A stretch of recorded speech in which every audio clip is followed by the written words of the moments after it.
Alright, and we're live. So we're going to pick up where we left off in Farming Simulator, which was the Prairies and Plains Dare Drop save we've got. And what we're trying to do right now is I've got these 4 objectives over here. The first 3 are basically money. All 4 of them are basically money. We did do a lot of expansions to what we had going on our farm. I bought another tile of land, I got a greenhouse, I got a thing to produce water, I got the thing for carrying the water to the greenhouse. We started selling goods out of that. We did manage to buy all of those things and end the stream at roughly the same amount of money in the bank. So we did burn over $100,000 and still didn't go farther in debt in the long term. So that's all good. And then that greenhouse is a net new source of revenue. So where we were making our $100-ish thousand a year, that's another 12,000 or so a year just from that thing sitting there running. And I'm planning on potentially getting a couple of those greenhouses set up. And then what I might actually do, is assuming I don't have any of this stuff come up on sale or whatever, I might actually buy the canning factory in town, which is $330,000, so a big spend.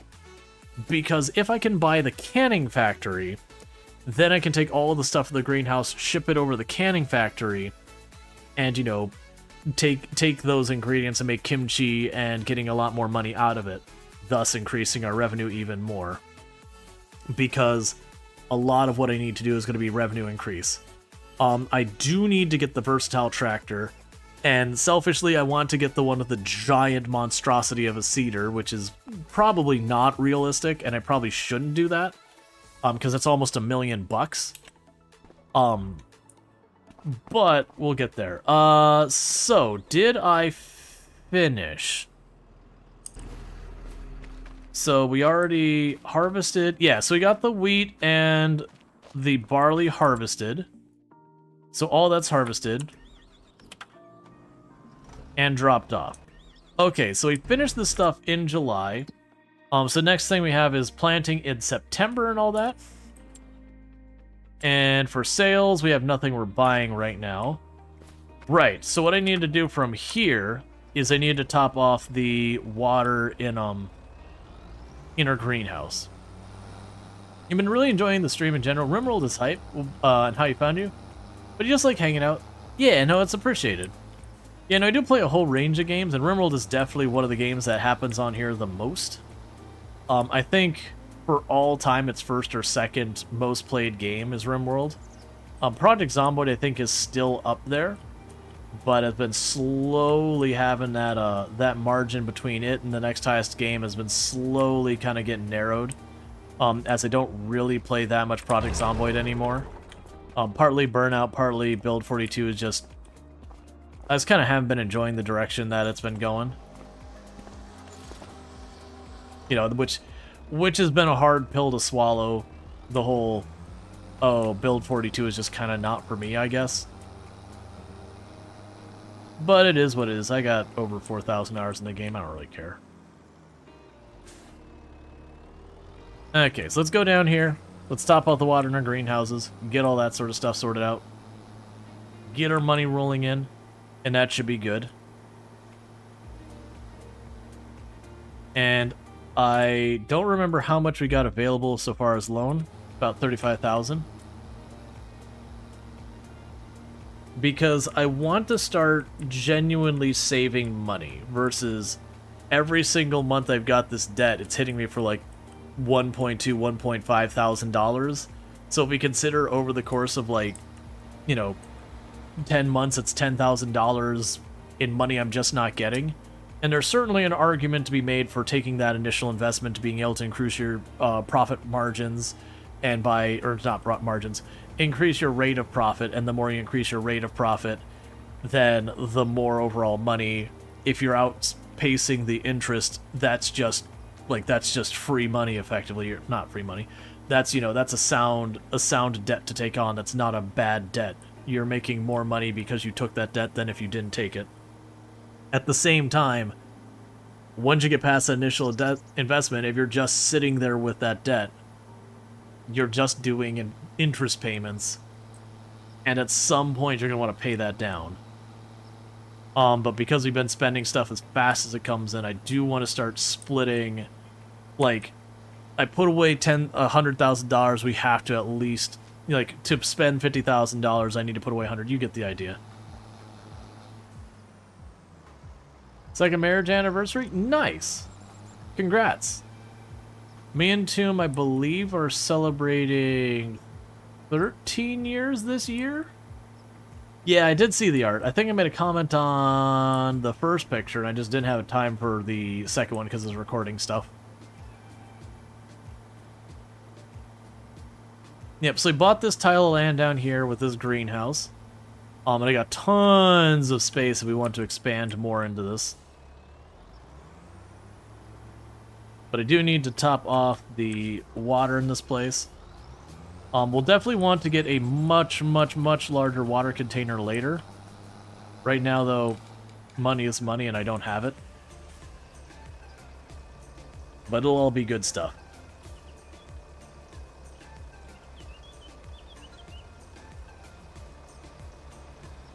I also just realized something. My Discord got closed.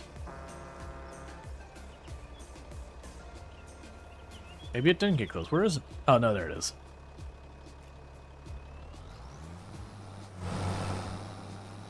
All right.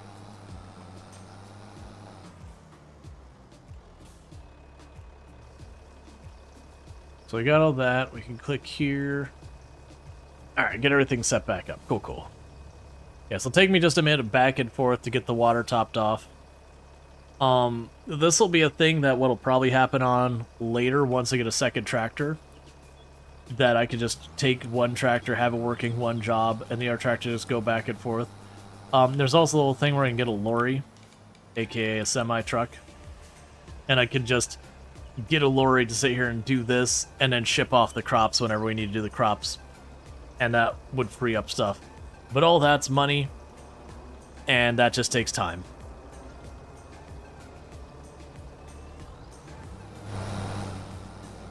And that's what we're working on right now, is trying to increase that revenue rate. Alright, because we check on this. The bakery has nothing in it. Our grain mill right now, flour mill, it's doing really good. It's going to be feeding that bakery to get us a bunch of money. We are filling up our greenhouse for cash. For the moment, I'm just selling everything out of the greenhouse immediately. I'm not making as much money if I took the time to like sit it and load it up and sell it.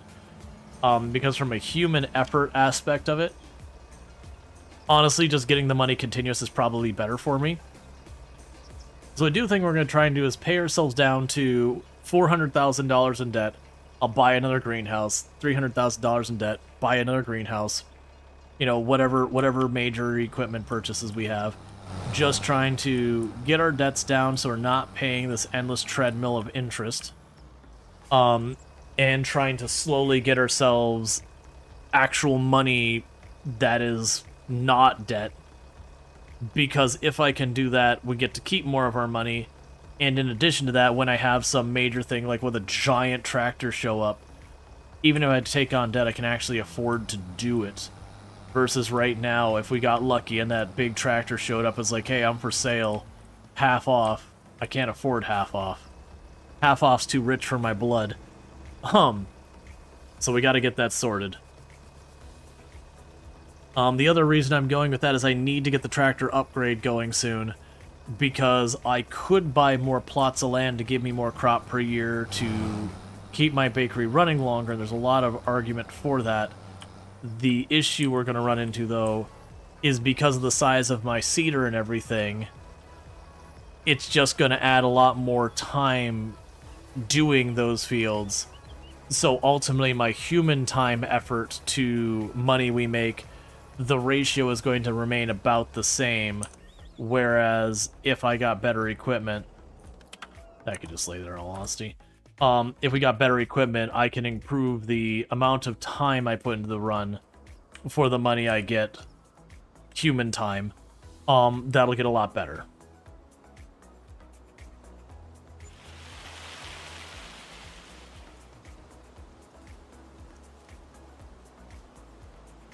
Alright, we got 10,000 this month. So I can go here, repay a little bit more. Good stuff. Not what I'm going to buy, though. And we're going till September, I believe. Yep. And then I have to, once we get into September, I have to seed the fields, do that whole shebang. You get the idea. The usual cycle, put the crops in the ground, pull them up.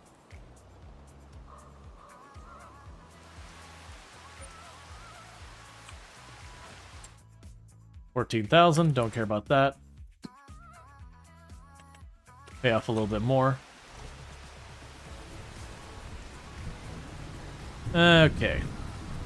So I need to get this vehicle up there to start seeding. This time, I'm going to try and do our big field as barley, and then both the smaller fields as wheat. Because I think that'll be a better distribution. Because we do have this running both of them. Yeah, and the wheat's already done. But you can see, like, the bakery's going. It seems like we can process the wheat so far as the amount of wheat per flour faster. I could be mistaken with that. I don't honestly care one way or the other. But, it does seem like getting a split between the wheat and the barley is going to be really good for us as far as, splitting up the work a little bit better. And then also just kind of keeping everything moving.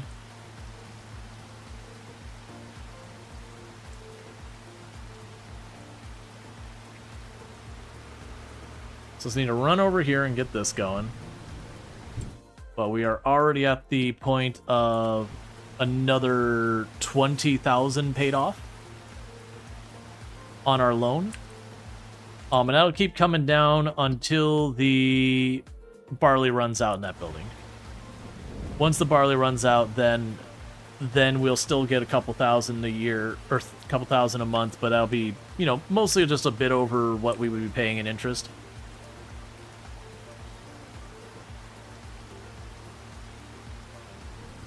Alright.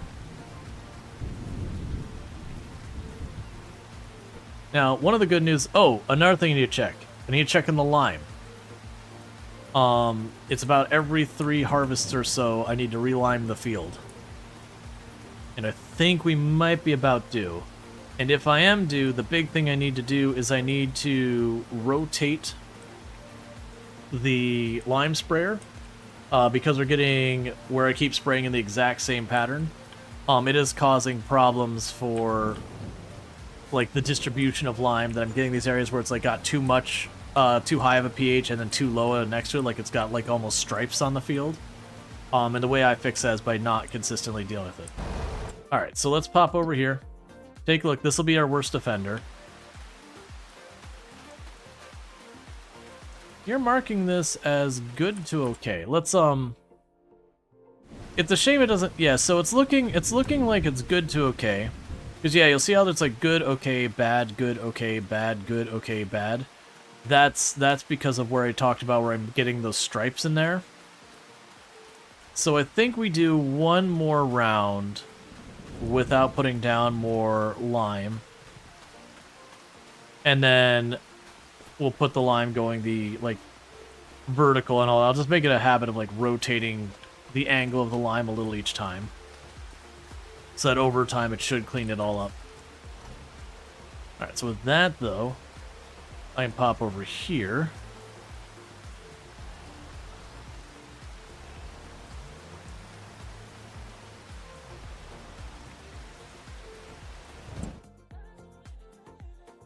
And I will need to go in here and buy a pallet of seeds. Go ahead and buy 2, because I'll always need more. And I will need to buy a couple pallets of fertilizer. And by that I mean I need to pick up some money.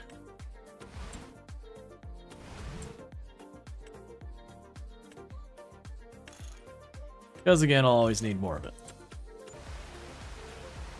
But actually I kicked out all my seeds. Let's pick all that up.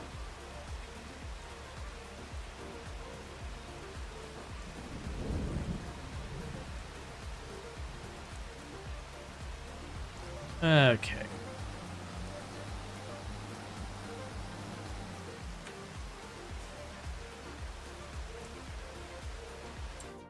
I wonder if I have any contracts.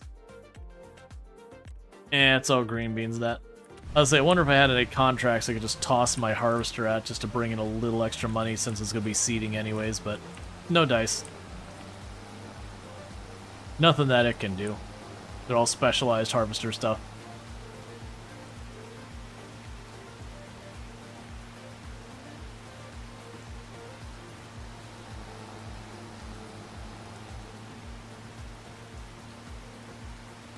I'm actually second guessing that. Yeah, it's peas. And red beets. Red beets I definitely wouldn't do. That's fine.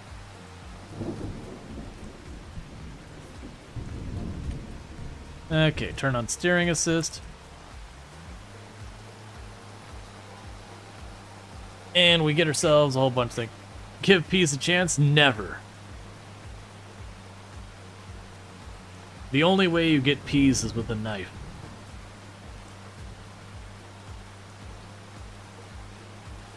I can't remember. That was a Simpsons reference, right? Because part of my brain is saying that or Dudley Do-Right. I'm pretty sure that's the Simpsons.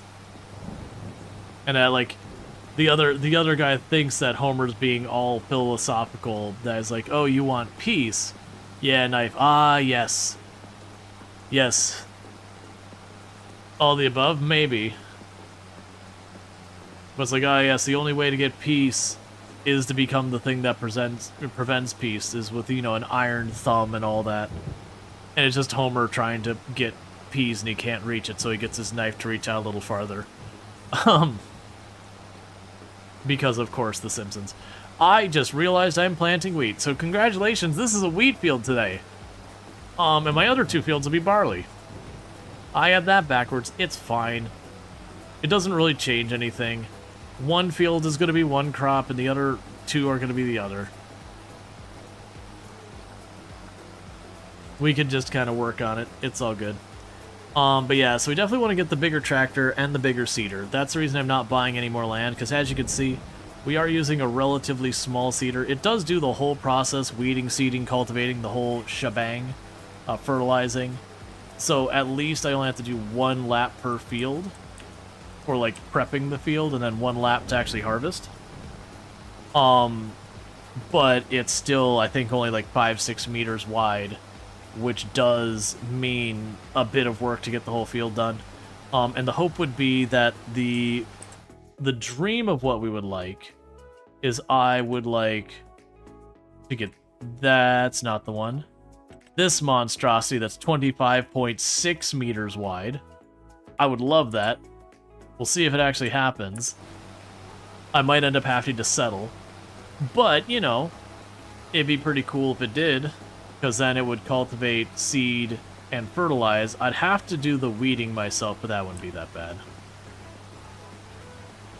It'd be 2 passes, but considering this thing is like 3, 4, 5, 6 meters wide or whatever it is, we can actually check real fast.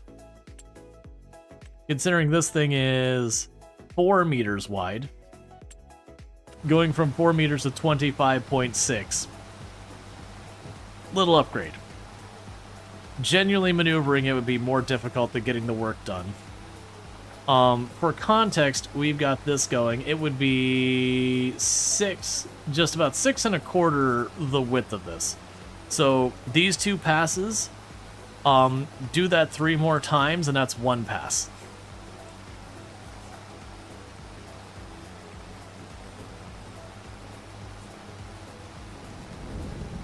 It's heckin' big. That's the answer.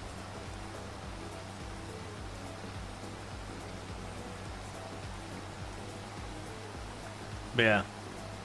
So we were at, I know I keep pulling up menus and delaying things and all that.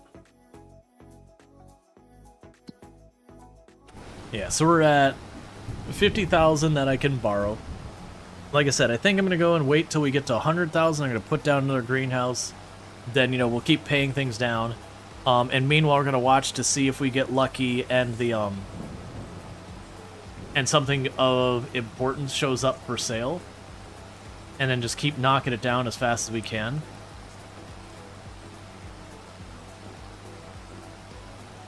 because that way it can... That's not what I wanted, it's what I did. I accidentally disabled it. One moment. But, what I'd like to do is get her debt paid off.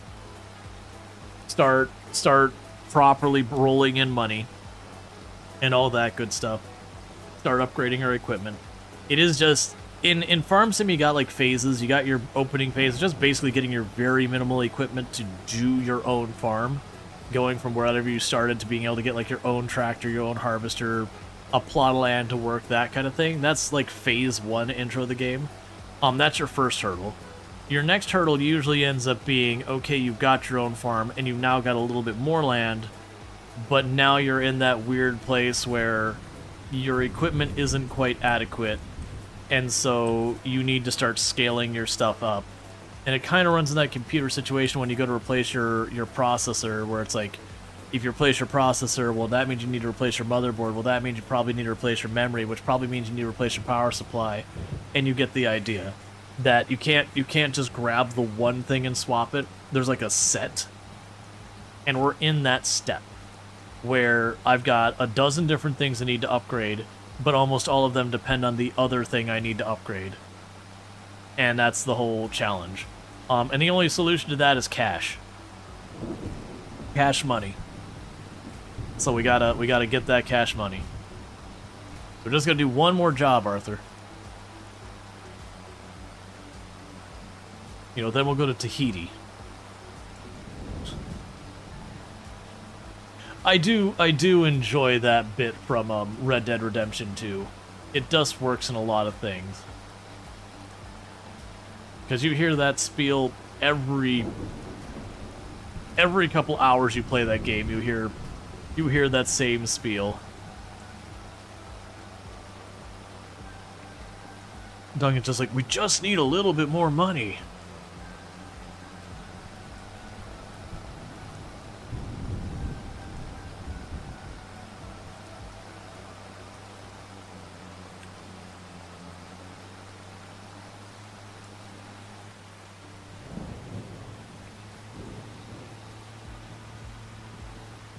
Alright.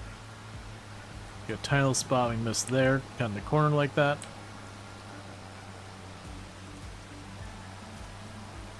Now finish up our header rows. Head rows, not header roads.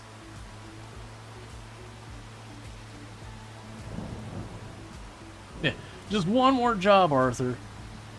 That'll be it.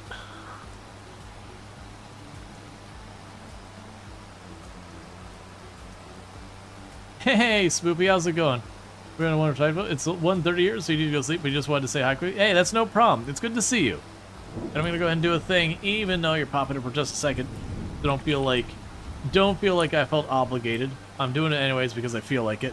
Where we got Spoopy and our fantastic content creator been playing some Resident Evil Village. So if you like Resident Evil Village, or just a fun chaotic time, you can have a fun chaotic time and potentially Resident Evil Village. But yeah, you sleep well. Thank you for popping in. I do appreciate it. Always happy to help and support other creators. Good times over there.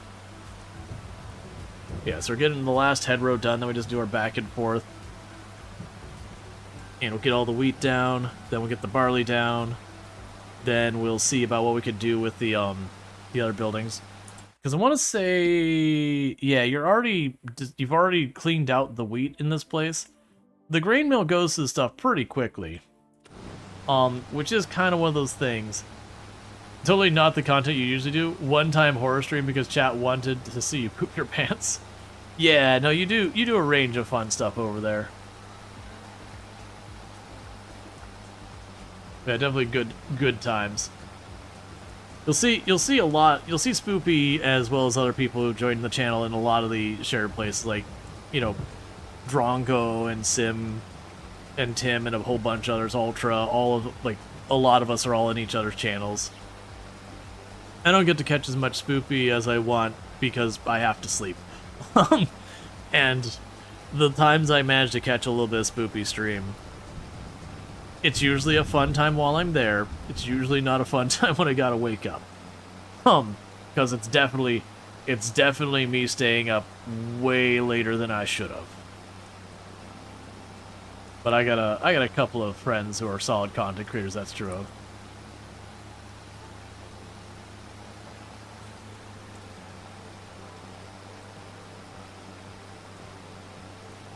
Yeah, that's always fun.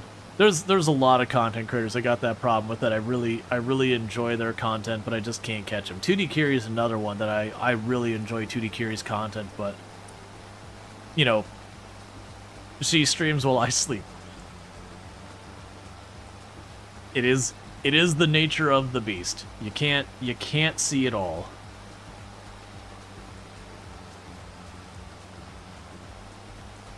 Yeah, we are obliterating the fertilizer pretty good.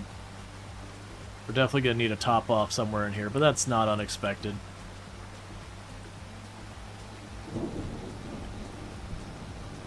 All right.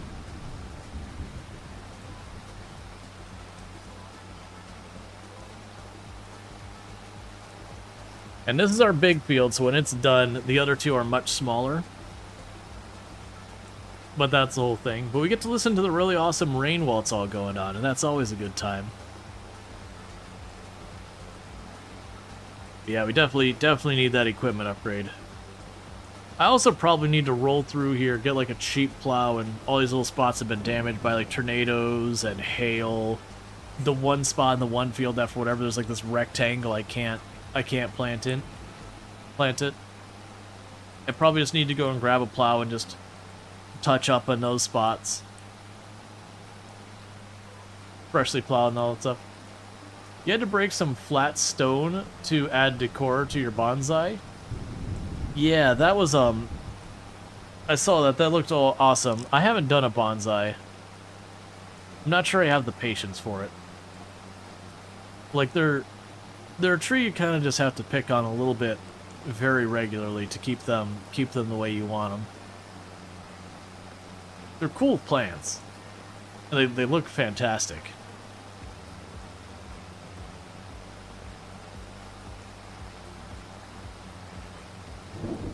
Which it is one of those things you kind of scratch your head and be like, how did this start? How did bonsai become a thing where you get like this tiny little plant that, you know, it can grow into be an impressively large thing, but, you know, you just keep pruning it and tweaking it to make this like little design thing. It's all dead sticks and roots. Yeah.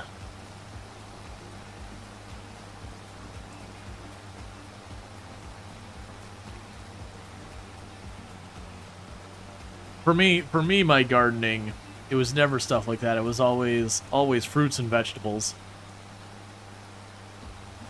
Growing like tomatoes and peppers and all that kind of stuff. Raspberries, blackberries, that kind of thing. Pineapple. I always enjoyed the gardening. It's one of the reasons why when we're playing like Farm Sim, I can talk a lot about plant care, but then the moment we talk about like anything industrial and plant care, like tractors and all that, I'm just like, I know about maintaining the pH of soil and, you know, the different nutrients between nitrogen, phosphate, potassium, and that like the different plants have their different requirements and different soils and yada yada. I've had to deal with lots of that, and it varies pests. But the moment you get into like, all right, that, but over 100 acres, and you just go, what? I got a trowel. Will that work? I don't think it's gonna work.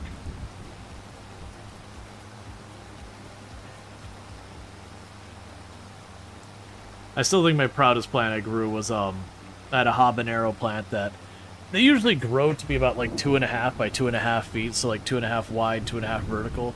And I had one that was pushing pretty close to 4 feet tall and like 3 feet wide. It was a really, really big habanero plant. And that sucker just put out hundreds of habaneros every year. Like, and as a human, you cannot consume them if you value your digestive tract, like, volume of habanero. And I had that plant for a while.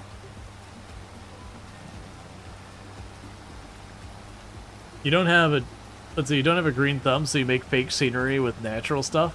Hey, that's a good argument. Bonsai fruit trees are fun with a mini lemon. Yeah, no, for a while we had a pygmy lemon tree in front of the house. It didn't end up making it, though. Like, just wasn't enough space kind of thing. We've got, like, a loquat tree, which is like these small, kind of pear-like fruit. That was here when we moved in. It's kind of a popular tree right now for a lot of places. I think they call them Japanese plum or something like that. But, you know, we got that, and I have a tree that's called an Ordo Blanco, which is a, it's like a grapefruit, a little bit thicker rind, a little bit sweeter taste. But it's basically very, very grapefruit-like. That one's doing fine. That's definitely one of those ones I tossed in because the green belt behind my house kept growing in, and my hope was to grow it up enough to have the shade to slow down the rate that the green belt could intrude. I had a pomegranate tree slash bush for a while. That got properly messed up in a hurricane, though. Pretty sure it's dead by now. I think the green belt just overtook where it was shading to slow it down, but I never did replace it. It got ripped up by the hurricane. The roots just weren't deep enough. Replanted it, but, you know, it wasn't dead, but it was definitely not a happy tree. And then lack of maintenance on the green belt. Other plants just kind of outcompeted it. Hey, Sky Smashify, how's it going? It's good to see you.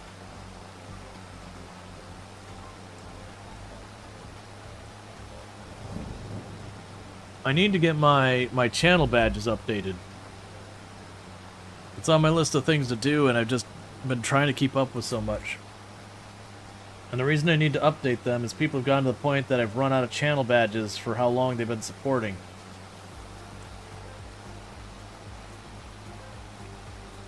Part of it's I don't know what I want to do next for them. Because, like, the channel badges so far have been a whole thing where it starts with just, like, the scarf, and it adds the beret, and, like, the scarf slowly gets done, and you put, like, stuff around the edges to kind of decorate a little bit. But, there's only so far I can go with that. Because it is a tiny, tiny little graphic. So I gotta come up with other ways to expand it to look fancy or more involved or whatever.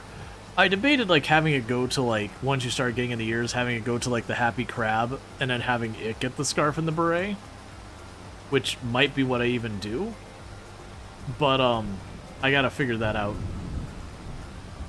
Because it could certainly be a thing that I have, like, a final version of the image, and it just has, like, a, you know, 2, 3, 4, 5, whatever in there.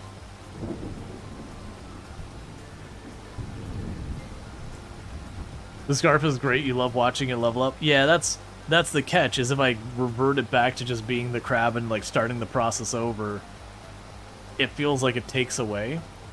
I'm not sure with what's there I can fit a number on, like, you know, once you get to, like, 2 years and it starts adding, like, a 3 or 4 or whatever. I feel like that honestly takes away from it. Which is, again, been kind of why it's not gotten done. I've been kind of head-scratching, going, well, what do I want to do with this? That doesn't feel like, you know, you get this really cool badge, and then you drop back to a not as cool badge to build back up again. Like, I don't want to do that. Even though the crab will be fun, it'll be figuring that all out.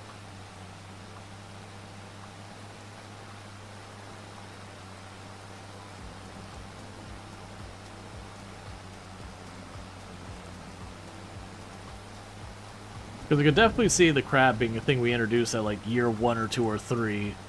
And then each year, because that's, for those who don't know, the increments are something like you've got 1 month, and that's like 3 months, and that's like 6 months, and then it's, you know, a year badge, and then like 2-year badge. I do think it's like literally every year after that there would be another badge, and I think it's at the 3-year badge that I ran out of badges. I'm pretty sure it's at 3 years that I ran out of badges. Like, as in there isn't a 3-year badge. And that's been kind of the whole thing. I might have to go bug my emote artist. I haven't talked to her in a long time. I haven't done any, like, the emotes I've made, the handful of them that I've done in the last year, a lot of them have been just kind of my own little fun one-off things. I haven't really commissioned anything. Mostly because I don't know what I want to commission.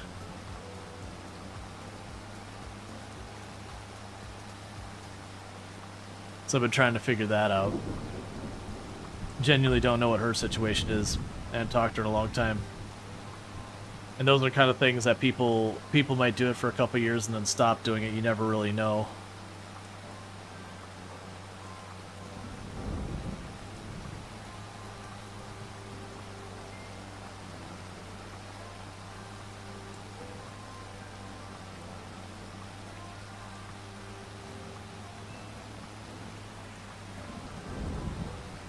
Alright.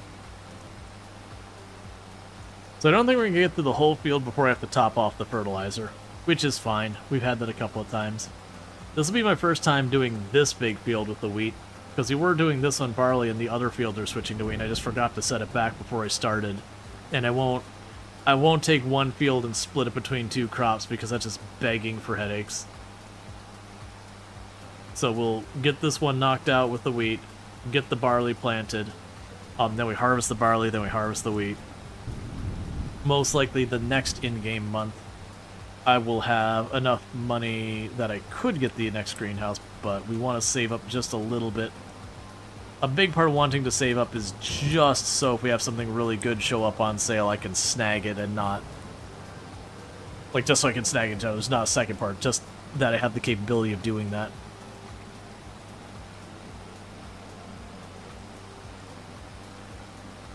I also have no idea what I'm doing for dinner tonight. Just don't have that figured out. So we are back onto our normal schedule. So for those who don't know, it'll be about an hour and 15, hour and 20 minutes. Closer to an hour and 20 minutes. I'll end up stepping away for about 5 minutes.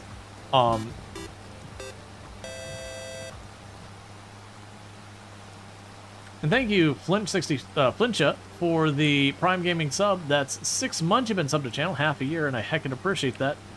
So thank you so much for the Prime Gaming sub. You could have used it anywhere here on Twitch, and you chose to use it here, and that means a whole heck of a lot, so thank you. I was waiting for, like, the TTS, and there wasn't one. But yeah, so thank you so much for that support. But yeah, so, it'll be in about an hour and 20 minutes or so. I'll step away for roughly 5 minutes. Oh yeah, no, you're all good. No, how dare you financially support me? Nah, thank you. But yeah, so it'll be in about an hour and 20 minutes that I'll take about a 5-minute break to welcome my wife home, throw some food in the oven. It's my big break of the stream.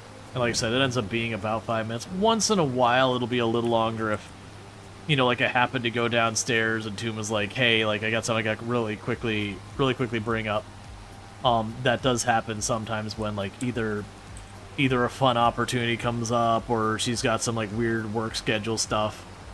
But usually that's not super often. Or if something happens and, like, she gets in the house and be like, this is leaking, we gotta get a hold of that. I've only had that once, and usually it's just, you know, kill the valve until I have time to fix it proper. Glorious home ownership. It's wonderful. It's pros and cons. But yeah, there's definitely times with home ownership you're like, you know what I wish I could do? I could go back to just yelling at someone when something goes wrong and it's their problem. Like, for all the bad things about having a landlord, there is the nice thing about, hey, this sink is broken, fix it. And assuming you're in an up and up place, it gets sorted. Which is a big assumption. Versus when something goes wrong and you're a homeowner and you're like, I get to fix that.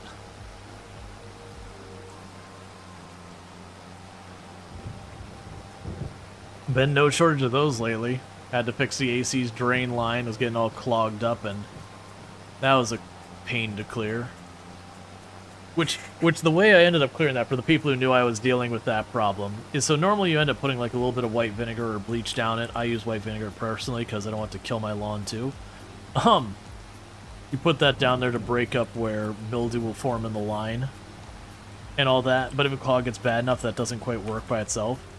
When I knew I was going to have to be away for the home for like 3-4 weeks as part of my part of my vacation with the niece and nephew, I spent the time to drain out all the water I could out of the line from both ends with the shop vac, and just filled that sucker up with white vinegar, and just let it soak the entire time.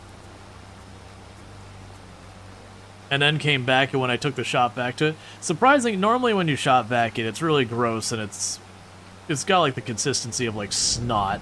It's very unpleasant. But this particular time, I didn't see any of that, but like the viscosity of the water was clearly not what it normally is. It was definitely just a little bit thicker than water's supposed to be. And that was because whatever had been in there soaking in white vinegar for 3 days, you know, had been thoroughly liquefied.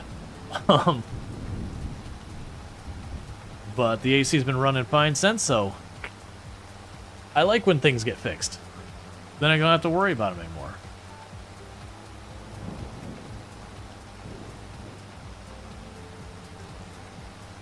That said, I know I've got a project of doing cabinets at some point. I've been putting that off for literal years. We got a bunch of cabinets that when we moved into the house, they had been water damaged when we arrived. Needless to say, over the last almost 15 years we've lived here, have not gotten better. Which is a real bummer. I really wish it was one of those things that, you know, your stuff, instead of wearing out, would just gradually improve. It just hasn't happened that way. Just slowly where that spot got damaged, like the it's not Flamica, because the Flamica is where you have like the actual texture. It's like whatever the covering is versus the particle board has just been slowly separating and looking worse. It's not like a health hazard or anything like that, but it's definitely not good looking.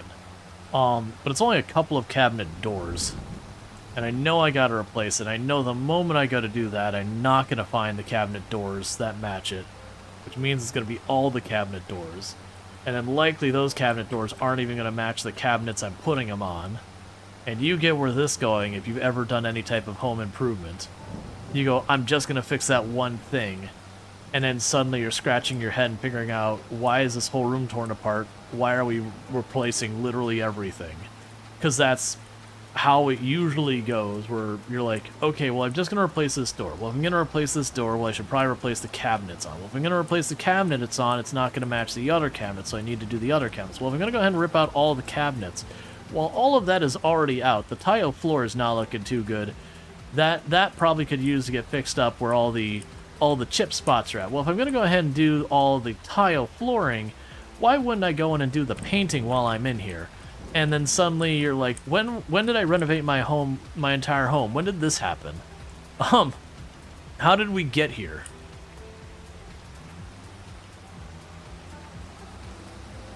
I've been fortunate that I've not run into that much, mostly because I'm scared to start that process because I know how it ends up. But we did have our we have a little bathroom that's just like a sink and a toilet. And we did have that because the toilet itself was a really crappy toilet, no pun intended. A really crappy toilet to begin with. And it had the wax ring, you know, the seal on the wax ring got broken. And so it was like this crappy toilet that someone had done a bad paint job and splashed all over the toilet. And then, you know, the whole toilet had to be taken out to at least replace the wax ring. And it was just kind of one of those things that you're like, you know what? It was this like crappy budget toilet, but there's nothing wrong with it. But I'm like, you know what? If I'm lugging this stupid toilet out of here, and I'm cleaning up where this wasn't done right, and this paint and everything else, let's go ahead and paint the room. The paint in this room is terrible to begin with. Not like bad choice, like it's just been chipped and used over the years. And if we're gonna go ahead and do that, the mirror on the wall has where you can see where the mirrors, like the edges will slowly get intruded in on them. So like you have like the shiny silver part, and there'll be this like grayish part where it's not mirror anymore. So it's like, so we'll pull that mirror out. We'll put like a little cheapo shelf here in the corner. It doesn't need to be anything special. And we didn't get like a fancy toilet with like a bidet and a whole bunch of stuff going on. But we got, you know, not the worst toilet they sold. Homeownership can keep you up at night. The renting does have an appeal. Yeah, like they both have their pros and cons. Obviously, when you're renting, you're at the mercy of your landlord. If you got a crappy landlord, that sucks. And then on top of it, every year they can keep increasing your costs. And as far as like, you can never pay off your apartment. Like the debt, like the money keeps rolling in. You keep having to pay rent. So there's lots of negatives in that. Even if you go with like the condo thing, which is like the halfway between, where you're no longer paying rent, you're doing like maintenance dues, which are usually cheaper than an apartment's rent. But you do have to like pay for the condo like you would buy it. So it's kind of the hedging the bets between the two. There's definitely something about being like, hey, your AC is broken. That's a you problem. I don't care what it costs. You got an obligation to fix it. And again, assuming your landlord's on the up and up, you know, it gets sorted out in a day or two or whatever.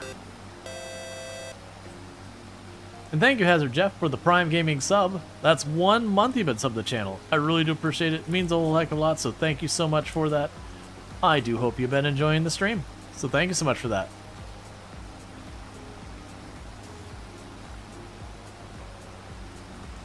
I'm used to how many, because like when you do like a tier 1, 2, or 3, there's TTS to it. And so when I get a Prime sub, there's always like momentary delay, because like you get in the habit of deliberately delaying the thank you enough for the TTS to roll. So I get caught sometimes at the Prime Gaming subs. Obviously not complaining. You are literally helping me pay my bills. So thank you.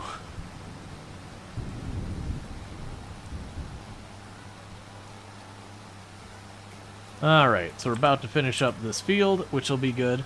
Then I got the 2 smaller barley fields to get down.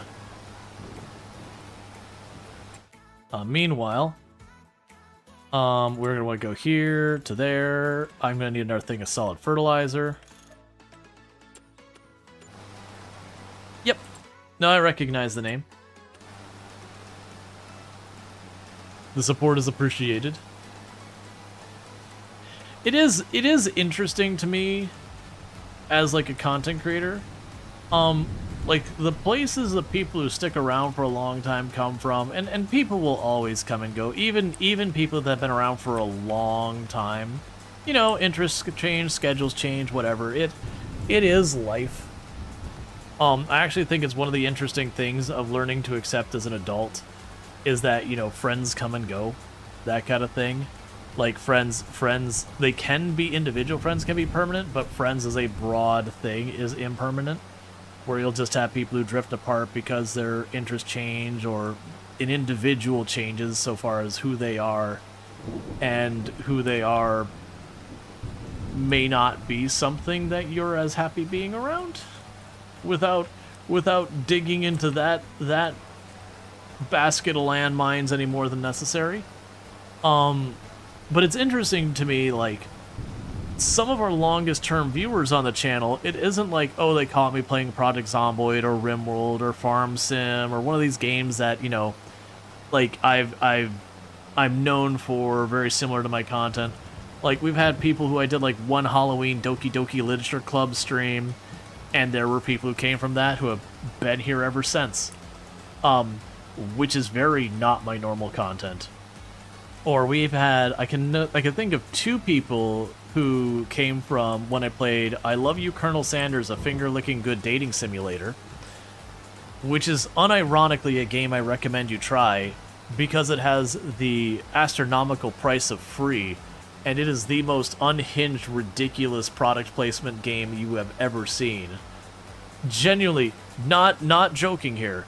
Very genuinely, I recommend you check it out. It is a one-and-done game. You're going to get through it in like 4 or 5 hours. Like, it is not a game that's going to eat up a whole lot of time. It isn't a game you do 5 or 6 playthroughs. You do the playthrough and go, what was the person on who came up with this idea? And then what did they chase that thing that also they were on with this idea? Because, holy crap, this is absurd. Like, literally, as absurd as you can think about it in your head, and I promise you, are selling it short. It is absurd. And it's genuinely made by, or sorry, published by, funded by basically it's official from Kentucky Fried Chicken, where you attempt to romance a hot young Colonel Sanders while taking your extensive 3-day college course on culinary school.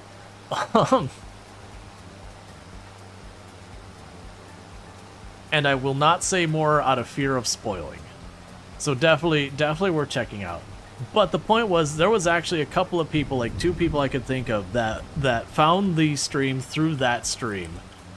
Who, they're not here like every day or whatever, but they're regulars. That they're here at least 2-3 times a week when I'm streaming. And again, this might shock you, I don't play a lot of visual novels on the game, or on the channel, let alone dating simulators. While somewhat ironically, both of those games I just mentioned, Doki Doki Literature Club and I Love You, Colonel Sanders, a finger-licking good dating simulator, are both arguably dating simulators, while one is also a psychological horror game.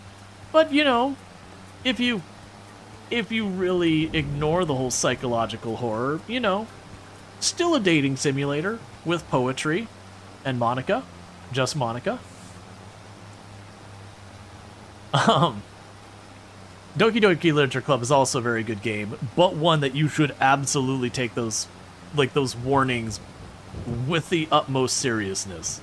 It is a game that, if you are not in a healthy place of mind, can be a really bad time. Like a really, really bad time. Definitely not a game to boot up if you're having a rough week emotionally. Now, if you're having a good week and you just want to go ahead and knock those emotions down a peg, perfect game for that. Perfect game for you're like, I'm having too positive a week and I really need some feels.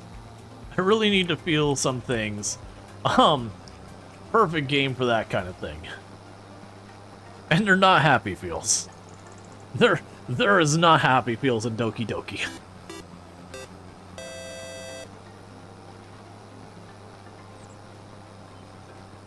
TTS.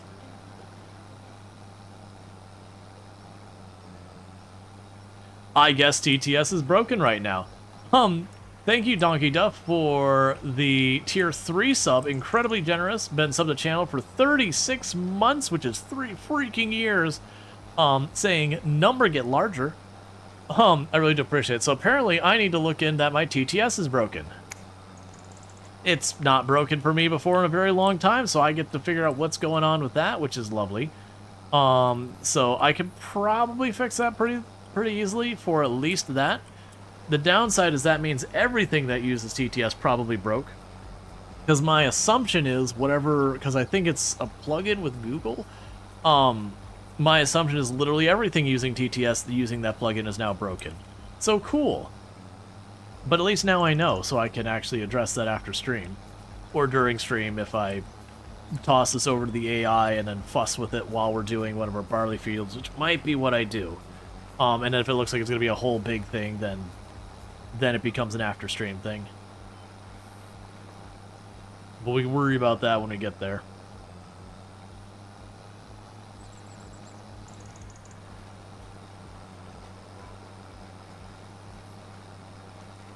Alright, so with this we'll have the fertilizer, the seeding, and the weeding done with the whole thing here. Alright.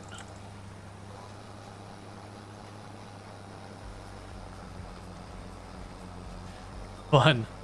I thought that looked familiar. Yeah, that's a blind emote. Yeah, with the black background, that was a little hard to read. It's an excellent emote though. And it's always hard to do words. Like I have the thanks, I hate it.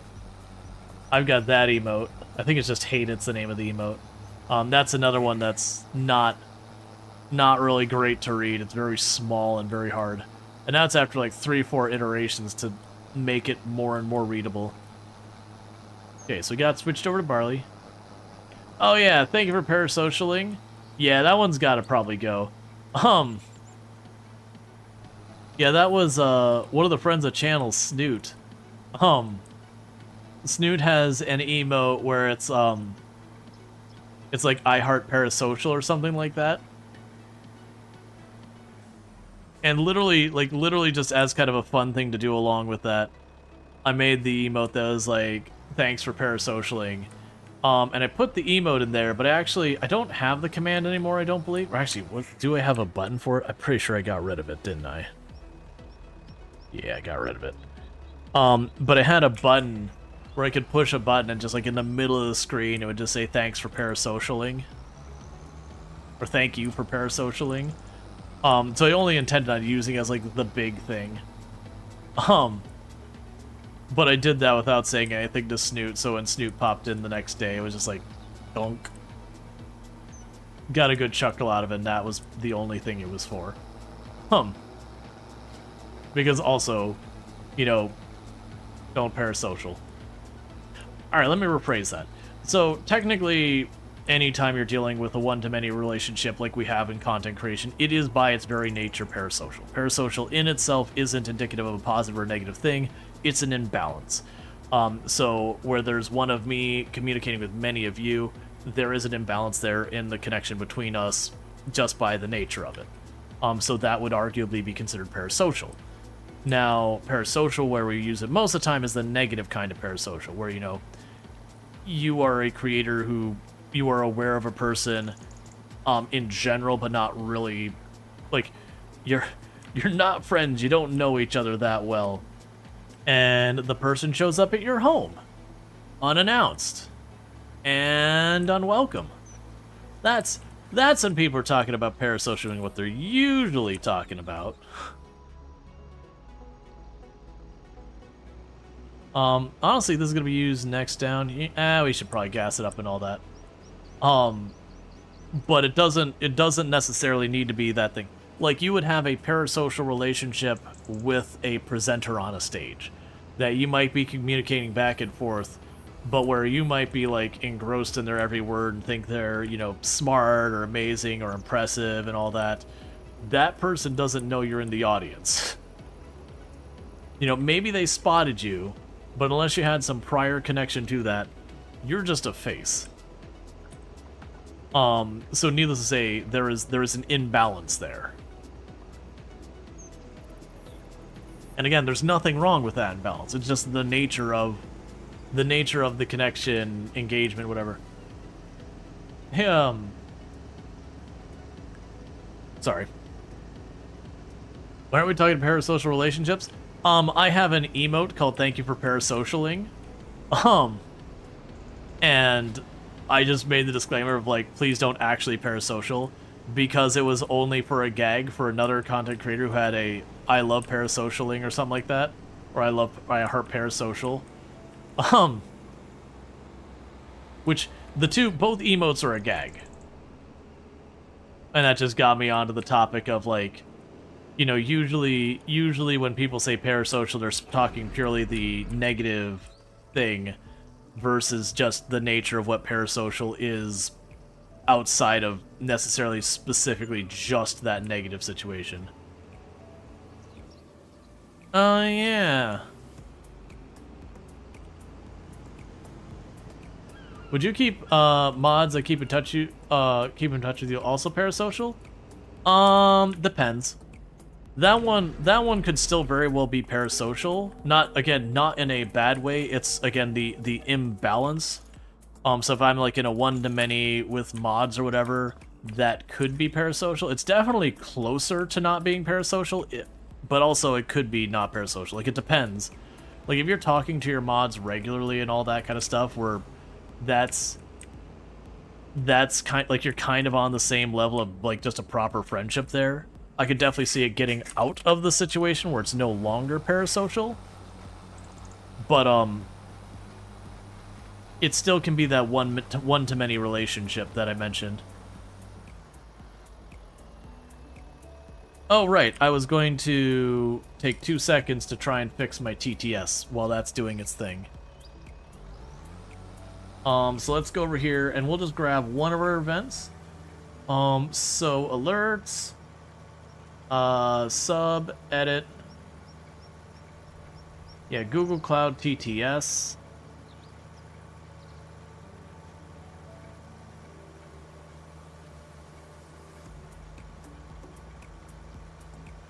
The text to speech.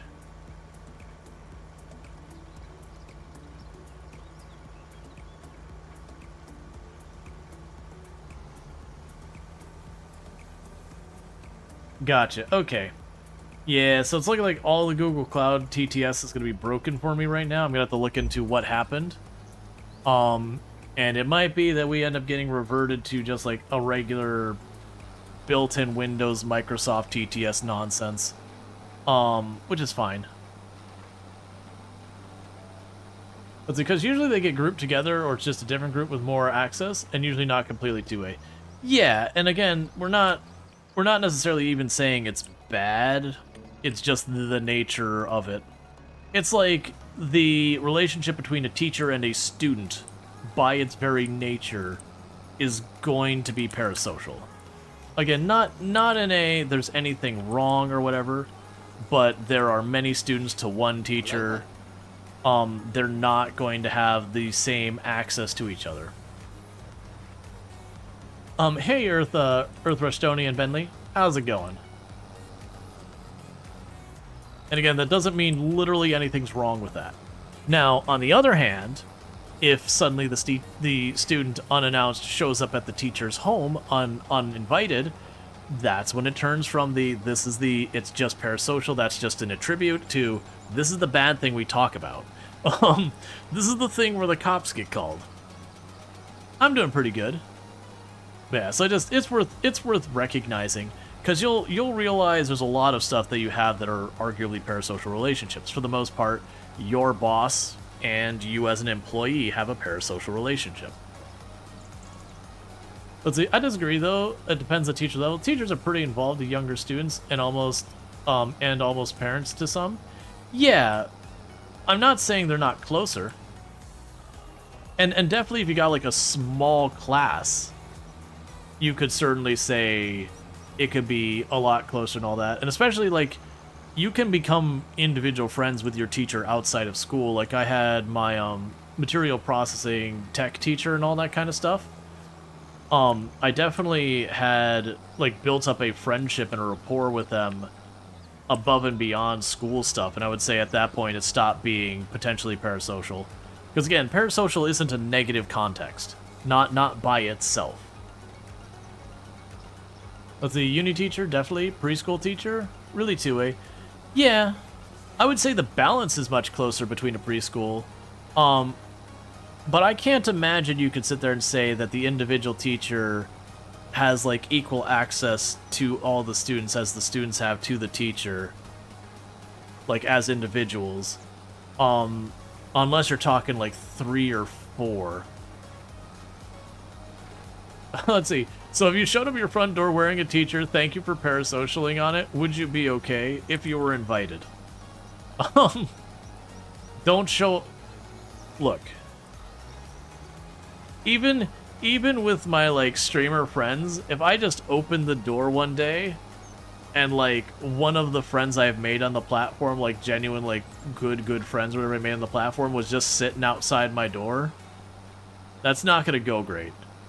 Now, granted, that doesn't necessarily mean I'm calling the cops on them, but, like, if I just open my door and then randomly, you know, like, Drongo's just standing out there, I'm gonna be like, that's not okay, man. You know, if it was like, hey, I was flying through, I got to the local airport, which I won't say which one is my local airport, there was a whole big thing, I have to stay for a while, I'd ask how he got my home address, and we'd have words about it. But, like, there is a scenario where it's like, okay, I can get where this happened, and it's not messed up. But, most likely that's not going to be what happens. And this isn't like, I'm picking Drongo just because it's another content creator's a friend on the platform.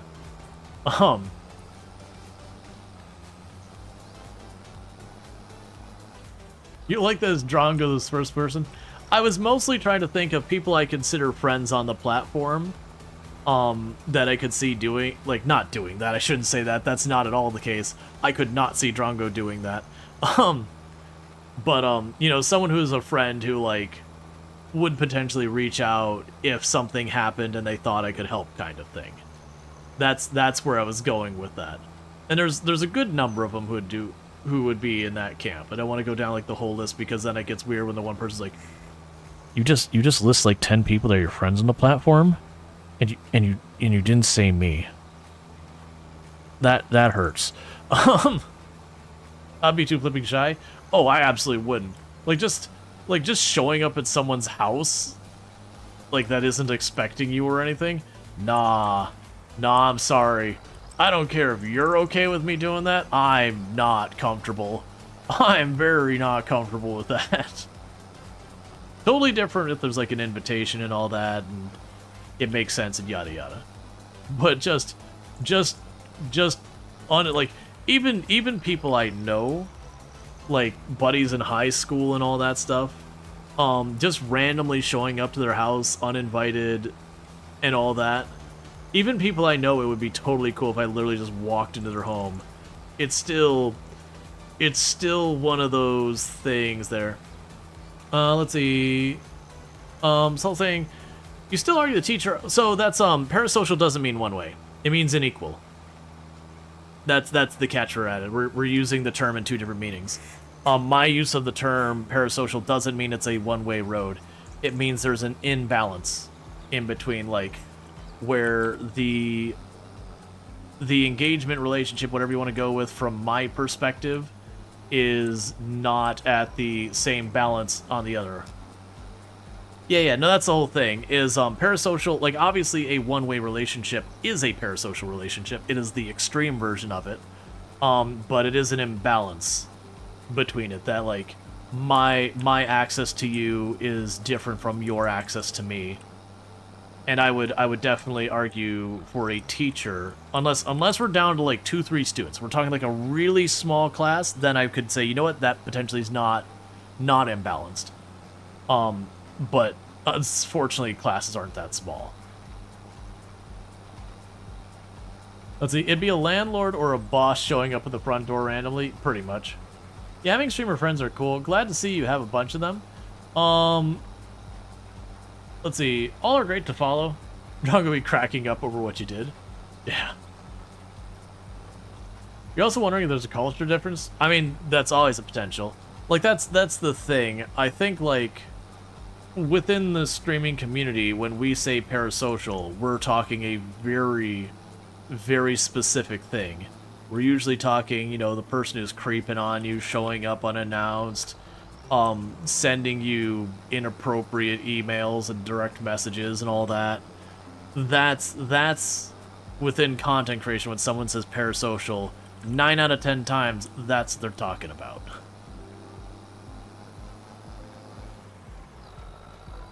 But that's just not the only one.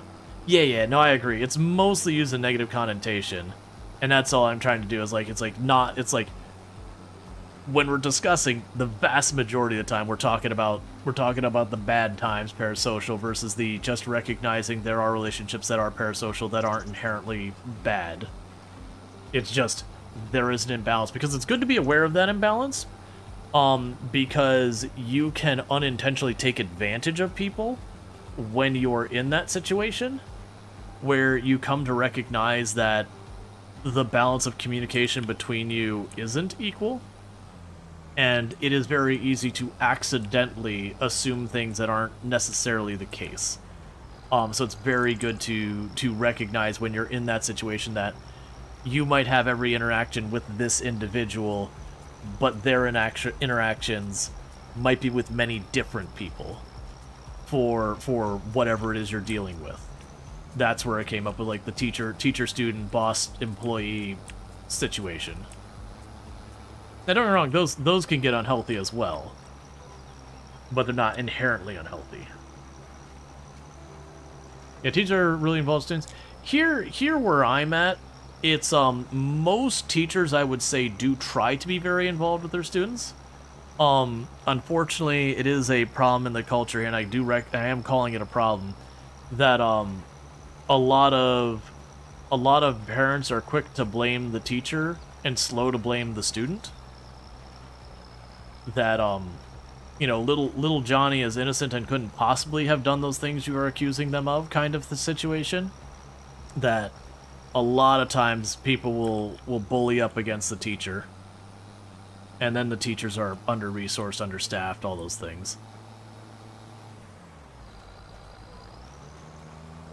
So we do have some issues, but I would say the vast majority of teachers try their absolute best here, and do try to have a rapport with their students, because that's one, gaining that rapport with your students is a great way to get a student who actually listens to you and will have a more successful time learning.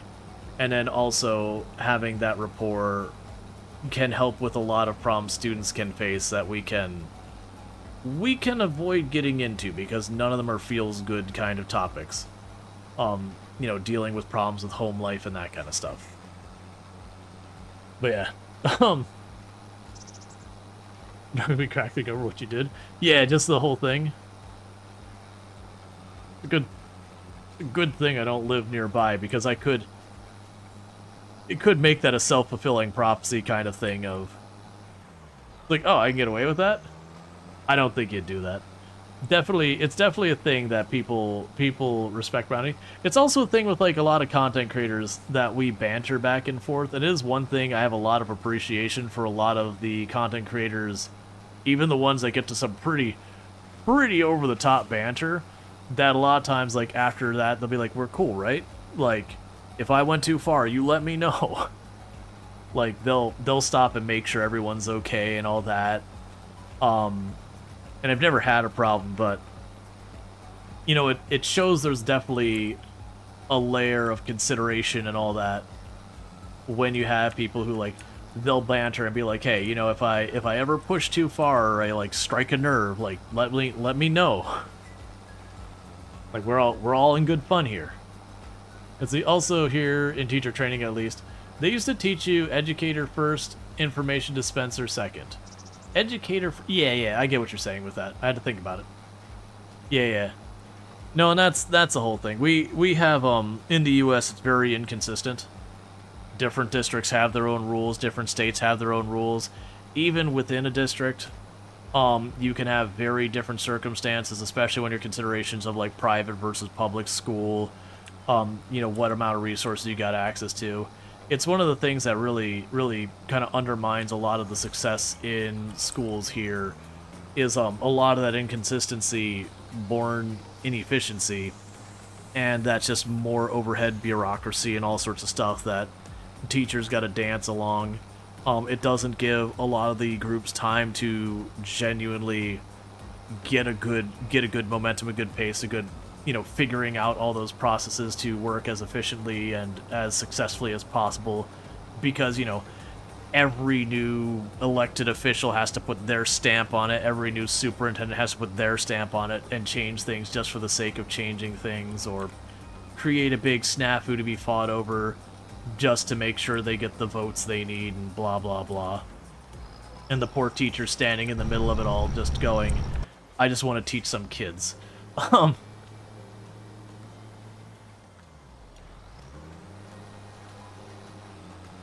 Yeah, no, I got you. We can move on so we don't get into the politics, because it's an easy place to get knee deep into politics. How about farming? Well, you've got farming subsidies, and those are all brought up by politics. Nah, it's just immediately just goes slam right in. The farming's going pretty good. I accidentally planted wheat in the field I meant to plant the barley, and so now we're planting the barley in the field that I meant to plant the wheat in. So we're just flipping it all, and that's all good. We got our greenhouse up and running, making money and all that. We're trying to pay off our debt and get that all sorted out. Because once we get that debt knocked down, at least I won't be getting hit for 1,200 or whatever it is every month. And that also gives me a big cushion where something I really want to buy comes up on sale on the store. I can reacquire that debt to get the thing. But the plan for right now is I'm gonna pay it down to 400,000, then buy, you know, buy like another greenhouse and pay it down to 300,000. You get the idea. Kind of go back and forth where we pay off a bunch of debt, take a little bit back, pay off a bunch more, take a little bit back, until we're just plain and simply clear of the debt. And that should be good. Let's see. You learn that potatoes aren't worth it in Farm Sim 22 if you don't own the equipment. Leasing what you needed basically ate all you made. I can see that. I was gonna say, I believe potatoes themselves, assuming you own the equipment, I want to say those are fairly lucrative, pretty laborious. But as far as like in-game years and like the size of your field versus the money you make, I want to say they were one of the better crops. I think sugar beets were best, if I remember correctly. But your friends with like 9 streamers, they all left Twitch too. Kick, you wish they had come back. Why? To tell them about cool streams you would follow like, in 2024 and 25. In the end, they will not. Gotcha. Yeah, no, I haven't, So I knew 3 streamers who moved over to Kick. One of them moved over to Kick and then just stopped streaming when they didn't make it over there. Another one moved over to Kick, and then when multi-streaming became a thing, multi-streamed. And the other one, like the last one, actually got signed on with Kick. So they got into an exclusivity contract. I'm not going to say names or anything. Got into an exclusivity contract with them, and then like the day it expired, dropped Kick and came right back to Twitch. I haven't had anyone I've personally known who has gone to Kick and it's been an overall success story. Now, granted, getting paid to go over there and getting that lump sum money, that's certainly a success in its own right, but I haven't had anyone I've known who's gone over there and has anything particularly positive to say about the platform. The lack of moderation is a pretty big hurdle. Now, that said, don't let me, like, if people enjoy it and all that, whatever, I have no intention of ever going on Kick. They allow and enable a lot of stuff that I am not okay with. Even if you ignore all the moderation and that kind of stuff. We had issues with like Kick content creators like literally standing outside TwitchCon harassing people, and Kick was more than happy to eat that up. And about the only person they actually took any action against of them was we had one person was a Kick content creator who shoved an individual who was a Twitch content creator into a moving light rail, and thankfully no one got hurt. But literally they had like the train and then shoved them into the side of what was effectively a train in San Diego. And it was kind of only after it got a lot of publicity did Kick finally ban that person. And so, needless to say, I am a strong believer in moderation is a feature, and a very desirable feature in my book. And so we had that. I had Kick reached out, and they had a whole thing. It's like, we want you to join Kick. You could be making this much money. Like, it's a whole individual pitch they did and all that. And they sent the crap out to like dang near everyone who had a partner badge. And a whole thing. And for the most part, people were like, ha, no.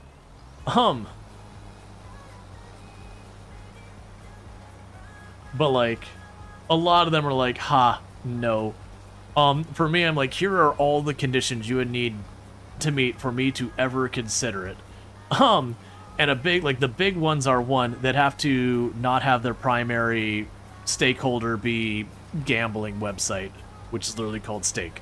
And you'd also need to have some of the really, really bad out there people not have business controlling things.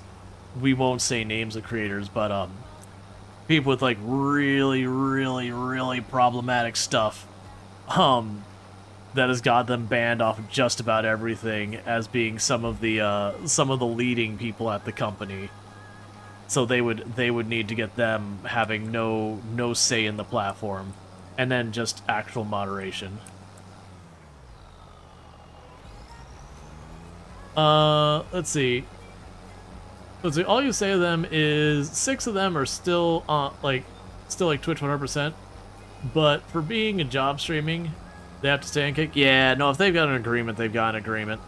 I know a couple of people who have been pretty unhappy with Kick, but they've got exclusivity or contract that they have to stream on Kick, that if they break contract, then there's a whole mess there.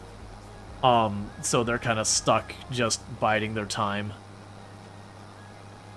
Though they're not people I would consider like to the point of like people I really know well. I just am aware of their situation. Let's see, you heard that about Kick. Said it's a bit to get that creep of streaming. Yeah. Well, it's they've taken the position that they're the not Twitch. That they don't do that mean moderation. They don't suppress your freedom of speech, that whole crap. Which means they do allow, like, it's become the place you go after Twitch bans you. Is kind of the joke it's become in that regard. And there's a certain level of truth. And there are genuinely decent people over there. I'm not saying someone being associated with Kick is necessarily a bad thing. But, that is definitely their big thing there. Is that's their approach to the content. I literally man, that email I sent back to when they were like trying to recruit me and all that. I think that email must have been a page and a half. Because like for me to consider being on that platform exclusively, like I would have to have confidence you as a platform are still gonna be here in more than the next 2 or 3 years. And I don't have that confidence. I see that you've got this channel that, or this category that's basically egregious levels of copyright violation, and we're not talking like mild DMCA, we're talking like people like bringing up the latest Marvel movie and playing it all there, and they've got a whole category practically dedicated to that content. I'm like, man, you are one lawyer call away from like some big publisher like Disney or whatever from not existing, because those lawyers are going to rake you over the coals, and there's not going to be even coal, like the coals are going to be so thoroughly burned you won't even be able to find the ash. It'll be so much burned down. It's like I have zero confidence that you're going to be here for any real length of time. You also have a bunch of moderation stuff you're not doing that runs afoul of various governments' requirements, and it's like you might not agree with their moderation, but if you're operating there, you've got an legal obligation. So like if you want to operate in Germany, you have to adhere to the requirements of moderation that Germany puts in place. And that's no different anywhere. Now, if you go, all right, we're just going to cross the board IP ban Germany, okay, now you don't have to adhere to those laws because you're not operating there anymore. But yeah, it's a whole thing.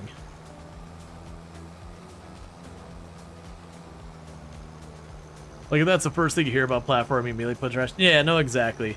I literally was like, I genuinely see streaming on Kick as dangerous to my brand. If I were to stream on Kick, I genuinely would expect it to hurt me as a content creator. That people would see me associated with what happens over there. And because of the community I built over the years, you know, that would be almost a betrayal of trust.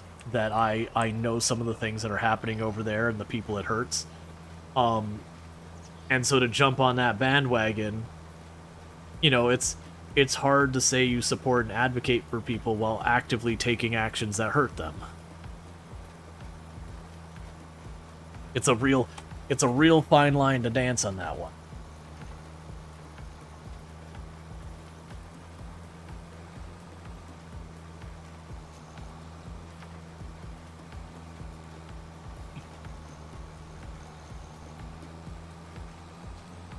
Yeah, we've had a lot of them. We've also had some like good new the good new stuff kind of happening as far as streaming platforms. There's a bunch of streaming platforms that are genuinely trying to do good things. But it's just such a major battle with a lot of that. That even the platforms are trying to compete with Twitch that are on the up and up. Like there was I don't remember the name of it. There was a platform that's trying to be like a place for VTubers and PNG tubers to have like you know, a place where they didn't have to deal with, you know, random people popping in and then calling them all sorts of awful things because they just have a chip in their shoulder about that. And it's totally fine to be like, yeah, I'm not into it. That's okay. But people going out of their way to being awful.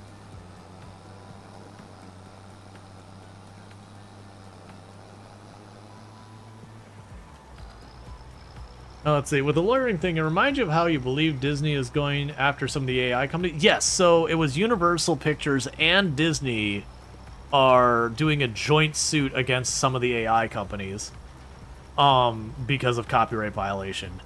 And so I'm like, I'm not usually the biggest fan of the giant company lawyering up against everyone else, but in this case, I would argue that they're lawyering for a good cause that is going to supposedly, you know, and hopefully support a whole bunch of smaller artists by like, I would love if they're going to do generative AI that literally every single image it's trained off of, I would want you to have to pay a royalty on it if you're going to do it, which would kill it.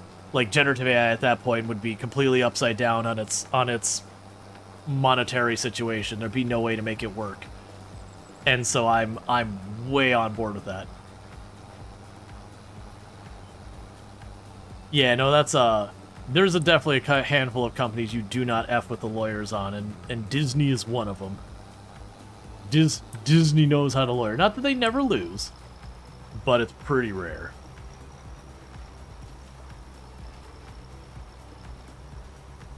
AI comes, we will just take your prompt and add not Disney. Yeah, Nintendo says hello. Yeah, Nintendo's up there for another one that lawyers hard. I'd say Nintendo has a more mixed track record of successes and failure, but definitely one that's willing to sit there and slap the lawyers against things. You don't really want to be on the receiving end of litigation with the, you know, Mario or the mouse. Because you don't know if you know this. After Mixer got shut down, all of Twitch was welcoming back about 85% of the Mixer streamers. Then when Kick started, the ex-Mixer streamers were happy to go there. Now we see what's going on with Kick, but from what you've heard, not all I know a lot of people who were on Mixer who still stream here. It basically boils down to your feeling on moderation is the primary reason why people would want to take Kick over Twitch. There is monetary reason, but they're fairly nuanced, and the reason I say that is if you look at Kick, I can't remember what the percentage is. They'd be like, oh yeah, creators get 75% of the revenue we make and that kind of stuff. And they're not wrong that on Kick you get a much higher cut of the revenue. The problem is, when you compare about the available audiences and all that kind of stuff, it doesn't matter. Getting 75% of 10% of the money is still less than getting, you know, 50% of 90% is, you know, like, you know, 100% money or whatever. Because you can't you scale down your moderation quite a lot with Twitch too, as long as you don't break TOS? Yes, there are limits on how far down you can bring your moderation, and on also like the things you say on stream, you do have to be mindful of. You can't say stuff that is you're not supposed to. If you get caught, you can get in trouble. If you can say stuff that is like openly racist, openly sexist, there's some stuff you can probably get away with. You know, openly hateful. There are TOS violations involved in that. Kick for the most part doesn't care. They do have a TOS. They copied a big part of it from Twitch and got caught doing it because they forgot to remove the links that pointed to Twitch as their published thing, which I thought was just chef's kiss for where people were accusing Kick of copying Twitch, and then literally they copied guidelines and forgot to remove the links that pointed to Twitch from the guidelines. That was 2-3 months ago that happened. And it was glorious because everyone was accusing them of copying Twitch, and then like literally got no questions asked caught. Do you love how Twitch feels more like a family while streamers feel? Yeah, no, Twitch's main selling point is community. What's happening on your screen, that's not what's Twitch's magic. You seeing this gameplay, that's nice, that supports it, but that's not the magic of Twitch. The magic of Twitch is like the communities you build and all that. That is that feeling of community, being around, you know, you get to see familiar faces, get to know each other, and all the relationships there and all that. That's the magic of Twitch. That's the art, like that's the value. If you want just gameplay, you go to YouTube where you just hit play and you have your gameplay. There's no intro, there's no nothing. You're just there. But so you also think Pirate Software said some short that Kick still operates under Amazon streaming? Yes. Kick is operating. Amazon has a package where you can set up a video streaming thing using its hosting services, and Kick does utilize that. Last I checked, at least. That's like you're leaving ChatGPT prompt on the final paper when you submit it. Level stupid. Oh yeah, no, it was 100%. It was very much the, yeah, you can copy my homework, but make sure you change it enough to make it yours or whatever, and the person copies your name or whatever. It's that level of thing. And honestly, if Twitch had pushed legal action kind of thing, they probably could have actually gotten somewhere with it. They didn't do it though. Which is honestly probably the smart thing, because Kick would have marketed it being like, oh, look at the big bad Twitch pushing down the little guy. You know, we let you use your voice, and the big bad Twitch won't do it. That was another thing I'd put back, like when I had my whole vent fest with the people trying to recruit me onto Kick. Was like, hey, another thing I would need you for me to be willing to consider your platform is you need to have your marketing not being just dumping on everybody else, and instead, you know, maybe perhaps tell me why I should be using your platform versus why I shouldn't be using the other platform. Because I listen to your ads, and pretty much all I hear is about other platforms. You know, I'm not a huge fan of negative promotion. Oh yeah, no, very genuinely, this is low-key a thing that frustrates me to no end with Microsoft as a company. And I know people will be like, there's a whole mess of things, and you're fair. Microsoft as a company is notorious for, they'll put out an idea, they'll just start building market share, and then they'll get cold feet and pull the plug. They did it with Windows Phone, they did it with Mixer. Like, Mixer was just starting to build up some momentum. You know, was it going to be successful? Who knows? But it was just starting to build up some momentum, and then they just yanked the cord out of it. We're just like, nope, kill it, it's done. And so I'm frustrated because genuinely, I think Mixer actually had a relatively okay chance in the long term of actually being relevant. Would it dethrone Twitch? I don't know. But like, it was starting to actually build up some momentum for itself. Just like with Windows Phone, like, in the US, it never became the big name. But there were places like Brazil where Windows Phone was actually doing really well. And it's like, look, man, you're getting market share. You didn't get in the one specific place you're looking for. But you've got like places like Spain. Windows Phone was actually building up, was becoming one of the major players there. And like, man, you just needed to stick with it a bit longer. And again, you might have not been one of the top 2 or whatever, but you would have made a killing. And I don't know what's happening here, but it's not productive. To be honest, you prefer Windows. Oh, I still, to this day, even, I can still go and grab my Lumia, whatever the crap it was, and it will still run faster than like 6 generations later. 6 generations later Android phone, and that Lumia will still run faster. Like, for all the things we can badmouth Microsoft for, that was a very well optimized operating system.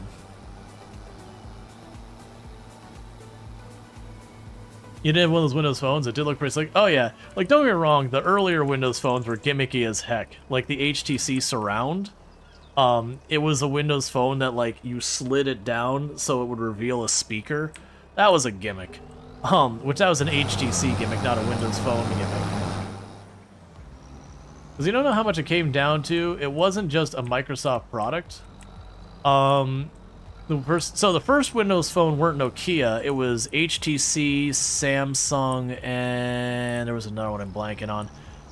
And in that generation, it was the Samsung was kind of the good phone, but that was early stages. The hardware wasn't as good.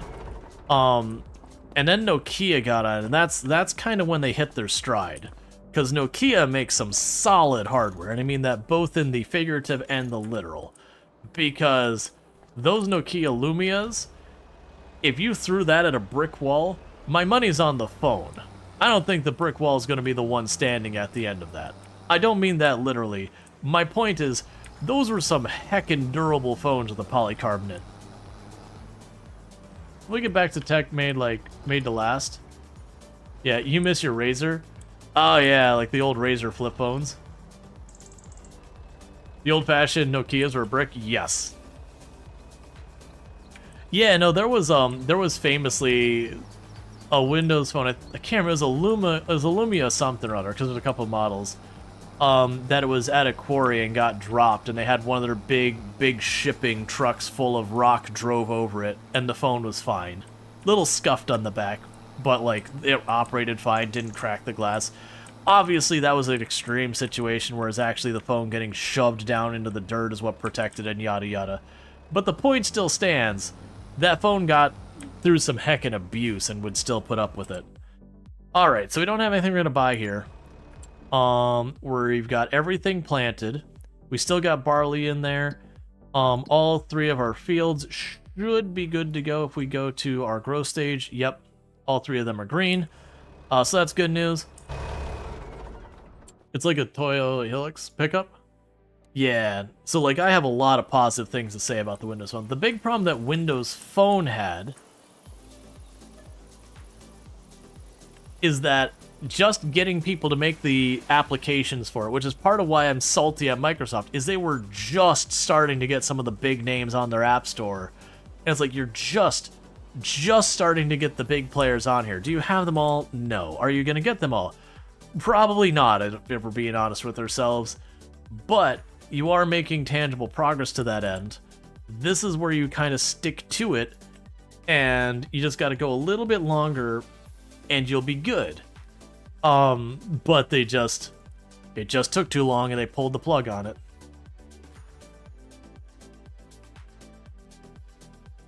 Oh yeah, PS saying that like now Microsoft's putting AI in Notepad. Yeah, it's not just Microsoft though. It's Microsoft, it's Apple, it's Google, it's Amazon, it's everybody, and it is obnoxious.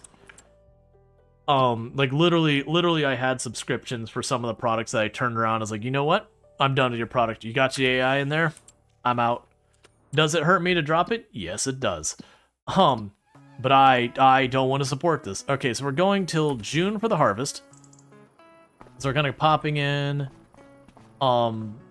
doing our sale, doing all that stuff. Apple AI is not so great. You can go ahead and remove Apple from there, and that sentence could just stay the way it is. Yeah, I'm using Notepad because I don't... Yeah, hey, you might have missed the thing. If someone wants a bunch of fancy stuff in there, they're not using Notepad. What they're using might vary wildly. They're not using Notepad.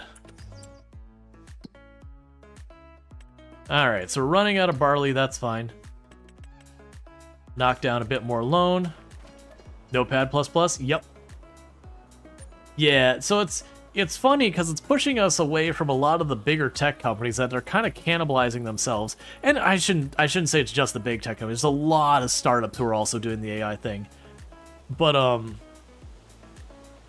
let's see. You didn't know you're so anti-AI? Any instances where you find it useful? So be clear, we're talking generative AI and all that right now. Not broader term AI. That's part of the thing that makes the whole conversation murky. So there is places that you can have it be useful. Unfortunately, even the places it's useful, it's generally more in your best interest to not use AI. Because if you go into, say, like, writing a resume, you can use generative AI to write a resume to help you, get ideas and all that stuff. But it's really easy to get yourself into a point where you're kind of ruining yourself. Yeah, no, I would consider an LLM as generative AI. You're generating text as opposed to imagery. There is, like, if you're using it for fun little things like your D&D campaign or whatever, sure, you're not costing anyone a job, because you're sure as heck not going to pay people to do that, because you just don't have that kind of money to throw around, and whatever. But there's things where people use it for, like, helping them come up with, like, newsletter and that kind of stuff that they would do themselves that they wouldn't pay anyone, so it's still not costing someone a job in all purposes. But even then, it supports that technology and all that kind of stuff, which does have its issues. But on top of that, you kind of get worse at doing those things. It's to a certain extent. Imagine you want to play the guitar, but you didn't want to practice, so you got a robot to practice the guitar for you, and then you recorded the robot practicing the guitar, and then you sent that on after, like, plucking the string 2 or 3 times. That's kind of where the generative AI puts you. You're effectively unlearning a skill by just letting the skill rot. And I'm not saying that it can't inherently have good uses. There are, but it's usually stuff like for example, with the content creation, one of the things I can see as a positive use is where, you know, you're sitting there and you go to, like, raid out someone else, and it grabs a couple little snippets from a couple different things, and it spits out a custom raid message. I see that as a relatively harmless from your use case situation. Well, again, you're supporting a thing that does cause some harm. What you're using it for is in itself not a problem. And it's not something that, like, if someone uses it, I'm going to be like, how dare you, or anything like that. Now, that's different if I see someone and they're like, I need an emote, and then they go to whatever platform, and then they use generative AI to make their emotes and then post those. That it's not that I wouldn't be able to be friends with that person or anything like that extreme, but I would see that as very actively harmful. Because that is literally someone's job. And yeah, you know, it costs money and all that, but that's the nature of the beast. Let's see, there's a company who offers their AI to read your employees' emails, determine whether or not they're disgruntled and looking for another job. Let's see, ChatGPT, write a 5-paragraph email describing what you want from this person. Hey, ChatGPT, summarize this 5-paragraph email into a single sentence. Yeah. Well, no, and it's important to be able to communicate those things. And that isn't me being like, you know, shaking the cane at the clouds kind of thing. Like, there is places you can use it. The problem is it's really hard for people who are willing to use the technology to going, well, here's that first stage of prototyping thing that you can argue is a good use case, that, you know, without breaking ethics and all that. And then it's very, very difficult to get them to stop there versus taking it to later stages of production where it is harmful. And it's a whole thing. Yeah, you saw TikTok, someone using AI to generate podcasts of stuff they were studying, using it as a studying tool. Yeah. And there's some novel, like, don't get me wrong, from the science standpoint, there's a lot of cool novel stuff we could tinker and figure out and all that. But from, like, actual production use side, it's really difficult to use it ethically. So people like shortcuts, but the bad part of the shortcut is it's faster, muddier, and you miss the whole journey. The longer route gives you, like, it's like Mario Warp Whistle, you miss the whole game.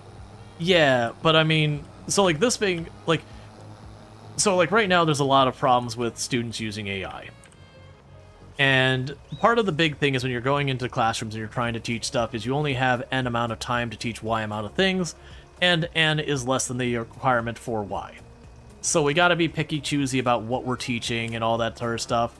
There's just not enough time. And people argue to no end about what should and shouldn't be taught. That is not an argument we're gonna get into here, because no one's gonna agree on anything and people get upset about it. But the point being is there's just not enough time. So one of those things that ends up happening is you use homework. Homework is a very suboptimal way of addressing it, but with the levers we have to pull, it is one of the levers we have to pull, and it is pulled quite often simply because, you know, you don't have the time to do it all in class. There's too much material to be covered. And so the positive use of homework is to go into things you need them to practice. You know, like math being one of those things where you're like, all right, you're learning multiplication. We've taught you how to do it. Now do 50 problems. It's not busy work.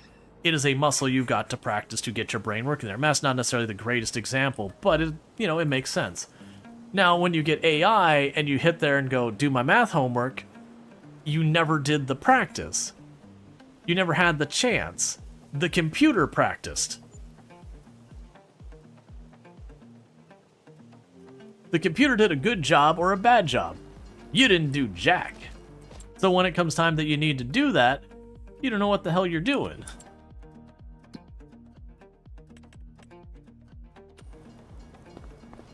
Let's see, MIT just did a study about ChatGPT's effect of the brain. Not sure if this link will get through. Yeah, no, it'll get eaten. That can go in the science chat. I know the one. I read the same article. Basically that there was a significant reduction in cognitive effectiveness and all that for people who use ChatGPT heavily versus those who didn't. So YouTube has auto-translate now if you want to watch a video that starts automatically, and it's bad. Bad annoying robot voice, bad translation. And it's on by default, yeah. Yeah, so it's a thing. And it's not that, like, AI inherently evil. Like, I know I'm being pretty pessimistic about AI right now. I do feel like the vast majority of things it's being used for in this moment are bad. That literally it's being used to be like, what if we didn't have to pay as many people? And that's kind of what it's being used for. Of course, I parked that tractor right in the way. But yeah. The interesting, you remember a professor saying that uni students' general knowledge was slowly diminishing over the years, even before all the generative AI. Yeah, a lot of that has to do with like, there's a pro and a con with improving the efficiency of things. Like, the more efficient you have it, like it's if you ever want to get into like note-taking and effectiveness in note-taking, typing in notes into a computer, you will have less retention of the data you have typed in than if you write it down. And that's just like broad sweeping thing. There's going to be exceptions to that and all that. Oh, I have to actually borrow the money. That's how this works.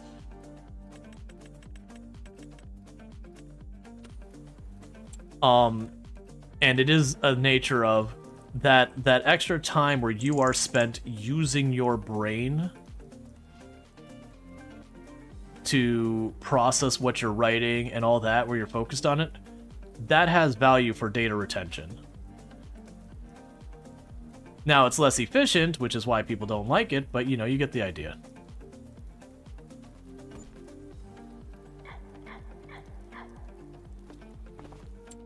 Alright, and we will repay that. It came to grading periods to students being able to think critically because they had not enough knowledge to compare on the assignment works to. Yeah. Well, that's all these things where you can go, you know, there's websites for in English class where they'll be like, hey, read this book and then tell me about this book. Fair enough. You read the book, you tell you about the book. If you just go to those websites that are like, I forget what's like Cliff Notes or whatever, where they skip that whole reading part and they just give you like the super abridged version to cover the main topics, you know, that's great for finishing your assignment in a timely manner. And as a student, you're motivated to do that because it's not fun. It doesn't feel meaningful in the moment. But on the other hand, that's what's necessary to get better at being able to have literary awareness and being able to have reading comprehension skills. Is you got to sit there and actually do that whole reading comprehension thing. You can't just hand it off to the computer. Yeah, you still have an e-reader because sometimes in bed, you just want to get to the next book series without having to get out your blanket nest. Yeah, to be fair, these days I spend a lot of time. Oh yeah, reading comprehension. Yep, and a big part of that is the way you get good at reading comprehension is you read. That's how that works. You can't you can't comprehend the thing you didn't do.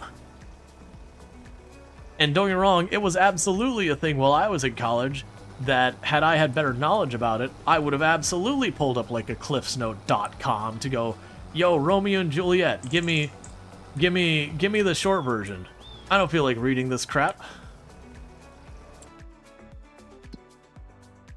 And would absolutely gone with that. All right, so for right now, we go cell, activate, cell, activate. I said cell, cell.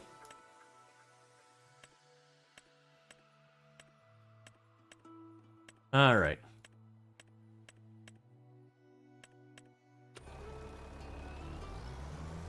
Plus, it's also a skill to read the cliff notes and then be able to BS enough about that. There is definitely a skill in being able to discuss things outside your comfort, which is a dangerous skill, because you can get into the situation where you could say with confidence stuff you know nothing about, where you have a high level of truthiness, which is where you're not actually saying the truth, but you sound like you are. That is a skill, and it can have a positive and a negative use case, and mostly a negative.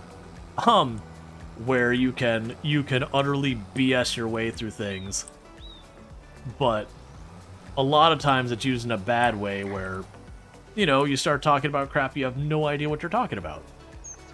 You know, e-readers are fine. You're still reading. Like, and it's totally fine to listen to audiobooks, is what I do. My point is more when you're trying to care about reading comprehension and all that, if you're not reading, you're not comprehending. You're going to have your reading comprehension skills are going to suffer.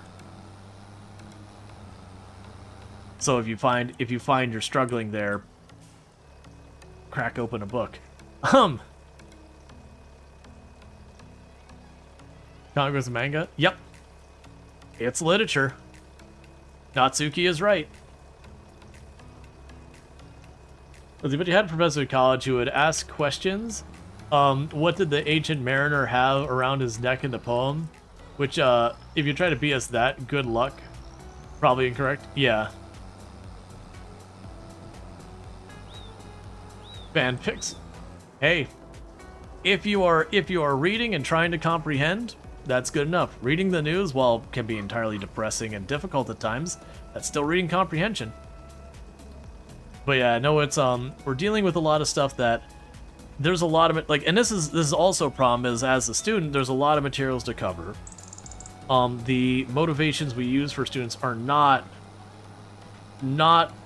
good.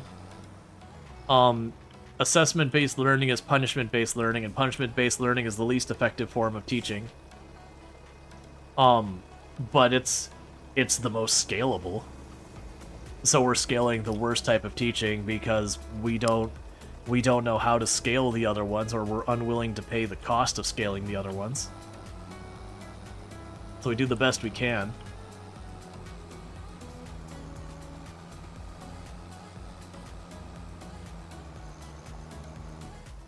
All right.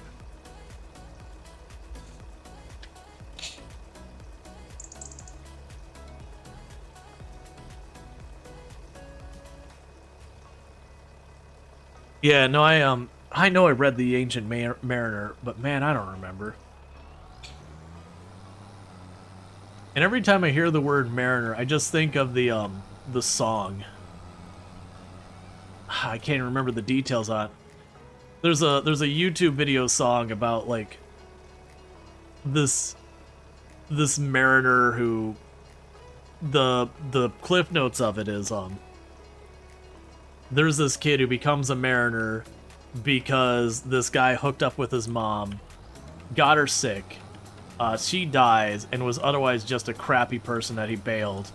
And so the mariner, like this young mariner, was like made it his whole like quest to seek this guy out to get revenge. And it's a fun song, though, you know, dark. You're curious what they made me read in school. I mean, we did some of like the some of the classics like Beowulf and Romeo and Juliet and that. We also did A Pilgrim at Tinker Creek, which is a book I recommend if you want to take a pencil to your ears and eyes and existence be suffering, because that's the literary grace that is that book. Holy crap, that book was terrible. You spent an entire chapter about a cat, not the cat itself. A cat had walked from a windowsill down to the bed and onto the floor and had left a track of paws. The cat's not there anymore. An entire effing chapter about the paw prints that went from the windowsill to the bed. A whole chapter just on describing the room. Holy crap, that book was terrible. A Pilgrim at Tinker Creek. What was... Something electric in my room was like, beep, and I don't know what did it. Oh, I know what I'm doing for dinner. I'm having leftover calzone, which is perfect. I couldn't ask for more. That very well might be the worst book I ever read, which is saying something, because while I was in Salt Lake City, Utah, this random guy walked up to me and is like, I self-published a book, and he gave me this book, and I'm like, okay. And I think I got about 3 pages in. Like, I really tried. I know, did I finish the first chapter? I don't think I finished the first chapter. I really tried to, like, give the guy a chance. It's like, oh, this is just bad. That book, which is just this weird religious book, I would read that cover to cover before I ever touched A Pilgrim at Tinker Creek for a single chapter again. Oh, man, that book was terrible. I forgot what it's doing, and that book is so upsetting.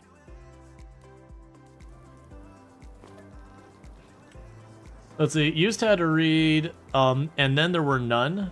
Some teenage book you hated, you can't remember. The Unknown Soldier, and the Ronald Dahl books.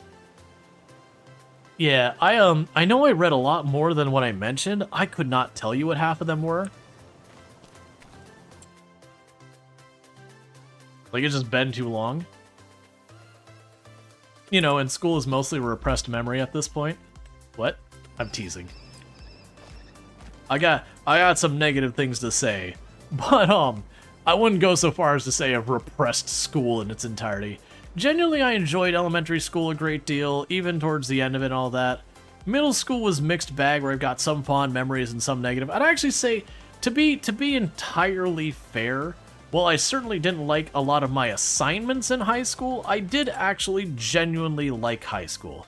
Was there a lot of figuring out a lot of things that, you know, as a teen you're figuring out? Yes. Yes, there was. And a lot of them were not necessarily my happiest experiences. But I would still genuinely say overall high school was more positive thing. Would I want to go back? Hell no. You read A Homo Faber by Max Frisch in some very boring story about a dude who ends up in incest. Great stuff. That sounds wonderful.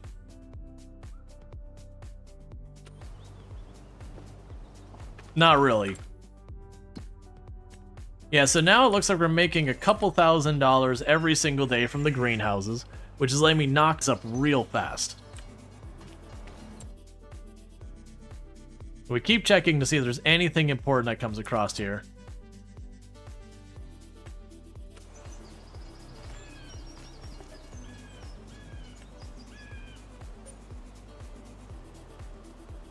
Oh, did we have a hiccup? Oh, we got a hiccup. 1 second.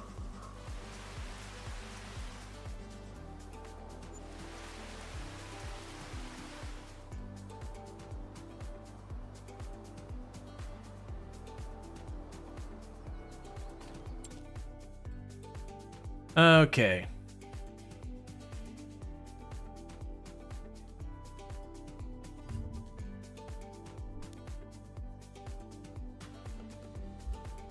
Yeah. Let's see real fast. I think we're back, maybe? Let's see real fast. There we go. Okay. Yep. Yeah, so I think it actually... So I accused Twitch of it. That might have been a disconnect on my end. I did notice YouTube chat dropped at the same time, so I think that might have been an internet hiccup on my end, not Twitch. So while I do like to accuse Twitch, because most of the time I can accuse Twitch and be on justified grounds, this particular case, I'm going to yell at my local ISP and AT&T, you can go suck it. Honestly, in entire honesty, I've actually had pretty good luck with AT&T, which is saying a lot because I'm not a big fan. Okay,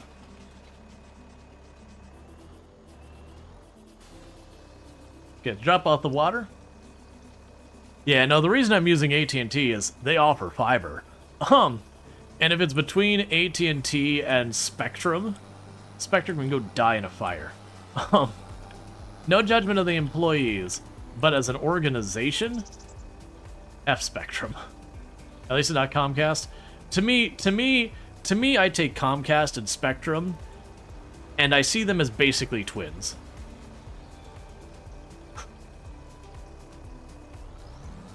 Like they're both competing to see who can be the most awful from a customer service perspective.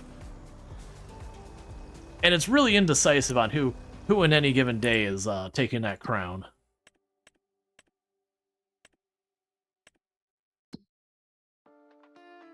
Uh-oh. Fiber so good? Oh, yeah.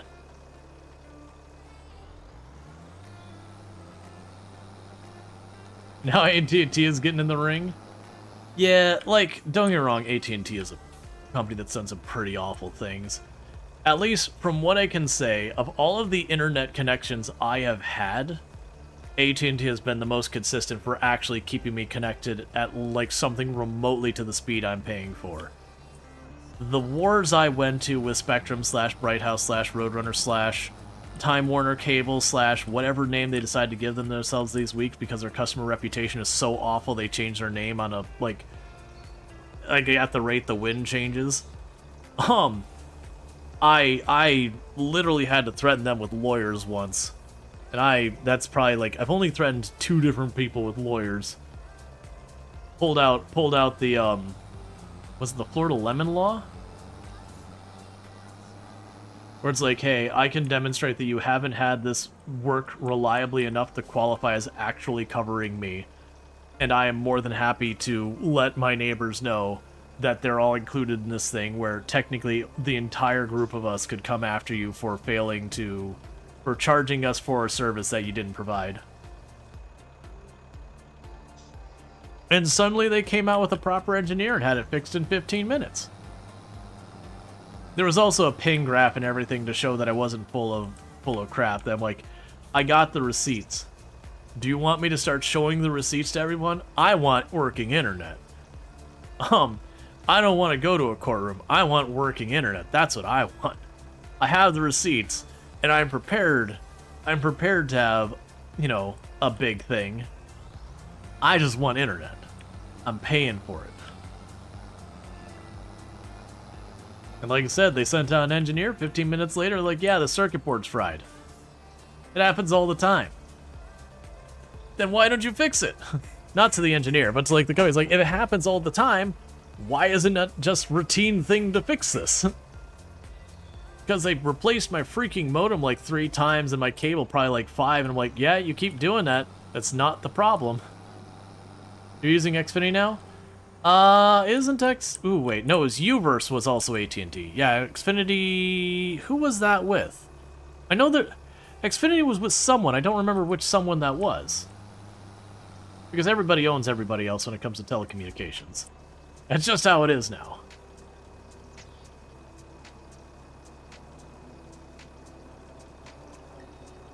Ah, that's Comcast? Yeah, that sounds right. Or if it's not Comcast, it's like a product under Comcast.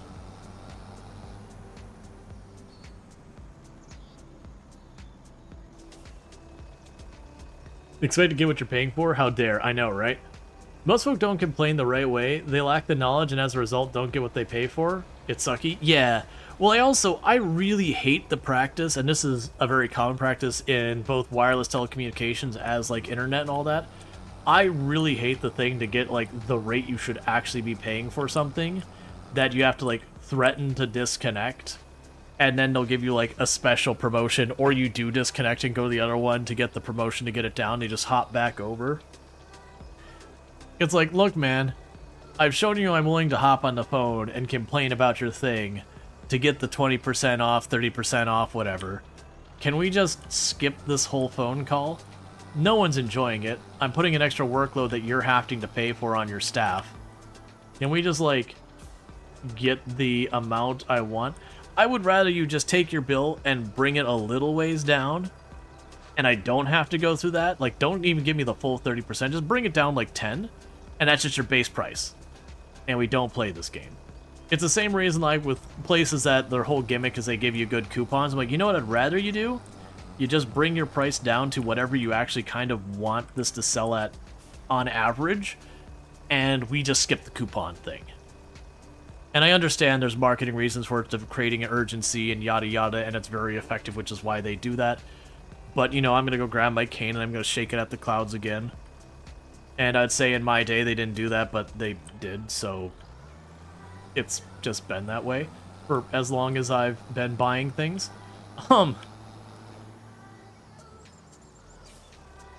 Alright. What I'm trying to do real fast is we're about to hit the ad break for my quote-unquote long break. It's fine. I was going to sit there and try and get the AI doing the cedar on the big field. And yeah, it's going to cost me some money because, you know what? We'll still do it. It's sure taking a long time for this ad break to actually start.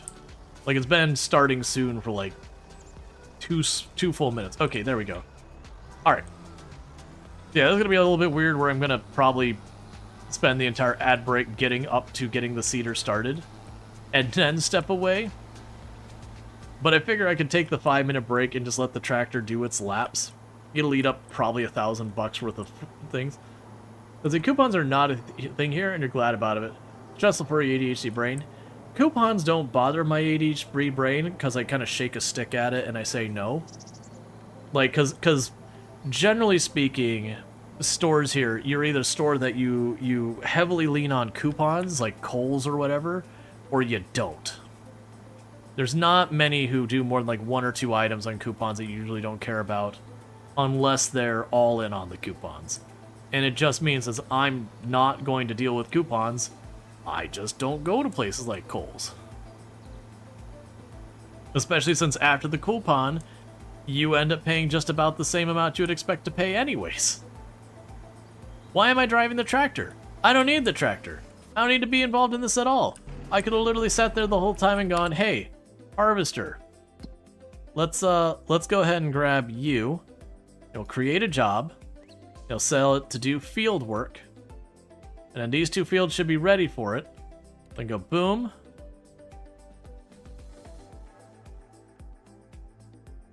Go.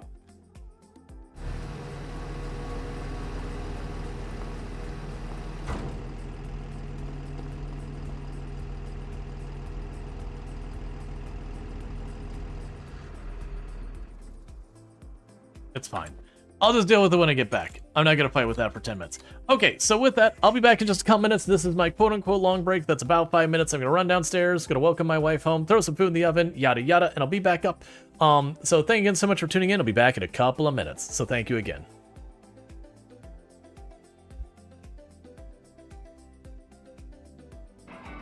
Okay, so it looks like a, oh no, wait. I managed to not hit it. I managed to not hit it.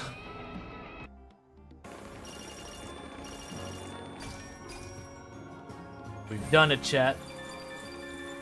We successfully murdered a whole lot of trees. Perhaps not be a jerk about it. Okay, I got some. And that's why you hold shift when you hear the noise. Don't you do that. Ooh.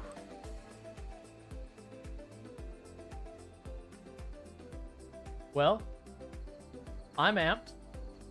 Who's amped? So prisoner, begin converting them. So let's see. They're a tough child. And they want to be in the mines. Alright. That thematically fits this in a very uncomfortable sort of way.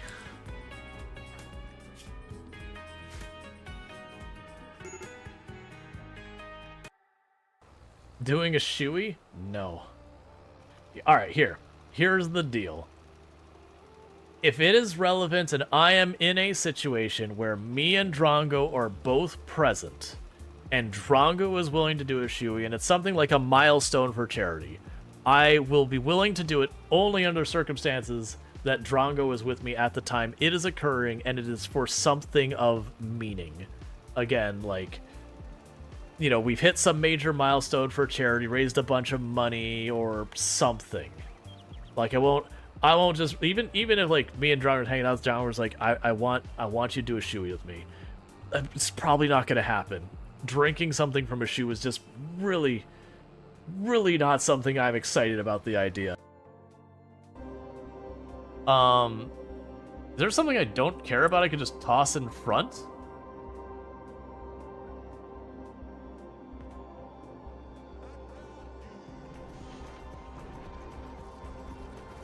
Hurry, hurry, hurry, hurry, hurry. Aha! I have shields!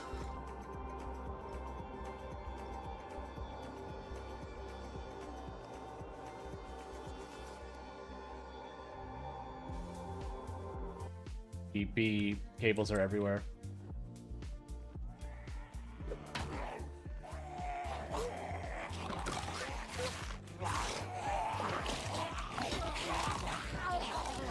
I am so sorry, I have to leave. I'm sorry. Oh, that's it. It's all good. Well, we're down. I mean, that's longer than I expected to make it. I did like...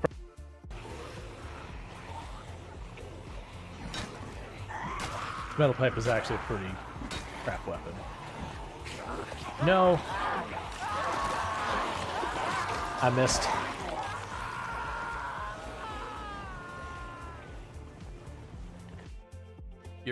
Your friends turned into weird magical cards? Oh, by the way, I'm taking literally every flower here. I know you need those to live, but I mean, look. Individual groups or whatever like that. Oh, you legitimately scared the crap out of that. That's the first time I've been gotten with that in a long time. Whoever did that, you were well-timed, probably Cookie.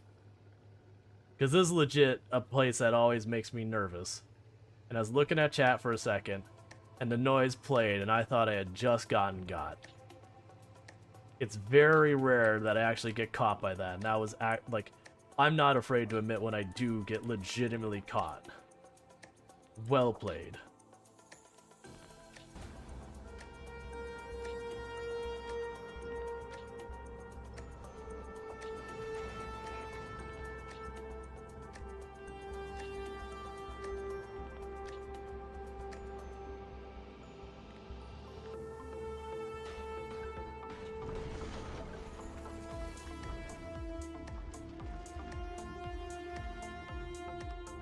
Yes, I did just dodge an asteroid by taking apart the place it was going to hit.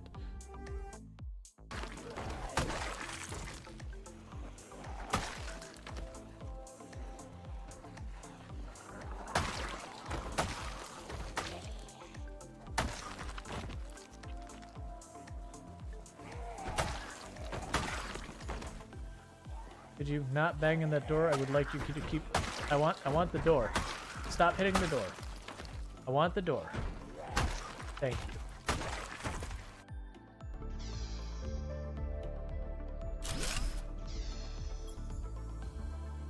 Orange. And home. You brought this on yourself. You knew this was coming. I've got eggs in my pocket. I gotta keep that in mind as well. I hate all of this. This is deeply upsetting. Well, that's not what you want to see. Where are my SWAT?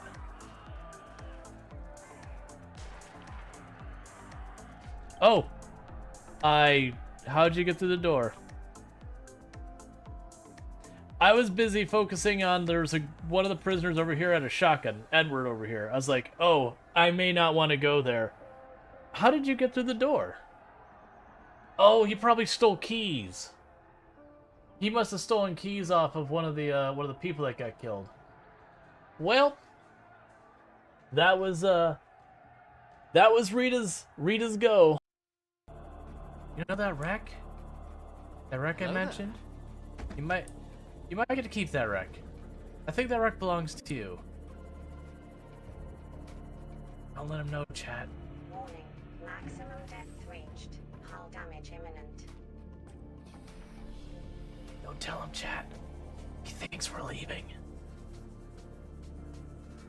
He thinks we're leaving, chat. He'll never know.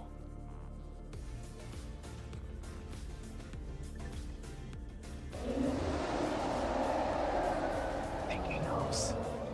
I'm pretty sure. Pretty sure he very much knows. And we're back. Tomb's not quite home yet, so I got a timer going for pulling my food out. I do hate when I have like the double disruption that ends up happening when that happens, but weather's rainy outside, so it wouldn't surprise me if there's like traffic she's dealing with or whatever. It is what it is. I also noticed this is one of the things that can be frustrating as a content creator. I did notice that since we had that weird disconnect earlier, that it knocked the viewership down like a good 10, 15, 20%. It's one of the things that sucks as a content creator when you're dealing with that. You're like, yep, literally nothing I can do about it. But what that means, a lot of people who were lurking, they got error 200 or whatever, and just until they refresh their browser, they're gone. It's fine. It just sucks when it happens. It's one of the reasons why when you have people that get disconnected 2-3 times during a stream, they'll usually just wrap up. It kind of ends up being one of those things that ends up hurting them because so much of content creation depends on numbers. And you know, like it's one thing if like your own content isn't performing and all that, because then you could work on your trade and blah blah blah blah blah. You know, make different game choices, try to see what doesn't stick and what does stick and all those stuff. But if your internet's just hicking up and that's what's causing it, there's nothing you can do about it. I'm fortunate that for the most part my internet's been really reliable. There's a lot of people that is not the case.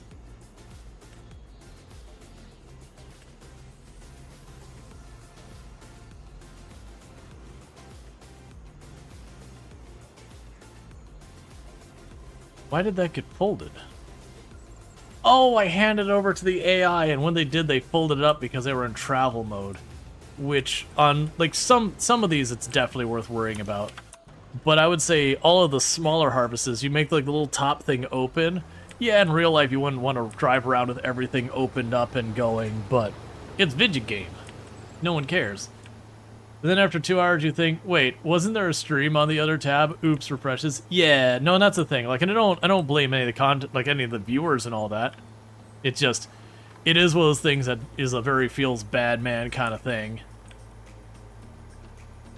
Or like if you have a game that's causing your computer to like just full on crash kind of thing.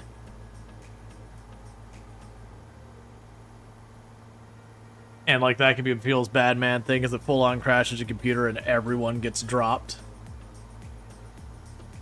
Like it could just suck the wind right out of your sails. Did the stream crash? No, the stream didn't crash. We had a really long disconnect. Not to the point that the stream reset, but it was definitely a point where I was having to like just retrying connection several times. At least I don't think it got to a full on disconnect. I'm pretty sure it didn't. I'm pretty sure we were still in the disconnection protection time frame. But it was it was one of those things that most likely a pretty large number of people are sitting there looking at a Error 2000 screen. Thank you for the follow. Welcome to the stream. So it is one of those things.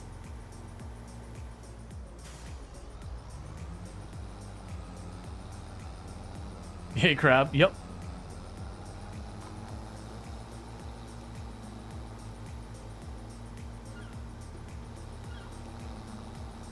So it's fun to see where raids land you at the end. Oh yeah, no, it's fun that sometimes you'll raid out or be part of a raid out, and you'll kind of like wake up in the morning with like the stream and all that, and like sometimes you'll be like, okay, like I get how I ended up here. This is like in this circle of content creators doing similar stuff, or sometimes you like literally end right back up to the stream you started at by the time the whole thing goes around, and other times you'll be like, I was watching RimWorld. And now I'm watching Escape from Tarkov in French.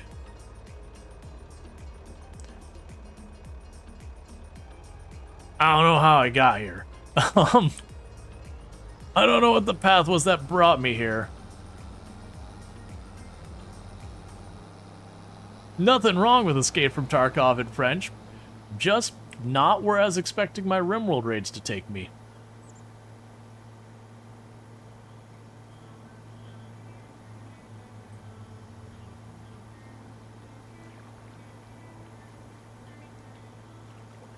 I don't know what like this language is, and I don't got the time, energy, whatever to figure it out. Yeah, so chat, I am gonna end up have to do like the double break thing. I don't like it when this happens, but you know, Doom obviously got like stuck in traffic, or you know, she's just back for her first day of work now, since we got back from vacation as well. So there's a good chance just there's a lot going on that she has to catch up on and yada yada. But nevertheless, she's not home yet, which means I gotta run downstairs to pull my food back out of the oven. I really hope 10 minutes is long enough, because I honestly don't know. I actually might let it go for an extra minute or two. Because we got leftover calzone we got yesterday. And I know that does not cook fast. But I also have no real idea of how long is appropriate for it. Like, I guess 10 minutes, but that's probably short. Because I know when you make a calzone, those suckers take like 30 minutes to cook.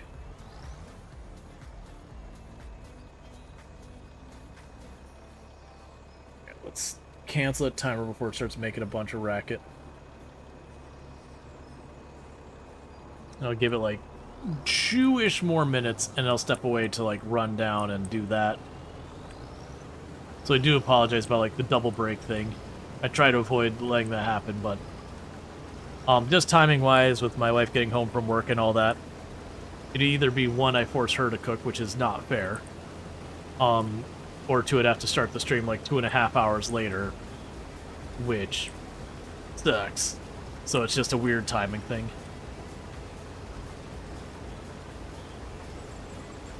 But with this as being one to run downstairs real fast and pull it out, what I'll probably do is I'll still put up the away screen, but I'll keep the harvester running.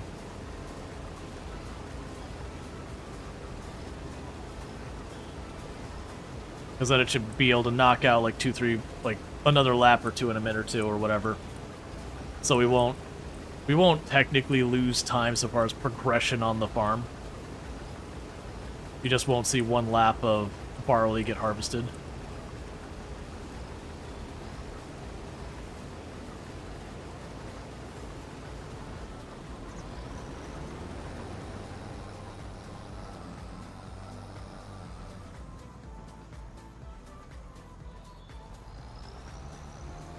Okay. Yeah, if I didn't already say it, Basset, you sleep well. Do really appreciate everyone hanging out today and all that good stuff. And we will be doing more RimWorld tomorrow is the plan. Pick up where we left off with our all endings run. Just been trying to do some farm sim on the weekends while the dare drop's going on so we can get all these done. Because every one of these we get done, that's another key plus the DLC that, like a key for the base game plus a DLC that I get to give out to the community. So a bunch of people can get a copy of Farm Sim 25, which is pretty cool. I like giving out games to the community for free.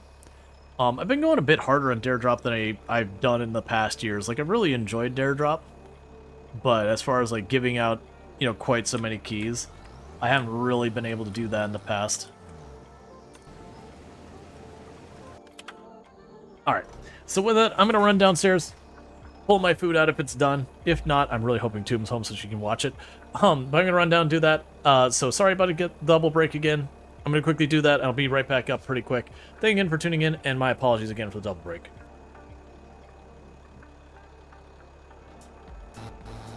And off the cliff. Whee!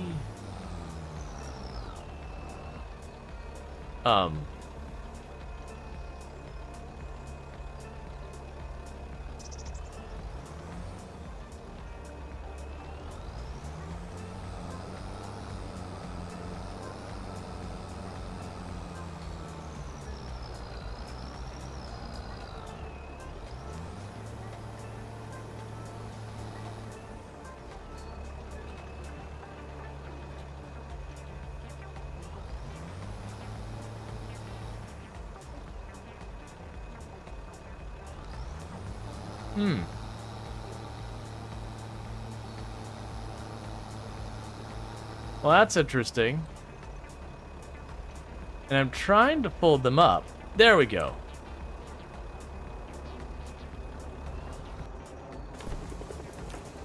Just kind of the mental image of this person. They're in the zombie apocalypse.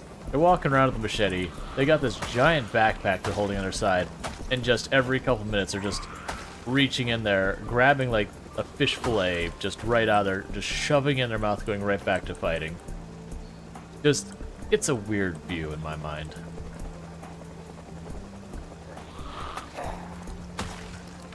Oh crap, we're already drowsy again. Hang on. Okay, and the next thing we're gonna do is we're gonna declare a variable. We're gonna declare that variable of the type integer. And we're gonna set its value to input 1. Don't forget your semicolon. Obsidians without retaining walls? Yeah, and that's, I deliberately try and make stuff... Oh, this is... Yeah, this is fine. Who wants to step out that door? This door right here. Because, that is a pretty... Well, I mean, they just did it. Alright, I guess it's fine. I'm not sure if you saw that. They walked out the door and then they teleport up in the sky and then drop back down. So, you know... And since there's two sides of that airlock, this shouldn't be really that bad.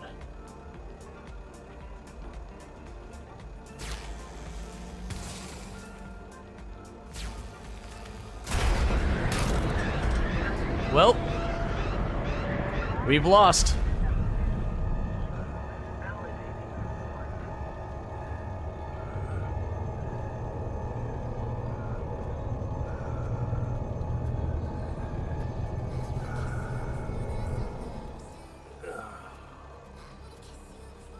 I thought we had depressurized it. So that's the thing that confused me, is we depressurized it, and was exposed to the entire opening. Okay, and we are back. Okay, so you're still working on it? Good, good. Alright. Yeah, so I just need to pull the food out. Tomb's home, it's just, you know, first day back after a vacation. It's really rainy outside, so it's just one delay after the other. But all good. So I got myself my fancy dinner here. Because this is the kind of calzones we get here. Is it like the highest quality so far as like peak calzone? No. Is it the size of a large pizza fold over itself? Yes. And I'm willing to take a little peg down on the quality to get a freaking calzone that's like someone just took a large pizza and just went ricotta.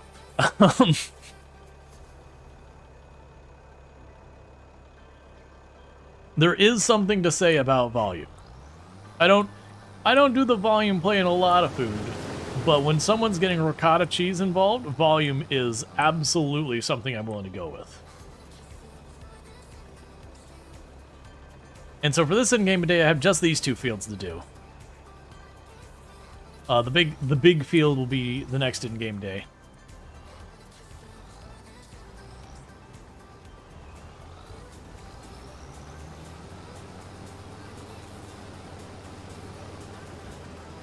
And what I'll probably do is during one of the ad breaks, I'll probably mute the mic and have a little bit of my dinner.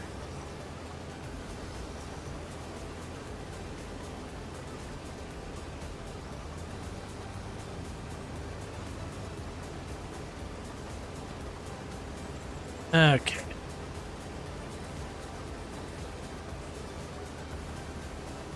Man, I hope everyone's having themselves a good evening, good Sunday night, hanging out, doing all that good stuff. Someone's trying to get a hold of me about something.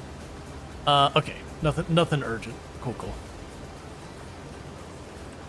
Got a lot of stuff I'm juggling behind the scenes that none of it I would expect to have like some midstream DM being like drop everything, deal with it. But I could definitely see something like, hey, I need a clarification as soon as you're done with stream or whatever. That would not be outside any kind of expectation.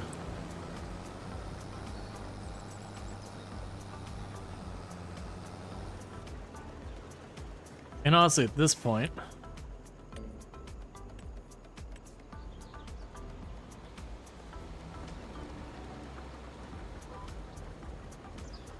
let's take over. No point in paying the worker for something to be stuck here waiting on anyways. We'll also want to check the pH on the field once we finish the wheat field.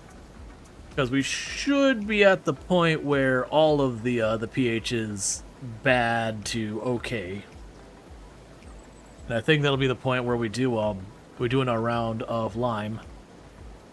And like I said, the thing I want to do with the lime this time is to not go the same direction. Try crisscrossing a little bit so we're not getting the same place that are getting a lot and a little. Try and like kind of patchwork it around to more evenly resolve that. The thing is, long as I was actually debating like if each time I just rotate like 10-15 degrees just to keep it going, and that'd be like it's almost entirely you just need to not have the exact same pattern each time. Like whether it's orientation, rotation, offset. As long as it doesn't perfectly line up, it shouldn't be too bad.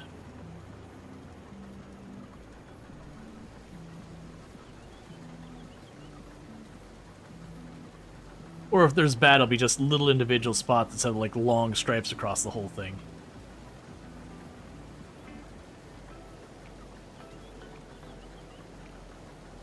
What a world we live in where this and Truck Simulator are popular? I mean, makes sense. You take a job that a lot of people like parts of the job a great deal, and then you take away the parts that people don't like, and make it a game. So like actual farming, you got to deal with like weather ruining everything. You may or may not make your money. You got lots of, checking everything. Like going out there with your little thing, being like, what's the humidity today? Do I harvest? Do I not harvest today? What do I do this? It takes literally, hundreds of, like, you don't just harvest a field in a matter of like 20 minutes. You'd go in and like you'd spend literally multiple days, dealing with that. All of the bureaucracy you have to do to show that like, okay, here's what we did to do all this to make sure everything, passes all your like legal requirements and all that. They get rid of all of that and you just heckin' farm. Or, for example, American Truck Simulator, a lot of the pain in the Truck Simulator is, one, you're stuck in a truck for 8 real-life hours, potentially. But also, you go to the first place, you gotta double-check and, like, sign off that you checked all your tamper stuff and all that. You gotta go to your weigh stations. It's not like in a video game where you just go up and you push a button, you move on to the next one. People have to sign off on stuff. And there's all of those headaches that go around it. And that one, you just like, yep, I'm just gonna drive on the thing. In real life, you can get stuck in like stop and go traffic, and it can be miserable. But in the video game, traffic, you might have like 2-3 cars at a light. That's what point in the game do you have climate change give you bad harvest, and the bank sells your farm to Purdue? That's not a thing, but that's the part that makes this more fun than real life. real life, you could do absolutely everything right and still lose. In the video game, you are consistently rewarded appropriately for the amount of effort you put in. That's part of what makes games so much more fun. Is if I do the time and effort to accomplish the task, I get paid. There's no arguing with a bunch of lawyers about, no, actually you do owe me this money, I did the job. No, but you didn't do the job, you know, based on some like weird criteria. But no, I did do the work. Oh, well, we don't want to pay you. And now if you want us to pay you, you got to go through a whole big thing to like take us to small claims court or whatever to try and, you know, get your due and all that. You just don't do that in the video game. Yeah, that's what why playing Product Zombies makes you feel like I'm actually accomplishing something, or building your house that you own in Dune Awakening. Yeah, like that's the thing. You put the effort in, and you are rewarded consistently.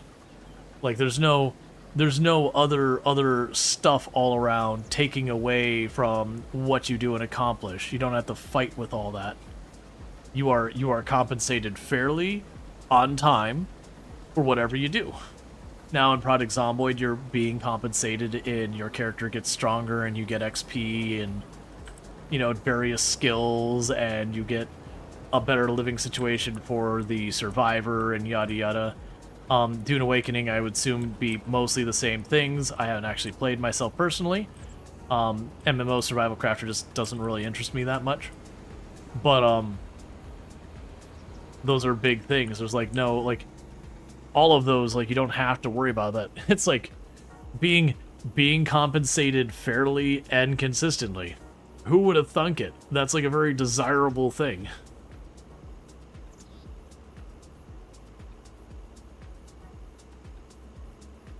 Not having to do your daily stand-up and having your team building meetings. Listening to the CEO pat themselves on the back, perhaps hard enough that they could, you know, potentially throw their back for your work.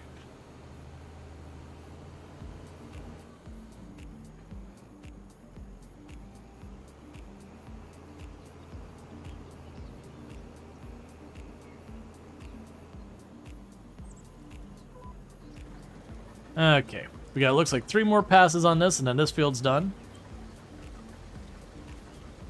But yeah, no, there's a lot of these games that you don't think about, like, especially the simulation genre. You've got, you know, you've got these style games, you've got, like, the Shipbreaker style games, you've got all the games around running trains and all that, you've got all your Tycoon style games.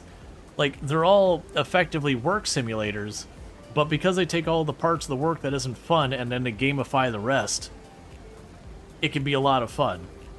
Or also, like, in this game, you sell your crop and you get paid immediately. Sometimes that happens. Sometimes in real life you have this whole situation where it's like you send your stuff off and then you're on like net 60, and so 2 months later you finally got paid for the work you did 2 months ago and all that kind of stuff. The like renovator stuff and the restaurant things. In real life, you can open a restaurant, make it like top notch, everything's great, but your marketing just falls flat. And so even though your food is top notch and everything's organized and ready to rock and roll and all that, no customers show up. And you just go like this and go, well, screw me, I guess.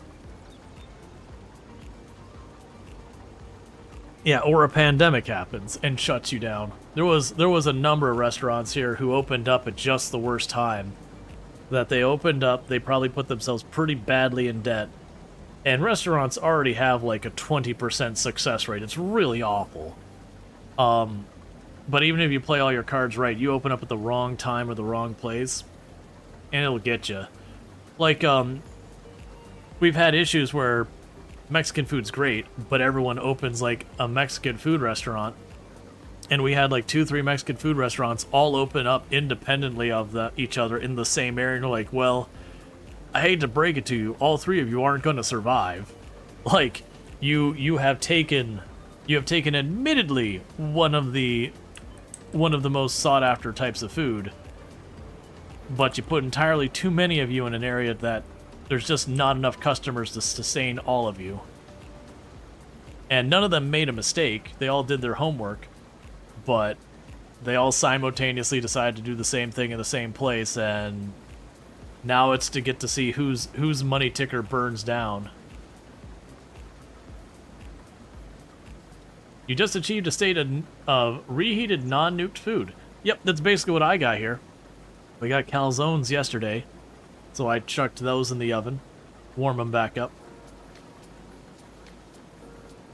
I'll wait till we hit an ad break, and like I said, I'll probably mute my mic and I'll eat a bit of my food because I'm hungry. Adam Scott intensifies. Oh, that's from The Office, right? Adam Scott. Because genuinely, I've seen an episode or two of The Office, and I liked what I did see. But by the time The Office oh, Parks and Rec. Alright, then it's not who I was thinking it was. But that's also another one that's mostly the same thing, where I saw Parks and Rec, and I did enjoy what I've seen. I've seen a good, like, 2-3 episodes. Like, I very much genuinely enjoyed what I saw. But for me personally, I don't sit down and watch much TV, so beyond knowing I enjoyed a handful of the characters and all that, that's the thing. Yeah, from what I saw, I liked Parks and Rec more than The Office, but again, that's coming from only seeing a handful of episodes of each. Hey, and Face Simplex, how's it going? Like, I know I liked there was the one character who his whole shtick was to just basically be horrifically inefficient in the government as a way to kind of, like, undermine it. Yours is Fish and Okra? Gotcha. Classic. I definitely remember, like, that was a very loved character. I remember seeing an episode where I think it was he needed more potassium, so he had to eat bananas. So he was, like, wrapping the bananas in bacon, and even that was a struggle for him. Which had me cackling. Yeah, Ron played by Nick Offerman. They actually had his character. Yeah, no, I understand all the characters had a lot of development. That, you know, like, they have the character who's effectively anti-government, but works for the government just to kind of undermine the government.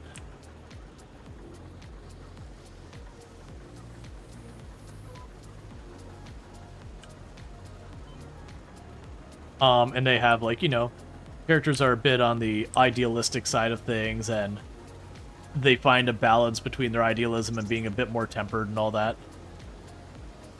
So I heard really good things about it all, where, you know, the characters actually grow. Because that's actually one of my complaints in some of those shows, is you have the character and they've got, you know, they've got their shtick. It's the thing they do, the thing they know they're known for. And they're always that thing. And so you're like 4 or 5 seasons later and you're like, I don't even care if it's meaningful progress. Just make some kind of progress. You can't stay the same non-functional person forever. Like the shtick is worn. It's a nub. You're going through Scrubs for the first time? I saw a decent amount of Scrubs as well. Again, kind of in that same thing where I've seen a handful of episodes and I really enjoyed it. But it's just I didn't watch a whole lot of it. You always love Sunny characters. Have gotten the Always Sunny. Oh, you're talking about characters that are just like positive no matter what when you're saying Always Sunny characters. Yeah, I think that one can work really well because you'll have the person who's like immensely positive and they stay No, sorry. Always Sunny. Oh, Always Sunny in Philadelphia? Gotcha. Yeah, that's actually one I haven't seen any of. So that one I haven't even seen episodes. I was thinking you're talking about like the positivity characters. I think shows have done a bit better with some of those kind of characters, like the trope characters, like the character is always positive. Because they'll make characters that bounce off of them better. So you'll have like the always positive character will be kind of that same trope. But they'll have like the other character who is kind of the antithesis to them. And instead of just this one's always pessimistic, this one's always optimistic, they make it a little bit more involved, and I've seen some good stuff with that. And then character development, the ones that they actually do develop the characters, you know, the always positive one is still generally positive, but a little bit more grounded, to a point where they're positive, but they're at least not, like, they're not to a point of, like, toxic positivity, where even in situations like, no, very genuinely, this is not a situation that should be positive. They'll do a bunch of that stuff.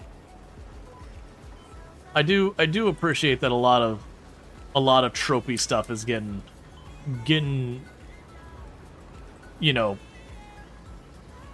getting adjusted a bit. The trope is still there, but like they actually try and do something with it versus just keep hitting that stick again and again.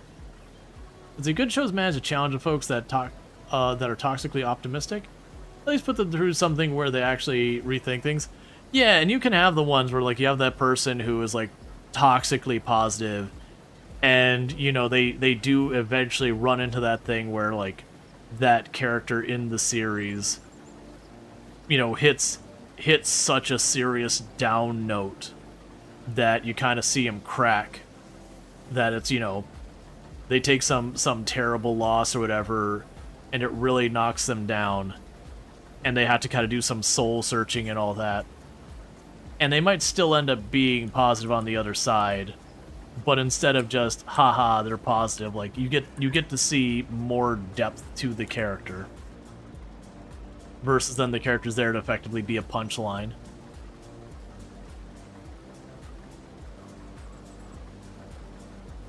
You're a clown that knows when to be serious, pretty much. But I like, that's kind of the comment I made with like villains in video games and movies and all that.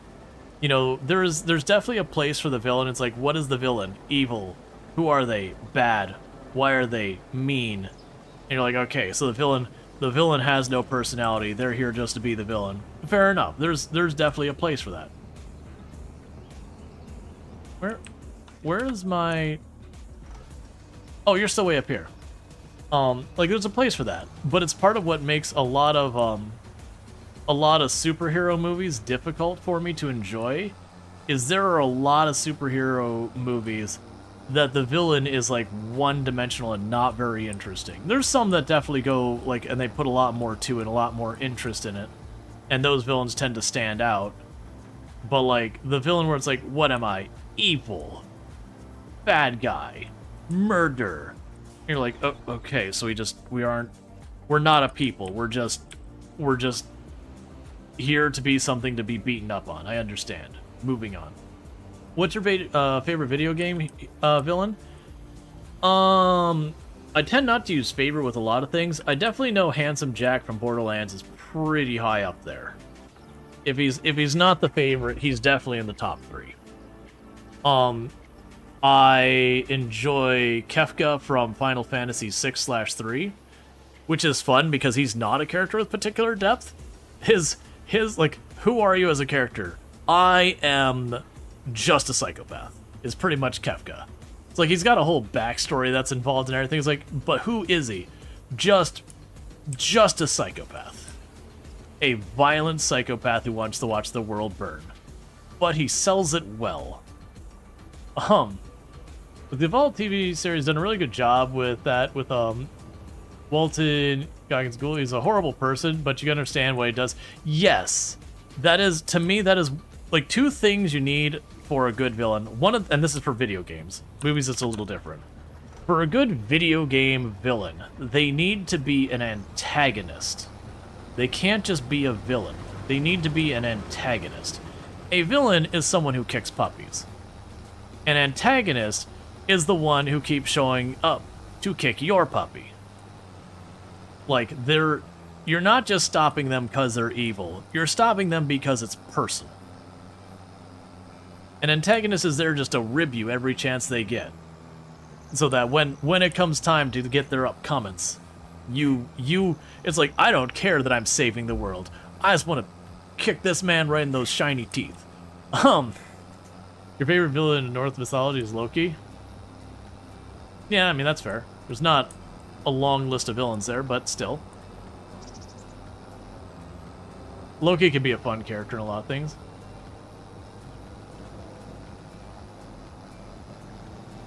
Oh yeah, no, I didn't see the Borderlands movie.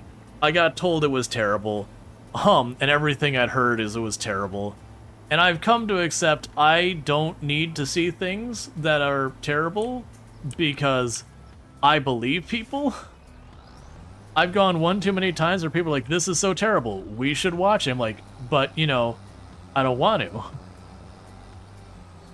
Yeah, no, that's, my older brother will do that. There'll be a movie coming out that are like, oh man, everyone's panicking, this is bad, we should go see it. I'm like, but why?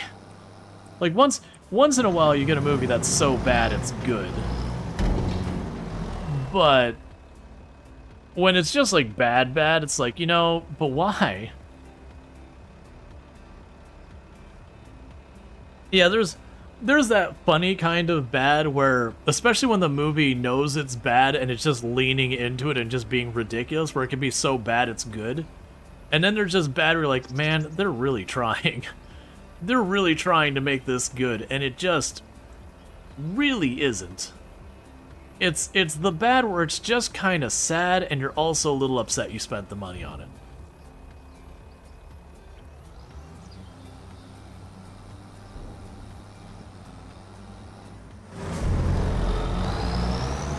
Okay.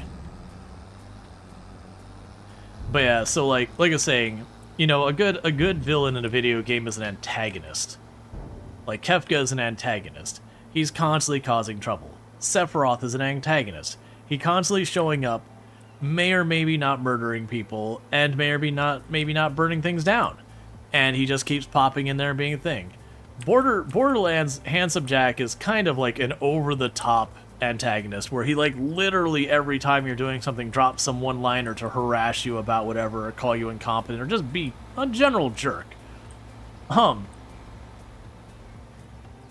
And, you know, like really does make it at the end where you're like, you know what, no, I just want to beat him because screw this guy.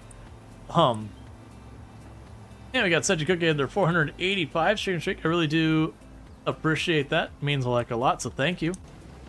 Alright, so you got a couple more passes. Video game, movies, hardly a workout. Yeah, well, that's because you're taking something where you have a whole extra dimension of dealing with the game and that you can physically interact with it, not just visually or audibly, sorry, not just audibly or visually hear it.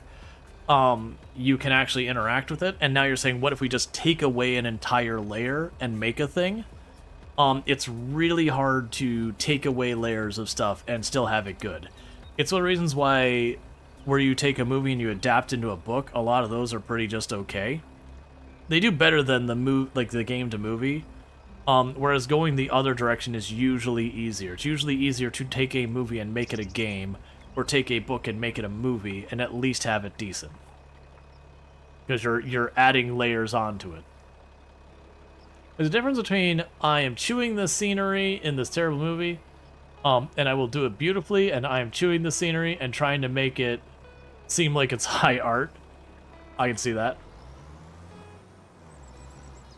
Yeah, trying to think of like, yeah, or like the villain in, alright, so GLaDOS in Portal, that's another antagonist that she's constantly bantering and harassing you and all that the entire way through. So it's another one that, like, as a villain she works really well.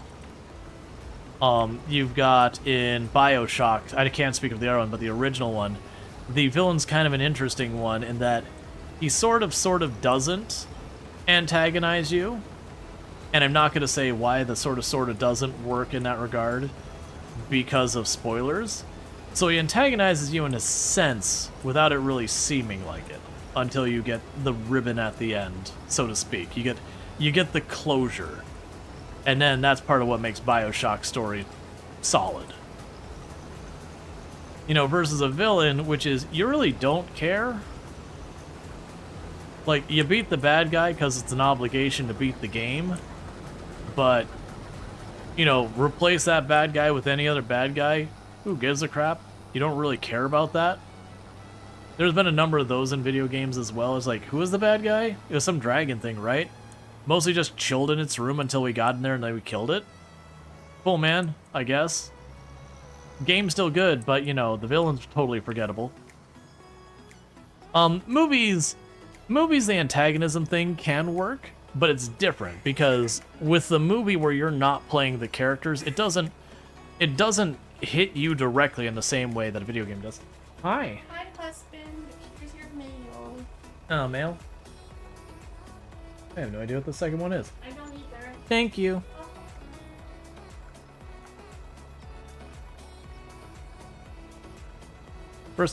First one's just being like, here's what you're paying for your water. It's like, cool, sorry. Second one, I don't know what that is. All I know is, before the vacation, I found I was going to be given jury duty and all that. And I had to defer it because, you know, I had people visiting and all that sort of stuff and all that. And where I'm at, you can literally just be like, hey, instead of this date, I want that date. And they'll give you a range of dates you can choose. Like, cool, I'll take that date. And they don't like fight you on and everything, which I really appreciate. It makes it way easier. But went to verify things. They're like, you're excused. It's like, yay, I don't have to worry about it anymore. Heck yeah. And that's because they probably had the whatever number of court cases they were dealing with. They probably found juries before it came up time for me to have to worry about it. I'm not gonna complain. Like, I wouldn't mind being on a jury or anything, but I also don't mind being inconvenient. Like, I don't mind avoiding being inconvenienced by having to deal with it.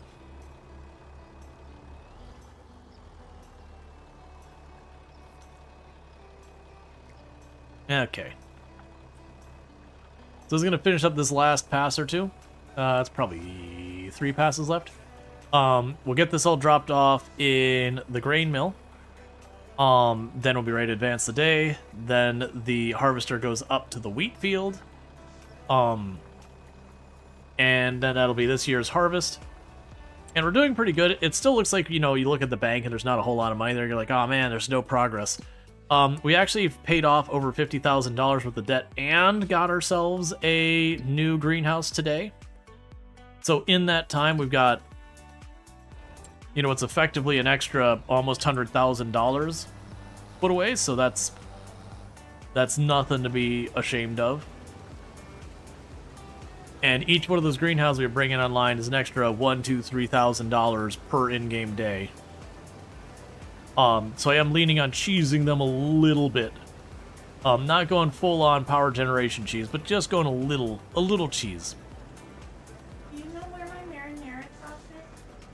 Oh, it's in the fridge. Sorry. My apologies.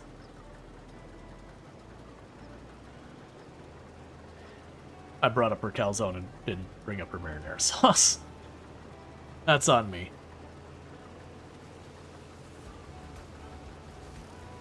Because I just put mine on mine when I got. I didn't wait, so I didn't even cross my mind. You marinara thief? I didn't steal it. I didn't steal it. I absolutely would if she wouldn't, like, if it wouldn't upset her. I mean, I should say that. I absolutely would if she didn't want it. Let me rephrase that. I would absolutely take the extra marinara. No question about it. But that was not the intent.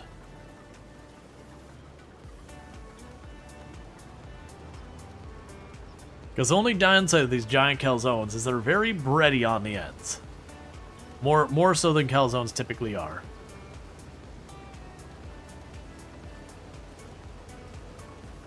You didn't steal it, you just put it where she couldn't find it until I could legally take it for myself.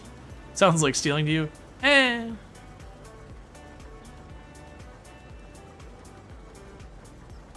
I think she just didn't want to go down the stairs because we're still pretty sore from all the walking around, and then she had work, so she probably had to walk around a whole bunch.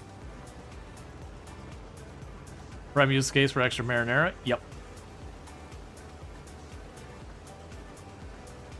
Is a calzone still a calzone if the marinara is on the inside? I actually don't know what the strict rules around what is a calzone is. I mean, it certainly needs to be like an enclosed dough thing. That typically comes with like ricotta inside. But as far as like what the rules would be, I don't know what differentiates like a calzone to stromboli versus not being either of those things. Oh, strategic transfer of equipment to alternate location. Mm-hmm.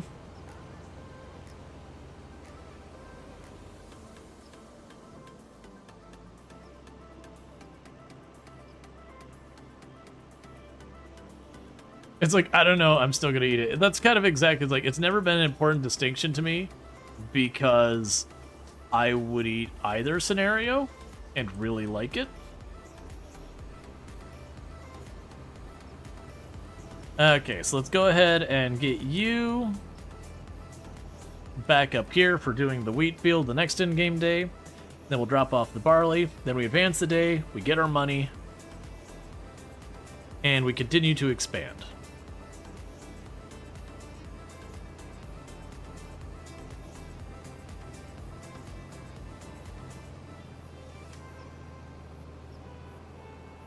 The interesting one is if I'll,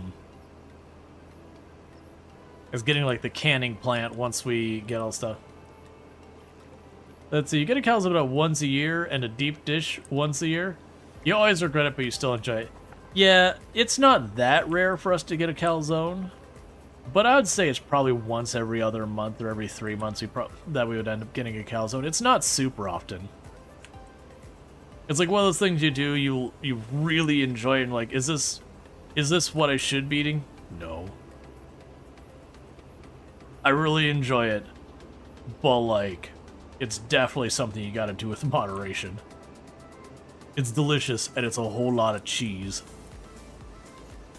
Which is, again, delicious, but you know, not exactly getting any younger. Yeah, treat yourself? Exactly.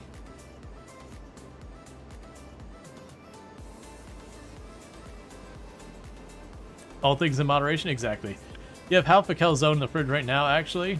You ate the other half today. That's basically what we did yesterday. The calzones we get are pretty big calzones. So, we usually order them, and a calzone ends up being 2 meals. Okay, so we're not ready to actually harvest this. The wheat's not quite done, but you're in position for when it is.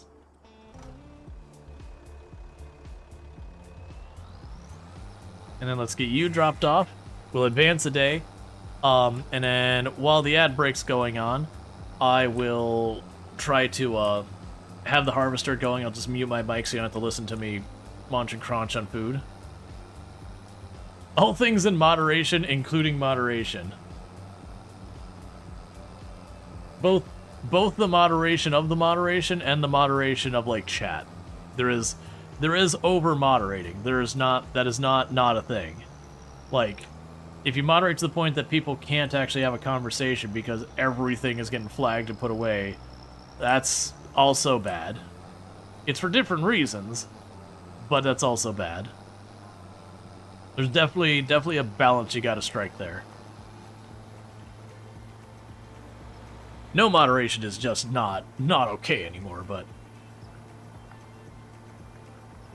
that was there was a whole conversation happening on the Twitch subreddit about people being upset about people turning on the phone verification. Well, I mean, it's verification, but phone is one means you do it. And they're being like, I'm not giving this information. Why is everyone doing this? It's like, yeah, man, those chatbots, they get rough. And all the levers we can pull to get rid of them, the phone verification is one of the few ones that actually work on any meaningful capacity, unfortunately. I definitely understand the people who it frustrates and who don't want to give their information, yada yada. The good news is usually the way you set it up is you can do, okay, you either verify your phone, or your account's over like 6 months old, or you've been following the channel for some period of time, or you've been watching for at least a certain amount of time, and you notice there's an or, not an and there. And so you're like, look, man, if your account's under 6 months, you're not willing to verify your stuff, and you have been following, and this is like, yeah, I get it, but there is a certain point where it's like, look, man, I hate to break it to you, the bots suck.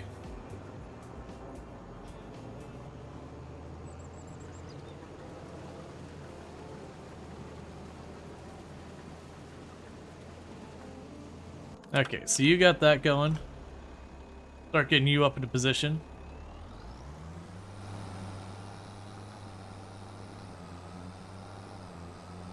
Yeah, I mean, don't get me wrong, everyone's on the platform for the first time at some point, and that can be a frustration. But, like, these days you should be running two-factor authentication on pretty close to everything, which means you're giving them a phone number, an email, or whatever for verification anyways. So, if you're doing that to already secure yourself, giving them an email or whatever to verify is kind of the same animal. Drawing the line in one place and not the other is just kind of a weird thing. I get there's definitely people who don't want to share their number, and I actually think it is worth... I do think it is people's best interest to be a little bit paranoid about giving out their information to companies, i.e. the stupid little cards you have to go to, like, at the grocery store. They want your, like, discount whatever phone number collection garbage, because they're 100% reselling that data. But Twitch doesn't resell your data in that manner. And there's a certain extent you just have to play ball. Alright, so we got the ad about to happen. Let me quickly eat a little bit of my food while this ad's happening. I do know it's a little bit of a disruption stream, but I'm hungry. So I'm gonna do that real fast. I'll be back in just a minute. Like, I'll be here, but you won't hear it because mute. Alright, see you in a few.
Alright.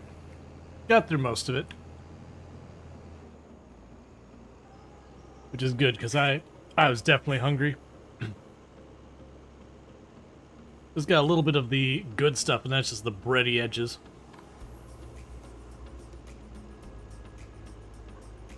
Which is like getting like the most extreme pizza crust.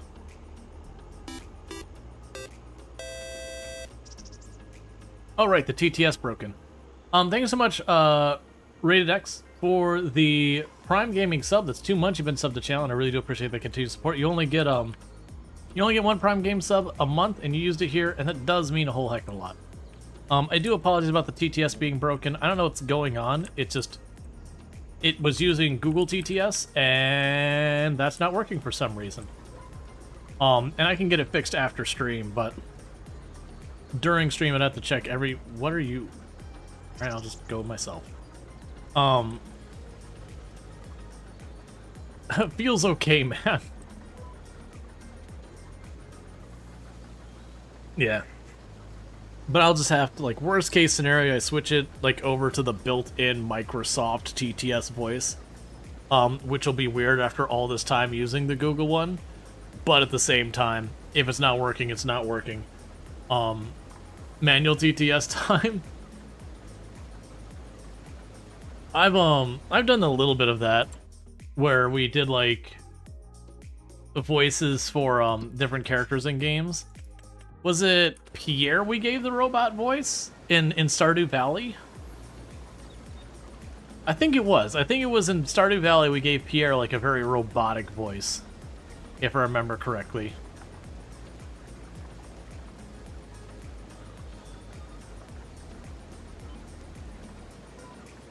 I don't remember half the voices we did for Stardew Valley. I do remember we made Pam Roz's from Monsters Inc. voice. To be like, that cold one really hit the spot.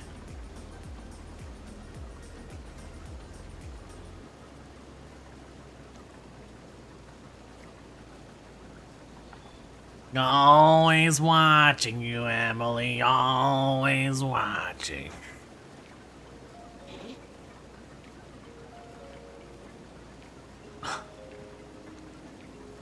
Trying to think of the other voices. Because, like, I know, let's see, when you learned that Handsome Jack voice actor was not H. John Benjamin, you couldn't believe it? Yeah, I don't remember which voice actor it was. I used to know off the top of my head. But yeah, definitely a talented person.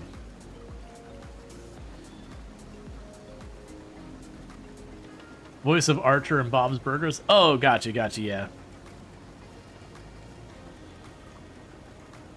It is fascinating how much voice actors get around, so far as, like, you'll have a voice actor and the sheer range of voices they end up doing is just mind-boggling.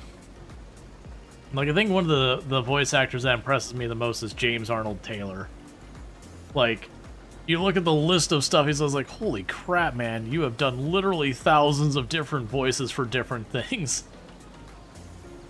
Very, very humble guy if you ever get to meet him. He's definitely one of those people you're like, this is an awesome person. Like, this person deserves all the love and support they can get.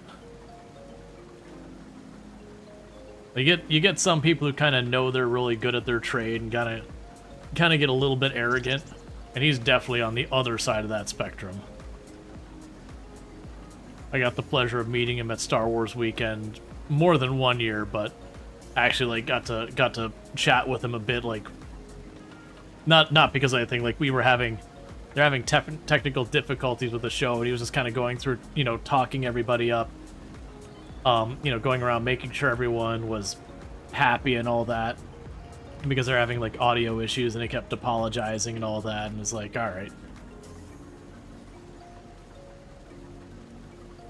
Yeah, no, Mark Hamill's another one you hear quite frequently that people be like, oh yeah, he is just a super nice, chill guy.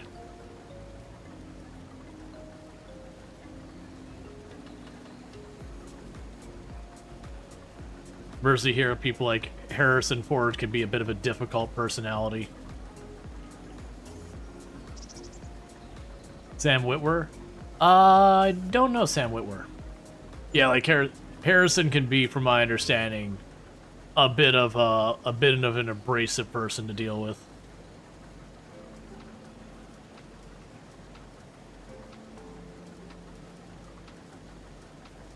Among other things. But you do hear a lot of people. You feel like Harrison has earned that right at this point? Yeah, he did some not great things though, as well, like they came out way later. Like the whole thing they had with him and Carrie Fisher early on and all that. Nothing that was like super duper over the top, like, you know, not a good spouse kind of stuff, but, you know, not compared to some of the awful stuff you hear. But you're like, oh yeah, you sound like you're kind of a jerk. But whatever. Nobody earns the right to be a dick. Exactly. But that's the kind of whole thing when you don't earn the right to be a dick. You can get to a point you might be able to get away with it, but doesn't make you not a dick. Like getting away with it at being some kind of privilege are very different things.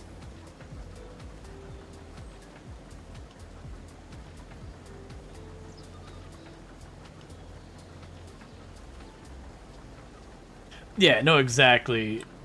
Like what Harrison did was, from what I recall, and I could have details wrong, it was definitely more like, it wasn't great.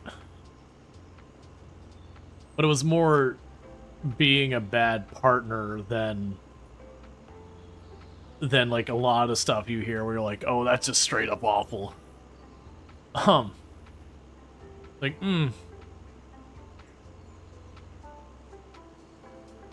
Well, we can move on to that before that starts becoming a basket of drama and all that.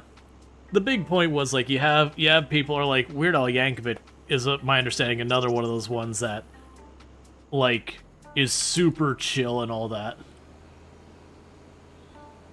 That, like, you get a chance to meet him, and he's supposed to be like this really, really chill, fun, kind person.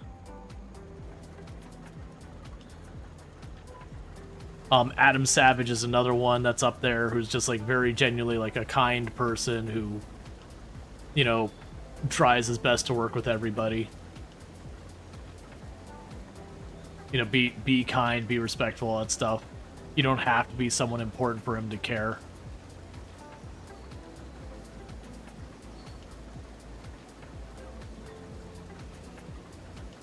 Yeah, no, Adam Savage is amazing. I got the pleasure of when I say talking at a conference with him, we were not on the same stage. That would have been amazing. But I got to run into him, like, in the speaker's area at a conference. He won't know who I am. I was just some other speaker. But at least I doubt he would know who I am. But it was cool to kind of see that. It's like, nah, he's genuine. Like, don't get me wrong, someone like that doesn't hang out in the speaker room long term. They usually go in there, get water, and then they have someplace else to go.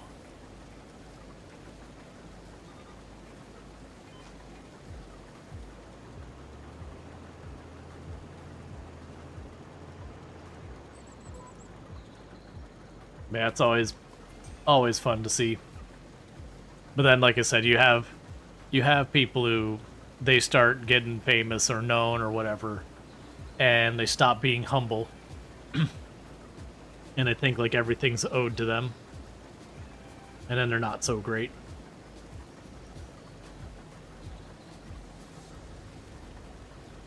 Sorry. Like, you hear plenty of people that they're like, oh, what was the guy's name?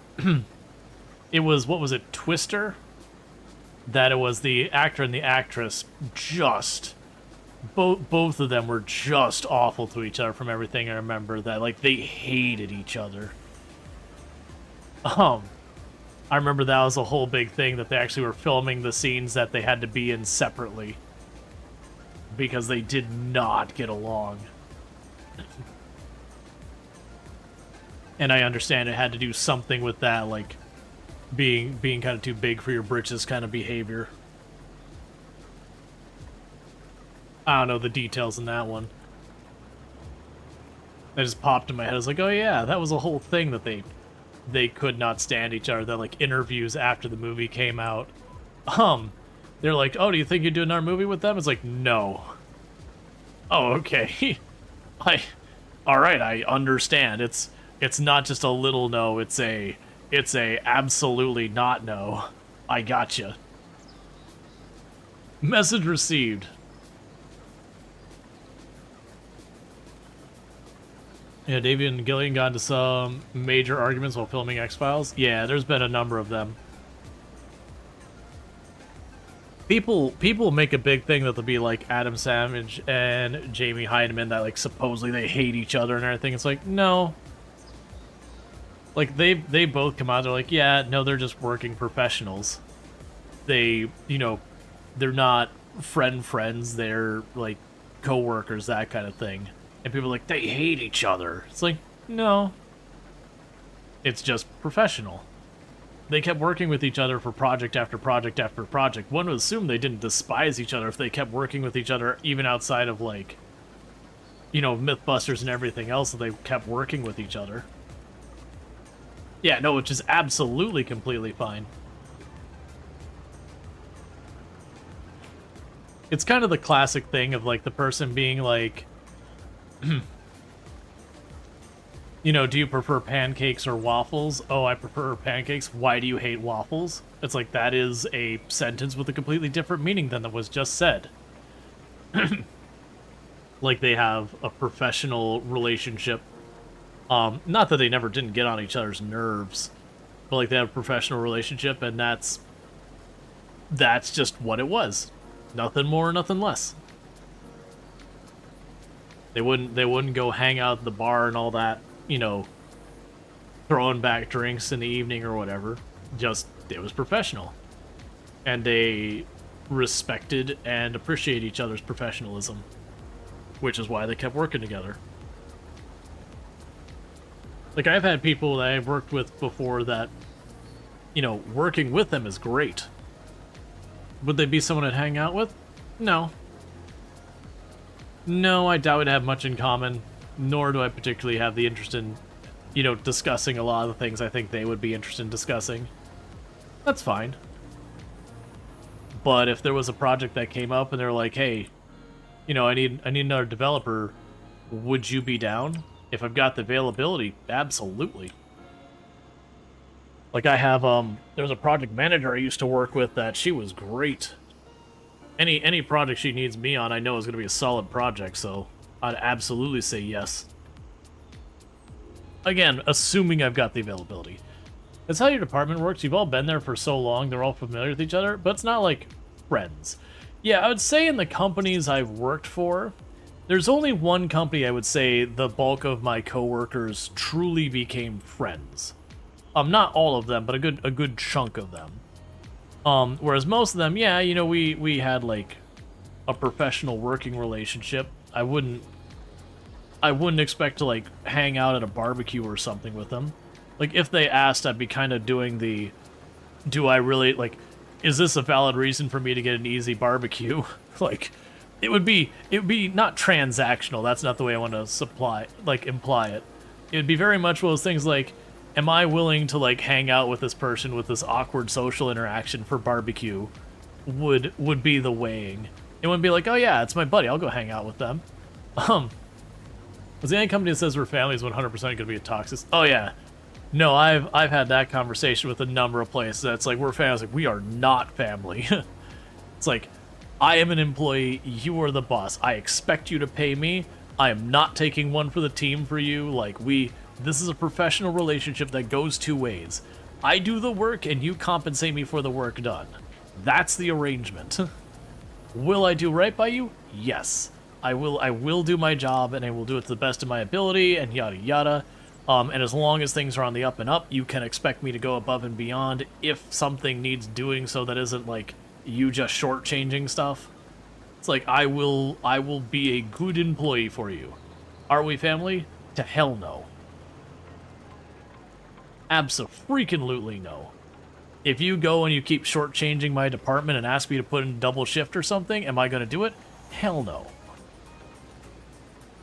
Like, if and this is an example we actually ran into. We had a payment processor change their API without warning on us in one company. It's like, yeah, I put in a bunch of extra hours. It's not my boss's fault that happened. It's nothing anyone predicted. Crap happens. I'm willing to put in the extra work to deal with that problem. At the same time, if the boss lets 3 people go and be like, all right, we're short-handed real fast, we need you to put in some extra hours. Nah, you're on your own, fam. You can put in the extra hours. I'm not the one who just let go of 3 people and then demanded everyone to pick up the slack. I'm not picking up that slack. That slack is sitting on the floor where it is. And you'll pick it up when you get a new person in that desk. Otherwise, if I move 13 widgets, you know how many widgets are getting moved this week? It's going to be 13. Not a widget more. I've learned that lesson long ago about not letting a company shorthand you and then expect you to keep just picking up more and more and more and more work. It's like, look, no. Cost of this job has that work. I had it didn't happen. I had the conversation with my boss at one point, about the being like, is that a result of capitalism? I mean, that's just a result of companies wanting to nickel and dime. You can argue whether or not that is specifically capitalism or just shitty bosses. But little a, little b. But I've had the conversation where like the boss had, we had just had a layoff, whatever, and the boss like, yeah, you need to pick up extra shifts, and I'm like, all right, well, if I'm gonna be doubling my shifts, you're gonna be doubling my pay, and like, we can't pay that. It's like, well, then we can't double the shifts. Like, that's simple. We have an arrangement, we have an agreement. You're trying to change the terms, and I'm going to tell you, I'll change my terms to go right with them. And after a couple of weeks, I ended up hiring people back in. Like, yeah, you can't just let people go and then milk the rest of us. Nah. But you gotta have people willing to buy in and rally together for that. We can stay away from free market fair capitalism because those are fiction. Those are great on paper. Reality, those aren't real. They can't hurt you. Just like pay based on merit is a great ideal to pursue and a wonderful dream. It's not real. Even if you try your very best, at best you're gonna have a deeply flawed system. That's the times when salary sucks. Hourly is the problem. Oh, well, no, I was salary when I said that. Like salary, they'll be like, oh yeah, we need you to put in the extra time. Your salary. This is what we pay for. It's like, no. Oh no. Don't try and pull that card on me. We had an agreed amount of work. You're changing the terms. Rereaders said, that's the times that being salary sucks. Hourly fixes that problem for the most part. Overtime and such. Yeah. Sorry, you're right. Right. Yes, my apologies. We're on the same page. But yeah, no, that's definitely the thing with like the salary when they try and like go, we need y'all to pick up the slack. It's like, I didn't put the slack there. Like it's fine if I'm helping where like a coworker's been out sick or vacation or whatever and they need to help out a little bit, whatever. But like if this is a self-inflicted injury on the company, that's the company's slack. That's not my slack. I'm doing my job. The company can figure that out. Maybe or maybe not I'm negotiable about an increase in pay to take on an increase in responsibility, and that's not always the case. Sometimes like, no, that's exactly as much responsibility as they want. You can take your offer someplace else. When you first started slamming, you got slammed into a department head first because it's a small department. One guy had both his parents die in a house fire over the holidays. Once the dude came back, the boss like, let's see, you are off duty for 2 weeks because you busted your butt. Yeah, no, I've had some bosses like that. I definitely had like my favorite job, and it was the same when I said, you know, a lot of things were the good ones. I definitely had the boss like, when was the last time you took a vacation? I was like, oh, been this long? Well, you're on vacation.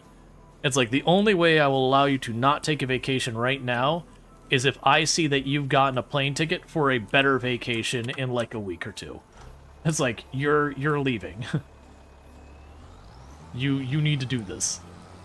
And I really appreciated that boss. Our department absolutely kicked butt.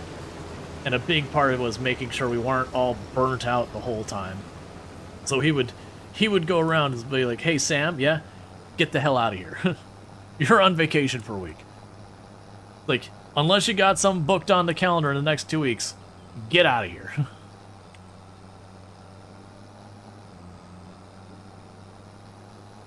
What he'd actually say is, I don't want to see you in here tomorrow, is the way it'd actually phrase it. We only had it happen under him once. We had someone who came in who had like very clearly had like a bad cold or whatever, and he literally walked up. The person came, he's like, "What the hell do you think you're doing?" He's like, "I'm working." He's like, "No, you're not. You're going home." It's like, I don't want that sniffling going on here. Get better. You know, come back to work when you're not sick. The work will still be here when you get back.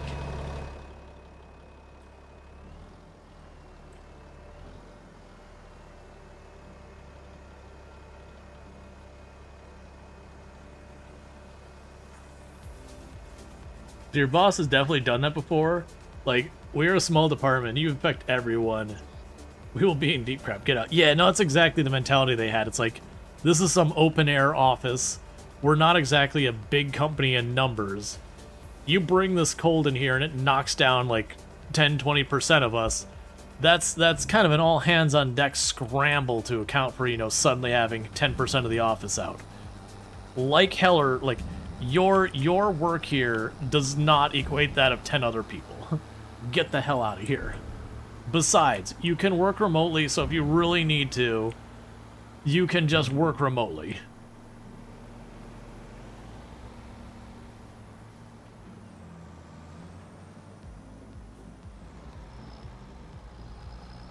But they get dicey though, because then they get to tell you when you are off. And that's a slippery slope of not getting vacation approved on dates you want it. Oh, no, you're misunderstanding, Lord. Basically, what would end up happening is so, at the company there, we had the, unlimited PTO. And the problem with unlimited PTO is people are really bad about actually taking PTO because they feel guilty about leaving others behind. And, like, having them pick up the slack, whatever you want to call it. And so if someone's not taken vacation in a long time, they'll be like, you need to get a vacation on the calendar. Like that kind of thing. But absolutely, like, I don't think I ever once heard of them saying no to someone requesting vacation. And I think in the entire time I worked there was like 2 people who got in trouble for abusing PTO. On them PTO, can you say those words in a sentence? PTO is paid time off. It's actually, I don't know about nowadays, but it's been very common in like, not entry-level software dev, but once you're over that. But yeah, unlimited PTO is not actually that rare for like creative jobs, skilled labor, that kind of stuff. And I don't mean skilled labor as in whether or not job actually takes skill, but what people qualify as it. It's a mixed blessing, to be clear. Because the problem is, if you actually look at people under unlimited PTO, they're more likely to take less time off than people who get like a dedicated 2, 3, 4 weeks of PTO. It's a thing you feel guilty about taking the time off. And it's not a pressure on the company to make you feel guilty, it's a self-inflicted guilt. And that's what my boss is trying to tackle. Was one of those things of being like, you have unlimited time off and you're not using it. Scoot. Like, you are not a machine.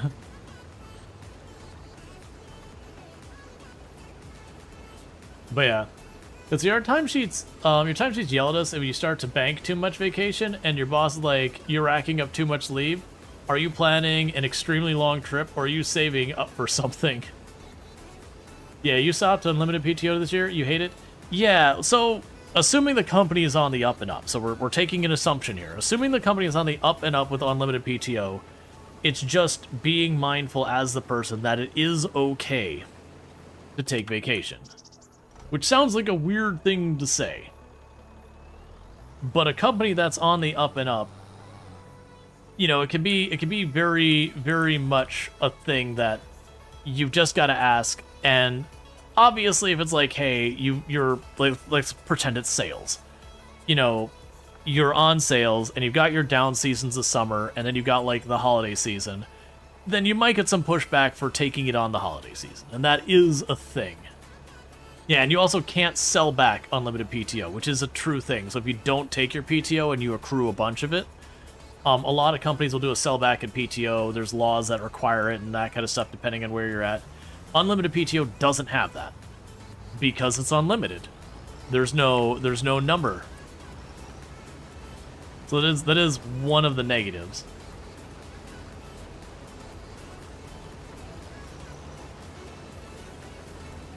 In this game, PTO also means tractor power takeoff. As a recruit, it can be a heck of a lot of fun. It also needs to be respected. Gotcha. Yeah, some jobs will actually give you a pretty good rate on your sellback PTO. It's usually never worth the actual initial hours. Like, it's not 1-to-1.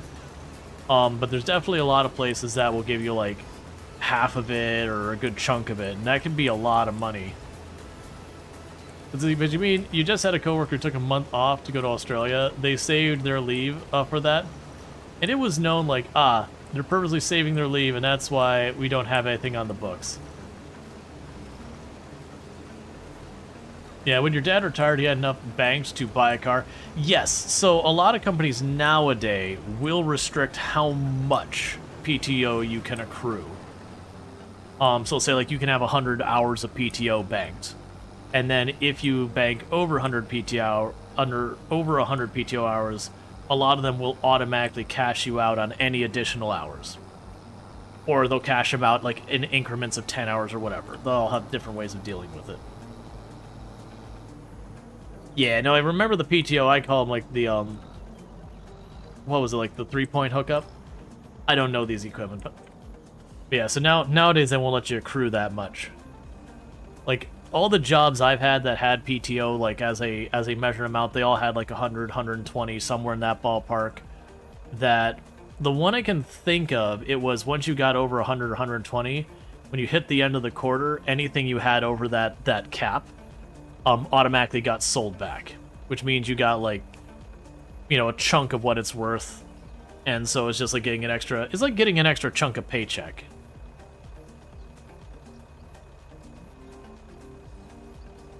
Three-point hookup is something you do at a bar downtown.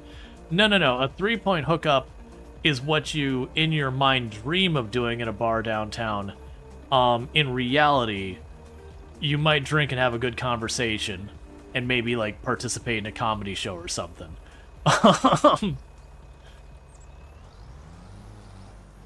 There's not many people who just casually go into a bar and honestly even succeed on a hookup in general.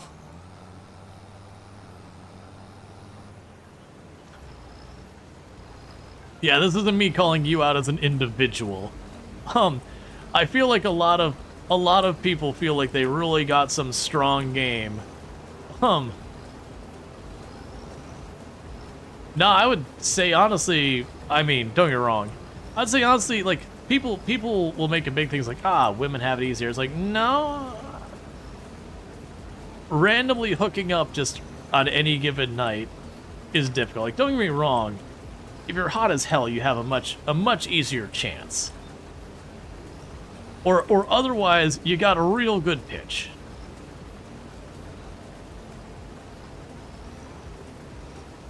Your game isn't as strong as wet point type there.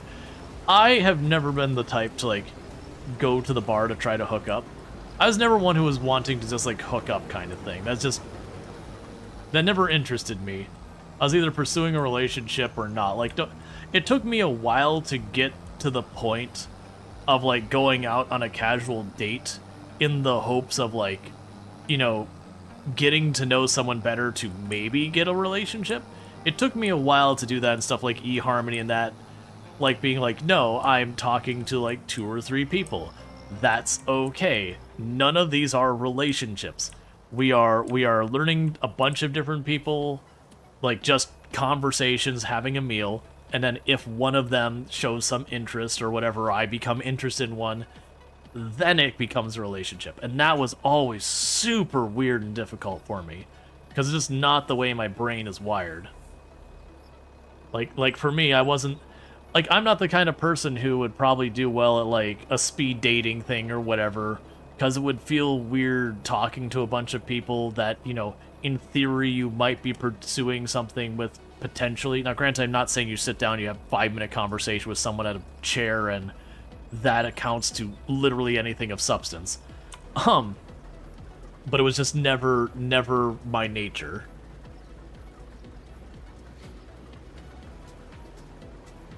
Like, I definitely got flirted with a couple of times, and, you know, when you recognized it, flirted back, which 50-50 if I even realized it. But yeah, this just never the kind of thing. Because honestly, like, a lot of the people who are, like, going for the hookup at the bar are wanting something very different than what I would be hoping for. So not on the same wavelength. Neither of us would have been particularly pleased with that outcome.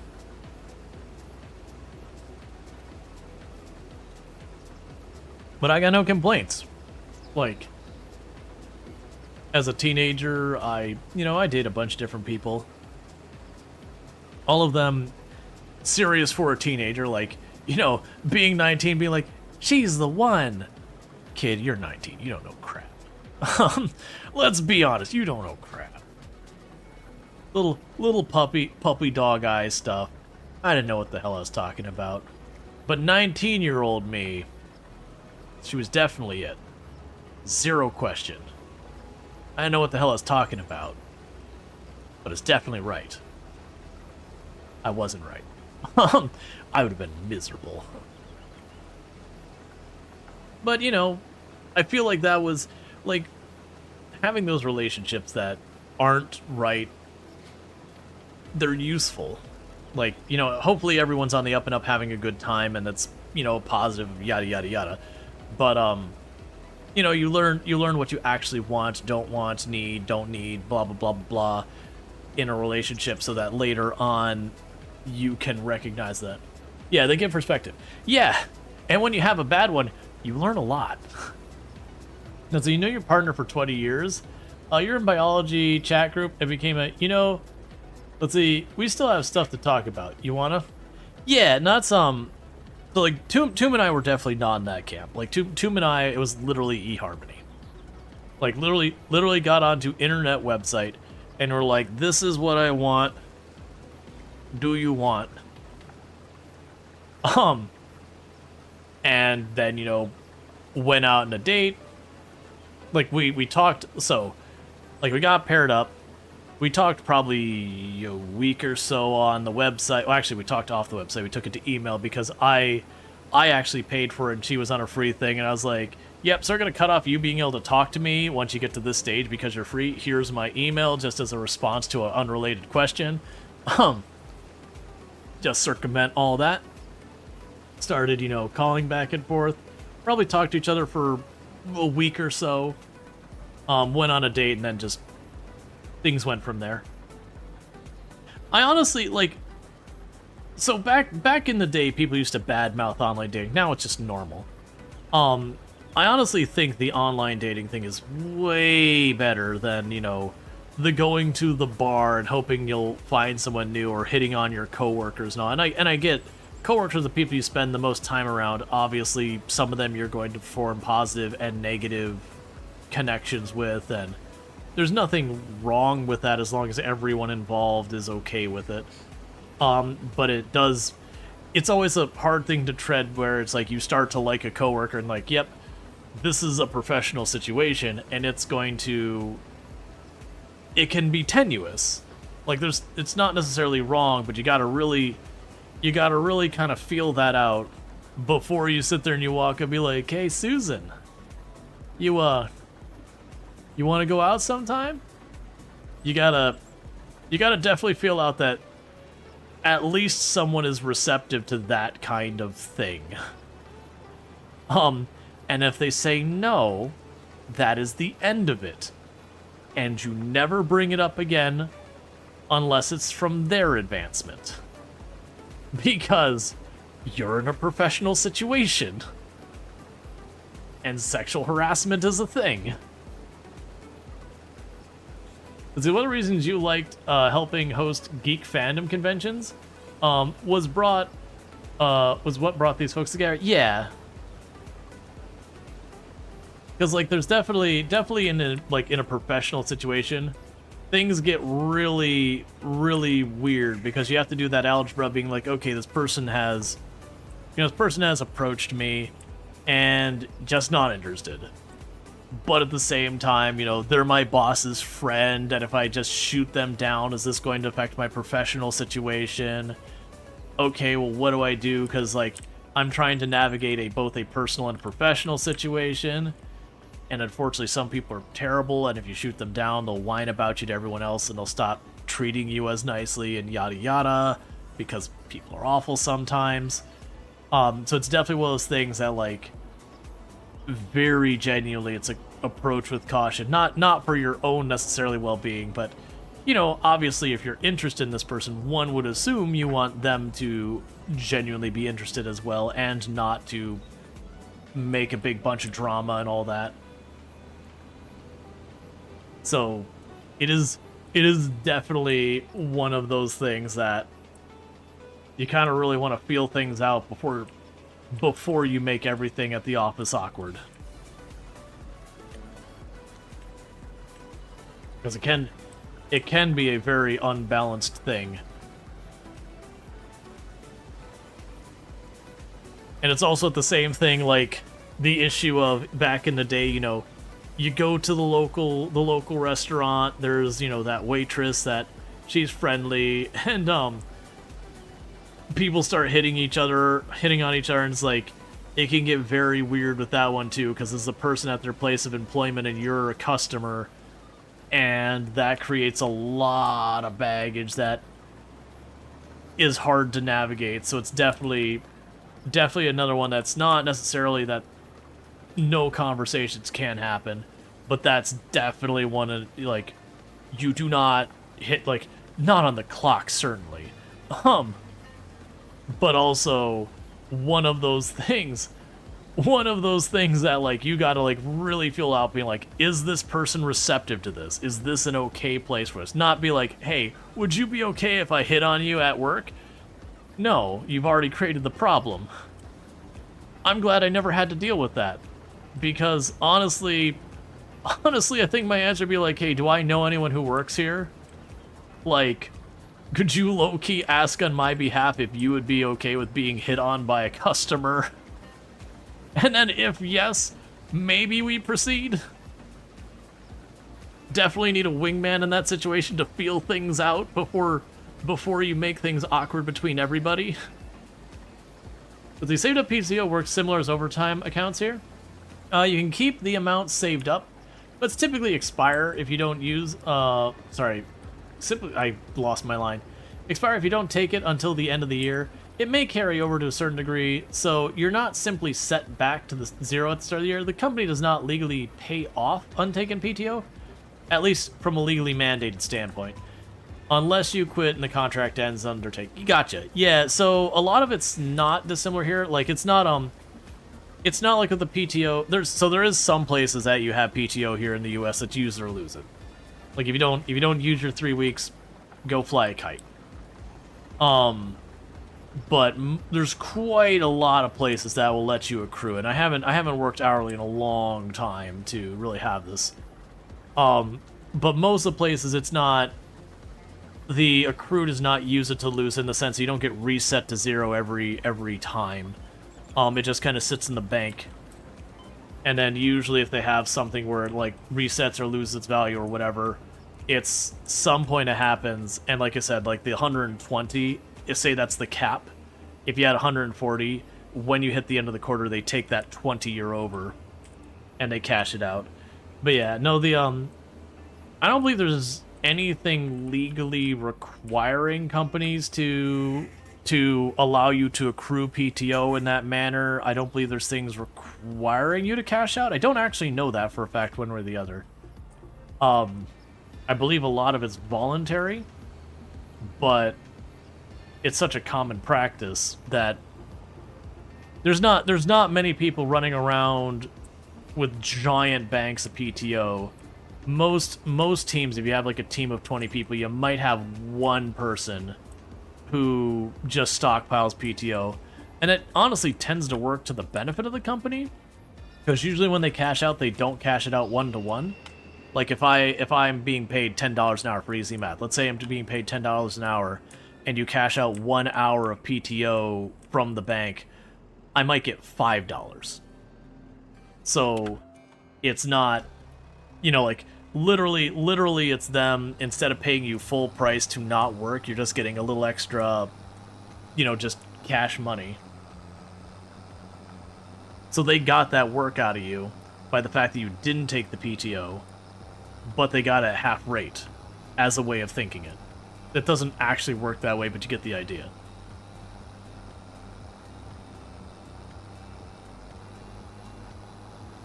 But yeah, romantic entanglements and work. It's not that that's a no, but it's, you want to make sure everyone involved is on the up and okay.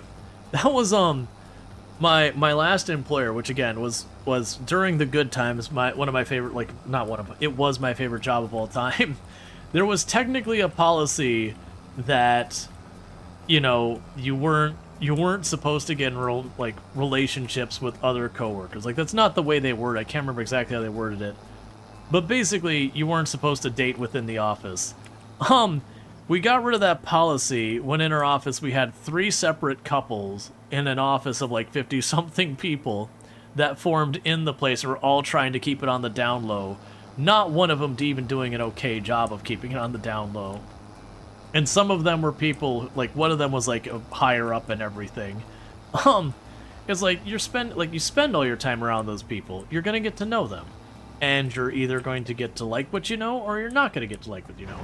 Maybe they're friends, maybe they're more. But yeah, it's a whole thing.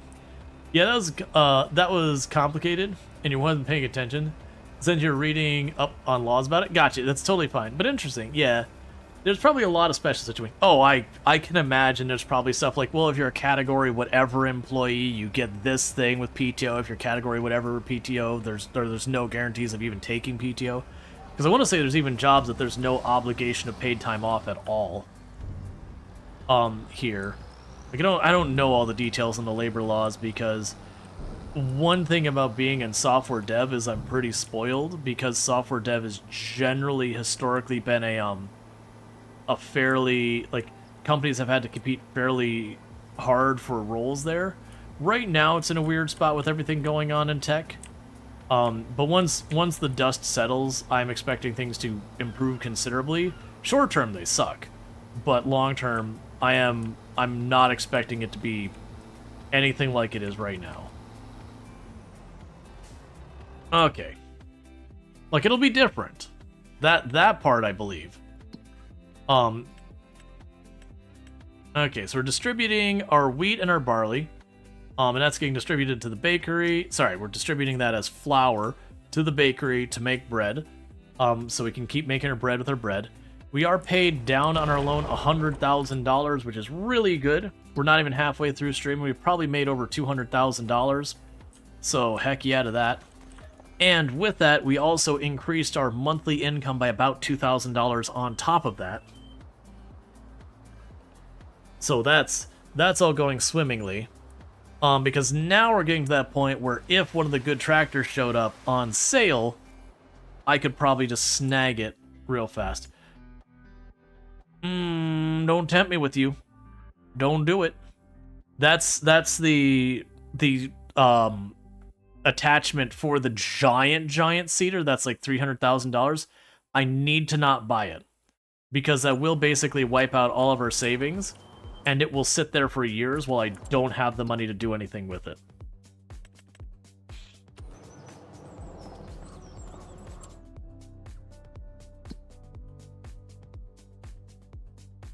Okay, and we plant next month.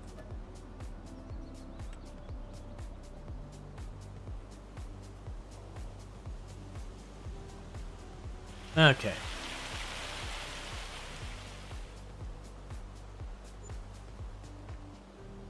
Your dad's a somewhat mechanical engineer, somewhat similar here.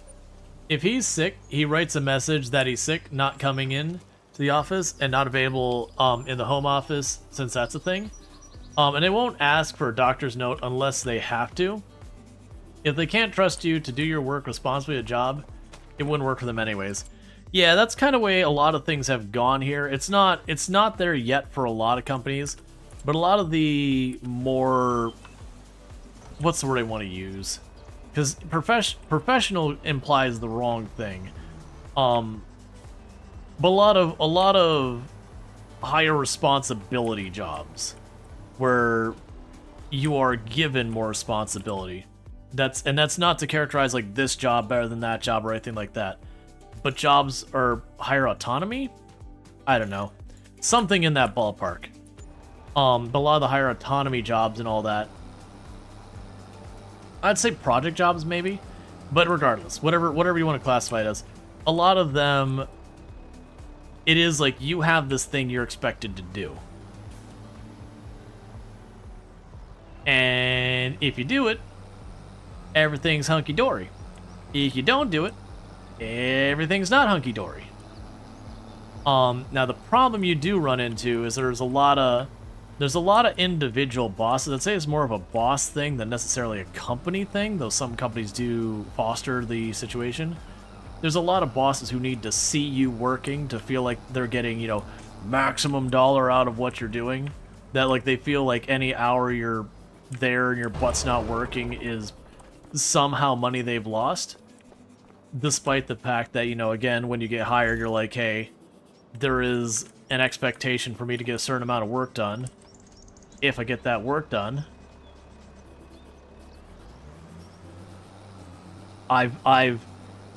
you are getting the agreed upon work for the agreed upon amount of money. Anything you get extra out of that, you should be thankful of. But it's not the way some people see. I am liking that there are more companies, mostly because of stuff like certain roles being, you know, kind of difficult to hire for, like there's just not enough people working them, as well as like unionization and all that kind of stuff. That you will have roles that,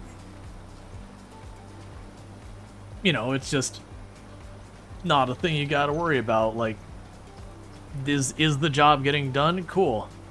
Then unless I'm doing something to like put the company's image in jeopardy,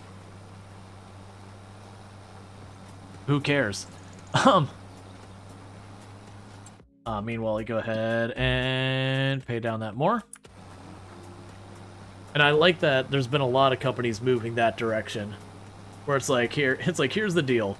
Like, using anything like associated with the company, you know, don't make something that kind of forces our hands from a reputation standpoint to deal with you.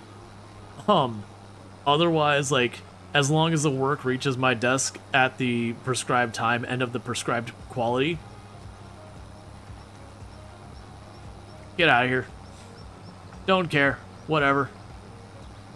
You deliver your work on time and of the right quality, as long as you're available for meetings within a certain time. Ooh, wait a second.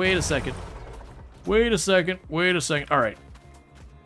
So I think I can do this in any order. We do need to put down lime.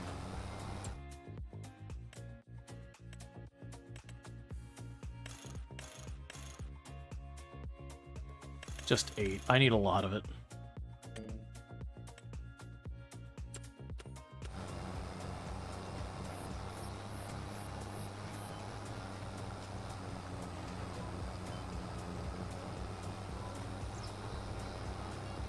Let's see, and for PTO, they push you to actually take it. It's intended for recuperation and keeping healthy and workable. So he would regularly see on his timekeeping sheet, you still have X days unbooked PTO for this year. Please book them urgently. And if it's going into the second half of the year for a job, you only get paid out, etc. if you're sick so long that you can't take it, or the company has an events project blocked on vacation. We're like, yeah, no, I've definitely, for us, it wasn't some like thing on your paycheck or whatever. You'd have your boss would like pull you aside and be like, hey, you know, like, and this is not my last job because we had unlimited PTO, but in the jobs we had before with PTO when I had good bosses, I'd be like, hey, you know, you're really starting to get a lot of PTO accrued. You know, you should some point like this quarter take some time for yourself. And it's the same idea. That's the good boss being like, you're not a machine. If you keep working, sooner or later, you're gonna give out. Like you're not gonna be able to keep going like this. You're gonna burn out, and then your production, your productivity is going to just collapse. We would rather lose you for a week on vacation than lose you entirely because, you know, you're just not hitting your marks and you're not recovering, and we have to get rid of you. Okay, so I need to borrow just a little bit of money, because I'm going to go ahead and get a bunch of bags of lime. Because I need to remember to put down the lime after this. Because the pH in our fields is officially not good anymore. And then the second thing I need to do is when I go to put down the lime, it's naturally going to want to go east-west. I need to not go east-west. Or if I do, I need to do an offset or literally anything to not make it the default east-west. And the reason for it is we're getting to the point that because I'm going the exact same pattern every time, I'm getting spots where the pH is like really, really low in this stripe, and then the next stripe over it's really high, with like a gradient in between those.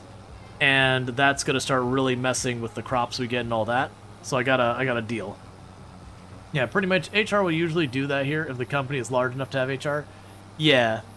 I mean, most of the stuff I'm talking about is going to be a company large enough to have HR. If you're small enough you don't have an HR person, which is pretty rare in the US, you got to be, like, if you're at the point where you're talking about paid time off and a whole lot of stuff like that, you're usually talking a company big enough for HR.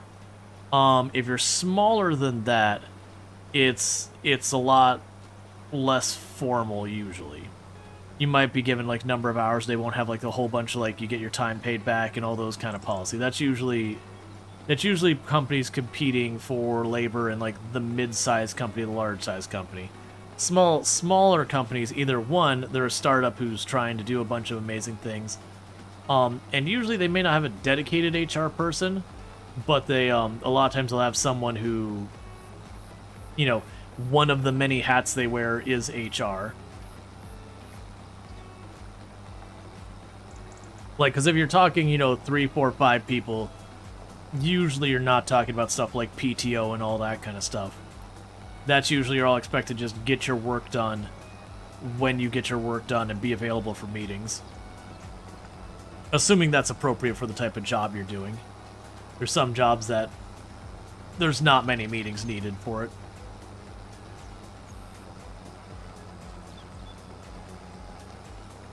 Alright.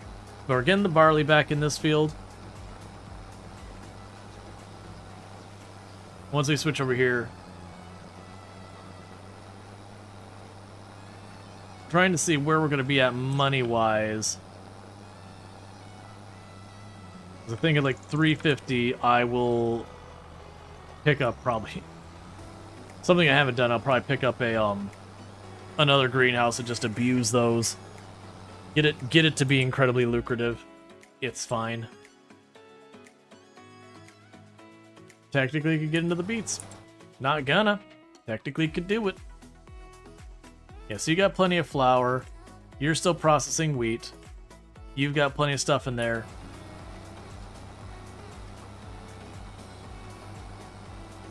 Let's see. Nearly all PTO and overtime regulation is legally or union contract mandated there. So a plumber with one full-time employee and an apprentice will still do that stuff. So there's out-of-the-box solutions. That is not what I wanted there, but that's fine. There's out-of-the-box solutions to calculate all that stuff for most companies. That's cool. I mean, for all I know with trade skills, it might be that way. I admittedly am not working in trade skills. Usually from what I've seen, a lot of like you'll have a lot of things. You have like a bigger company that does plumbing that's got, you know, a handful of people working at, and they'll have all those policies.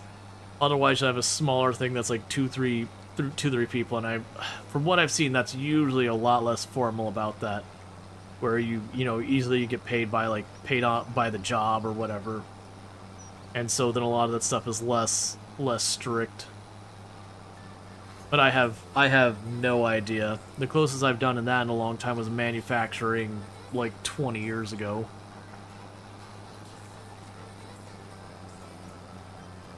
As it's required as soon as the job counts as high enough salary to be fully taxed and insured. Gotcha. Interesting. Yeah, I don't honestly know what a lot of the rules are around a lot of that stuff, because I used to know a bit more detail when I had to worry about stuff like hourly and all that. Back in the days I was hourly.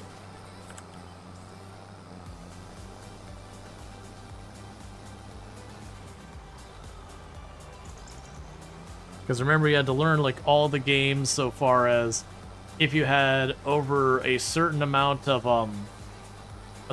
your shifts were, I think it was over like 30 hours or 36 hours. Even if you weren't technically full-time, your job would automatically be considered legally full-time if you did that for, I can't remember, it was like over a certain number of weeks for like 6 or 8 weeks.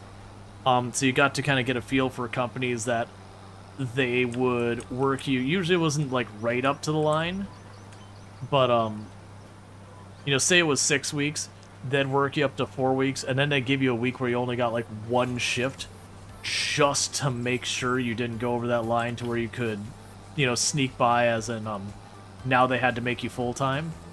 Because they definitely knew 1 or 2 people who managed to kind of game things a little bit to get that the boss wasn't really paying attention, and so kept asking them to do like overtime and extra shifts and all that to pick up the slack for stuff, and wasn't keeping a close eye on the hours. And then once they cross that threshold, they're like, by the way, you need to make me full-time now. But yeah, that's a whole thing. Which the full-time there is more about benefits than actual hours worked. There's certain protections full-timers get here. I shouldn't say protections, certain benefits that full-timers get here. But you'd see a lot of that kind of stuff where you could tell the moment someone was getting kind of close to that point that suddenly they'd get like 0 shifts, like one short shift for the week, and then they'd be back into a normal schedule after that. Which really sucked for people who are like living paycheck to paycheck kind of thing, just because it would end up being one of those things that you would be counting on your regular paychecks, you know, and you'd be getting some paychecks that are like generally a little bit on the good side, and then suddenly you get this abysmal paycheck. So it made budgeting really hard. That was one thing I don't miss about hourly. There was just so many variables outside your control, and to be fair, content creation's in the same field, where like when you're working salary, you have a pretty strong, I'm gonna make X dollars this month, like very consistently. If you're gonna be making this month $20,000, you know how much you're making that month? You're making $20,000. Maybe you might get a bonus or something that changes the math a little bit, but you can really count on it. Versus when, you know, you're hourly or commission or stuff like that, then there's just no knowing.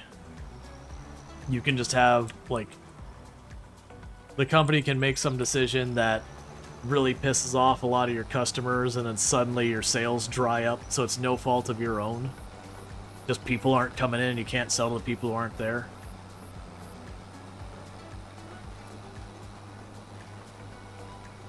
I don't miss it. Though it was nice at times when you get salary equals roughly predictability. Yeah. Generally salary is mostly safe predictability. 'Cause, yeah, all the big temporary loan labor employees do that. To skirt the law as much as possible, loan a worker, have them work a job for 3 months. It used to be 6 weeks, then release them for a week or a month, and then send them to a different department, job for 3 months, and have thousands of works doing that, i.e. suppliers, auto companies, and all that kind of stuff. Yeah, I always felt like if there's a company practice that they could prove that the deliberate strategy was simply to circumvent labor law, that in spirit that should be against the rules. I mean, and what I mean by that is, like, you'd need to find, like, that email among the executives that was like, oh yeah, well, we don't want to pay this benefit that we're legally obligated to do so we're just going to go ahead and, we're going to, again, like, just switch our shifts in this manner to, you know, wink, wink, nudge, nudge, skirt around the rules. I have very little patience for stuff, because whether or not you agree with the law or whatever, that's certainly a thing. But it's one of those things that's like, yeah, but as a collective group, you know, a law became a thing based on all these things.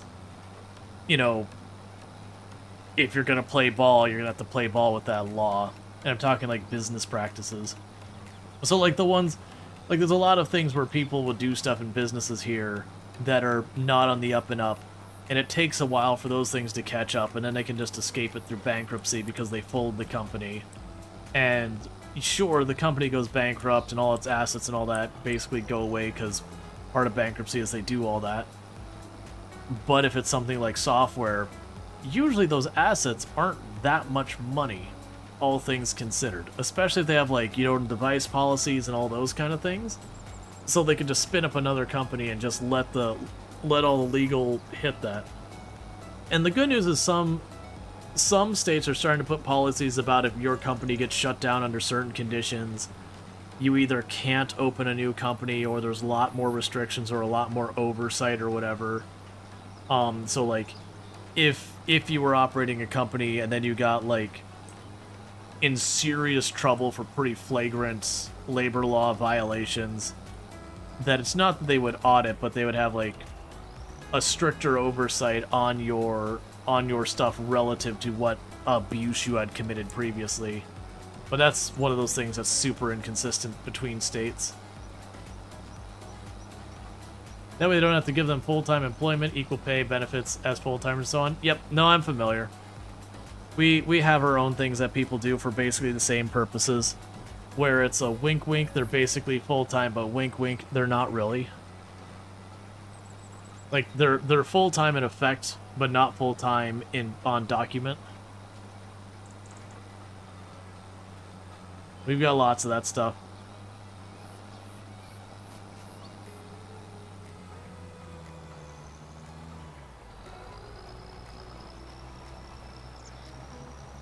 And like I said, it's a thing I have little patience for. I've, like, one of the ones I ran into in the past was I had a coworker who's being severely underpaid for the same role. Like, me and her were doing the same job, same title. She had actually been there longer than I had, and found out she was being underpaid. And that's underpaid relative to the rest of the department, not necessarily for the role at hand. But it was definitely one of those things that when I have the ability to, like, push back and stuff like that, I will.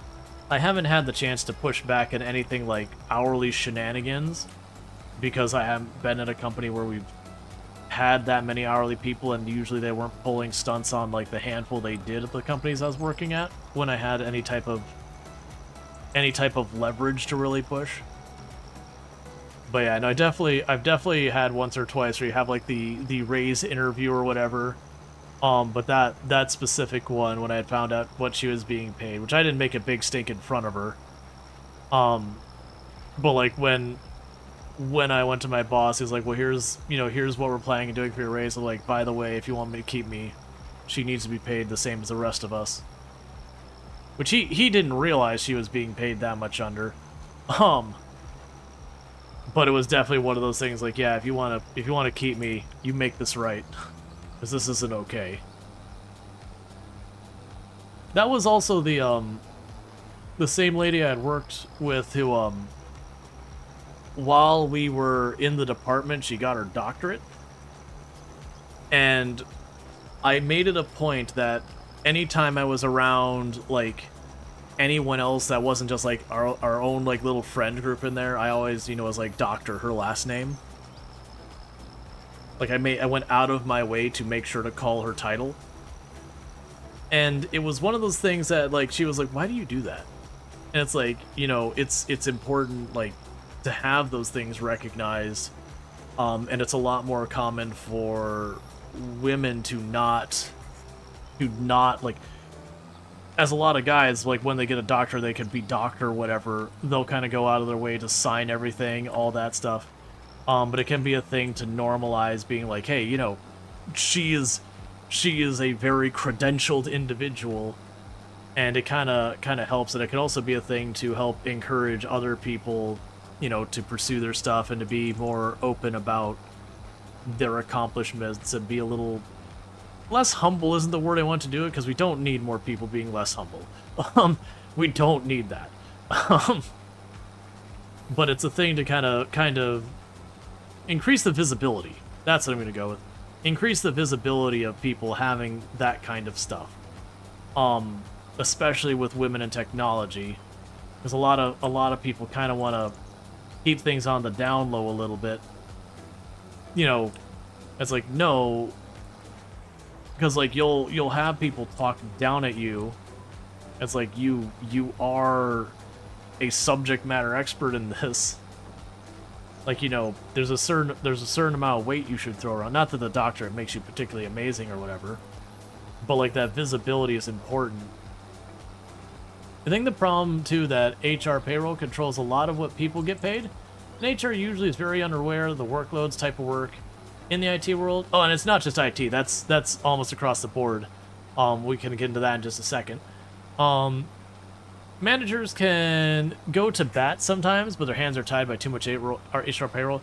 Yeah, it's not even strictly HR. Like, once you get out of the immediate management kind of thing, so like, you know, yeah, if you've got like your IT manager most of the time is going to at least have some loose competency on IT or better, because they are working that with the people.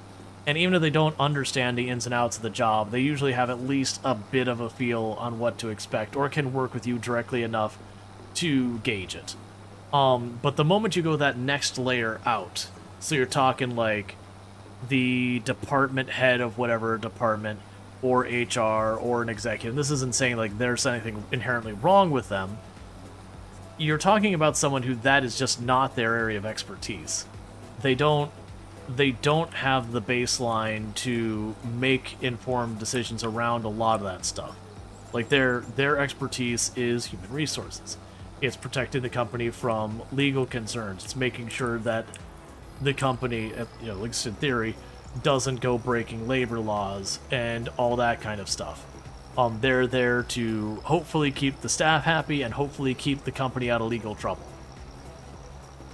But it is a very difficult thing when you have HR needing to deal with stuff that requires a bit more understanding of the individuals that they are making decisions for.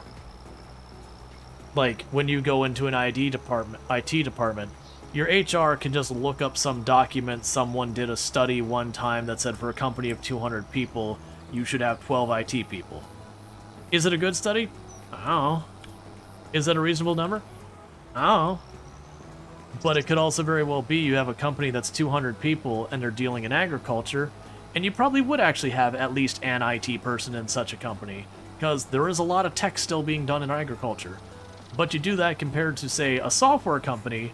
Well, a software company, every freaking person's going to be sitting at a, like, you might actually take the back. You might have a janitor or two, and you might have, like, a building manager who might not be sitting at a computer constantly. But just about everyone else in that company is going to be at a computer all day.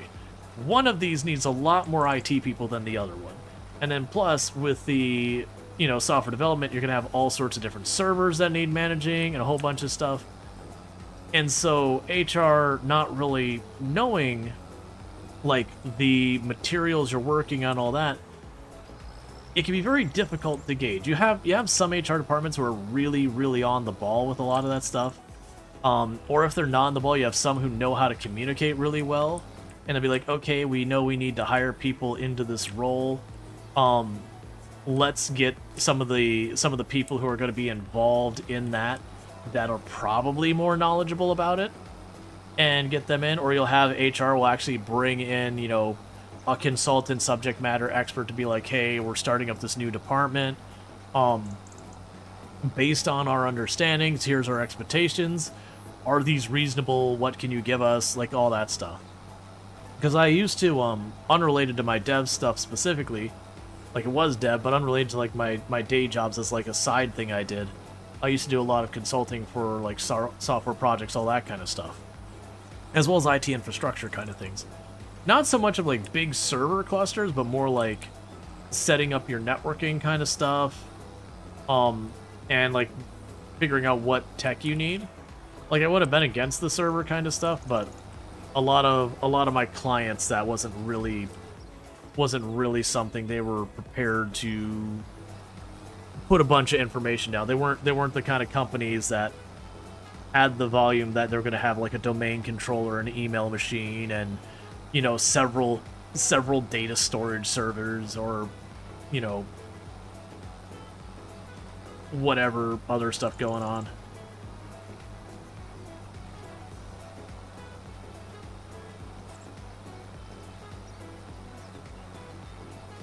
My clients are more along the lines of, okay, we've got this location, so this building's a hair salon, that building over there is aromatherapy, this building over here we've got like a bunch of jacuzzis for some therapy. I couldn't even tell you what it was anymore because it's been too long. And so it's like this whole, like, resort spa place.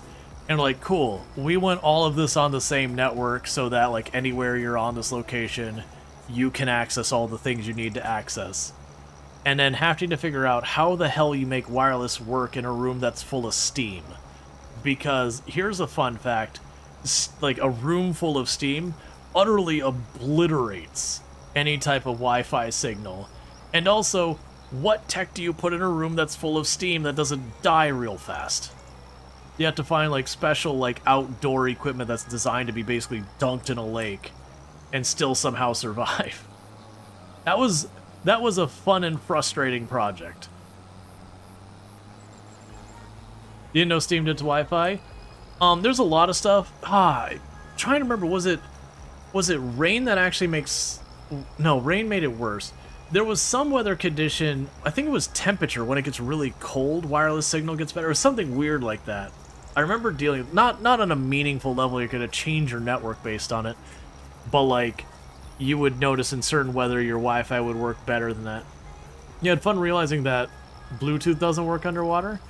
I've never had to worry about that. But yeah, no, that, like, most of that building wasn't bad, like, buildings. Most of it wasn't bad. Like, the main building, we had the room, we just ran cables. We had a Wi-Fi point for it with wireless devices. The room that was, like, the aromatherapy, again, not a big deal. We just stuck a Wi-Fi thing in the wall. Because they didn't need landlines in that building. There's no computers gonna be in there. But that stupid sauna. That stupid sauna was a trick.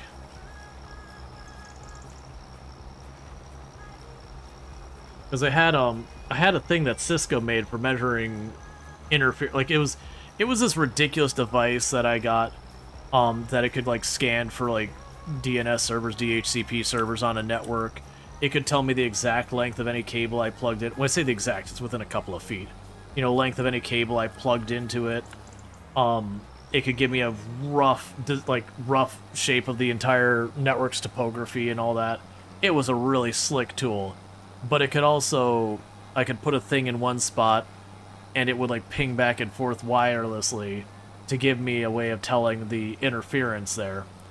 And, yeah, and that's on, I put that thing down, I was like, oh, This is terrible. It's like, would you get a signal? Yeah, but this thing would be having to retry sending messages so often. So with that one was kind of an interesting one as well, because I had to get the computer set up in these cabinets that they wouldn't just get killed by all the humidity. And at the same time, I had to figure out ways to keep them from overheating because they're in an enclosed space with poor circulation, because if I had it circulating well, it's pulling in humidity. So I kind of had to have like a cooling system for the desk itself. It was a fun project. It was a pain. Ultimately, the way I dealt with the Wi-Fi is I found these I'm gonna call them access points because that's, I think, accurate enough for it. But they're like these access points at very limited range, which again, that was deliberate, but very limited range. But they were designed for being used outside and like boat docks and that kind of stuff. But they had very short range, and so I kind of punched through a bunch of different places, and it had these very short range access points for like the couple of places we had to worry about. Because it was just like, when you're in the sauna itself, you didn't need the wireless access, and they still had it, it just wasn't good. But there was like little areas for changing and all that kind of stuff we did need to have access, because that's where you're gonna pull out your phone and do stuff. So we got those set up in those rooms, and they just had to be kind of hardened to put up with being, you know, wet and all that all the time.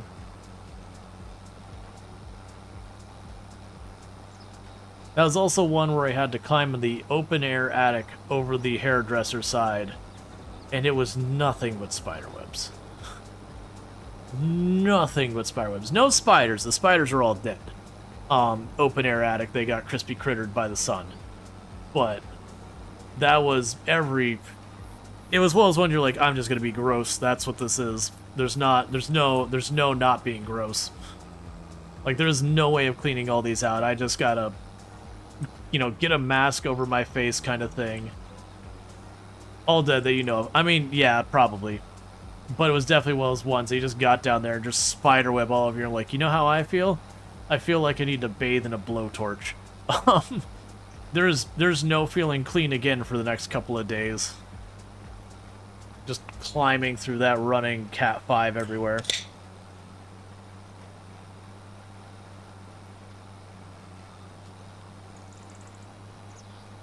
Let's see. Phone in pocket. Listening to headphones. Step down into a pool wearing waders. The music stops.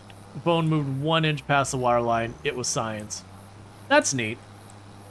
I was also trying to think in my head, you're like, yeah, you know, I'm surprised Bluetooth doesn't work underwater. And in my head, I was just like, I don't like where the test of this must have gone. Where, like, did the phone go underwater? That makes way more sense that you were in waders. That seems like an entirely valid thing. Because I'm like, you know what doesn't work underwater also? Most electronic devices that aren't specifically sealed for water environments. And even then, let's be fair, a lot of those get pretty dodgy as is. Like, it still stresses me out how much people are, like, lackadaisy about water in their phones. I'm still wired up for phones back in the day where, like, if a raindrop hit the wrong spot on your phone, it was done. And I know they're way better nowadays, but you see the person and they're, like, holding their phone over, like, a pool of water, and you're like... It's like, ma'am, you are holding $500 over that water, and you are stressing me out. Could you please finish your picture and bring it back in? Because a little part inside of me is screaming for this to end. A little part inside of me is just expecting to get some call that I gotta go replace someone's phone because it got fried because it took a dunk in a pool or something. Even though that's not been my responsibility in a very long time.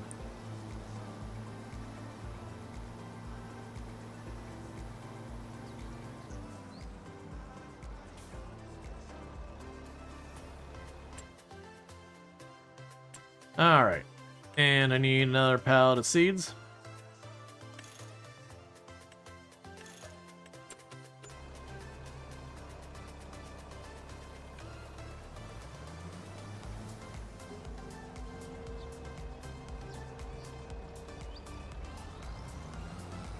Let's see, you're working in with environmental science equipment. There are folks with a lot of letters after their name holding electronics out in the rain. Is all you're gonna say. Oh yeah, no, I've seen many an electronic device by people who are extremely knowledgeable on electricity and the implications of what water has with them, who just are super chill and be like, it's water resistant. And you're like, yeah, it's water resistant like everything's water resistant. Zero guarantees of anything. Water resistant means, if the star and moons align, you're probably fine, but you know, maybe don't just take $300, $400, $500, $600, $700, $800 and just dangle it over the thing designed to make it dead. To be fair, not just H2O doesn't conduct electricity. I've heard that argument, My Haven, but my counter argument is the moment that water makes contact with circuitry, which has all sorts of bits of dust and bits of stuff on it, all that good dust metally goodness that comes out of your circuit boards and all that, because water loves to just leach everything out of the stuff around it. And then suddenly, it's not just water anymore. Yeah, being able to replace your batteries is also a big one. I wish it would be easier to replace batteries. That's those ones, like, on one hand, I like not the newer phones. We talked about the Windows Phone earlier. I liked the polycarbonate cases, which by their nature made it hell to replace the battery. But like the case was nearly indestructible. I'm willing to accept that for a little bit of loss of maintainability. And I know there's going to be some people that don't agree at all, which I think is totally fair. But like those polycarbonate cases, oh man.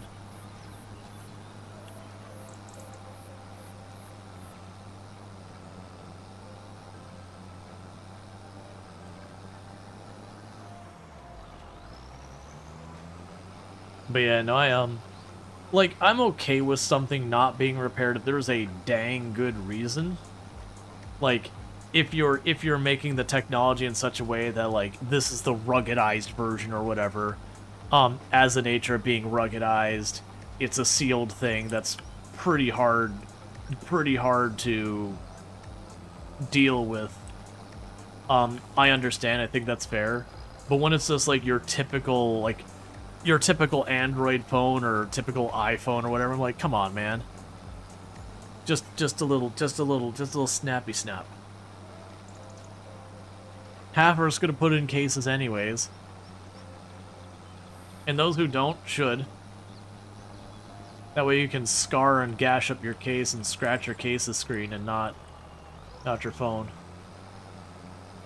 Let's see, small smartphones died a terrible slow death and you hate it. Now you can't even replace batteries? Yeah. Well, that was, for a little while, they're pushing the idea of this modular smartphone, which when I saw it, it was kind of the same thing, because way back in the day, they tried to make a modular laptop, and it ran into the exact same kind of failure. That a lot of those devices, to warrant a lot of their stuff, they have to be, you know, pretty compact. And when you added that modularity, it's really hard to pull that off without making things bigger. You think your old chat-only phone still has one of those battery cases, and it's replaceable as AA batteries? Oh, you mean a beeper? This little text thing where you can text back and forth? I'm trying to think with AA what it could be. Open phone, pair phone? Oh, yeah, I know what you're talking about. Yeah, okay. Those were the, like I said, I think those are the modular phones. Yeah, which is one of those things that's, like, cool in concept and cool as, like, a tinkering device. I don't think you'd want to use one as, like, a daily driver. But that's something that's usually, when you get, like, a lot of those modular things, they can be a lot of fun to tinker and all that. Like, some of the earlier 3D printers you can get for consumer would be falling in the same kind of thing, that they were these very modular things you kind of hodgepodge together, and they had, like, you know, they had directions and all that, and they worked. but they were definitely nowhere near as durable. Let's see, if Airphone had the right radio bands in the US market, you would have gotten one. Oh no, it's as easy as AA. We'll take it up on new one. Oh yeah, gotcha. Okay. Yeah, because I definitely know there was like the old pre-smartphones, a lot of them you just pop to the back and you could just stick a battery in there, you know, take it out. It was like little rectangular battery.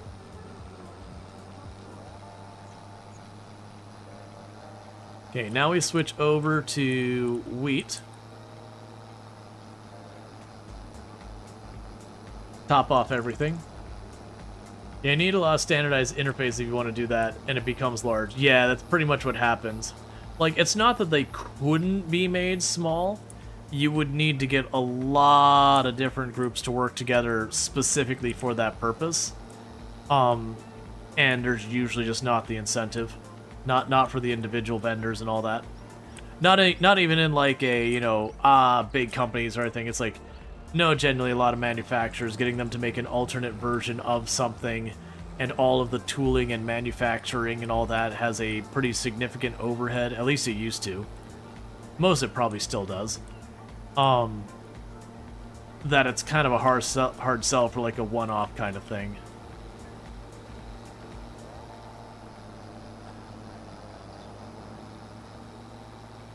Now, if suddenly we had a big company like Samsung said, oh, okay, all of our future phones are going to be these modular things, like a big company like that decide they're going to go modular, they would have the they'd have the leverage to bully around the individual vendors to get them on board. But it's not the big companies doing, because that works to their advantage to have everything not modular.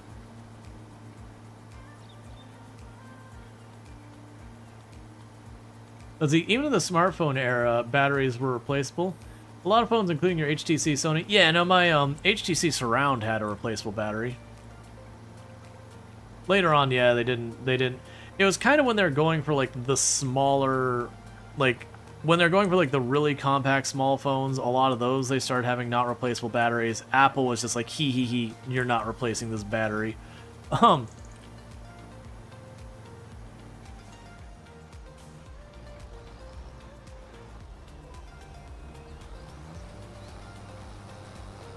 Let's see. Oh, so replaced a squishy battery on a larger phone? And that's some tricky, obviously don't have a warranty. Yeah, no, that was, I can't remember what phone it was that I think it was my mother had. And she was like, oh, you know, my phone's really good, but the battery's not holding up as well anymore. And I was like, okay, I mean, I can look at it. And that was, again, like, around the time we had, like, the HTC Surround and all that, so it wasn't unusual to have batteries in phone. I couldn't tell you what she had. It wasn't an iPhone. It was an Android, but I don't remember what it was. It was a Galaxy something or other. I think it was a Samsung. But I remember step one for replacing the battery was to take a heat gun to the screen. And I was like, what?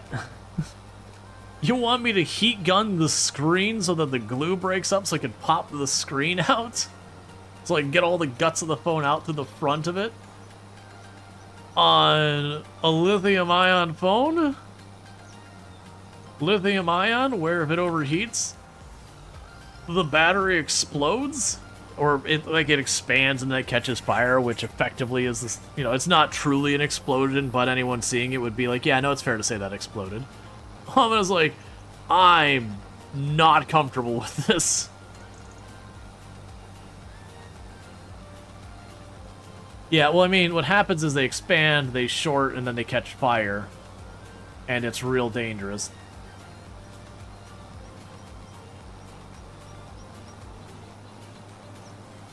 I was like, yeah, I'm sorry. One, I don't just have a heat gun laying around. I could go break up this glue with it. So, like, I'd have to go either buy or find someone with the tools and all that. It's like, you know what? This is a budget.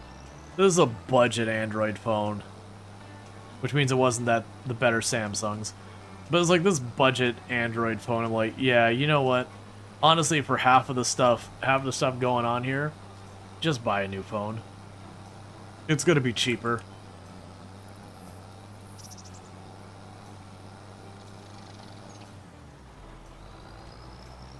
Because that's when I started doing for a number of people, family and friends, and that asked me to fix stuff. This is more computer repair stuff from when I was younger. You know, they'd be like, oh, yeah, no, it's no problem. Like, you could just come over and fix this. And, like, I don't have to call the tech out, like, you know, so I could save a bunch of money. And I started going, it's like, no, you're not saving any money. I'm the one paying for it. Like, I live an hour away, friend, and if we're doing the estimate of, like, 67 cents to a mile or whatever, which is, you know, all over the place and what an actual mile costs, or you take into maintenance on it. But if we use the 67 cents a mile estimate, or whatever it was at the time, driving 50 miles there and 50 miles back, we're already getting up into, like, 30, 40, 50 bucks here. So, no, you're not saving any money. You're making me pay for it.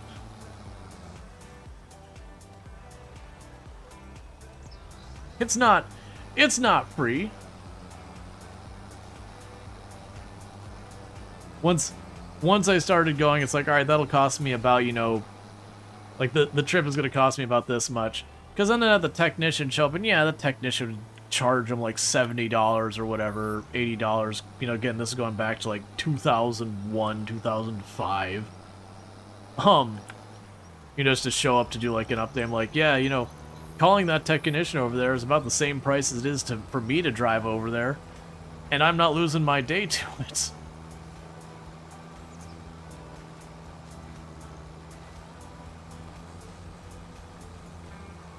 Gotcha. Yeah, no, prices never go down. That's the only time prices properly go down is like when a company is just losing money. Like when you have a company who's got their sales are just plummeting more and more and more, that's about the only time you'll see prices start to drop. Is when like they're getting priced down, they just have to bring their prices down to get customers. And even then, some companies will just ride that higher price point until, you know, right into oblivion.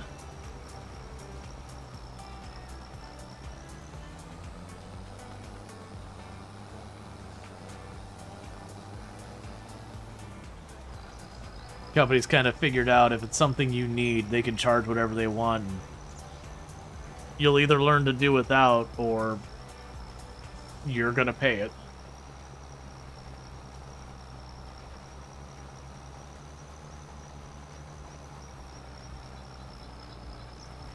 They don't have to play nice.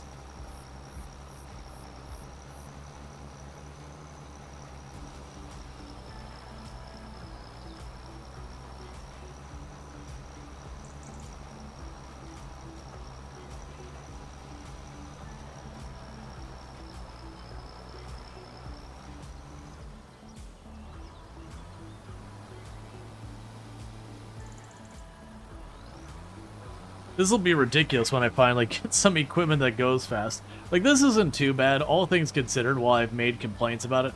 This really isn't that bad in how long it's taking, because sure, it's not that big, it's only 4 meters wide. But it's 4 meters wide, and it's doing my cultivating, my seeding, my fertilizing, and my weeding all in one go. So that would normally be like four passes I have to do. So if we're taking this consideration, what this equipment is if I had to do this as 4 separate passes under the different equipment, to get the same time, my equipment would need to be in the ballpark of 16 meters wide, assuming the same rough speed, which 11 miles per hour is actually a pretty good speed for a lot of these tools. I think the sprayer would get going faster, but the cultivator and the seeder not so much. So all things considered, you know, I could have the individual tools for their process that have to be 16 meters.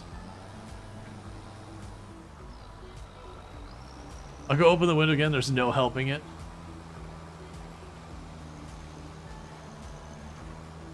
Yup.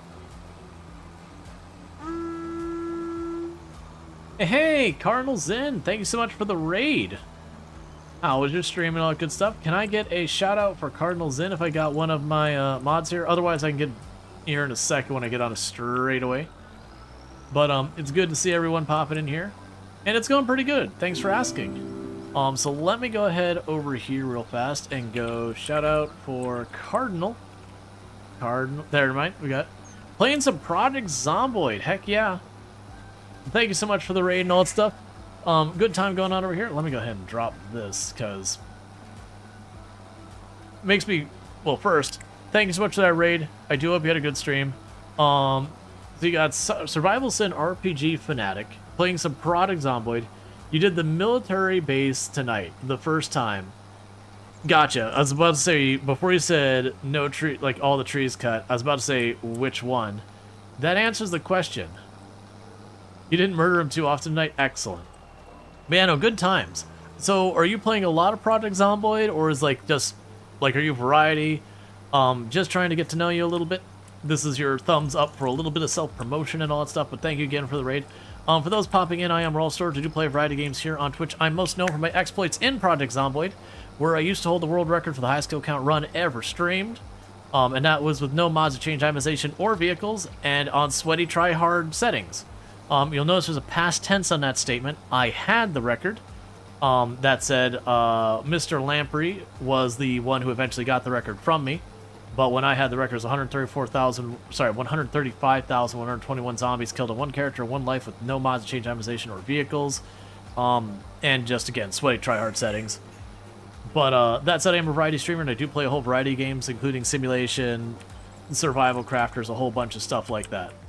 So that was just what made me curious, having you pop in with Project Zomboid.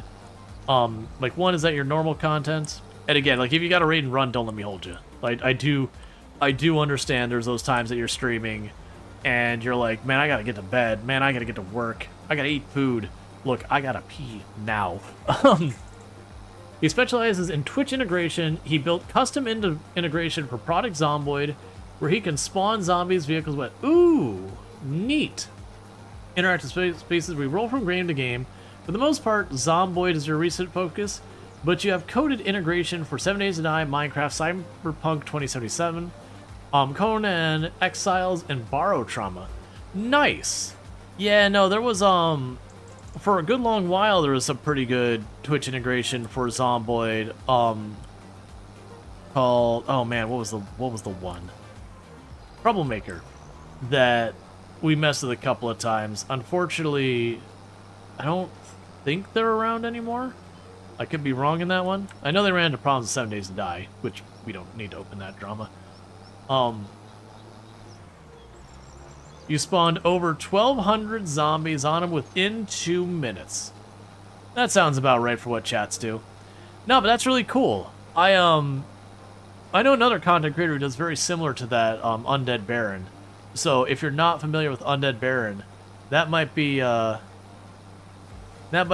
person to talk to. I feel like your name looks familiar. I might have seen you in Undead Baron's chat or something. But either way, that's still cool stuff.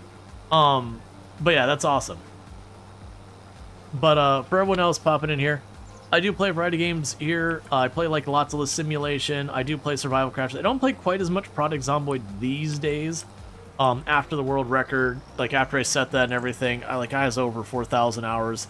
Burnout is real. And also, like, admittedly, Build 42, I've tried to really like the changes. I really don't. I want to, I just don't. Because I really like the fighting in Project Zomboid, and it feels like I have to get past Build 42 to let me fight.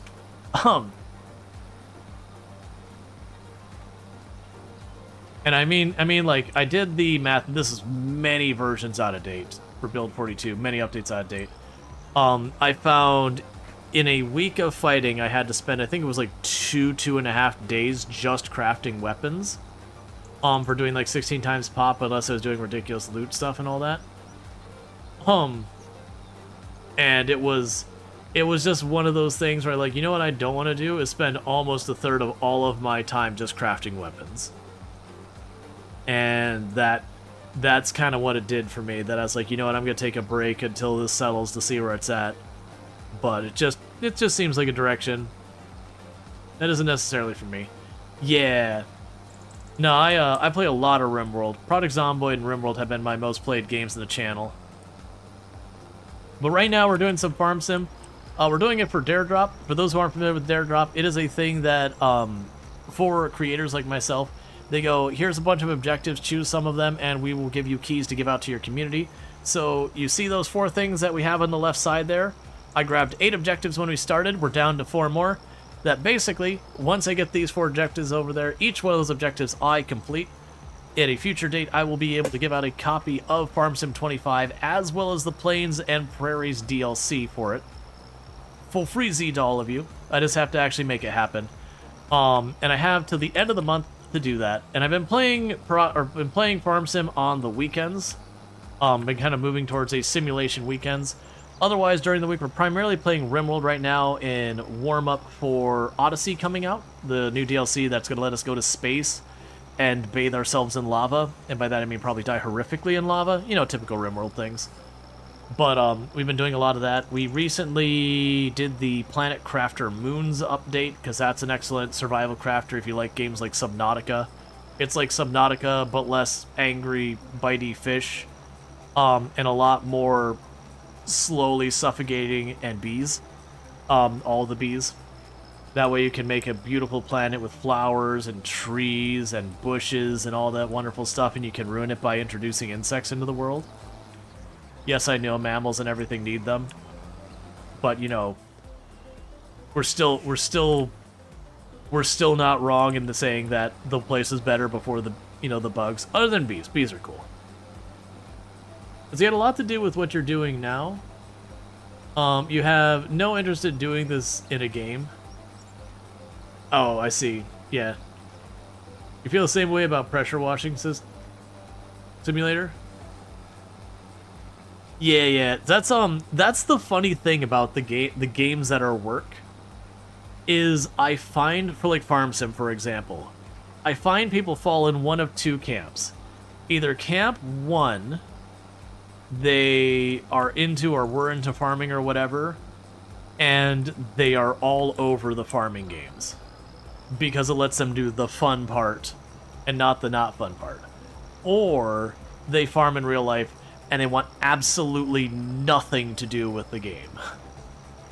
And there's very little in between with that for people who have like a background that involves like farming or whatever the game's about. Like it's like the American Truck Simulator. For people who do like long haul trucking, it's another one of those ones that either A, they're in camp A where it's just they want to go and drive and so they love the game, or B, they do it all day and the last thing they want to do is when they get home is to do make-believe trucking. Let's see, you did not expect Luden to officially adding Save Your Ship to the game at all. It's such a crazy direction, you can't wait.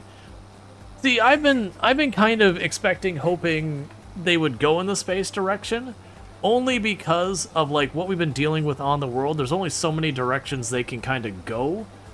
And so by having it where we can go to space, that lets them work around some of the caravanning issues.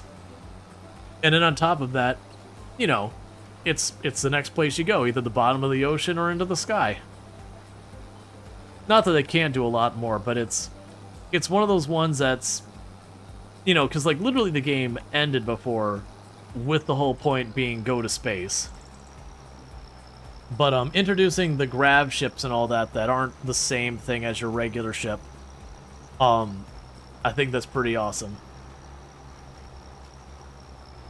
You also find it hilarious to watch streamers do any sort of backing up involving trailers. So I'm pretty happy that most of the time when I'm backing up trailers in games, it goes well.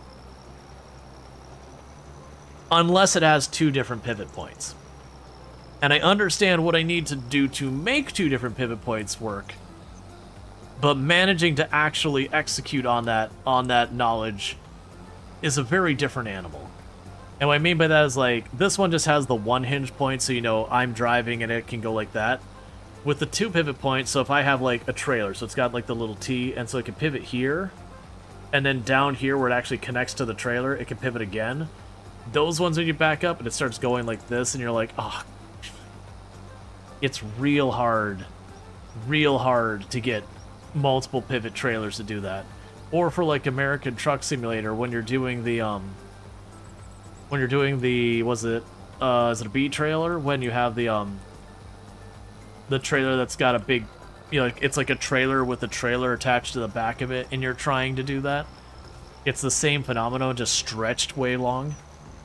Backing those up is not a good time.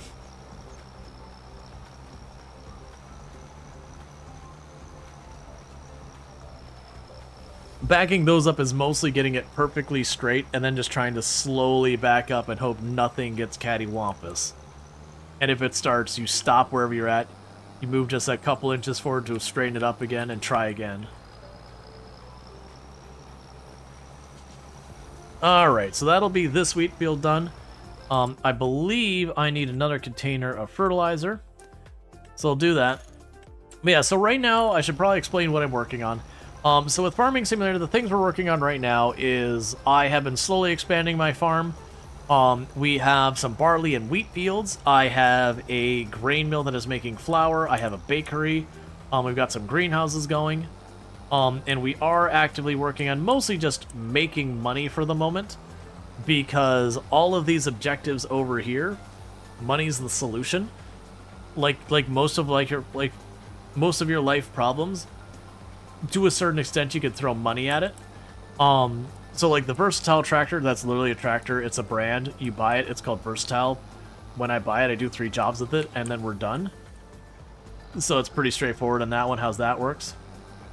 The spell Ford with Fords, that is going to be the really expensive one. I'm actually planning on cheesing that one when we get there to save up, like, a bunch of money. And then when we get a bunch of money, I'm going to back up my save, pull up the duplicate, and, you know, lease all the Fords, do it, and then revert my save. And the reason I'm going to do that is I don't need 10 tractors. Especially since 4 of them will be you'll have 2 pairs under the same tractor but different brands because Ford had Versatile at one point and all that. I don't need them. So it's literally just going to delete a heck of a lot of my money to do it. So we'll do that just by leasing them all, and then revert the save so that I don't have all that money deleted off of me for literally no reason. And then the cake, I already have the bakery, and more than likely the way I'm going to solve it is just buy a bunch of pallets of like milk and eggs and all the other stuff versus wiring up everything to do all that stuff. And then just chuck it in there and then sell the 1 pallet of cake, even if I lose money. The playground's the only one that's on the fence because that just takes time, and I have literally not been working on it at all because rope is hell of expensive. Getting set up to make rope is hell of expensive, and I would rather get my money in a better place before I start burning it on that. But it just takes time.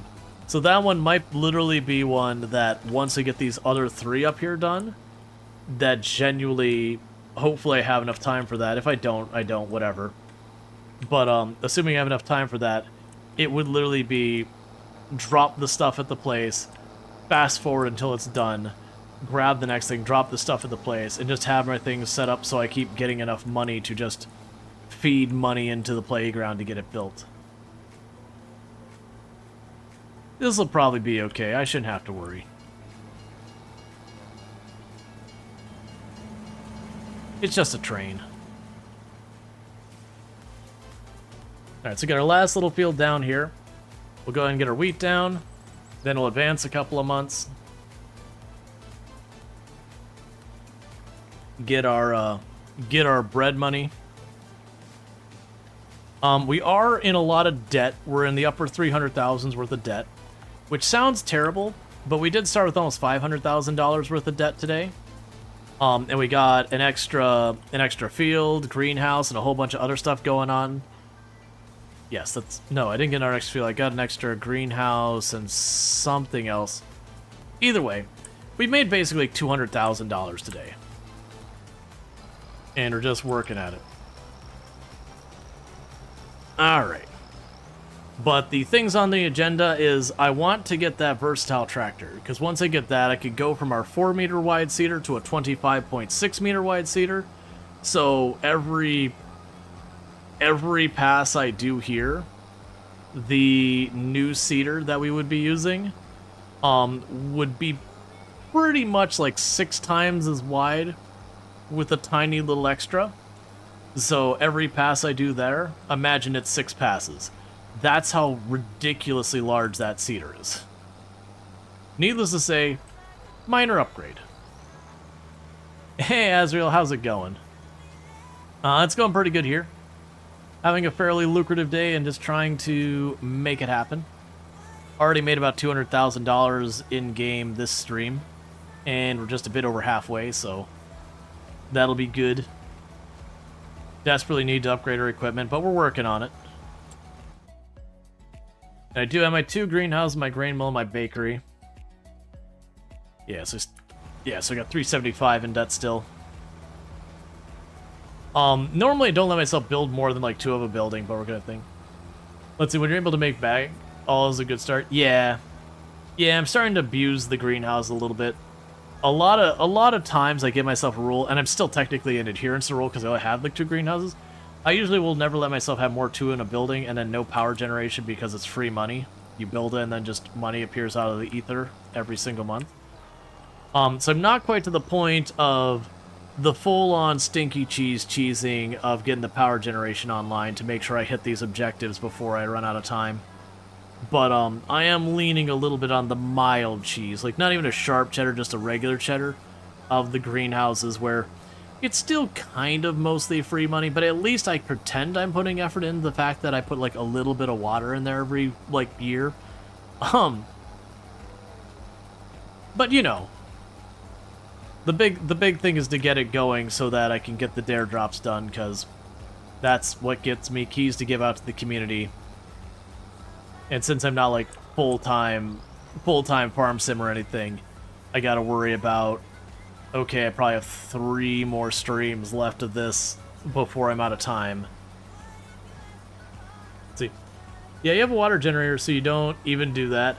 Yeah, no, and that's a popular one, is that there's been mods that let you wire up the greenhouses to water in various ways, which, yeah, obviously in real life you're gonna do something like that. You're just gonna hook up your greenhouses or whatever needs water to the appropriate plumbing or irrigation, all depending what's the appropriate word depending on what you're doing.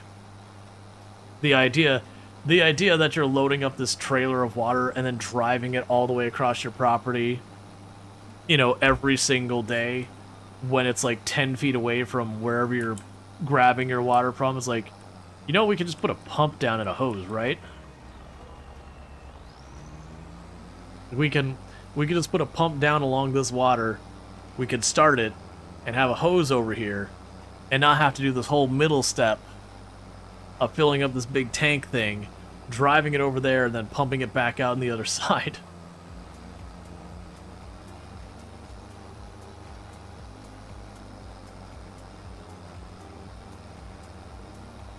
It's all good. It doesn't bother me, it's relatively quick. And the money's good.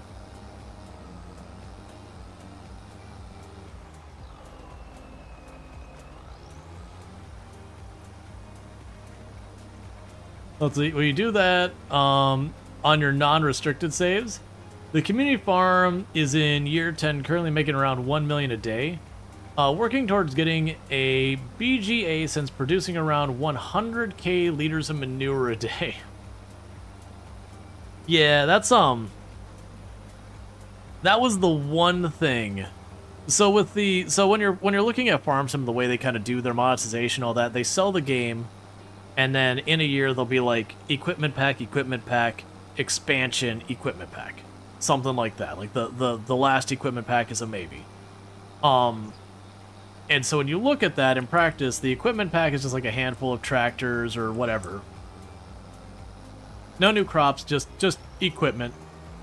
And they can be kind of interesting stuff. Meanwhile, when you look at the expansion, that's it'll be like, here's this net new crop and a bunch of machines to it. So the expansions are kind of the big deal. And the reason I bring that up is one of the equipment packs that came out this past year was the Nexat. And the Nexat is kind of an from a technology and just being a weird thing, it's really cool. From being practical, it's really impractical. It is what if big. So we look down here at the Nexat. This is the Nexat. This is effectively the equivalent of your harvester, your tractor, your seeder, and all that. Your header goes here, and the whole thing rotates its wheels, and it can go that way or this way. So it can kind of, it's not crab walking, but you get the idea. And on paper, it's actually the best at a lot of things. Because of, and this is where this comes up, is because with that manure that Azriel's talking about, you can have the cultivator put down slurry for fertilizer, which slurry is just magic words for poop.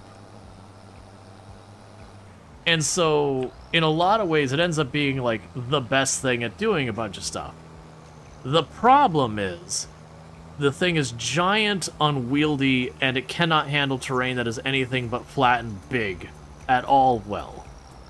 So while on paper it looks pretty good, in practice, it's usable, but you're probably going to be a lot happier with just getting a really honkin' big tractor and a really honkin' big pieces of equipment. But it's neat stuff. But it just made me think of like that was where it's like, oh, I see a really good reason for using that was when the cultivator did the slurry, because the whole problem with slurry normally is you have to do like this whole extra process, and without precision farming, it's just not efficient. It requires a bunch of passes and yada yada, and it's a whole thing. With precision farming, it works pretty well, but with it just being in the cultivator, it's just like, I'm gonna cultivate the field anyway. And I think like literally every single one of the headers on the Nex has like 13.6 meters or 12.6 meters, whatever. It's really like, it's not the biggest in almost any of them, but even with some of the stuff like the harvester and that, a lot of times it's faster than the equivalent vehicle. So that's just kind of where the thing that, again, on paper, at least when it came out, like it kind of was the best at everything. It's just, that's assuming everything was flat and you didn't have problems turning and you didn't have any of those other things going on, which you do, which is where the whole situation falls apart, because the whole thing's giant and unwieldy. But with Prairies and Plains, we did get some new equipment that's kind of cool. The big things that we have is we got a new seeder that is 25.6 meters wide, so if you look at the next hat, it's like literally just shy of twice as big. For that one, which is absolutely absurd beyond all belief. And then when it comes to we also got like a thing for putting down slurry that's way bigger. That's pretty cool. The Plains and Prairie, that's kind of the only big things it got though. Is it got a bunch of tractors that they're more side grades and upgrades. Like they've got their pros and cons, but they're kind of in the same ballpark of what we already had. Other than a bunch of them have only like one connection point, or a 1-point connection, whereas a lot of the ones we had have 3-point connection, which the 3-point connection's just kind of better because you can do more with it. Like we had, I think all of the tractors before had a 3-point connection, but you could choose to switch it to a 1-point if you really wanted to. I don't know why you would, but you could.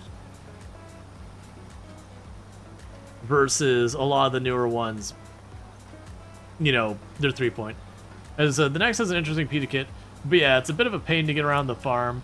But you crunch the numbers, you need to buy the next app, plus the 3 pieces of equipment before you start saving money. Oh yeah, no, that's the whole thing. The next ad is just a money pit.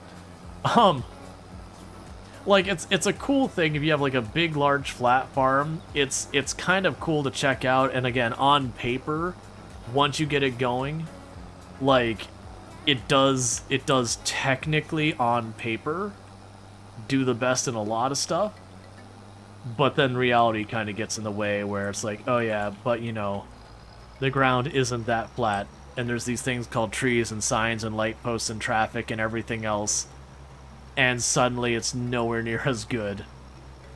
Plus, turning around in the ends of the field actually takes way longer in some cases with it than with some other equipment.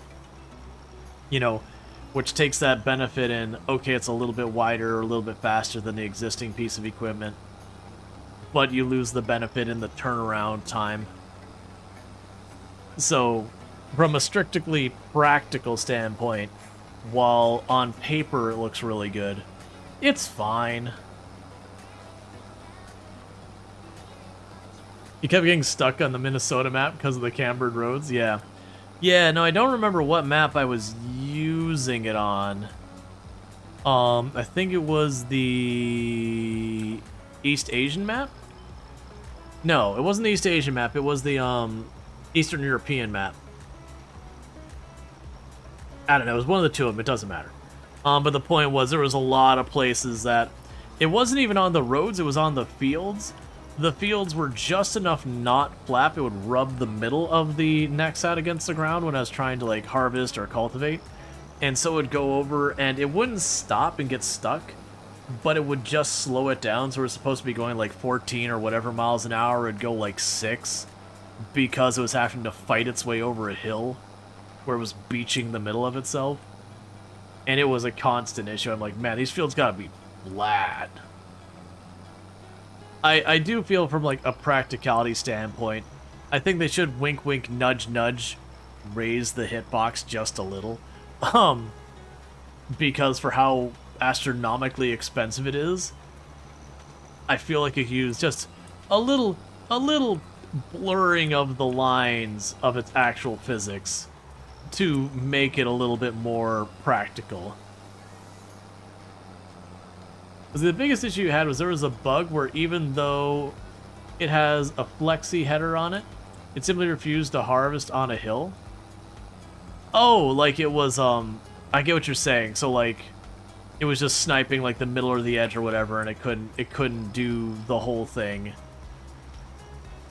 Interesting. I didn't run into that one myself, but my land wasn't particularly hilly.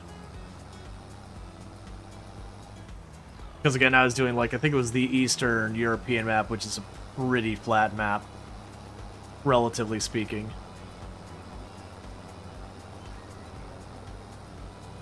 At least the fields we were messing with. Alright, so I need to remember, I need to put down lime. I also want to go through, and when we do like the grid up and down, do not leave it on the default. I keep doing the default, and we're getting to that point where I'm starting to get lines of like really good pH and real bad pH. So I'm going to need to just rotate a little bit so that I'm not going the exact same track again, so I can start fixing that up.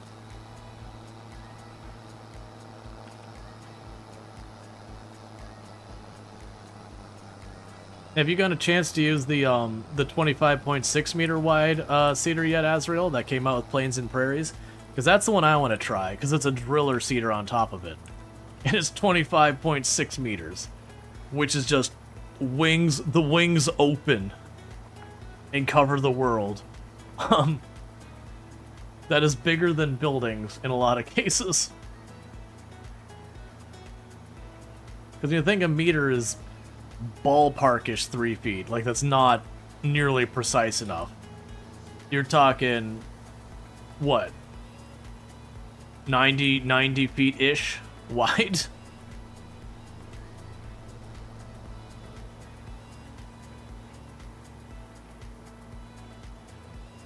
Yeah, no, that's absolutely fair. I hadn't even realized the cedar was there, and I was like, what is this? But yeah, no, definitely. I mean, I wait, did I buy it? I think I bought it and then I was given a key and I put the key up for a giveaway later. I think that's what happened. But, because I'm bad about waiting on things. But yeah, I definitely would think if, like, people are debating which DLC or not to get. Like, the next act could be a fun one to get just because reasons. I don't think I'd recommend the Plains and Prairies too heavily. Like, if you want to collect all the things, do it. They got some cool tractors and all that. They're not really upgrades or side grades, so it's not that big a thing. But the next app does definitely have a cool factor, even if realistically you're probably not going to use it on your typical run. It's like very, very end game and not really the most practical thing. But like with the Plains and Prairies, one of the problems you've got going on for it is if we look at it, most of the equipment here all falls into this area. Like these are all the new ones, these are all new ones. It's basically just these tractors here. There's two smaller ones which I think are in the medium area. And then there's like a thing for doing slurry. There's a thing for doing there's a seeder and all that. And it was definitely one of those ones you're like, okay, the seeder is probably objectively by a large margin the best seeder we've had in the game right now, because it's just like, honestly, the thing working against it would be so big. Anything that isn't a giant field, 25.6 meters is probably going to be hard to manage. But for just speed of doing things, it's going to be pretty fantastic.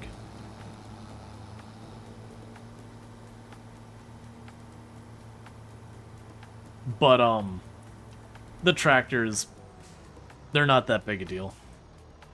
Okay, so, we're going to do steering. Now you'll notice it's wanting to do these horizontally again.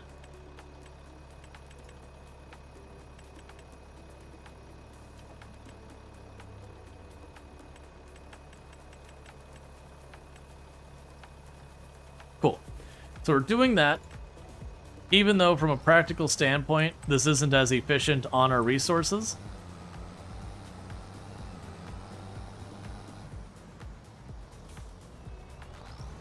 And that's just because right now what we're looking at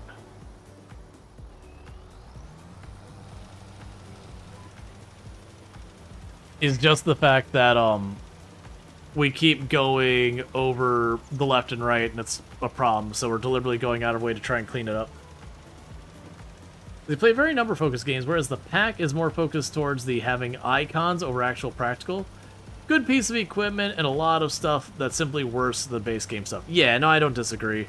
A lot of the versatile stuff, especially because it's the 1-point connector instead of the 3-point connector, I just kind of look at it and go, okay, so this tractor can probably do this one thing better than what we have, but am I realistically going to want to have a tractor dedicated to that one task of, like, cultivating a field or whatever? Probably not. Versus I could buy any of the existing tractors that are in that same rough ballpark at it, and they have the 3-point. And I go, well, now I can do all these things with it. And then on top of that, a lot of them have front and back connectors on top of that as well, which means, again, I have a lot more leveraging I can do.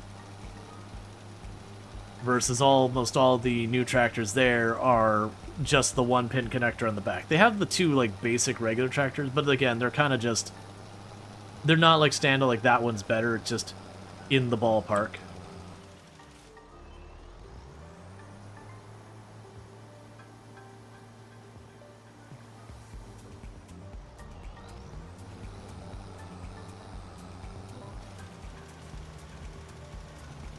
Okay, so we're putting down all our lime, fixing the pH on this field.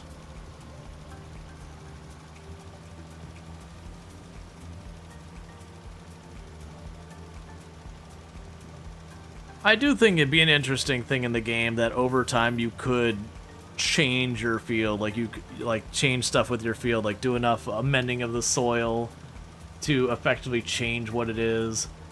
You could do work to try and clean up a bunch of the field stones. Like, you would never get rid of them entirely, but you'd start seeing less and less of them pulling things up. Like maintenance tasks that you're doing to improve your situation as opposed to just have the same thing. Like, that the nature of your farm would change as you work it.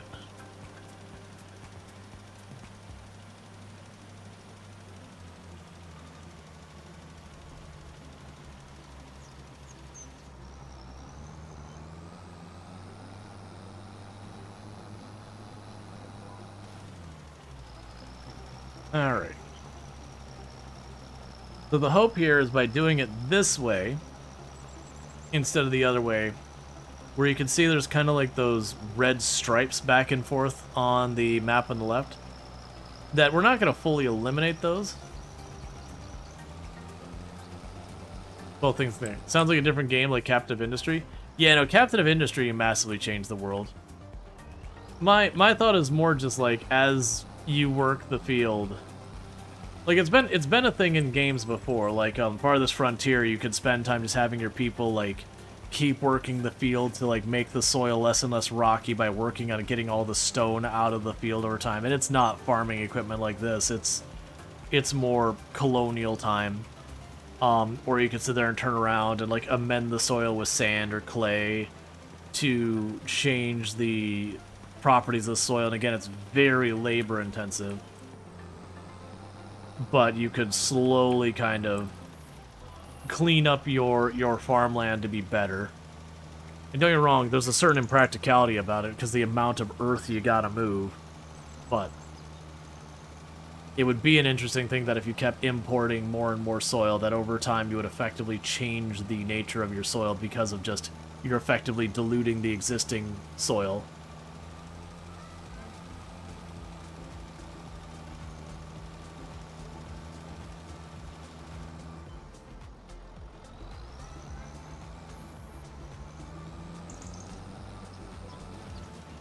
That said, with all that said, I still want proper orchards. Not the grape and olive orchards we got. I want like apple trees, pears, oranges, limes, lemons, grapefruit, whatever, don't care. Pecans, pistachios. I think that would be the type of crop I'd love to see added to the game. Is have that kind of stuff and have the equipment to go do that. That's the crop I want to see the most in the game. I could also definitely go for, like, stuff like tomatoes and strawberries and pineapple or whatever in the field, not the greenhouse. I know we have a lot of that stuff in the greenhouses already, but, like, as an actual field crop, have some proper fruit and all that going on. I think that would be fun for something different. So instead of where you have what's effectively a texture that's full of wheat or sunflowers or whatever, you'd have like the ridges that have like on the top of it, you'd see like the onion sticking out of it or like the strawberry plant sticking out of it.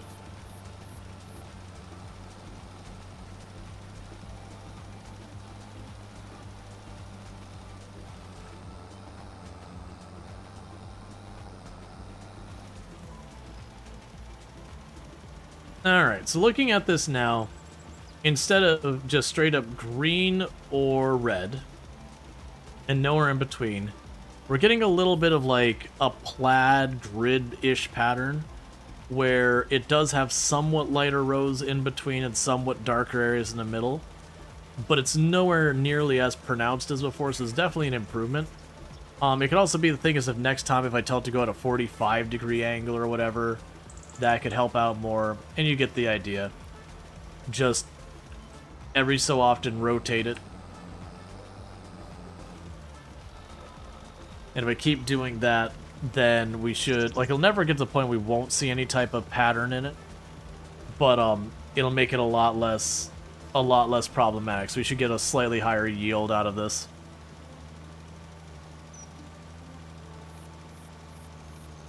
But I've got this field to do, and I got my two smaller fields to do, and then we're basically ready to move forward to our next harvest.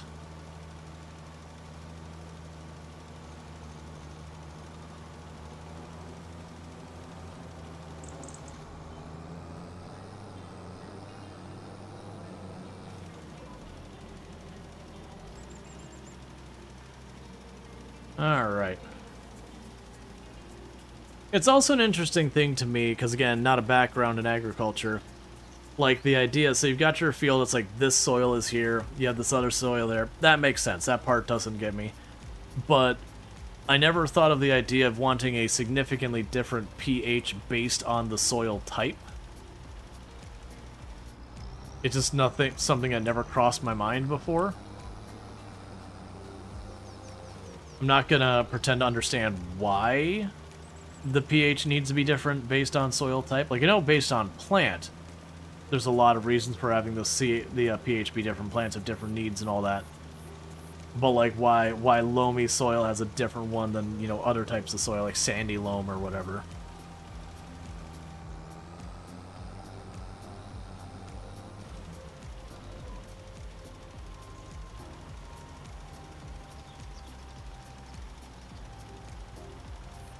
Alright.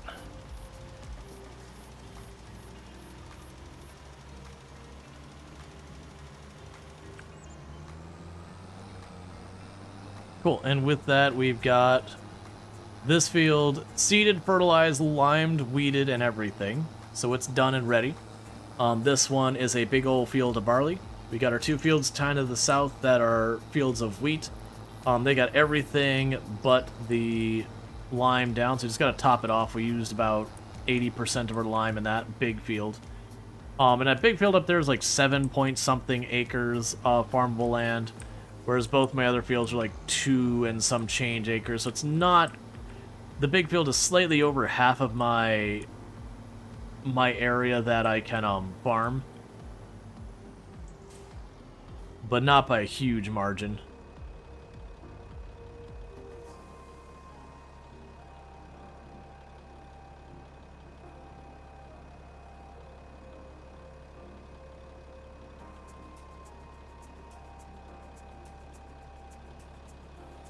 Alright.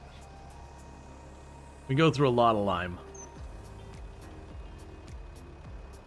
I've also found lately, I've been leaning more and more to like, this bag is lime, this box is fertilizer, that, get the seeds as the individual bags, just to make them far more recognizable.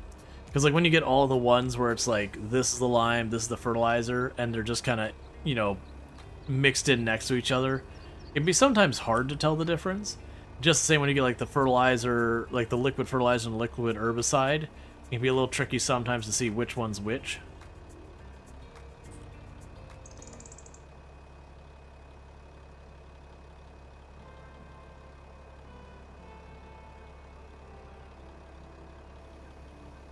Almost perfect. 99%. I think another thing I'd like to see them add to the game is give us more options for spreading lime. Having just the Brendel is a little lacking. Like, I don't feel like the Brendel isn't really good at the task and like it needs an upgrade or anything. It just feels weird that's like, what do you get to use lime with? This one vehicle. So unless you turn off lime in the game, everyone ends up owning the Brendel. I'd probably guess it's the most commonly used, like the most common equipment that like in every farm people play. It's probably the one thing that everyone gets. Because we all probably have different tractors we choose, with some tractors that stand out as common choices.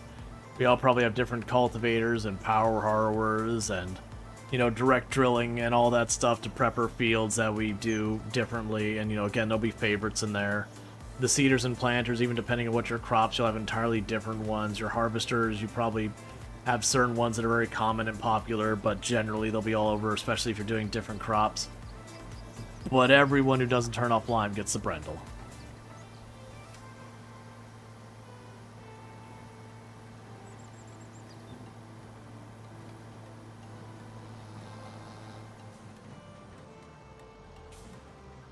Alright, and this one's gonna be a bummer. Oh.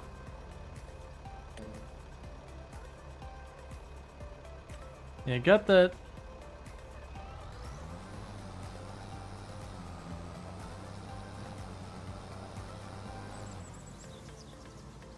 I think that's the same pattern.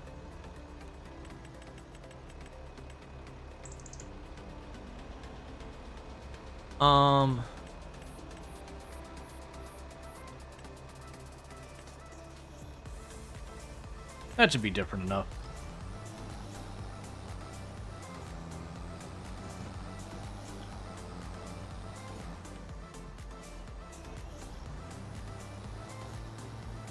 It's going the full-on sideways. It seems like that'd be pretty obnoxious. The big thing is to not be following the exact same path we've done on all of them. Which, yeah, the edge of field being header rows, I probably shouldn't do so I can keep the pattern switching. I just haven't. Because reasons, I don't know.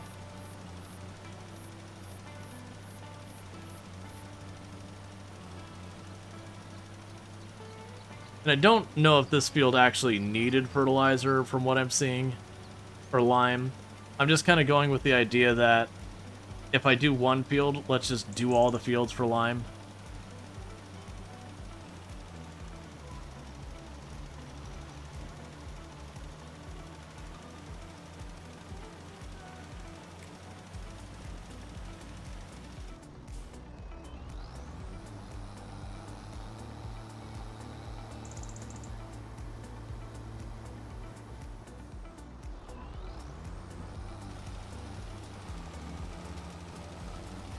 Okay. Yeah, I think the next time I need to not do the head rows on this one. Because the head rows alone takes up, like, a good third of this field. So if we're trying to mix it up and all that, it's not gonna mix it up as much as we're aiming for. Looks like we're okay at the moment. This field's not as bad as our first field. Our first field we did so many times. That's that chance to get properly messed up.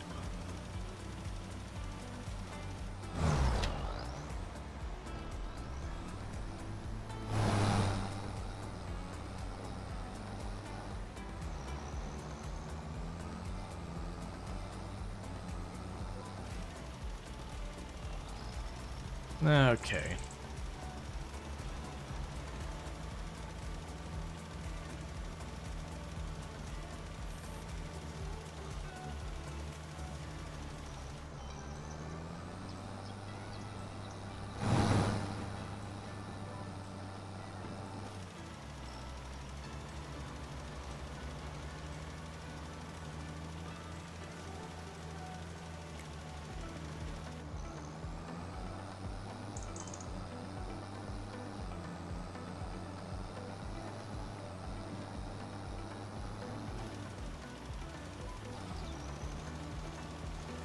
And we just zigzag back and forth, get all that done, and then just the one field to the south.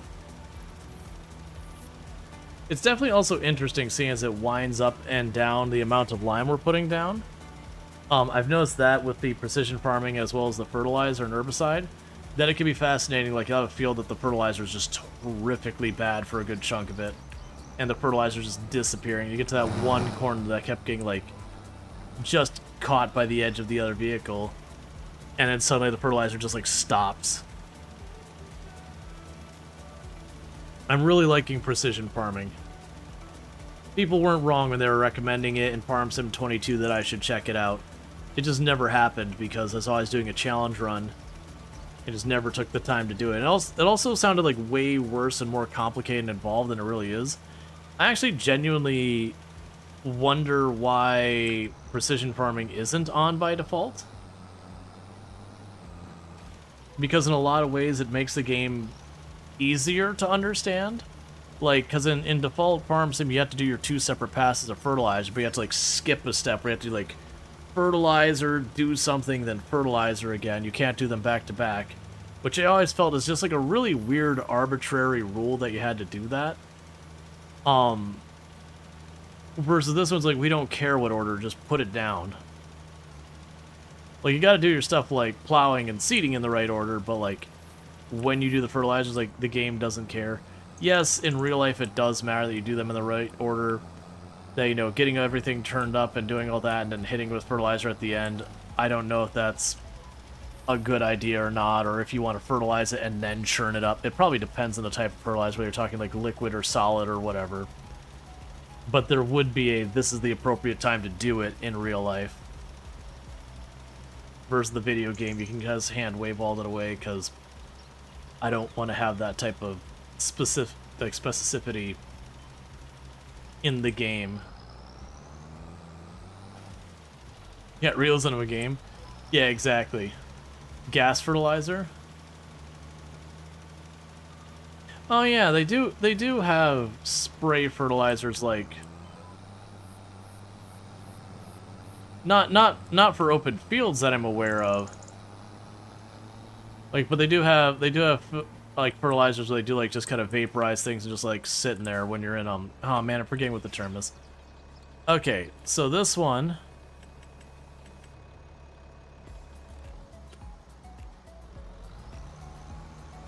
just far in the field. I mean, to be fair, even your liquid fertilizer a lot of times is just like a spray, but they do have like fertilizer that's kind of like a mister type deal that I know they use. It's not hydroponics. It's where sometimes they have like the root system exposed and they'll like keep the things on their little track. Like, it wouldn't be something you'd do in open fields like this, I don't imagine.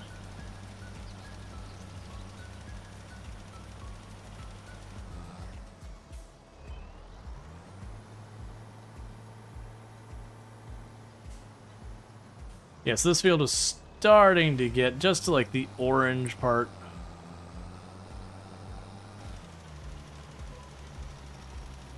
Of where the rows are overlapping. Aeroponics, yes, that's the one. Aeroponics, thank you. Which, to my knowledge, they don't really do on a massive scale usually.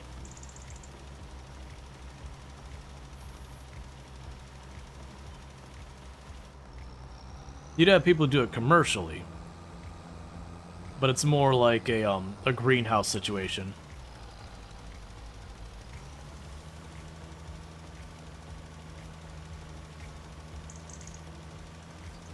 At least from what I've seen. I could be wrong. The only place I know of that does them here, the aeroponics, is very thing. Oh, pumping air into the roots? Oh yeah, that's not what I'm talking about. Aerating the roots. Yeah, no, I'm talking about they'll have like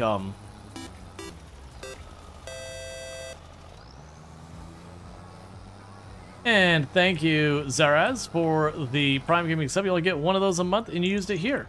And I really do apologize for like the TTS and all that not working today. It seems like Google TTS's things.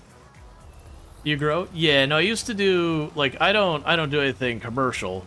But I have gardened heavily in my past, not so much nowadays. Yeah, no, I was talking about there's entire systems where they actually suspend the plant in the air. And they basically spray the roots with nutrients. That's what I was referring to. It does have a number of benefits, but a number of drawbacks. As any decision like that does. That's how you eat in real life?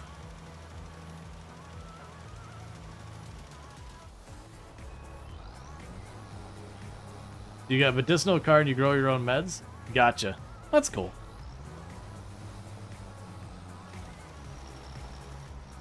Now, for me, it was always stuff like hot peppers, onions, tomatoes, bell peppers, pineapple. I have grown like watermelon and various forms of like lettuce and cabbage and broccoli. Those didn't do quite as well. The leafy greens are pretty hard to grow where I'm at. You can sometimes get like some collards to grow a little bit better, but a lot of leafy greens down here just get fried by the sun. It's pretty hard to make them successful without having some type of like enclosure or something for them.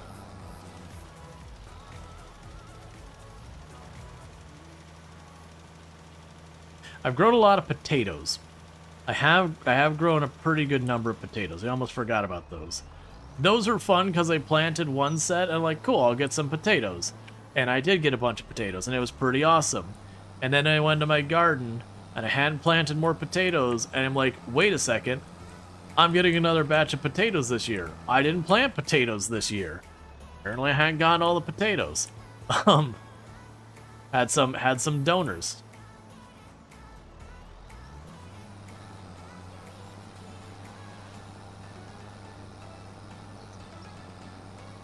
When you do a lot of gardening, you get, yeah, volunteers. That's what people call them. Yeah, I get volunteers. So I had plenty of times where, like, a bird had gotten to one of my tomato plants before I did, or a raccoon or whatever, and, you know, would tear up some of the plants. And then, like, the next year, I would just get another plant. It's like, cool. It's coming in nicely. Yeah, no, when you garden, especially if you've been gardening for a while, you'll end up getting volunteers. The real dangerous one is when you grow a whole lot of different peppers. Almost all peppers can cross-pollinate, and it's real hard to know what you're going to get on the other side of that. So I got like a bunch of bell peppers over here, and cubanelle, and jalapeno, and habanero, and cayenne, and all that. And then you've got a volunteer pepper plant. That could be a real risky try on that first pepper, because you really don't know what you're getting. Ever tried sunchokes? I don't know what a sunchoke is. Generally, a lot more people grow sweet potatoes down here because they tend to be a bit more heat tolerant. Sweet potatoes are fine. I don't dislike them, but I'd much rather have a normal potato. I think they're called Jerusalem artichokes. Yeah, no, I'm not familiar with it. You choke the sun and blight your crops? Calm down, Randy. We'll be back to RimWorld tomorrow. You don't need to chase me across games, Randy. Honestly, a lot of times that's how Randy has killed me in RimWorld.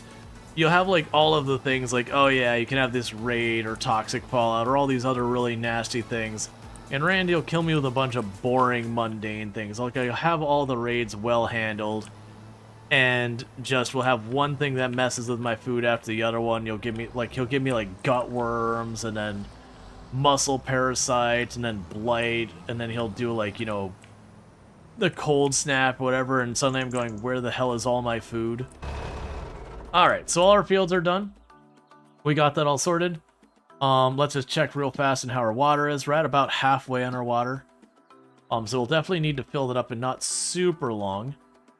But I think we're good for right now. Let's see, roots and bundles like potatoes, but shaped more like ginger, not round. Above ground, kind of like sunflower.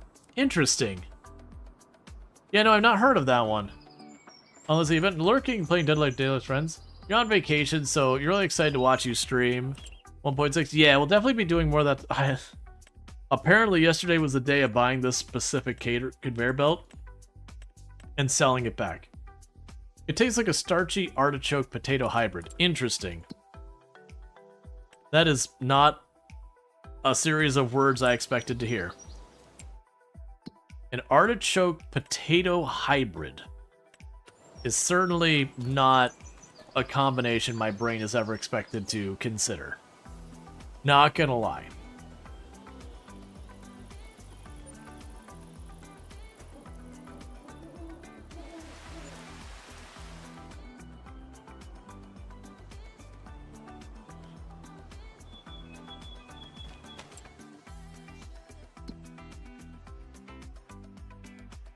All right.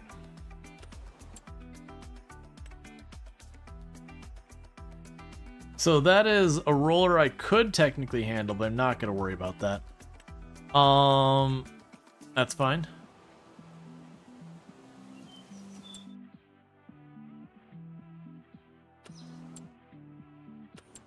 Okay, so gonna happen here is we paid off another 50,000. So I can keep expanding these things that are making me just this endless trickle of money. Okay, so that's there, so my greenhouses are here.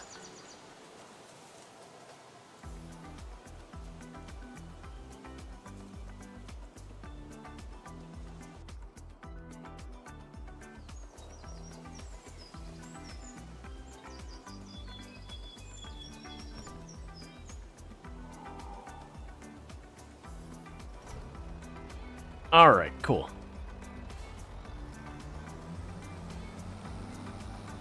Yeah, according to the schedule? Yeah, so the schedule should be Thursdays and Fridays off, basically.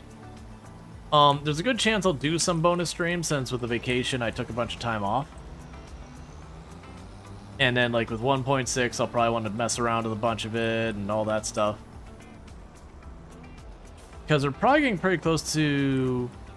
It's like 3-4 days ago, I think they announced that it was going to be 3 weeks until 1.6. I could be off by a couple of days on that one. Which should mean we're getting relatively close to the point that we'll be down to that home stretch. And you're wondering why I bought the greenhouse exactly then. I'm kind of going every time I get like $50,000... or sorry, $100,000 more paid off. I'm spending $50,000 on that on a greenhouse right now. It is cheesing this a little bit, but I am realizing that if I'm going to get as many of these objectives done before the dare drop ends, with only one more weekend probably for doing it, I'm going to have to cheese a little bit, because the alternative would be doing a whole bunch of extra Farm Sim streams. And while I really enjoy Farm Sim and I played it a ton on the channel, I don't think that makes sense right now with RimWorld coming out real soon. So I do want to kind of probably, like, we'll probably have the next weekend, we'll try and wrap up Farm Sim and it'll go away for a while. That way we got more time in the schedule for like RimWorld and then possibly something else. I'm honestly curious when it comes to like the SnowRunner, Roadcraft, that kind of category. So like just the simulation kind of stuff. I do wonder what that looks like in the next little bit. Because I feel like Roadcraft really kind of knocked down the SnowRunner viewership because it's the new shiny bauble. But I also feel like it's not going to have the sticking power of SnowRunner right now. So it's kind of curious. Like, all of them are probably perfectly fine and dandy to stream right now. But it's kind of being like, okay, well, what simulation game do I want to hop into for this time frame? And going, huh, I don't really know which one's the right one to do for me so far as, like, makes the most sense. I also need to check out the new DLC for Oxygen Not Included. I'm going to deliberately put it in this one so I can turn it on. Okay, so got greenhouse 1, 2, and 3. We're going to go here and say change output, activate, change output, activate, change output, activate, output, activate, output, activate. And right on down the line. And so now I got some greenhouses to fill up. As you can imagine, soon I am going to need a different water tank and probably a lorry. Because these things are making me a boatload of money. Each one of them's probably in the ballpark about $2,000 a month they're making me profit. So you can imagine, as we continue to expand these, like it's going from 2,000 to 4,000 to 6,000 every month. I don't think they're anywhere near the point where they're going to overtake my crops as my main money maker. But they're definitely going to be making a good chunk on there. And then that we're reducing our debt while doing it just gives you an idea.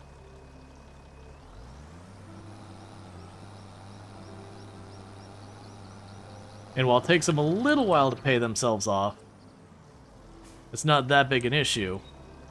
Because once they pay themselves off, it's basically just more and more money rolling in.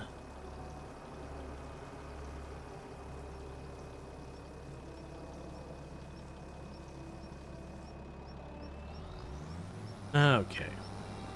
It'd also be good if I get a lorry for idle game. Not quite that far, but yeah.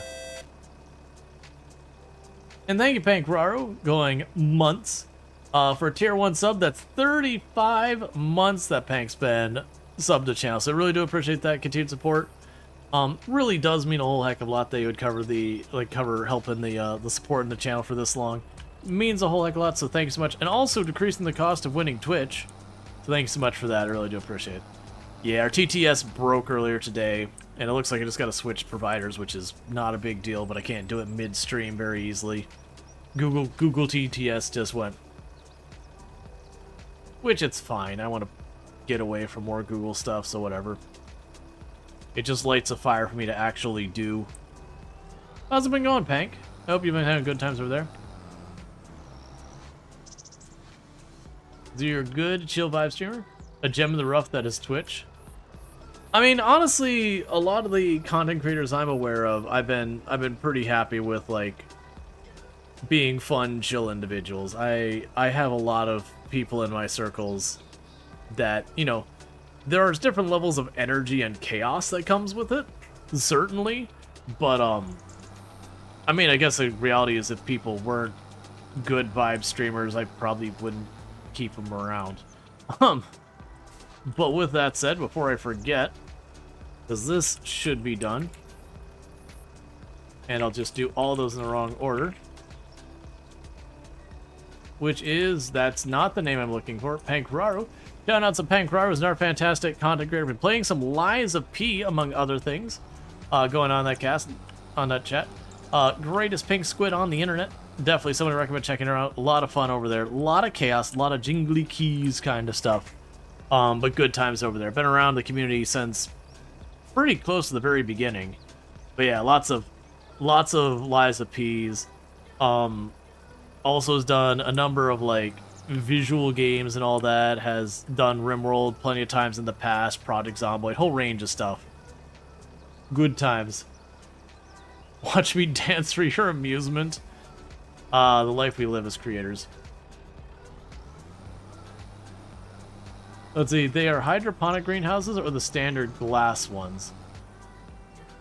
I believe in the game, I want to say they're standard glass ones in the game as I recall. I haven't walked in these. Yeah, it's just a standard glass one.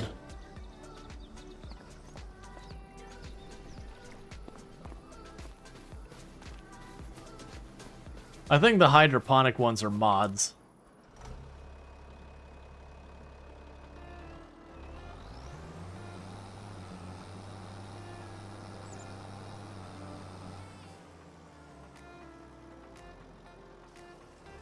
Oh yeah, no, I usually don't get the mod ones.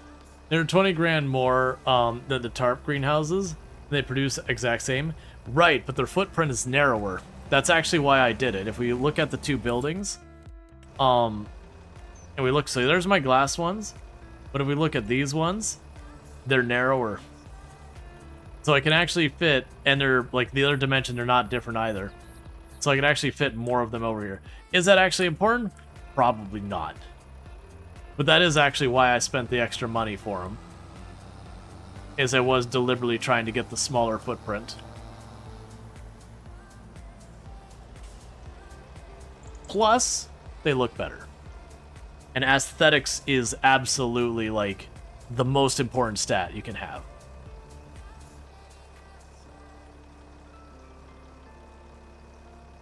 When in doubt, check the stream tags. Yeah, stream tags are worth checking.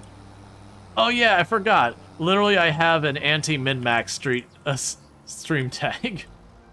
I think I had the anti-realism, anti-min-max. Just as memes.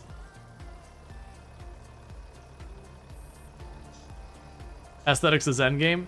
Hey, everyone knows you properly made it in games like Dark Souls when you go from, like, you know, you're early on in the game, you're learning it, you're getting all your best equipment and all that, and then you switch from that to, when you're just strictly doing what looks good, you get onto Fashion Souls.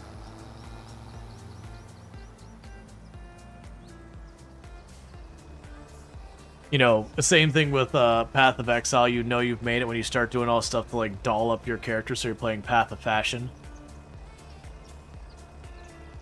Fashion Frame for Warframe players.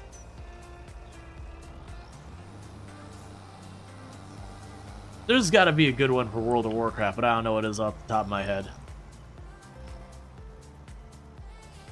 Fashion Zoid.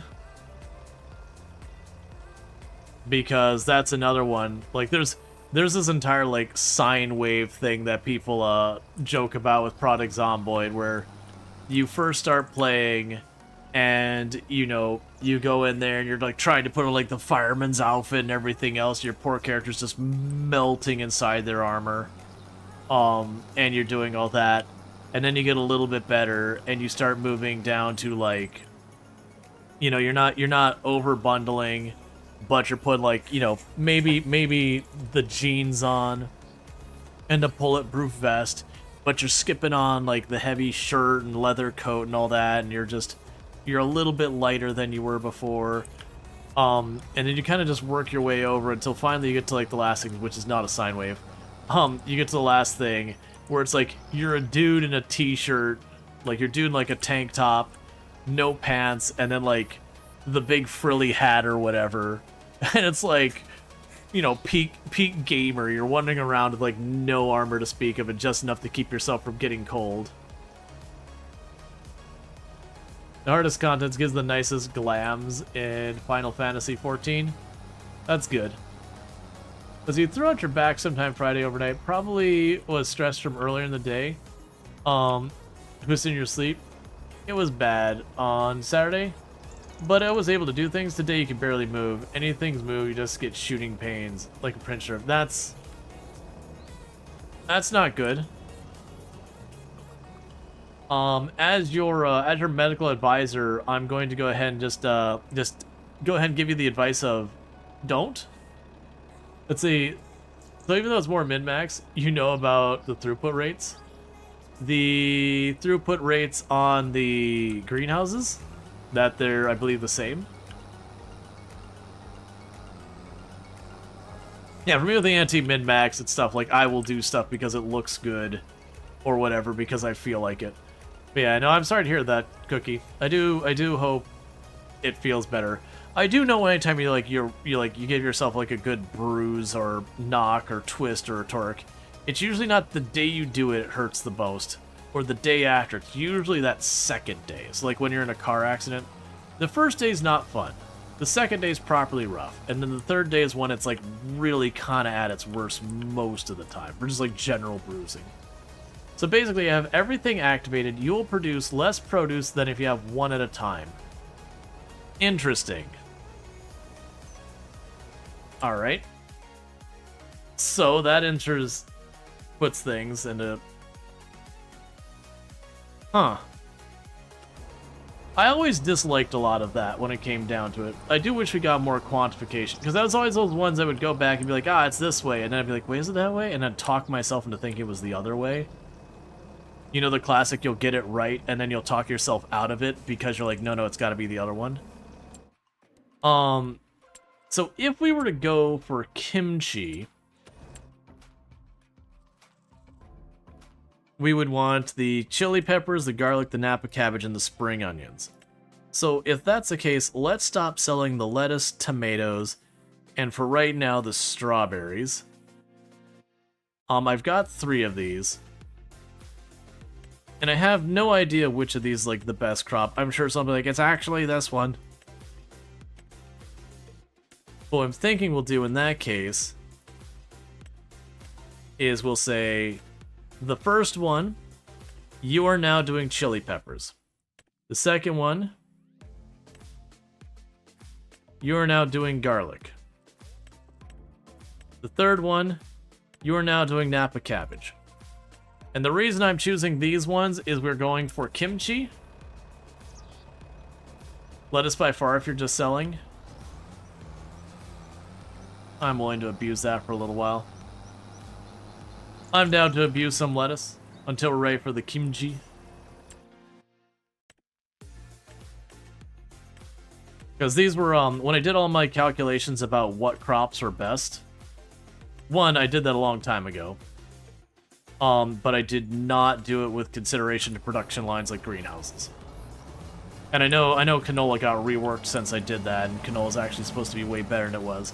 Because when I did the calculations to see which crops are the best and worst for growing and selling as the crops, when 25 first dropped, canola was an atrocity.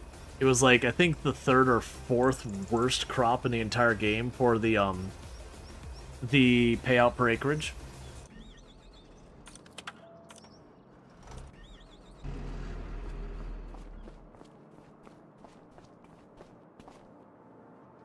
Let's see, we tested extensively And the greenhouse couldn't keep up with the canning factory even when everything was on. So annoying. Yeah. Well, that was, I've been low-key debating buying the canning place just to get the kimchi going. Because I genuinely think with that, like with a bunch of the greenhouses going and just producing for that, that'll just spit money out into my area in a big way.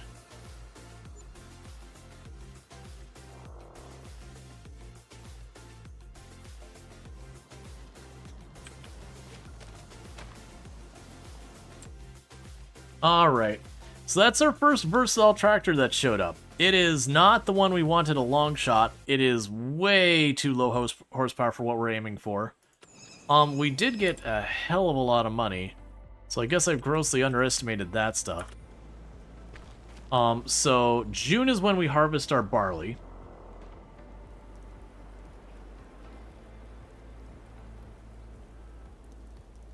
The kimchi is a fantastic earner, but yeah, you need like 2 or 3 kimchi greenhouses, and one of each of the rest to make it constant money with it. Yeah, no, I figured it was gonna be a lot.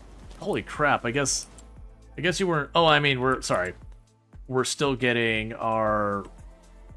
We were still probably getting our bread money that one. I was like, holy crap, that's a lot of money rolling in. That's fine.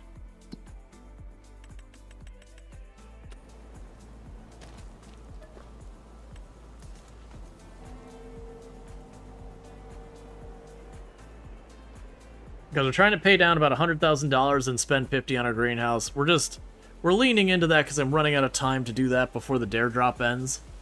And all of that is money. All of that on the left side is money.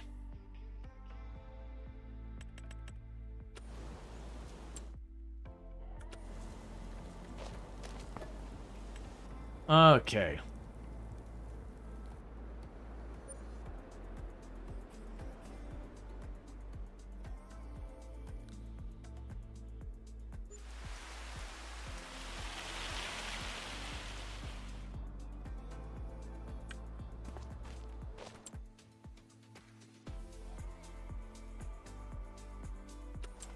So we're getting there. So with that, instead of going down, we're going to go up. Because it is time to expand. And this will probably be the last greenhouse I'm willing to let myself buy. Because while I am down to abuse it, I don't like building a bunch of the same buildings. Oh, did I park you in the way? 1 second. I don't like building a lot of the same buildings. But I am abusing it a little bit just because the alternative would be like abusing like power generation. That feels even cheesier. Okay, so let's get that out of the way. Go here. Greenhouse.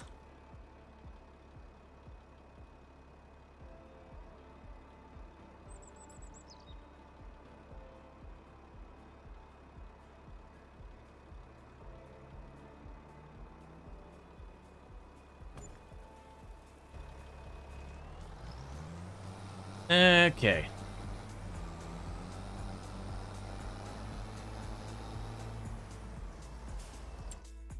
And go to you.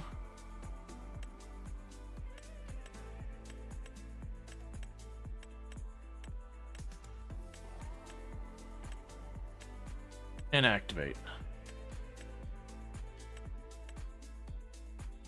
Oh, I see. You can do the math. So all of these are marked as 2. Cost per month, but then we look at the volume out, like the tomatoes and the lettuce are the highest.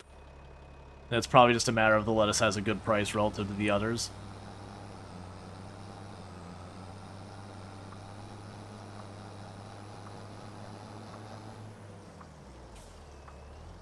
How guys my day going? Oh, it's been going good, Luke. Thanks for asking. Just been making some proper money. Yeah, so when you think about it, we've already built 3 greenhouses today on stream. And even with that, our debt looking on this, we've knocked down almost 100,000 on our debt as well. So that represents $250,000 just there that we probably made. And then this is a lot of money we're making now. So I'm pretty sure the last month, the amount of money we made... Yeah, so I think this is when we had all the grain being sold, and then this is at where we're at now with no more grain. So I'm guessing we're making almost 25,000 now off these. That can't be right. These things are lucrative, but $25,000 a day from lettuce feels weirdly out there. Now, granted, we are just getting to the end of the winter months. The winter months, I believe, is when, you know, the greenhouse stuff sells at the most. January slash December. Is it really that high?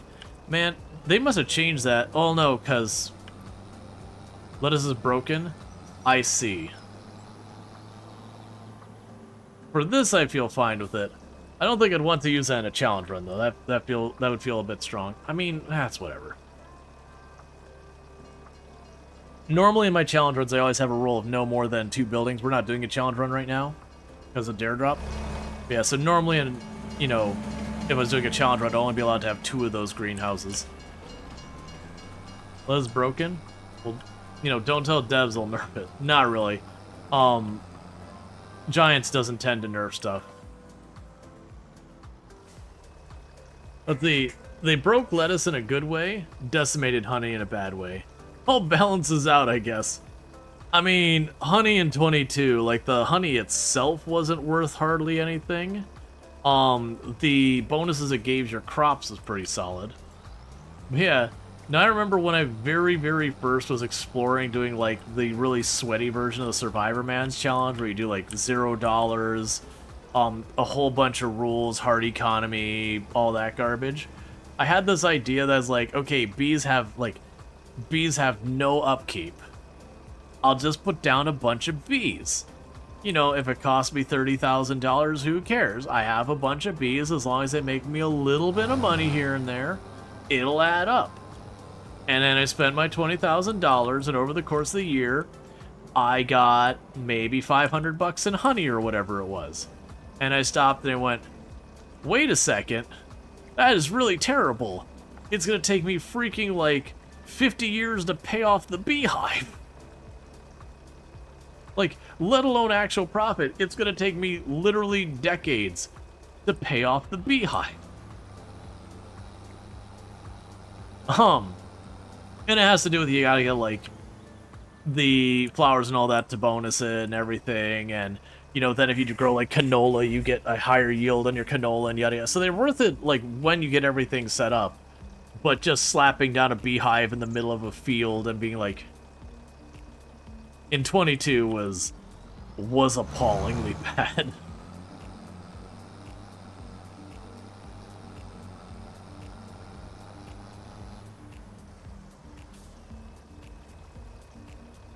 Because I was trying to come up with ways of doing the Survivor Man challenge that wasn't lumberjacking for, like, the first 2 streams to, like, get everything, like...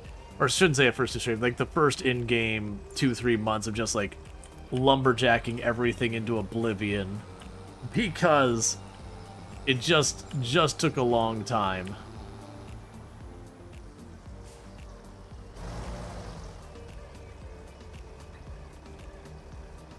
But yeah, we're definitely going to need to get the bigger water tank.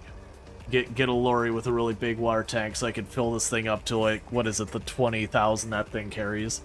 25,000, whatever it is. And just fill these each up with, like, 1-2 passes each.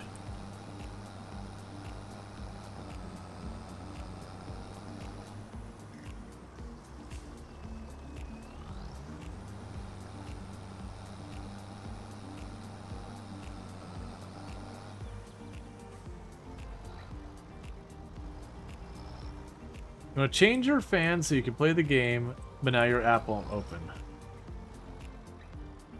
Okay.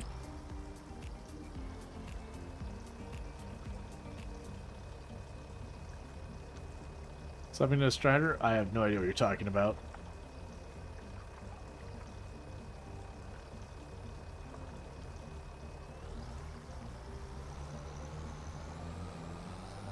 But yeah, so with 4 of those, the next move would be is if I can get the canning factory I can put all of those on distributing to the canning factory and have them each making one of the ingredients and see how that goes. And whatnot. Oh, you can change your... Yeah, you've got, like, the fans and the custom things. Yeah, for me, I always have my fans in things with, like, nowadays, not what I used to. I have them with a temperature thing where they crank them up and down based on the temperatures on the system and yada yada. With the level of insulation I have in my case with fractal cases and all that. Like, even then the thing's going, like, full bore, it's nowhere near as noticeable as my old cases. You know, hashtag sponsored. But also did buy cases for 12 years well before it was ever sponsored or considering being sponsored or a content creator. For those who didn't catch that, I'm sponsored by Fractal.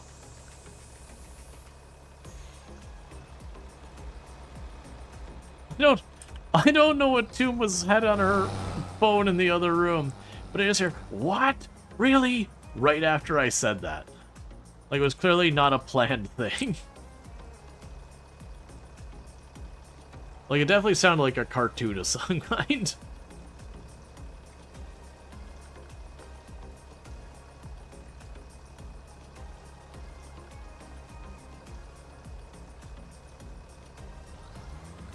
Alright. This is the only downside with this. Is... it just takes a while to fill everything up. When you consider how long it takes to make the money otherwise, it's a thing. That's also one of the other reasons I always usually restricted myself to just 2 greenhouses of each type. So 2 of these and then 2 of the mushrooms. Is... if you want to, like, go full cheese on the greenhouse, or you want to put, like, 10, 12 down, this stops being reasonable after a certain point. Where you're like, what do? I water plants. What else do you do? That's the list. I water plants. Yeah, they're getting a bit close to empty, so that's fine. Because this one will probably... yeah, they'll probably fill that one up. And they'll have just the one last one to top off.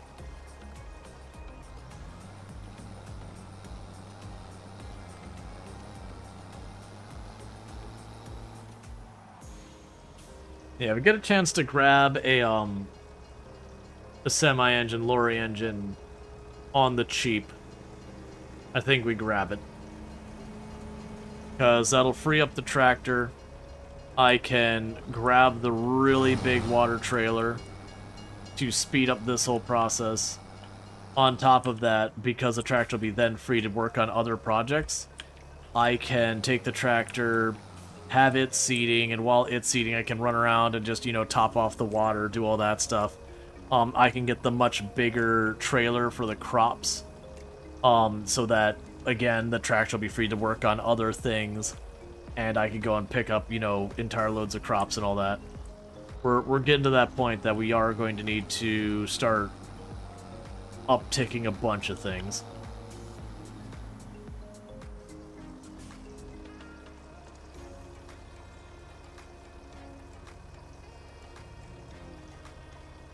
I also remember one run putting my water source right next to the greenhouses, because if they're close enough, you can have it filling up your vehicle from the source at the same time you're emptying the water into the greenhouse. So you don't have to even do trips, you just like hit both buttons and you just watch it go down. If it hits bottom, it'll come back up and you just hit the button again. But you just sit there and, like, do it. But the problem is that would only work with 1, maybe with the lorry trailer. I could potentially get it up to 2. Maybe. But it's unlikely.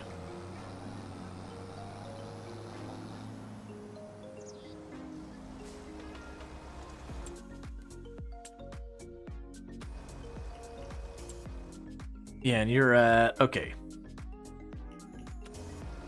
So right now we got 155,000 more we could borrow if we needed. Honestly, actually, 160,000, which is pretty good. Because with that amount of money we can potentially borrow, I should be able to buy most things when they go on sale that I could possibly want. If we can get this debt down, that'll be good. Well, honestly, with the money we're making off of these things now, that shouldn't take too long.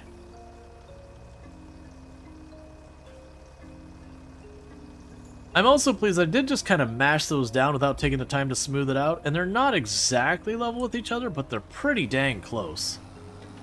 Like, in the past when I've done that thing, I've ended up where, like, one's like this, and then it's like a 45-degree drop off to the next one. So I'm pretty happy with how it turned off, considering I've, in the past, to make it not cursed, I've had to, like, level out the area and then put it down. So I'm not unhappy with that.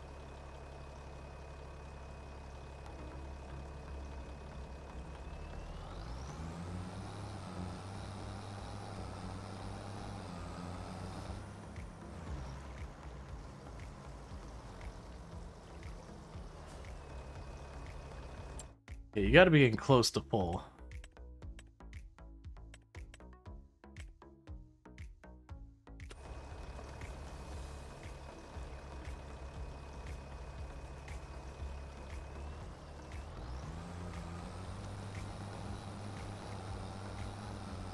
I kind of also wish I could see how full these things were from out here. Like, when you pull up, you start emptying, that they...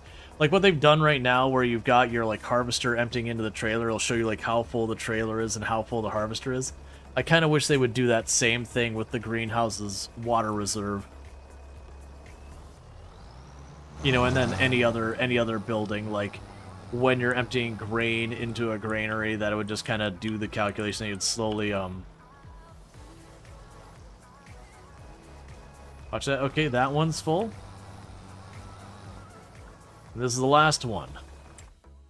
So full, full, and that's about third full. Needless to say, we need a bigger trailer.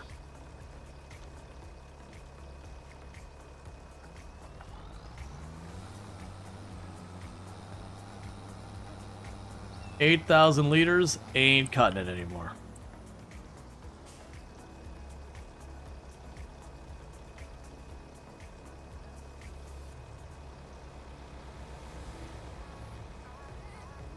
But that does mean our greenhouses are making well over what our crops actually make in a year.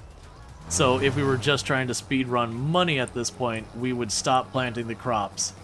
And we would just fill these things up and then fast forward until it came time to top them off. And repeat until wealth. We're not doing that. I don't want to play that, let alone watch it. This is already bad enough with the amount I'm having to fill these up.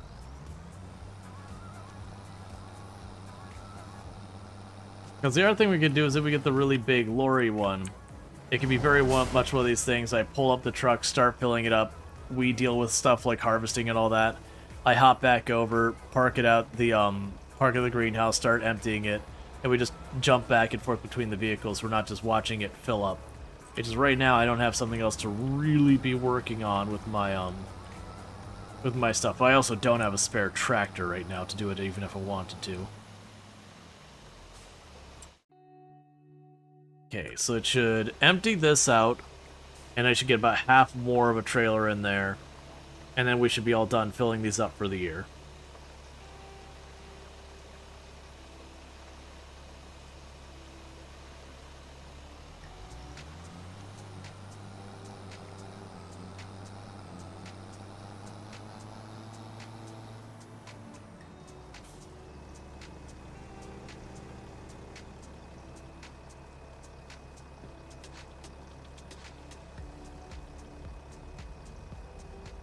Okay.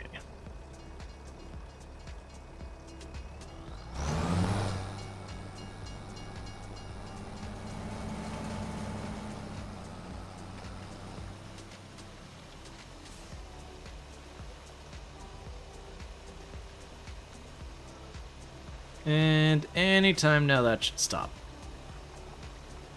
Anytime now. There we go. Alright, so all of our greenhouses are basically completely maxed out. Those are done for the moment. We got a bunch of debt paid off. Let's go teleport back up here. Advance our day. Now we've had a long time there. We're not building any more greenhouses. 4 is already too many. So we're going to go ahead and leave it just the way it is. We'll see what kind of money we're making a day now on the ridiculous amount of lettuce we're potentially making. Because, yeah, that feels a bit disproportional to be making what feels like what? Almost like on the crops. Oh, okay, that's not as... Oh, never mind. Yeah, so about 24,000 out of 4. So it's 6,000 a greenhouse? Yeah, that doesn't feel right.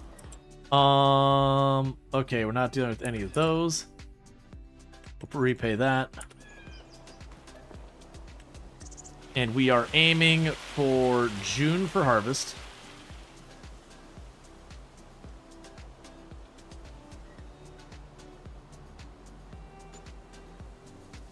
I wonder how much it takes to run the canning factory. Like, the thing that's cool about the canning factory is it can kind of take just about any of the crops. Not really, that's a lie. It can take a lot of variety of crops.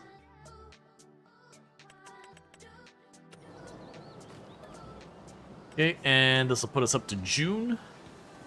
And we're at the point we'd be able to borrow over 200,000.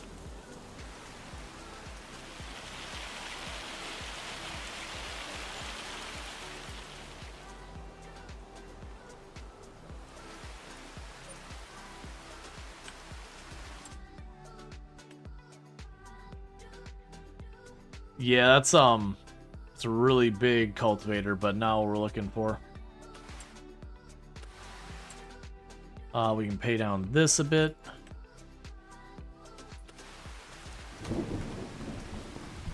Cool. So with that, we've already knocked our debt down to about half of what it was. Just gonna drop the water off here before we move our... This is harvesting. Oh, yeah, so problem is we're harvesting today and it's raining.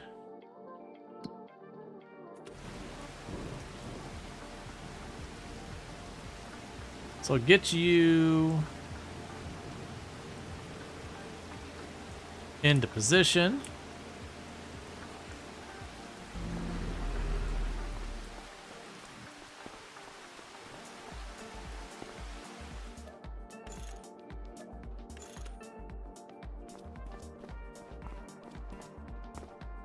And all patched up.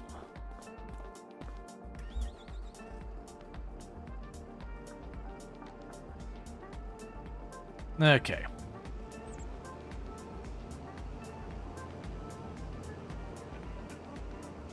So then, potentially, if we were to pursue the lorry situation, I'd sell the water tank and our trailer, buy like the engine and the other 2 trailers. Like I said, I kind of want to wait till I can catch those on sale, because that's also one of those ones I'm not super worried about maintenance where it's at. We'll go ahead and choose the AI worker. Toss you on that. How are you doing on water?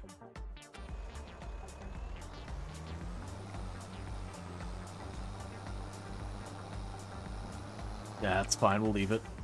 Okay. We'll have to do another fill up and not super long. But we're gonna run up here, get everything set up with the trailer, all that stuff. Because I know the water trailer runs almost 100,000. It's like 97,000. The engine, I think we can get away with something like 50,000 for like the cheapest, crappiest one, which is honestly fine. And then for like the actual tipper trailer, just 65, 70,000, I believe, for the one to be looking at. We don't want to do all that because that'll be basically like fully wiping out all of our money. And if we get lucky right now and we get the versatile tractor to show up, because we got the tiny one to show up, and we get one of the big ones to show up, we should be in that area where I might have to sell some stuff like vehicles-wise, but we'd be able to make it happen. And then once I could do that, I could pursue getting like the bigger cultivator, the bigger seeders, those kind of things. So our fields would be much faster to handle than they are right now, which would be good. And then that'd be the point we could start probably buying our way through some of these, as well as potentially just picking up entire extra fields for extra cash or whatever. Well, we got to get the bigger tractor for that. Meanwhile, I can go here to you. Pay that down more. So we're down to 265,000. We started the stream at, I believe, 465,000.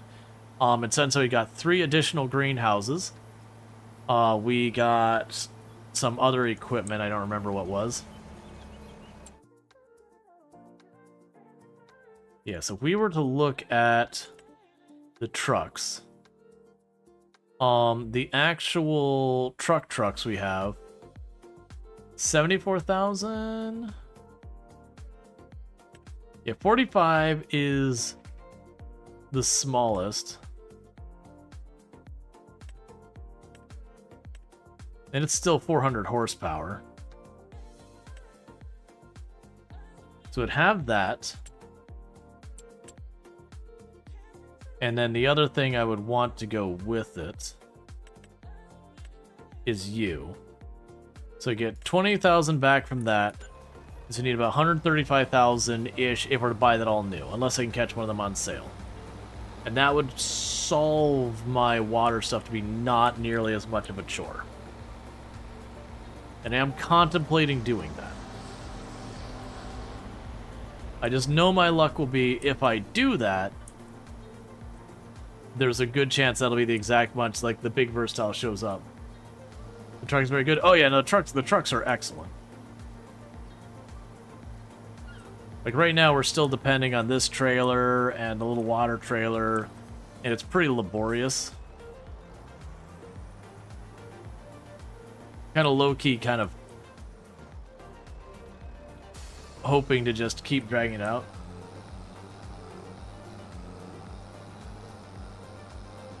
When are you using a truck for everything? Yeah. No, once I get to the stage of the game, I can afford a lorry with the crop truck and the like if I'm doing water stuff, the water thing. Once I can get to that stage, then generally from then on, I usually just use the lorry for all my crop transportation. And if I'm also doing pallet stuff, then I also have a flatbed truck for the truck. It basically becomes my way of moving my goods. So I'm at 265. If I were to jump up to the 135, that puts me at what level of debt?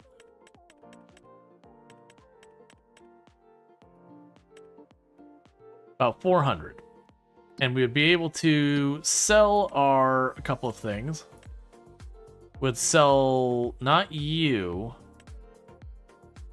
So that would take 15 back. So if I did that, I would be going back up to about like 385 in debt. If I were to do the lorry stuff. I think that's probably worth us actually doing. I'm just getting very concerned that I'm gonna actually get the tractor I've been saving up for to show up. And that'll be the precise moment that I just don't have the money. And I need to get this debt down because right now, sure, the debt only hits me for $1,200 a month, but like $1,200 a month for every single month for perpetuity, that does add up.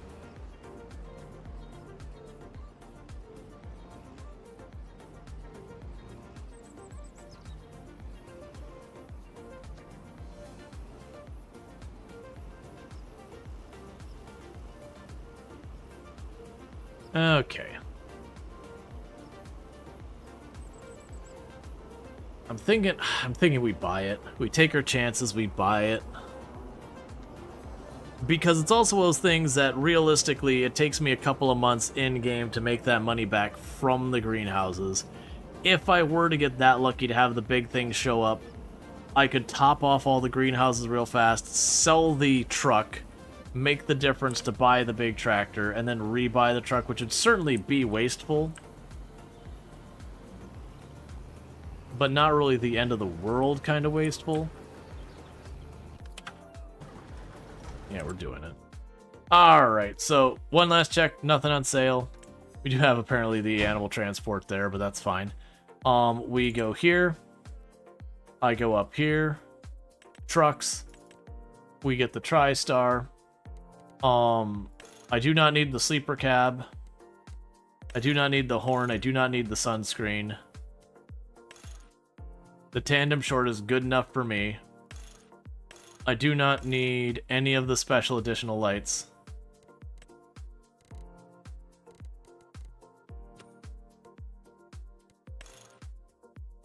I can apparently just do beige as our color. That's fine. We will do no plate. Let's see. Right. Pop at the end of the stream and you hear the end of the world as the first thing. Yeah, it's normal. So we're gonna go ahead and get this this truck for 45,000.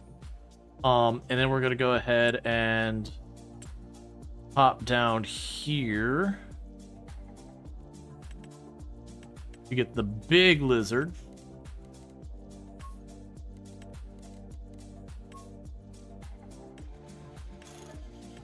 And that'll take care of our water for now. And then we can go sell back the little one.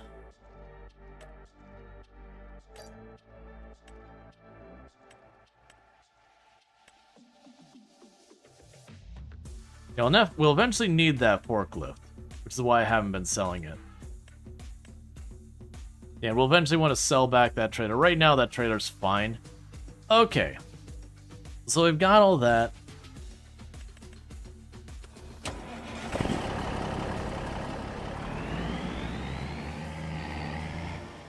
You've had worse, probably? Yeah.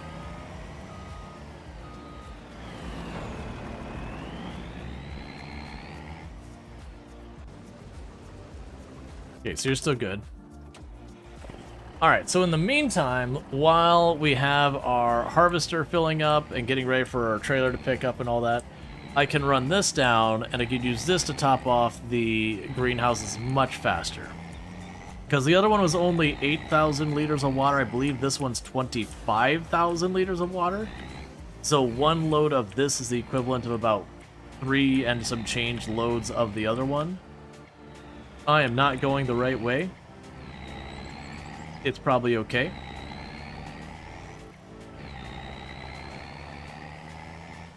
I checked with my neighbor, he said I could turn around in his field, don't worry about it.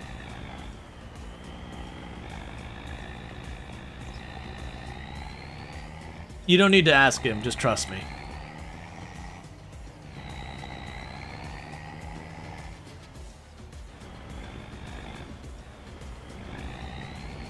Okay. But with this, it also means I don't have to drive my tractor all the way down to my greenhouses and back each time. I just leave this down here.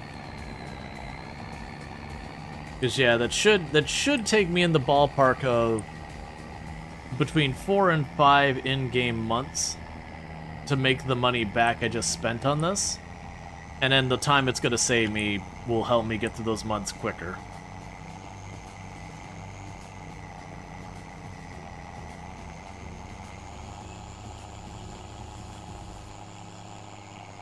Okay.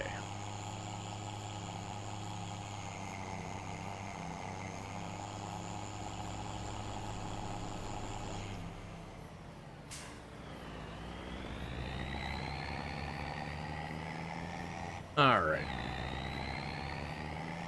I'm also curious if I can get this thing close enough where I can just fill up the greenhouse even easier. I definitely won't be able to bridge between where I pick up my resource and the greenhouses, but that's fine. What I'll do is I'll pull this up down here. There's my warning. Pull this up down here, start filling it. It's going to take a hot minute to fill because it is 25,000 or 24,000 or whatever it is.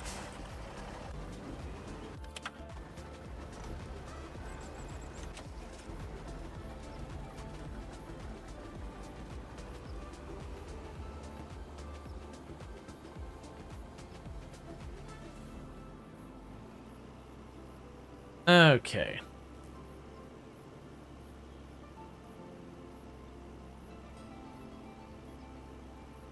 Yeah, so we've got our grains going, we've got some greenhouses going, and they're producing a heck of a lot of money, which is good.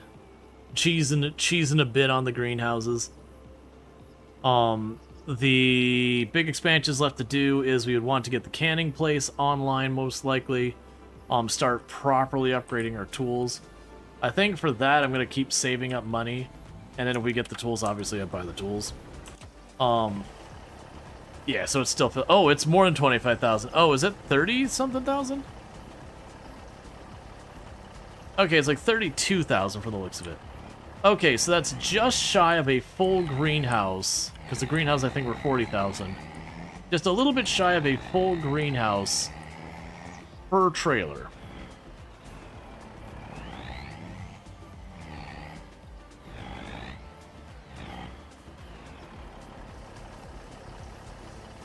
So, if you remember with the last one, doing the drop-off was like, it would take 5 trailers for an empty greenhouse all the way up to full for my other trailer. This is like 1 1/4. Yeah, no, exactly. It's 4 trips becomes 1, just roughly. Yeah, so that one load already filled up an entire greenhouse and got us a pretty good start in the next greenhouse. Now I'm noticing that last greenhouse on the bottom is going to be a little tricky to do the turnaround in this. Not bad, though. I'll just probably have to run up on the tracks a tiny bit.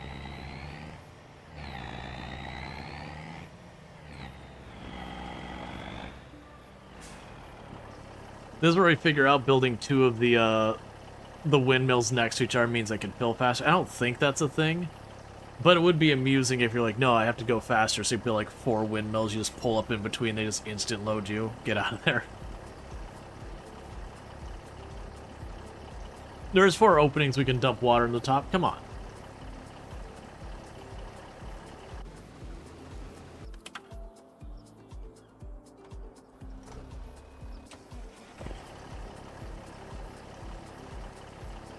Okay, and this in-game day we have just the 1 field to deal with, so that'll be good. That should go relatively quick.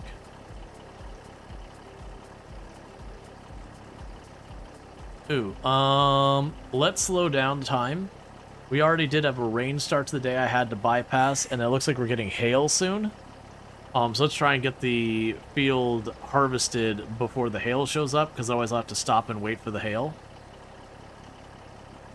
And that's no fun.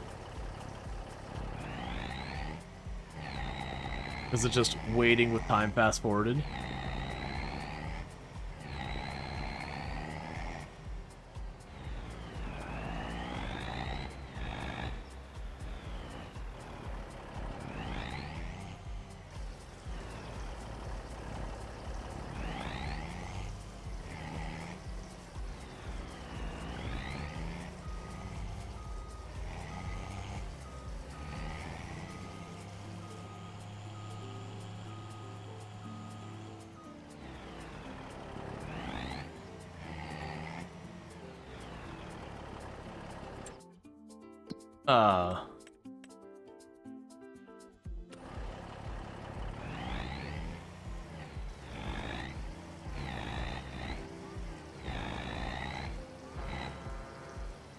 I'd figure out what's going with that. If I pulled far enough a floor forward, will it drain both, faster to do both at once? No. Huh.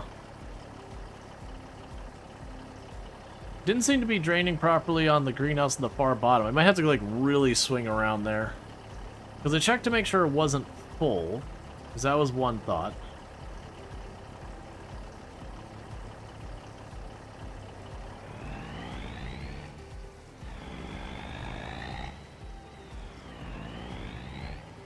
Okay, so 2 greenhouses topped off.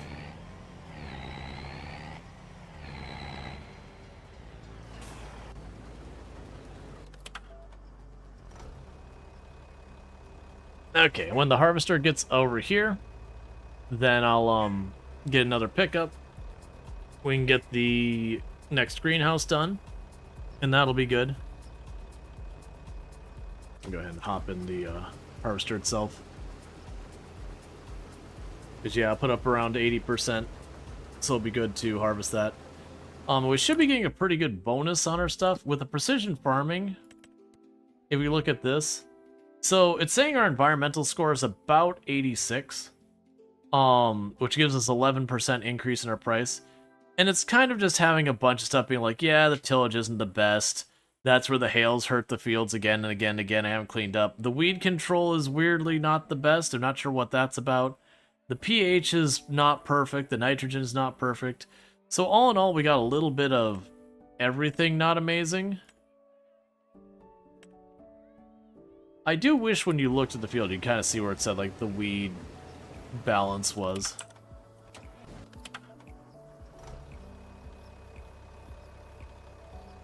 Okay.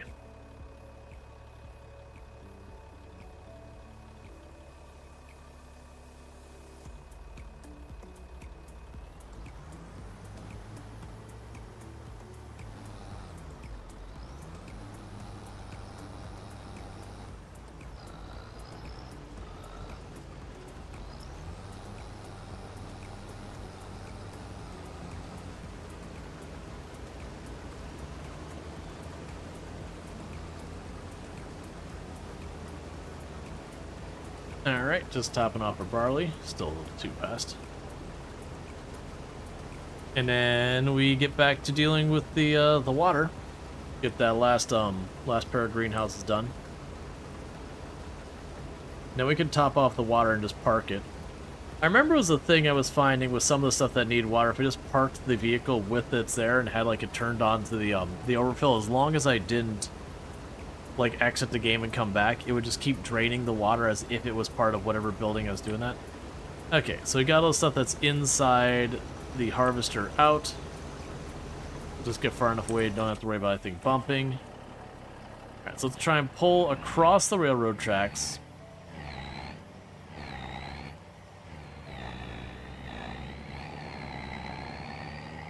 And come from this angle. So right up against it.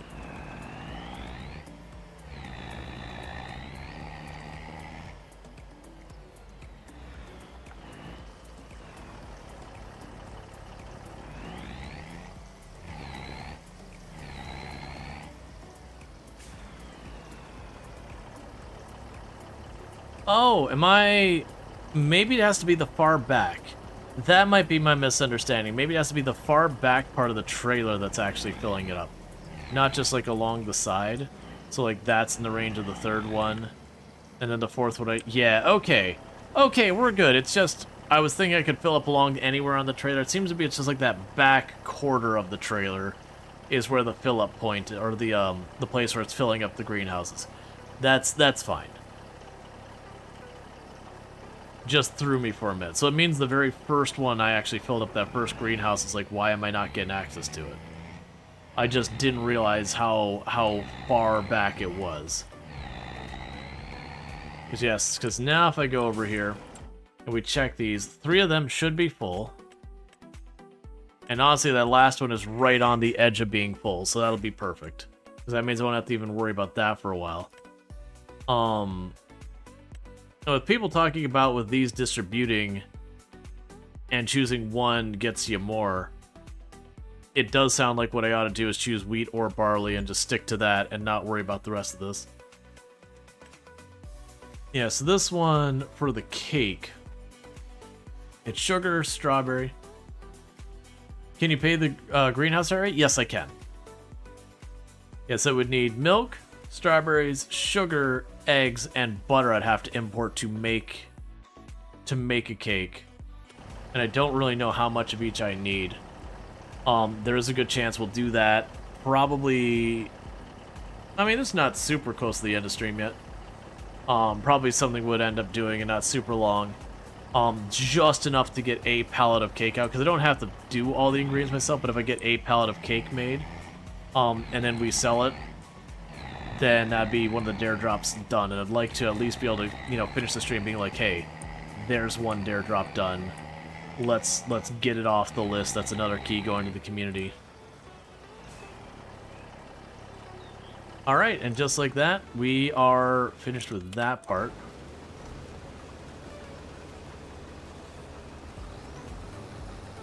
I can go ahead and bring you over. Well, let's see. Probably too early to drop off. We'll catch it on the next pass. Then we'll do a drop off at the grain mill. And then I can probably take over the harvester manually. Yes, it's always patches that when we get far away, you can see like there's the little like kind of yellow patches in the field over there. That's what a lot of the problems I think are. Is I think the hail and the tornadoes and all that keep dropping in. I think they're damaging the field. And I'm guessing I need to take a plow to them with like create field turned on to clean it back up.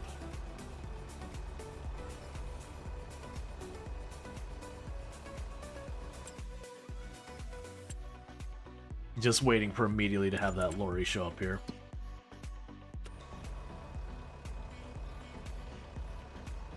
That's weird that the sold vehicle just appeared now. Like we got the money earlier, but just now it's like sold vehicle, here's your gas cut price. UI was a little slow on that one. You'd also definitely use a bigger harvester at some point soon too. But all that costs money. Everything costs money. Yep, that figure is about full.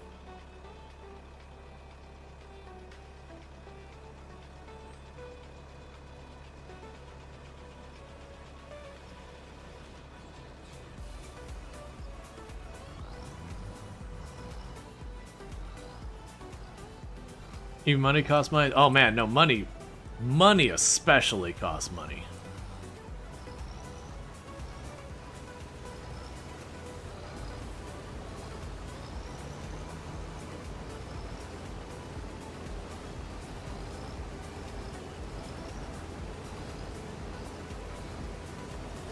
Yeah, we just go until we see the rate it fills up slow down a little bit, because that tells us we're basically have emptied out the internal storage of the harvester, so it's only filling up as it gets it.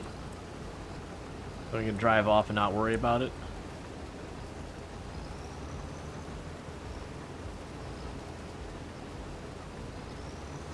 Should be a time now. It runs out of stuff in its own storage.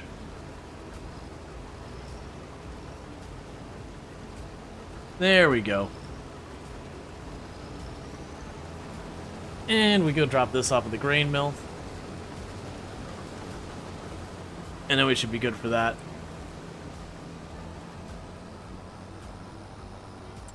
How much does the... well, just in case I just stopped the vehicle. How much does the... one of the other trailers cost? We're not going to buy it right now. But for the future consideration, where are you at? This manure spreader trailer. Oh, that's probably not the place I want to do it. Semi-trailers. Yeah, so we got like the double one here. I actually don't like that one as much. So you carry 36.4. That's 75.6 meters. That's another one that's like split into two. Yeah, I'd probably rather get one of these ones. Like these ones here, they do carry the most, but where it's the separate canisters and all that, not my favorite. The one you normally get is this one, and this one's even... oh, this isn't the one I was thinking. There's one of these that's like split into 3 compartments. Yeah, it's this one.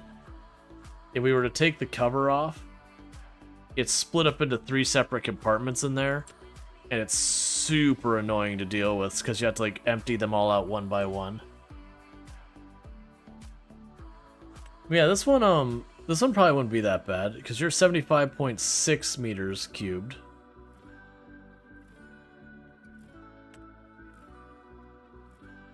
So yeah, I would be able to take those. And that'd be 100,000. We won't worry about that now, but it is for future reference. If we wanted to get one of the big trailers, we could do that. And we'd probably be able to do a whole field in one go. That said, what we're going to end up doing with this, though, is I'll probably wait to either have one of the trailers show up for the lorry that's for crops, at which point then we retire this trailer and just switch over to that instead. Otherwise, if we don't do that, like, I'm going to keep paying down the debt to get myself back into a position where we can grab the tractor without a huge headache if we happen to catch one on sale. Or catch it on sale. There's a specific one of two that we're looking at. Because I want to do the giant cedar I have no business doing. The 25.6 meter wide one. I want to do it. I shouldn't do it. It's not a good idea. But I wanna. And I probably will. But to do that, I'm going to need an absolutely obnoxious amount of horsepower. And then I also, on top of that, need the versatile tractor. And other versatiles, I've only got like 2 or so options. Because if we check that cedar real fast, this one, it's 550 horsepower for its requirement. So if we look at our choices for tractors, the list is not long. Even that one's not big enough. Yeah, so these versatile ones here, those can do it. Those ones are already too small. These two, yeah, this top row here can do it, but these are also too small. So it's just this row here. These two. Yeah, it's just these two. And then that row. You like the green cedar? Cool. Honestly, you're not as expensive as thinking, because you're, all things considered, you're only 220,000. I mean, it's only, but you get the idea.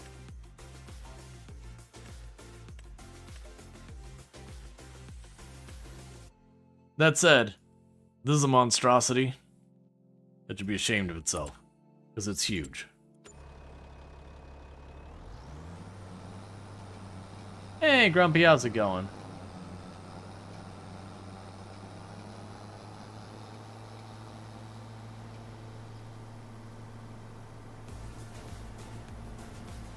Oh, I'm sorry. I'm doing well. I thought I said that. But yeah, no, I'm doing well.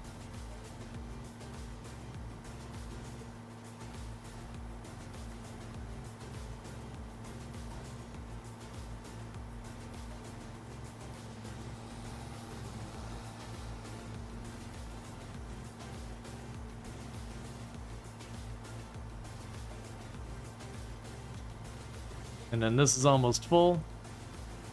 Let's go ahead and pull up here.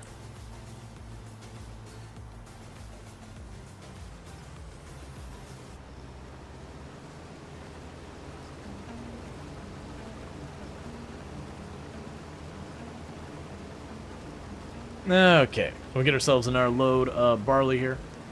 But I'm not going fast enough. But after this one, we load up the trailer. I'm going to switch over to doing the harvester, get the harvester done with this field. And then from there, we will have the field done there. And then it'll be time to advance the day again. Once the day's advanced, we go and grab the 2 smaller wheat fields to the south. Pretty sure they're wheat. I should double check to make sure I actually planted wheat and I didn't just forget to switch the seeds, because I do that kind of thing. So set you back up to speed, and I'll just park you roughly in the middle. Weed, not in this game.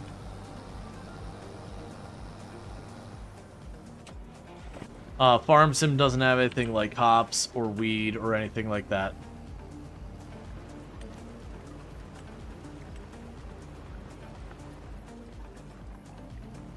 Because a lot of countries have rules about, you know, presentation of that kind of stuff. And if they were to do that, then suddenly they got to worry about having like a higher rating, having to worry about, you know, contains drug content, which means they can't sell it on certain markets and yada yada yada. So there have been plenty of mods in the past in Farm Sim to add those kind of things to the game, but base game you're not going to have anything like that. It's also why you get grapes, but you don't make wine, you make grape juice. It's grape juice. Don't worry about it. It's just glass bottles, full-size bottles of grape juice.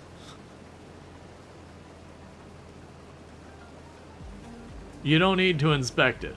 No. We don't specify it's adult grape juice. We just it's grape juice. Come on, just really conveying that it's grape juice.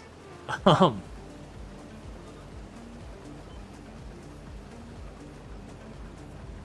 yeah, that said, growing the grapes of this game is, like, growing them is actually fine. It's harvesting them. You just don't get the yield to make it worth your while, but it's a whole thing.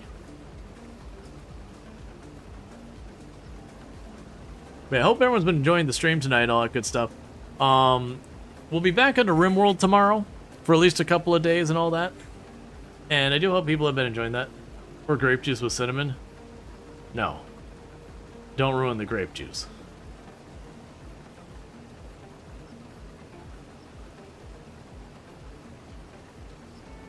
What I will probably do here in just a minute is, once we turn this thing around, I'm going to run and grab myself a new drink.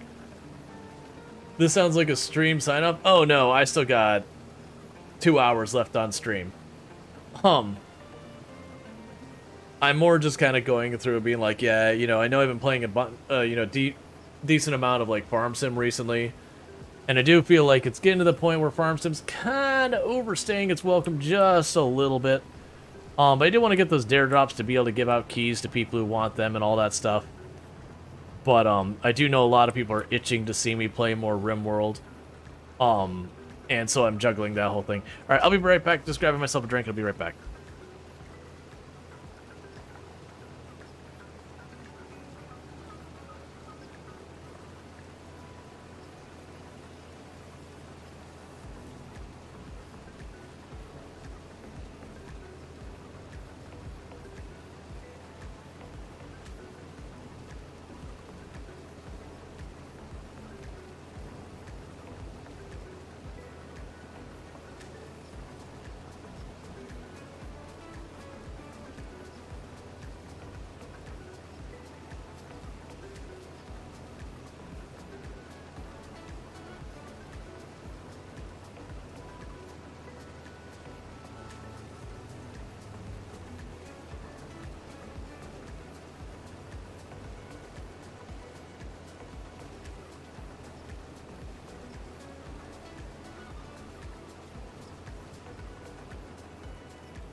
Okay.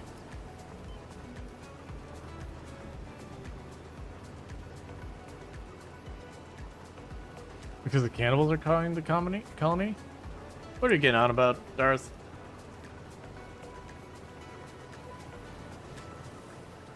Okay, let's get that sorted out there. Alright. Yeah, so by the time we get across, we'll probably be able to spin off there, drop off the next load into the trailer. Yeah, no, it's also a thing, like, I'm still adjusting myself back to my normal schedule. I've been hanging out with family and all that stuff, so it's got me a little bit more. So if I seem like a little bit lower energy when we've been getting to the evenings, recently, that's what's been kind of going on, is I'm getting my schedule back sorted, so getting a little bit tired. But I'm trying to force to make sure I keep staying up this late and all that to get back into schedule, but it's taking a little bit of work. Which is weird, because usually I always have to fight to get myself waking up earlier. Staying up later is usually not a problem. Yeah, it's raining tacos. Oh, man. That was, oh, man, what... was hanging out with my, my wife and niece, and I don't remember what we were playing. We were playing some, like, kids board game or whatever, because, the niece beat kid. That's how that works. But someone made the comment, I think it was it's either my younger brother or my older brother. One of the two of them was like, it's raining tacos. And like 3 people, it's like, cause like, it's raining tacos. And it's like in the background you hear like the hallelujah or whatever. But like, I think it was my wife and my niece both did like the hallelujah thing from the song. And she's just like, what? Because just everyone just jumped on the meme without missing a beat. And it was pretty fun. Because, I mean, it's raining tacos.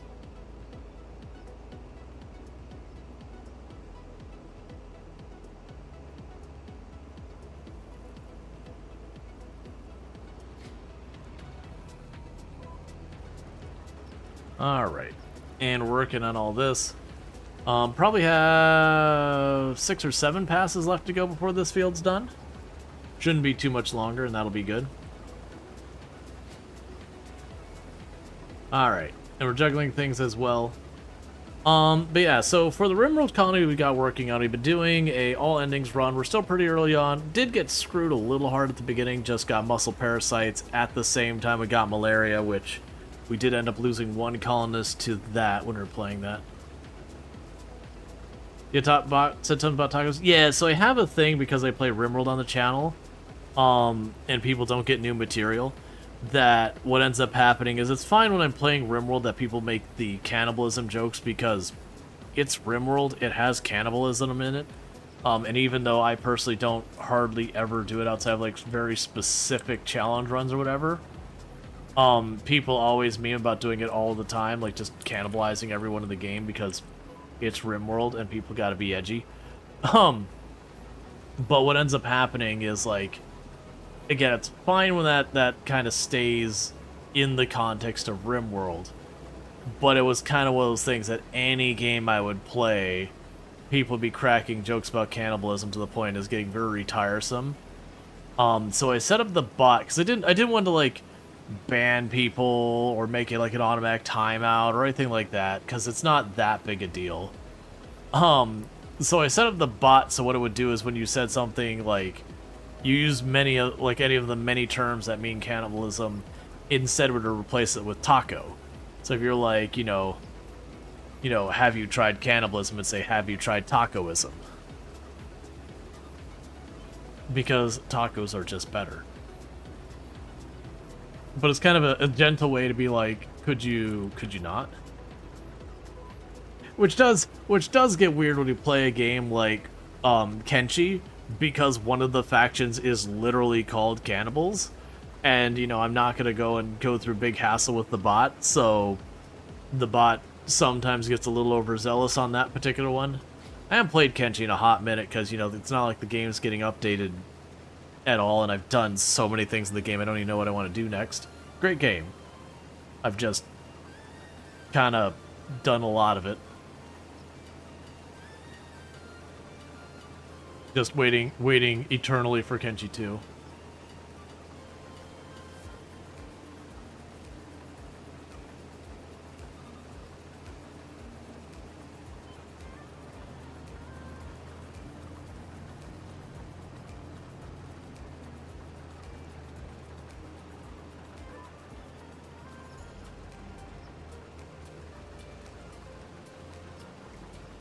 Sad fact, blue whales don't die off because of old age, they die off because they're not strong enough to resurface. I mean, I could believe it, but one could argue that's old age. Like, it's not like you hit an age and suddenly your whole body shuts off. Things don't just work as well until you can't survive it. It's just the nature of an aquatic mammal is, if you got so weak, so feeble because of aging, then you still kind of died of old age. It's just the thing that actually made you dead from your old age, which is asphyxiation, and that sounds terrible. But yeah, and it's just as you age, you have more and more health stuff that comes up until something is too much.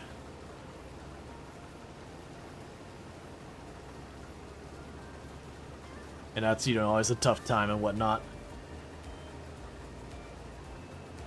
What have people been playing lately, just out of curiosity? I know we got people in the community play a whole range of stuff. And one guy I think fun they've been playing, anything they're looking forward to. Like, obviously, a lot of people are definitely looking forward to RimWorld Odyssey. Imagine that's a huge number of people just kind of sitting here all itching for that to be out. Let's see, Farming Simulator 25 and Fishing Planet. Dune. Oh, you mean Dune Awakening, Burning Sun? How is that, by the way? I know there's been a lot of people checking it out. I've seen people play it some. It's just like the MMO aspect for it, like really has it going, eh. It's good. The end game is meh, but otherwise, gotcha. Yeah, for me, all the times I've had the survival crafters that are like very, very heavy multiplayer. So not just like a group of friends like Valheim, but you know, Once Human, Dune Awakening. These ones, I mean, even Rust to an extent. These ones where the ideas are supposed to be a whole thing. I mean, you don't really MMO anything until endgame PvP stuff. Right, but you do exist in the same world as a whole lot of people, so you gotta worry about, there's, you know, there's, like, you'll have your base, and then you'll wander around, and someone else's base will kind of be there. And I guess that shouldn't bother me. Like, Vampire Survivors kind of felt the same way, where you just go around, there's just castles, and they're on their plateaus and all that, so you have the areas where you can avoid them. But as well, things that made that hard for me to get into. It just makes the map feel cluttered with people's junk. Even though some of the bases people make are fantastic. Space Engineers modding everything under the sun. I wonder how active things are in Space Engineers, because I understand Space Engineers 2 dropped in its early access, and from what I understood, it was fairly content dry. And it's like, from what I saw, it seemed to have like a chilling effect in Space Engineers 1, where everyone's kind of just waiting to see what happens to Space Engineers 2. Like, not, it wasn't like, you know, Kerbal Space Program 2, where it dropped and it was really horrific and people were upset. It was more just like, oh, you know, it just needs to cook longer, is the way the feedback I heard is like, oh, it's here and it works, but like, you gotta wait. But you have combined world and separate stitches or sub-servers. You don't even do world stuff until endgame PvP. The sub...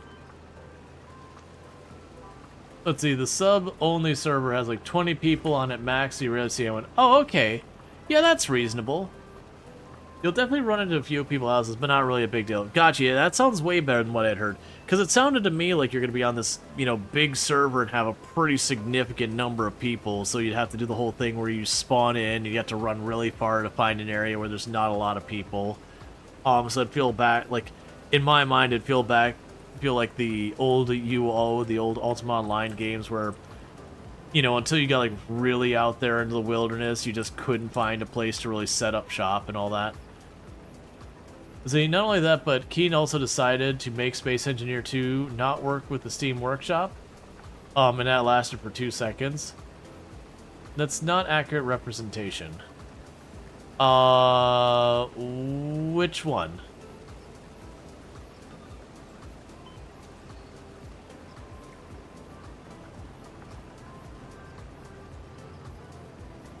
I'm assuming you were responding by timing to burning?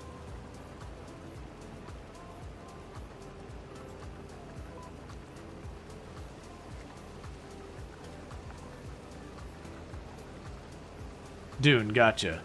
So are you saying like you're gonna run into a whole lot, or is it just like the description of the server makeup isn't exactly right? It's a little more complex than that. Gotcha. I guess for me though, the important bit is, do you generally, like, does the world feel cluttered, that kind of thing? Do you feel like you're constantly just dealing with other people and clutter, or is it mostly you kind of do your own thing and maybe on the rare occasion be like, oh, there's another person here? Barring when you communicate with other people, deliberately go the same place. Like if we popped on Discord and be like, hey, let's meet at the big rock spire. I have no idea what's on the map. Because I guess for me, that's more the important bit than, like, whatever. Let's see, it depends on the server. You played in the early access server, and it's full of griefers. You moved to a release server, and on release, there was, like, 2 neighbors that you rarely see flying around. Gotcha. I mean, still. The world is both empty, yet you see evidence of people all around. Gotcha, okay. Yeah, just being aware of other people is not a problem. It's like when you go into Project Zomboid servers, and if you got a Project Zomboid server where there's like 1 or 2 other people wandering around doing their own thing, but they're not nearby you. You could be blissfully unaware until you happen to go into the specific area they've been operating. But then those areas are kind of just screwed up because, you know, they've been doing all the things there. Versus when you go into like a multiplayer server in Project Zomboid and there's a good like 20-30 people on it, and just the whole map is jacked up pretty quick because 23 people, even on some pretty sweaty try-hard settings, can clean out a server pretty quick. Not truly clean up, but you get the area. Like, you'll go to a town and the population of zombies will pretty wiped out and all that kind of stuff.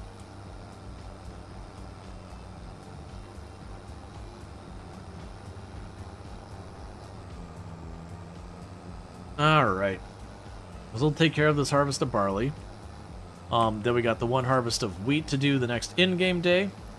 We should get a nice big chunk, nice big payout again for the next in-game day for our... We'll have both our bread and our greenhouses going, which will be good. That should knock down our debt a whole lot, and hopefully we can get one of these unreasonably large tractors going. Because once we get that going and get the unreasonably large seeder and all that, otherwise I'll just keep saving up our money. And if I manage to get enough money, I'll just buy the canning place to up our profit from the greenhouses.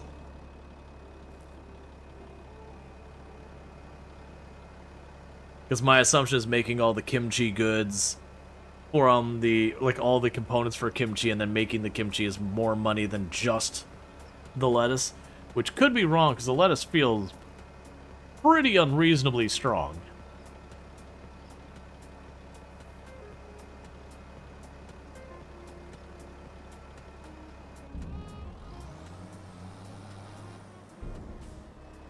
Alright, so we've got that all situated. We can pop on down here. And advance ourselves. Let's before we do that, let's not make big mistakes.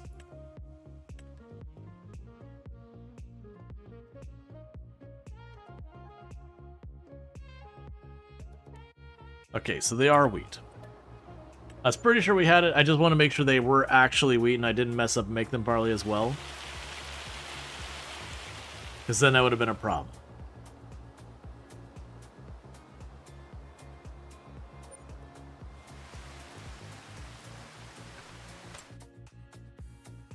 Okay, we got a trailer we don't care about. We'll need to fast forward time to get past all that. We can repay a bunch of that debt, knocking ourselves back down to pretty close to where we were.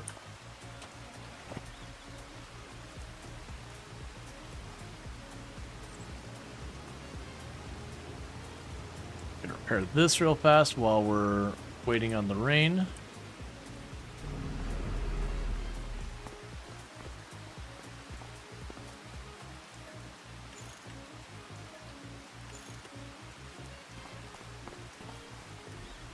As you've played since Ghost Beta, on release, you'll have evidence of their bases, which can be inconvenient if someone blocks a convenient path or something, but you rarely actually run into people directly. Every once in a while, you might go to a point of interest and the mobs will be dead already, waiting to respawn. But loot in the Haga Basin, the space that... Oh, sorry. Let's see, the space that 95% of the games takes place in until the end game is all personal, so you're not missing anything except maybe mobs for elimination task. They respawn reasonably fast time frame. Gotcha. Right, so it sounds like basically the game is pretty enjoyable. Then you get to the end game where you're dealing with other people, and from what I'm understanding, it sounds like that's going to be fairly PvP oriented, which I used to do a lot of like really sweaty try-hard PvP, and over the years, I had better things to do. I just don't want to deal with people. But yeah, that's actually there's been a couple of games that I've gotten to mess with recently off stream for various reasons. Basically beat the game then do PvP. Makes sense. And a couple of them have been like, what do you think about our game? It's like, I want this game, not multiplayer. Like, it can have multiplayer, but it's like, I want this game where the focus isn't multiplayer. Like, I want a solo version of this game. There's been a number of games trying to do, like, the games as a service kind of thing. That, like, very clearly the multiplayer is the focus. And I'm just kind of like, you know what I'd really like you to do? I'd really like you just make this game not depend on all the games of a service multiplayer nonsense. And instead, I could just play this game. Okay, so repay you down as well. So we got 150,000 we can borrow if something comes up.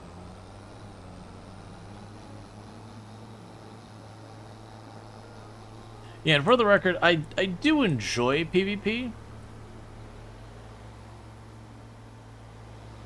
But, like, I enjoyed PvP in World of Warcraft, that most of the time, you did have people who ganked, certainly, but, like, a lot of times you would run into, like, you're in an area just doing your whole, like, quest thing, and you run to another person, and you and maybe someone else at relatively similar levels would get into a fight because you're kind of competing over stuff, and that can be very fun. Not as much fun when someone rolls in and they got a big skull next to their name and they one-shot you, and you try and do anything back and there's nothing you can do and they're just being a troll. Sure. But even that wasn't too bad. But still. Now, see, people focus on PvP as the only endgame, but it's not. Now, it's not to say you don't need to change things for the endgame PvE aspect, but it's Reddit and YouTube clickbait, Redfist. The Funcom has been very responsive feedback during the beta, and I expect that to continue. Yeah. Well, and I definitely know how it goes when it comes to games just having the whole thing where, you know, people will complain about stuff to thing. Doom PvP is mostly griefers and cheaters at this point, since it's new. It doesn't surprise me. That's nothing unusual.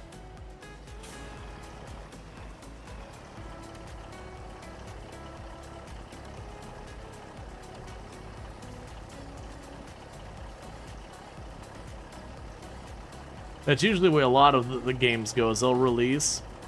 It takes like a little bit of delay before a lot of the worst griefers and cheaters show up. Like, griefing, if the game is oriented to griefing being really easy, that'll happen. But as far as like proper cheating, usually it takes the cheat people just a little while to get going. But once they get going, it's usually a question of how fast the devs try to jump on it. And unfortunately, one of the problems is a lot of the ways that devs deal with it is stuff like kernel level cheat stuff, and I don't want that on my computer. Hey, Kiruba, how's it going?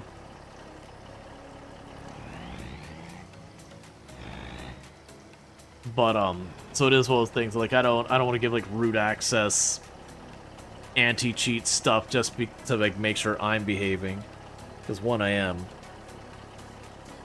And honestly, I don't care about the competitive side.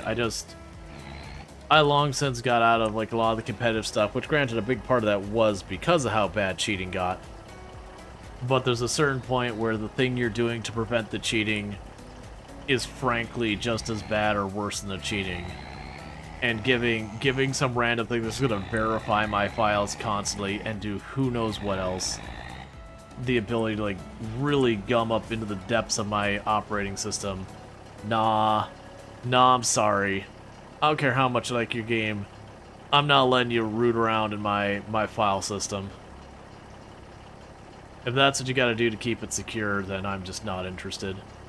Then again, I don't envy the position that people making competitive games are in. That the people making the cheats and all that are getting more and more sophisticated over the year. That's kind of like an arms race between them and the anti-cheaters software. And there's a certain point that just everyone loses.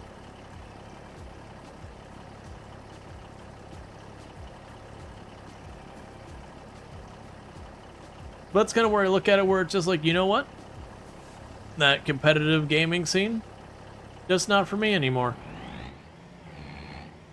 And that is okay, because there is no shortage of fun single-player games or games to play with your buds. Even competitive games to play with your buds. Because if your buddy cheats in your game, maybe their knees stop bending. No, I'm teasing. If your bud cheats in your game, you basically give them no end of grief over it. Did you really only make... Oh, it's doing those half-moon things in the corners. That's why I was like, man, what took you so long? Right. With the AI, if they do the headlands, they'll do a thing where they go out here and then they make like a little half-moon thing, and then they'll turn around in the half-moon thing and go up the side. You'll see it here in just a second. So I'll back off, and you'll kind of like do a little arc. And it's to give them a turnaround point. You're at the same point. The cheating just ruined any competitive multiplayer experience. Yeah. Well, it was the cheating and the toxicity in communities. It was a little A, little B.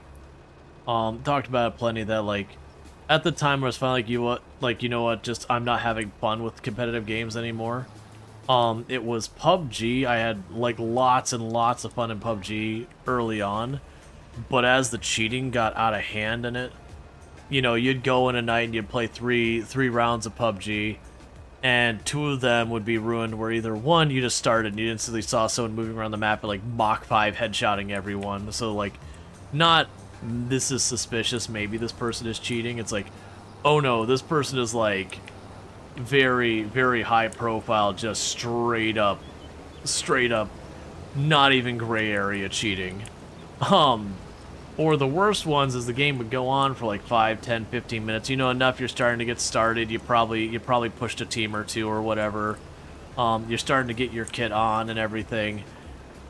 And then they'd flip on their cheat and start moving around at Mach 5 and headshotting everyone. And you'd go through the whole night, you play 3 or 4 rounds, and you have like 1 round you got through without getting it ruined by a cheater. And you're like, why am I playing this game?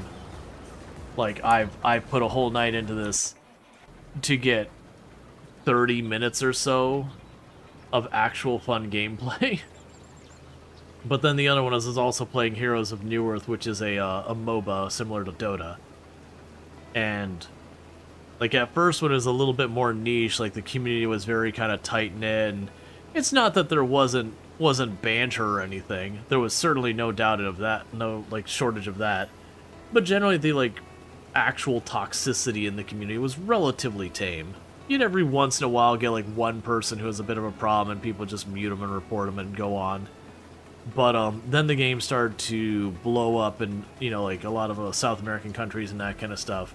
And this isn't about South Americans or anything, it's just the game went from being niche to not niche. And with it came like a lot of the banter you're used to hearing in like Dota and Call of Duty, and, you know, everyone's going to do sexual encounter with your mother. They're gonna go find you and murder you. Slurs. You get the whole thing. And there was a particular match, and people have heard this story plenty of times. There was a particular match I was playing that our team was winning. We all had a positive KDR. And it wasn't like we were just absolutely just smashing the other team in the floor. Like, it was a very enjoyable back and forth game that we were just kind of keeping in the lead the whole way along. So all in all, really about like the most fun style of game you usually have in MOBAs, that there's enough challenge to it to keep it interesting. Everyone's playing well, yada yada.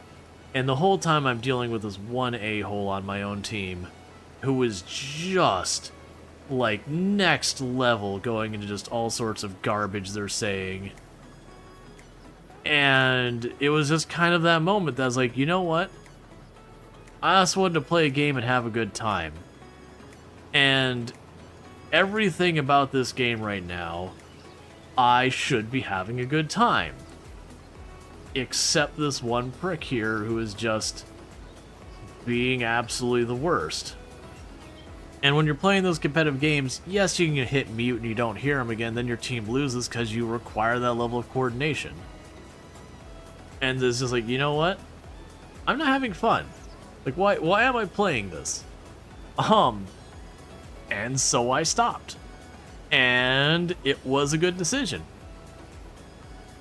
I've enjoyed gaming a lot more since. But the reality is, neither of them was like, no, I couldn't rise the challenge. It was too hard. It was nothing like that. It was just like, you know what? These individuals are just ruining this experience for me. It's one of the reasons why, you know, I always make the comment when it comes up, like, moderation. It's like, moderation is a feature and a really important one. You make a decision when you turn, like, where you put your moderation, that if you do not do moderation, you will be pushing away individuals who don't want to deal with the toxic crap. You are deciding those players are not welcome on your space. And you might be like, no, we want them. But the reality is they don't want to deal with it. So that is a conscious decision you will be making. Well, not conscious. That is a decision. The choosing to not moderate is a decision that will reduce the number of people who are willing to play your game. Now, just the same, obviously, moderating heavily will do the same thing. The difference is, when you're moderating heavily, you're moderating and pushing away the people who are going to be exhibiting that toxic behavior, and maybe a couple of their buds or whatever. Versus the thing. That's where you get to, like, picking your audience. Which is the same thing we do here as content creators. As a content creator, when we choose who to moderate and who not to moderate, it is effectively a conscious decision saying, I can have this group of people who are going to say these things, and this group of people who are the individuals those are being pointed at. I may not have both of those audiences. I must choose one or the other. If I do nothing, that is still a choice with an outcome. That is one of those two choices. And between people being jerks and people not being jerks, I'm always going to side with the people not being jerks. I'll live a much longer, happier life that way.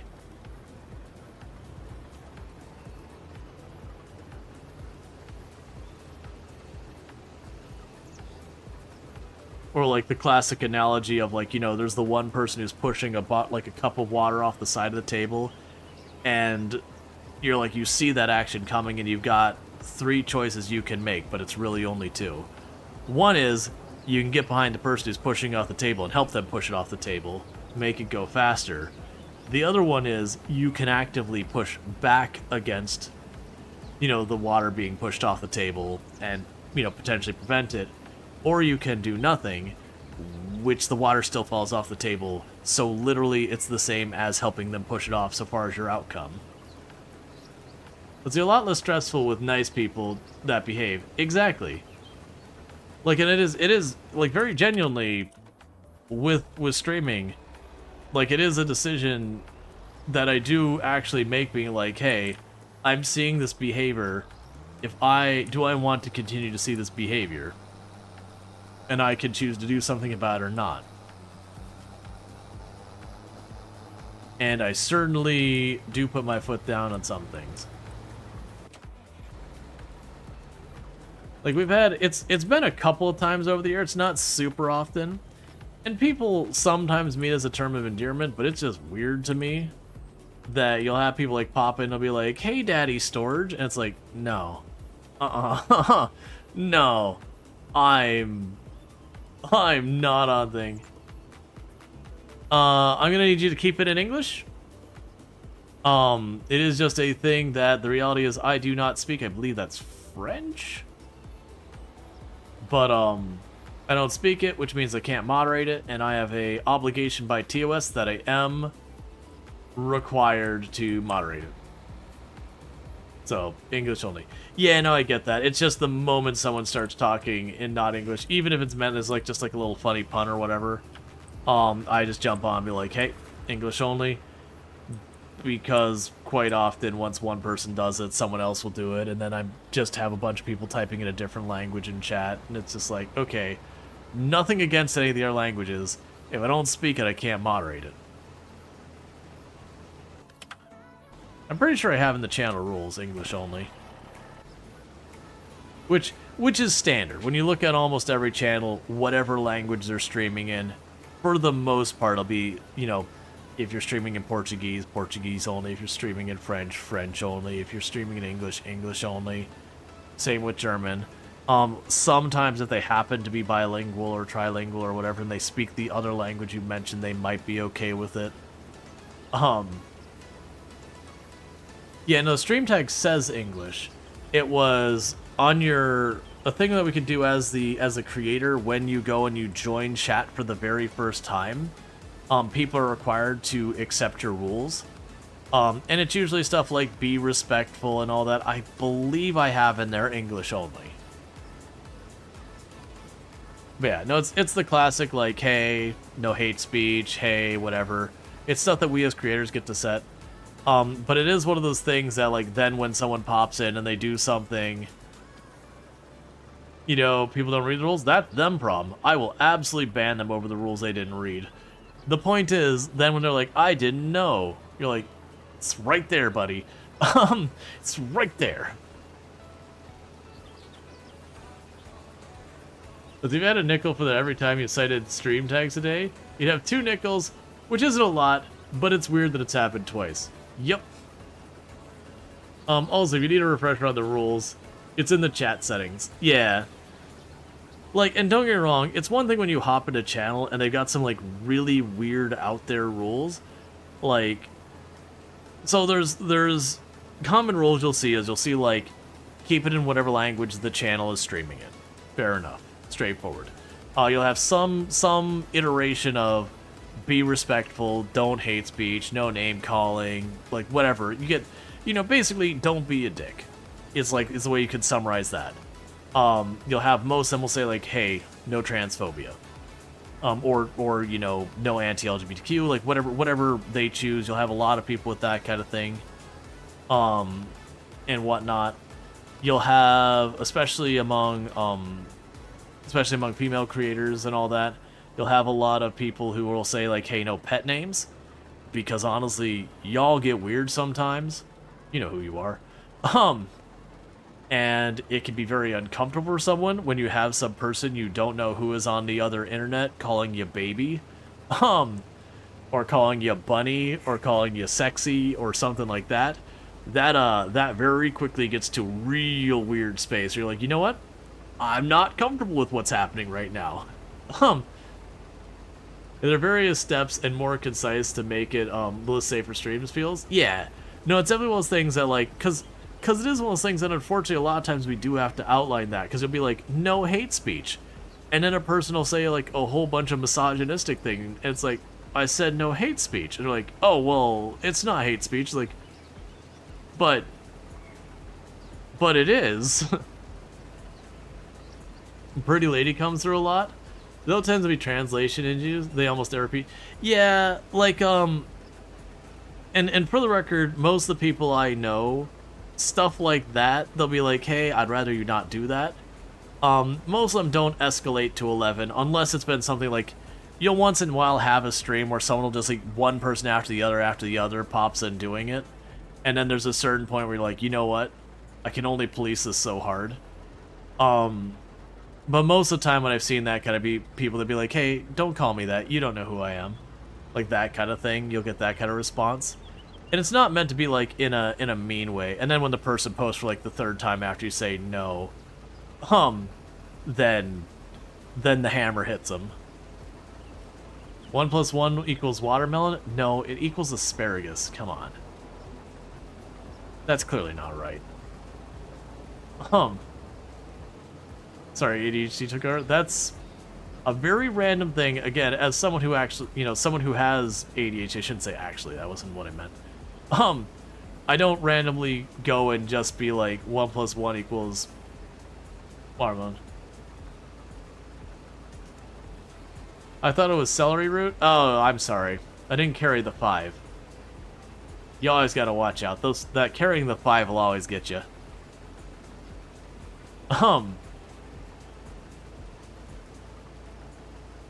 Lima beans are better?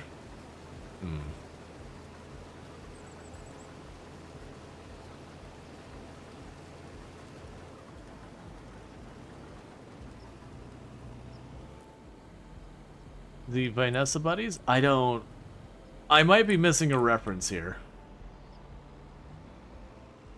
You haven't medicated so long? Yeah, I didn't get diagnosed with ADHD till... has it been 1.5 years, 2 years ago? Oh, Venus is an ADHD med. Yeah, gotcha. So I haven't done the medication. It's one of those things, I definitely have been on the fence being like, I don't think I need it.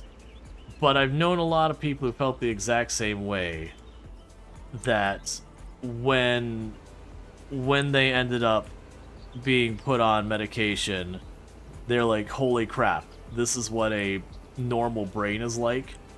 Or like, I guess I should say, like a non-neurodivergent brain is like. And all that kind of stuff. And so it's kind of one of those things, and these are people I like know really well and trust and all that kind of stuff. And it's just kind of one of those things that's like, okay, maybe it's worth seeing how it impacts things. But it's also a thing that there's a certain lack of comfort in something that messes with your brain. And I understand, like, everything messes with your brain and all that. Like, this isn't me trying to badmouth medicine. I actually very much feel like people who do, like, if you're dealing with depression and antidepressants help, you should use them. If you have ADHD and ADHD melts, you should use them. You know, so long as the side effects aren't worse than what you're dealing with and all that kind of stuff. Like, there's definitely a whole thing.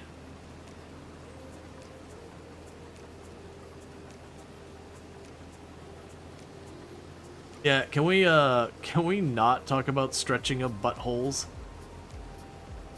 We're just gonna go ahead and knock that one real fast. I understand you're giving what's supposed to be an animal fact, but, you know, come on, man.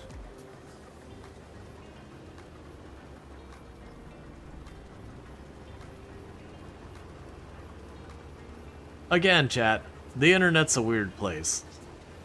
In case you're wondering, the internet's a weird place. That's you need to say about trying anxiety mint. Your anxiety worsened like tenfold the last few years. Lesbian caught by automod, and then swiftly followed out with a timeout, which I think is pretty okay.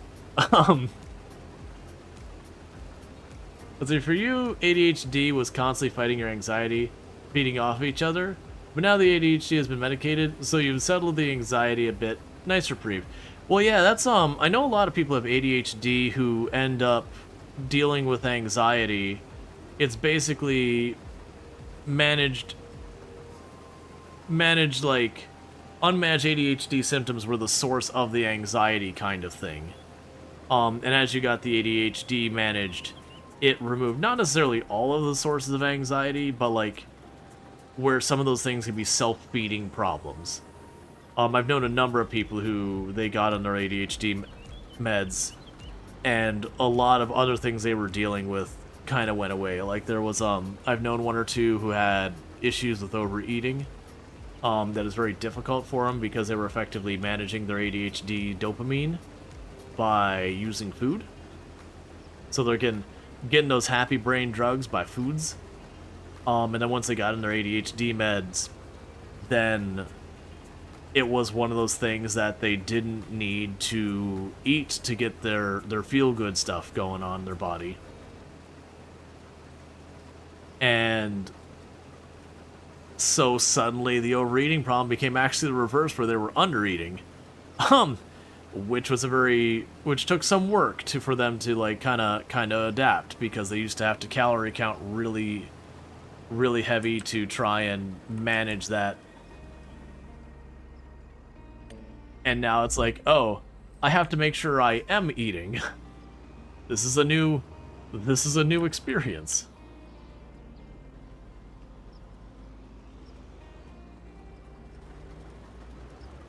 Yeah, it does reduce appetite. Yeah, no, it's a very common like thing of dealing with a whole bunch of stuff. The whole like appetite suppressant and all that. That's all reasons why some people try and get a hold of some of the medicines that aren't prescribed for dietary purposes, which don't do that. If you're gonna go that route, talk to your actual doctor. They can probably get you an actual diet pill or whatever. I still wouldn't recommend it, but if you are dealing with a health concern, obviously medicine exists for a reason. But yeah, really enjoy eating, so it's a problem. Let's see, so your meds just made it so you wanted to eat so bad, but there was nothing you wanted to eat? Oh, that, I see where you're going with that. Yeah, so you're like, it's like that thing where you're you know, like lunchtime's coming up, you're properly hungry. It's like, do you want tacos? We had that yesterday. What about the soup place? I'm not really feeling soup. A sub? No. Nah, really just not feeling a sub. And you kind of go through the whole list of everything nearby. And you're like, And you'll have, like, really good options in there, but just while you're hungry, you just don't want your options. And it's kind of one of those things you have to just sort of accept the fact that it's like, okay, but you have to eat.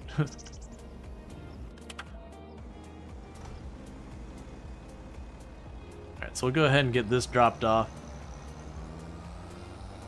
Yeah, but infinitely worse. Yeah, that's the whole thing. Yeah, and as a reminder, don't try to sneak stuff past automod.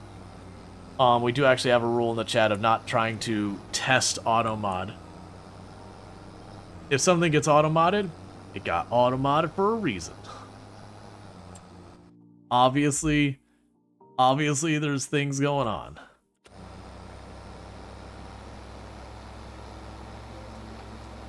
Make you super sleepy, which is very uncommon, but known. Yeah, well that is one reason why when you have a lot of medications and you see the advertisements, which still I think shouldn't be a thing, but where you see the advertisements like antidepressants may cause depression, and you're kind of going, then what do? And it's because sometimes people, like, not everyone reacts the same way for any medication, so where an antidepressant might work really well for one person, that same exact antidepressant might be genuinely like the worst thing the other person could do, that kind of stuff. But it is definitely like the one thing, it's like, this medicine is designed to protect you from headaches and make headaches that are severe less worse. May cause headaches. And you're going,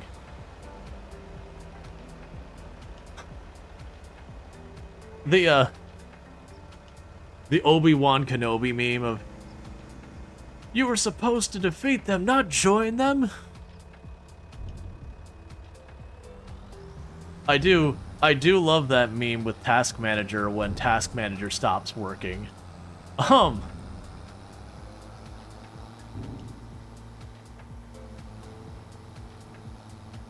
Let's see, your anti-anxiety medication has the strange side effect of reducing back pain, which is awesome. Honestly, that's actually where a lot of regular straight-up medicines come from. There are medicines that, you know, someone came up with a medicine, it served this purpose, and then someone else went, wait a second, there's a side effect for that medicine that's actually really good in this use case. That genuinely, instead of using that medicine for, like, whatever its original intended purpose, this other thing is, like, a really good use case for it as well. You know, stuff like appetite suppressors and, you know, antidepressants, all that. Like, sometimes you'll have, like, some perfectly benign medicine that's like, what's this medicine do? Oh yeah, it's a laxative. What else it does? Oh yeah, apparently it helps with pancreatic function. Oh. Should we prescribe that for pancreatic function then as well? Oh yeah, we could do that, couldn't we? And I don't mean that doctors are, like, that naive or anything like that. Just, you know, you have a side effect, and because of the use case, immediately that side effect is deemed as a negative, but that someone else can be like, wait a sec. That side effect could be a primary positive by itself that would warrant using it. Like, some antidepressant side effects, and then you listen to the list of these, why would I even take this? Oh yeah, no, that's, there's a lot of medicines, especially when you're talking mental health, neurodivergence, that kind of stuff, that when they get into the list of symptoms, you're like, dear goodness, you put that in your body? But the reality is, the average individual of that list of, like, 80 symptoms they put down, it's like, oh yeah, you might have 2 or 3 of them mildly. Maybe you'll be that one person who's unlucky and gets one of them pretty severely, And then it's a matter of, okay, for the side effects that you personally experienced, you know, which of these are actually like a big problem, not a big problem, that kind of thing, and all that stuff.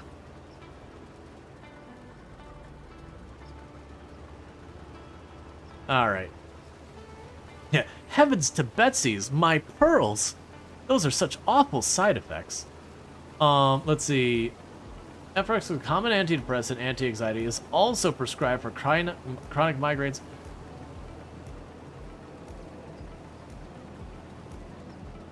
Look, man, if you want to do donuts, you can do them on your own time.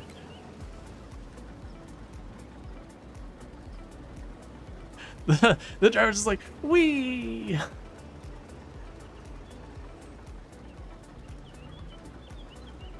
I have no idea why it does that, but does that.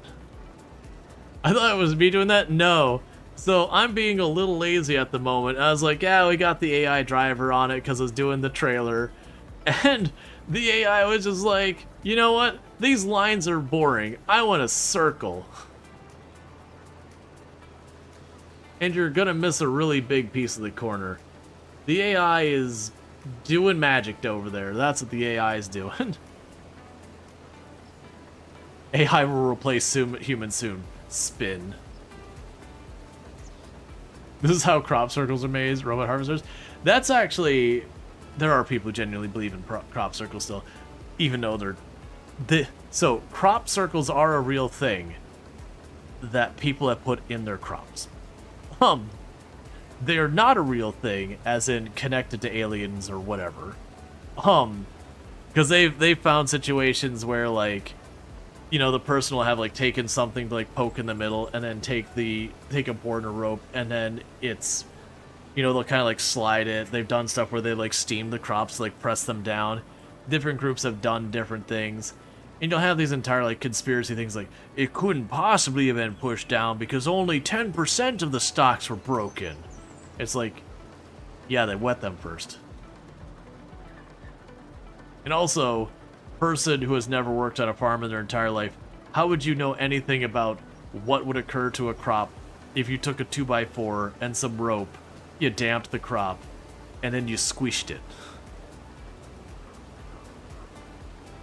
Yeah, because the extraterrestrial spacefaring race needs circles in your corn to help them land. Yeah, exactly. They caught a few people doing stuff over the years, and they had people who got, like, famous for, like, having crop circles that, you know, someone in the family was like, yeah, it's BS. It's like, yeah, we were out there, it's BS.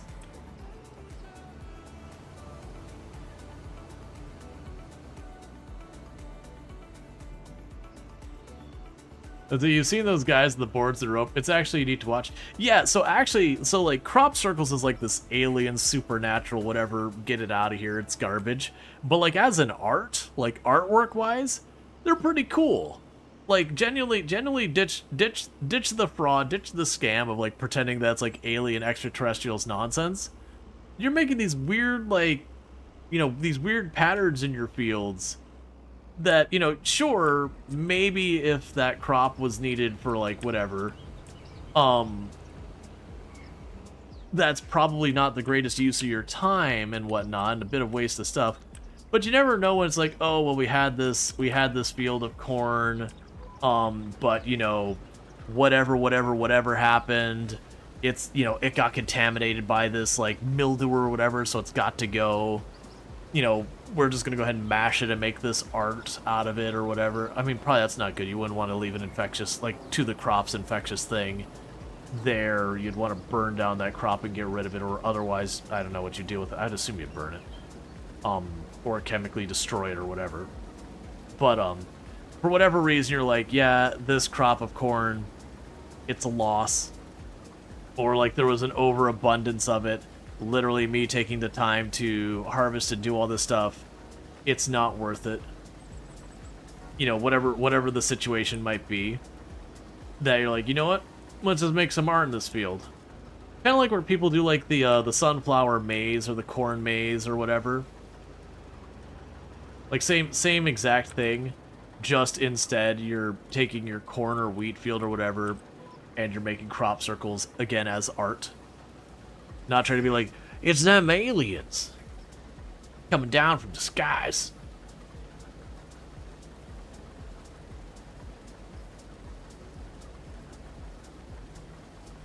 Yeah, it's a lot of effort to make. It's more impressive as a man-made structure. Yeah, I agree. Well, that's like a lot of people like, the aliens made the pyramids. It's the only way. We didn't know how to do it. It's like, first, yes, we did. Second, we also did it. Third, a lot of how we did it's actually well documented. You know, it just took us a while to figure out how to read it, that's all. How do we do it? A lot of labor. Most of it actually paid labor, but a lot of labor. Yeah, they painted it on the walls. Yes, they did. It took us a while to figure out what some of it meant, and to locate some of it, but they did kind of explain most of how they did it, where they made the, I'm gonna use the term barge very loosely, but that they loaded a bunch of the stuff onto the barge and moved it. It was kind of, you know, you had the pharaohs were effectively very wealthy people, and to a certain degree the pyramids were effectively a state-sponsored project that they put a whole lot of money out into their economy by means of building those things. I'm not saying necessarily it wasn't a total waste of time to make a big giant stone spike in the middle of the ground. It's cool, I guess. But it was effectively a grand state-sponsored project to make this giant pyramid so that someone could stroke their ego a little bit more. Or if we decide that they're benevolent so that they could, you know, lubricate the economy a little bit by injecting a large amount of money into skilled labor.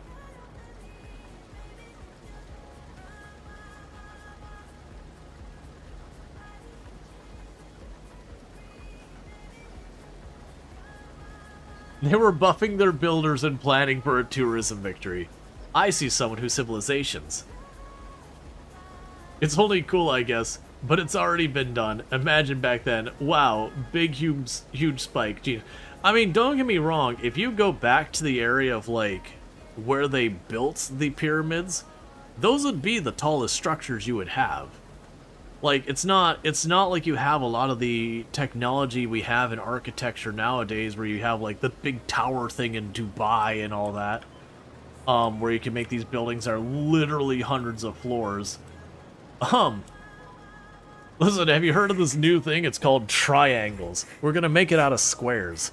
Don't worry, it makes sense with enough math. Yeah, the, oh man, I always forget how to pronounce that. It was the Borge, yeah, you know the one. The one that kind of tapers up like this. But, like, we didn't have, like, those types of modern things. Like, we have, about the time we started seeing architecture start introducing arches and those kind of things. And so there's a lot of the more modern stuff we have to reinforce stuff they didn't have. They were also bright, shiny, white, and golden top. That's long been looted, so at least it looked cool at the time. Yeah, that's actually, there's a number of our older structures, like the Colosseum was the same way. The Colosseum in Rome, like that used to be covered in marble. Like the whole thing was just covered in marble on the outside. Like, I mean, the seats and everything were marble. That thing probably looked ridiculous when you got there, so far as like a ridiculously impressive. More so than it already is. Like they had like, I think at the actual Colosseum they had like one small section that they did clean up kind of thing to make it look like the way it was, which, you know, it feels weird to take something like that and like trying to restore it to what it used to look like. I'm very mixed on that, because I do think there is value being like, yeah, this thing looks like some rock that, you know, is impressive in its own right, but looks like someone beat the hell out of it because it's old. And then here's a spot where it's like polished marble and everything, and that's what it would have originally looked like. There is value in presenting, like, here's the now and then. Which that's another one that it didn't just wear out. The Colosseum went into disuse, and they ransacked it for its marble. And there's a whole, you know, Roman Empire politics as to why that happened. But the point was, they shut down the Colosseum. They ransacked it for a whole lot of the marble. Well, not, shouldn't say they. A bunch of people ransacked it for a whole bunch of marble. And then later they're like, oh yeah, we should probably make this like, you know, we should probably preserve this to document history related to it and all that. But it would be interesting to see like how much different it is. But that's been a reoccurring thing, because yeah, I think I can't remember if the Parthenon, like, it wasn't, I don't believe that one was coated in marble, but I believe that was another one that there was a bunch of stuff on it that got messed with over the years. That one then I don't believe got ransacked so far as like you didn't have people just like ripping all the surface off because it was made of good material. I believe it got ransacked more in the people lit it on fire and vandalized it kind of way, because wars happen. But yeah, nevertheless, like with the pyramids, you know, they did a whole lot of really cool stuff to make that happen. That a lot of which was very cutting edge for their time. And so like it would be that you'd probably have 1- and 2-story buildings as being most of your bigger buildings in the area at the time. Maybe with a couple of like particularly nice ones that are a little bit taller. But that would have been what like a lot of your stuff would have been. And then this giant pyramid in the middle of it all. Not middle of it all, it's on the other side of the Nile. But you get the giant pyramid. You know, it would be just mind-bogglingly large by comparison. Another cast enthusiast, love to see it. I'm actually using it because it was cost effective when I bought it. I actually don't really have much loyalty to any of the brands. I don't have anything wrong with class, just it was mostly a matter of number makes sense. I like gooder number. Brand loyalty is a scam? I don't disagree. Okay, let me actually add preface to that. There's definitely a time to be aware of brands that do a good job and stand by their quality and yada yada. And you know, brand loyalty in the sense of being like, hey, I know this company makes a good product, and so you buy more of their product. That's fine. That makes sense. Brand loyalty and being like, this is a Ford house and we buy Fords here. No. If Ford happens to make the vehicle that makes the most sense for you economically or for your situation or whatever, buy it. But like, Ford don't care about you. And this isn't me criticizing Ford. That company don't care about you. They don't know who the heck you are. You're customer number 43,222,000. You're not even that interesting of a number on their ledger, because you only bought one of their trucks. Yeah, you're a number on a spreadsheet, and it's a real big spreadsheet.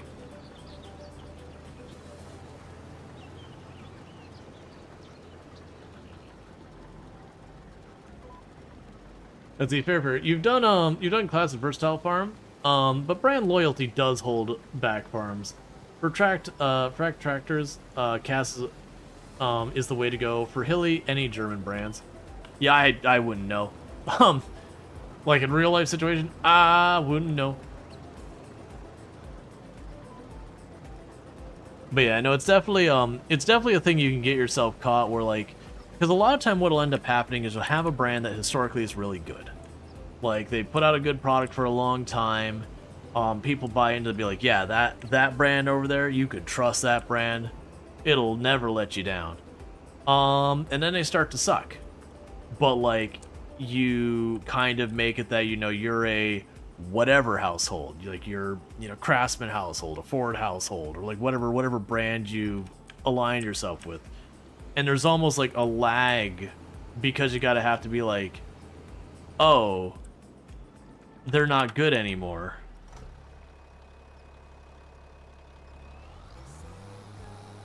You worked with New Holland, John Deere, and Cass. Done season each. You enjoyed all of them, to be honest. Yeah.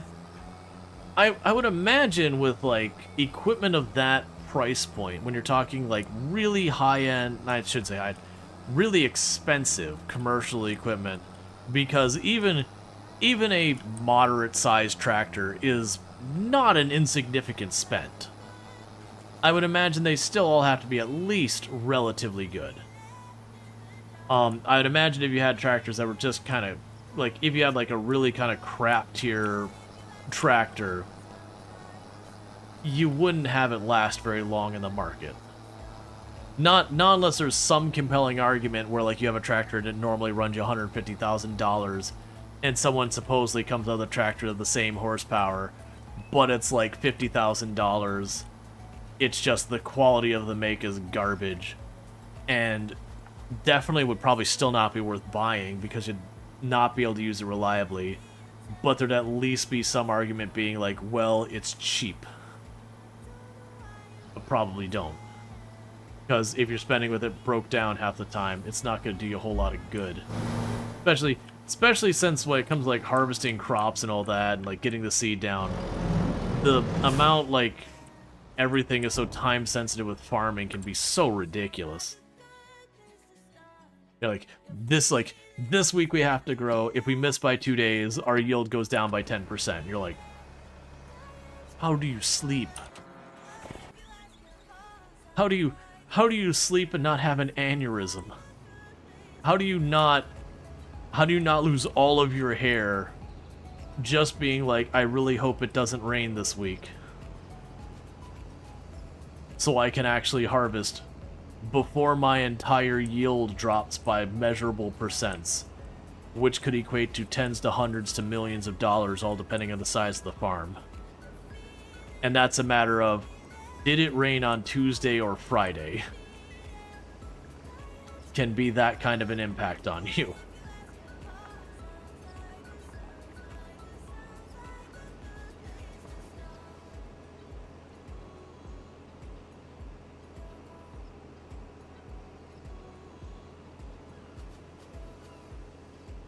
Let's see, you ran a cabbed farm mule 1206 for haying. A John Deere 328 running equipment until it dies is probably why people form brand loyalty. Oh yeah, no, a lot of brand loyalty does come from a point where a brand did right by them. It can also be marketing. That's a whole different animal. Solution, big roof over your crops that need sunlight. Or you just slap up the, like, you get past that point, you just slap up the roof real quick. Nah, unfortunately, it has to do with, like, the humidity and the moisture in your crop and all that. That's when I was, like, a recent thing learning and all that. Like, for me, recently. I mean, like, the industry's known about it forever. Hear me out, big greenhouse. Honestly, with some of our technology today, it'd be impractical, which is why they don't do it. I could see, like, just having one giant greenhouse to have, like, a controlled environment, to be precise. And I'm willing to bet there are crops they do that. Probably not 500 acres, because that would be the kind of thing that you would read about in all sorts of, you know, architectural magazines and all that for world's largest greenhouse or whatever. But I could certainly see where some crops, you would probably have some real macro scale greenhouses to make a crop that's highly valuable available in an area that's not necessarily well suited for. Probably at a very high premium. Okay, so we should have all of our crops handled there. So if we check our growth, harvested. So we're good on that aspect. Nothing new on sale we want right now. We're looking at here, we have a lot of debt. Experiencing our most genuine farming experience of being horrifically in debt, as I understand most farmers are, and most people who breathe. Just maybe add an extra 0. You definitely have some multi-acre greenhouses around here. Nothing that large. Yeah, no, I definitely know even around here we got some pretty big greenhouses, but nothing to the scale of the hundreds of acres. Nothing to that kind of scale. Alright, so August is a bust.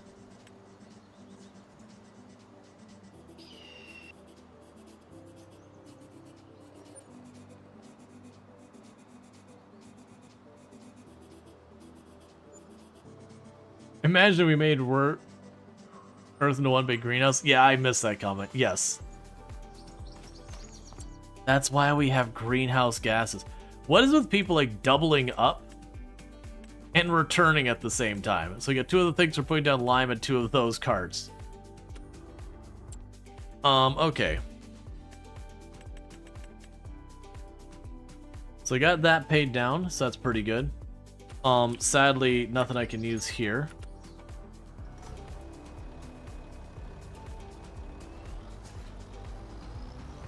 Okay, there's something we were going to do this time that was different.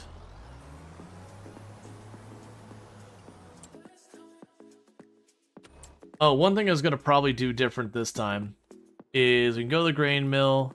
You still have wheat in you and all that, that's fine. I'm thinking we might be returning to just doing one type of crop versus the 2.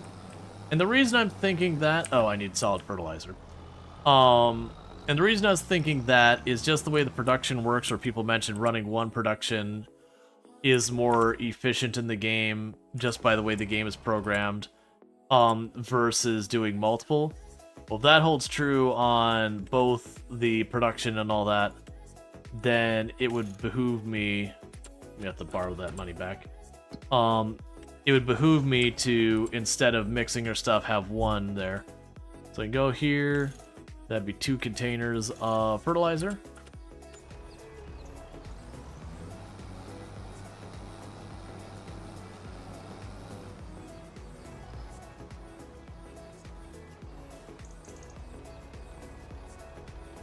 Alright. And we'll go repair and gas up, do all those things. And get this going, and hopefully we're getting let down to our last time using this cedar or so. I don't know if that is going to be the case. It really depends on what opportunities we get. Because if we can get myself a much bigger tractor, we can get a much bigger cedar, and that's going to make our lives way easier. That's also why we've not been buying literally any more fields. If we were to... Let's say, if we were to, get the bigger tractor and the bigger cedar and all that, I wouldn't mind jumping on and getting a couple extra larger fields, because we'd be able to do them way faster.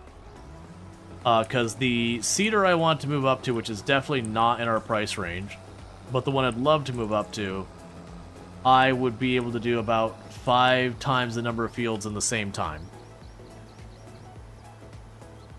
Because this is 4 meters wide and it's 25.6. It's a little bigger.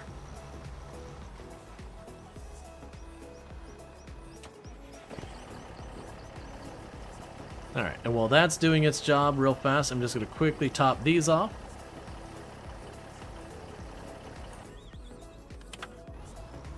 Okay, you're getting a position, that's fine.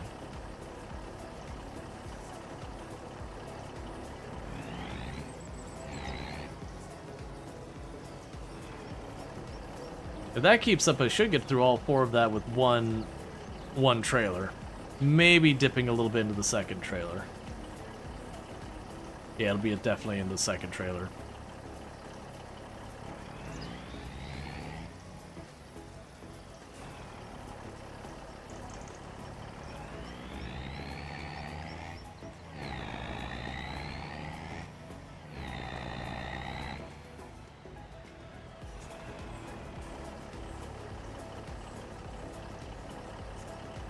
I mean, it's a thing.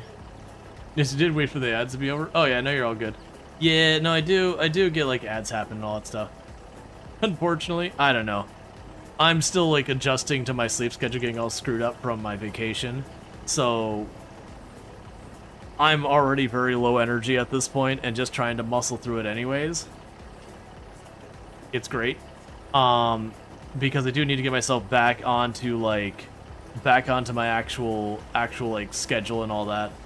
So it is the thing that I'm getting to that little bit of a loopy side of things, going a little bit more trying to juggle and keep entertaining, keep energetic before that second wind kind of burns off, and then we'll see where it goes from there.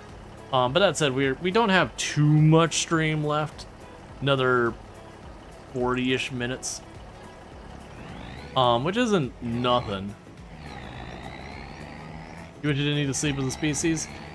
Yeah, I wish it was a thing that we could definitely do as, like, a recreational thing, just, like, a nice to have.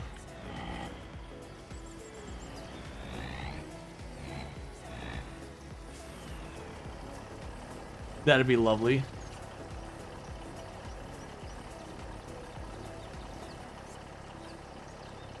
I'm sure a lot of CEOs wish we didn't need sleep either. Yep.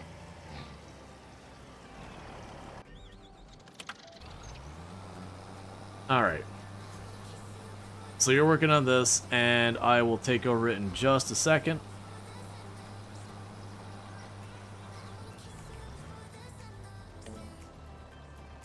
Drink assist, okay, do this.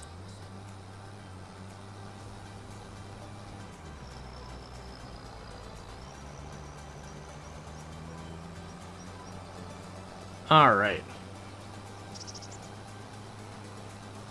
Is this some direct drill action happening? Yes.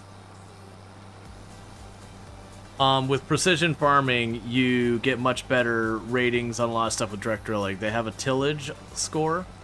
If you plow your fields, it's really awful. The cultivating, I want to say there was a penalty on that one, but you could, like, undo it with other stuff. I can't remember if it's rolling or whatever it was. But direct drilling, you get, like, the best results just right up from the beginning. And that's what I actually want to move into, is with the Prairies and Field DLC that is not the button I wanted. Don't mind me.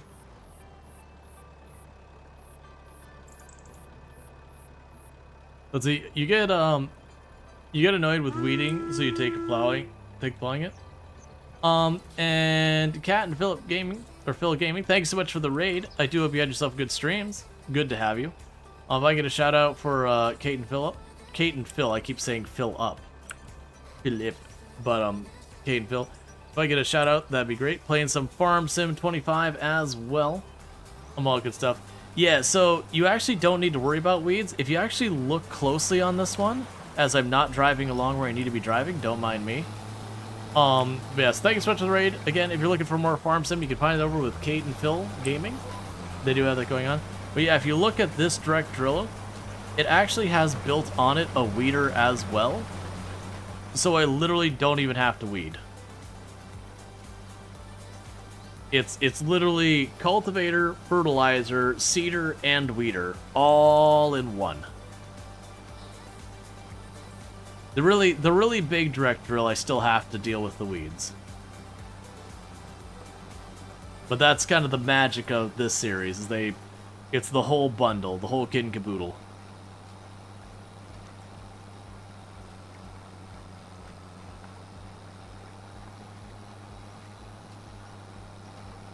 But yeah, no, it's good having you.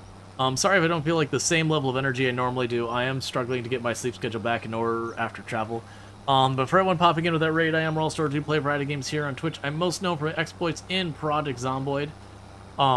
And I used to hold a world record there, but I'm a variety streamer, play a lot of simulations, survival crafter, a whole bunch of other games, Tycoon, whatever, good times, and all that. Let's use a John Deere 1775 NT, big old planter, because you do corn and soybean. Gotcha.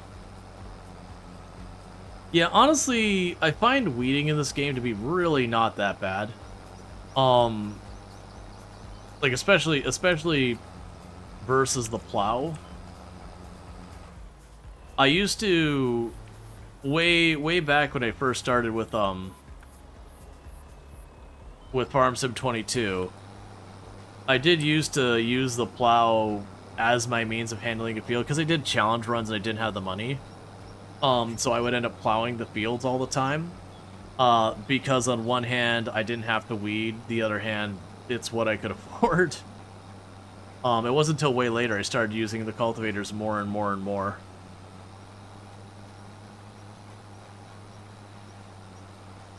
But the plows take way longer to do the same size field than the cultivators and disc harrowers and all that. Like, genuinely, the time it takes you to plow the field with the largest plow, if you get a, similar size cultivator, you can blast through that field almost twice as fast and get through the, the spraying with the herbicide, and still come out probably ahead on time. If you use precision farming, you actually take a pretty severe penalty if you use plow. That there's a score you get with precision farming. So you look here at my fields. I'll have this score here, and this one, tillage here. The tillage score gets massively penalized if you plow.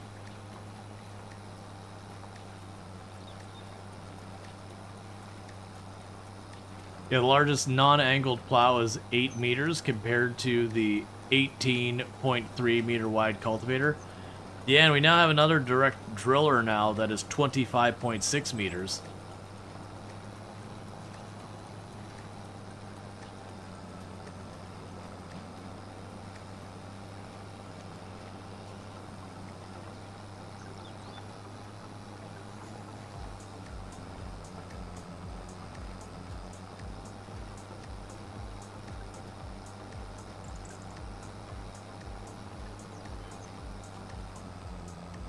Your largest base game plow is 6 meters? Yep.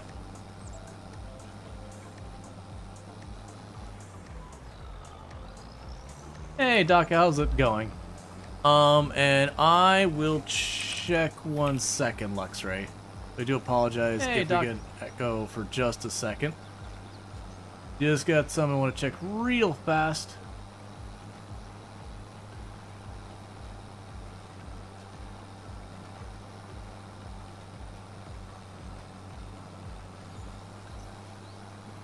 Why am I struggling with basic things? Do this, do that. Go here. Maybe later. I don't want to see this. I'm trying to prevent echo.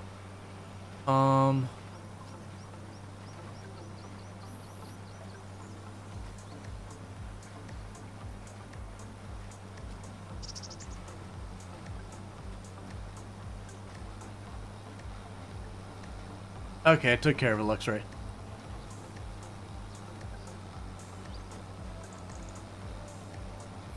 Like, just as a thing, if we ever have someone who pops in with an unban request, and it's something that isn't like, hey, I did X, sorry about that, like I won't do it again, or anything like that, if they just say some, like, nonsense that has nothing to do with anything, then just deny it. If they can't even take the unban request seriously, just... Like, usually by the time we've reached the point that I'm gonna ban someone, the likelihood I'm gonna be willing to consider an unbanned is pretty low. Not that it's never happened, I have unbanned a few people on unban requests. But honestly, most of my unban requests... Oh.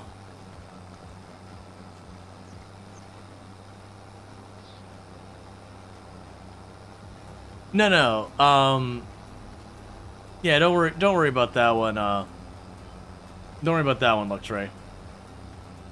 I think what we did already was fine. If we have more problems, and we will address those if that happens. Because there was actually an apology sent. It was just sent to me in a DM.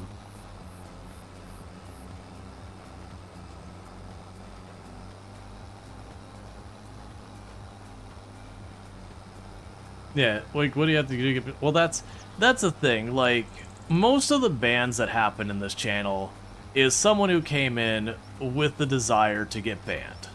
Like, it wasn't an accidental thing. It was they popped in, they went full troll, and they get slapped. So it's the person who pops in, and the very first thing they do is they say something racist or misogynistic. Like, it'll be first-time chatter slurs. You know, there'll be more than that, but you get the idea.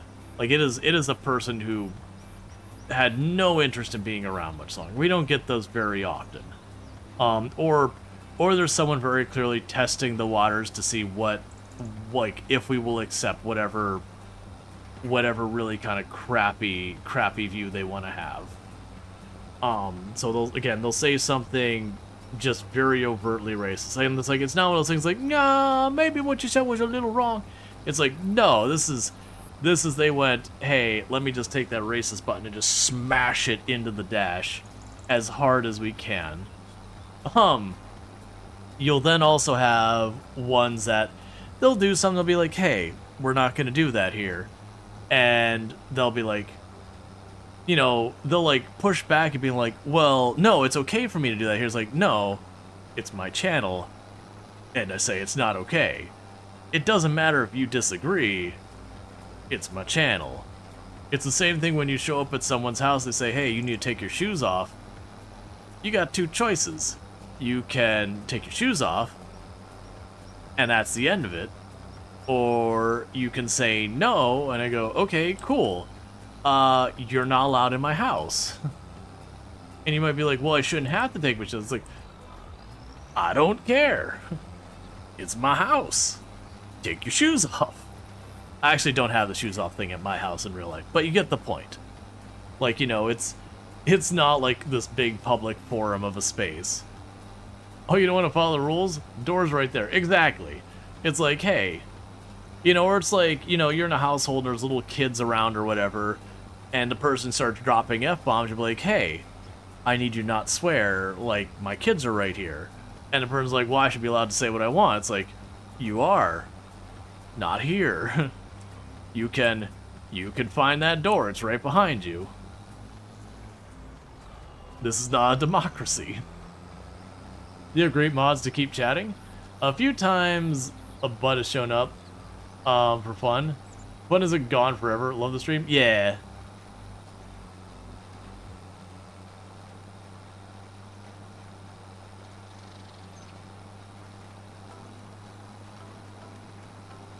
I don't think Earth was trying to get around Automod.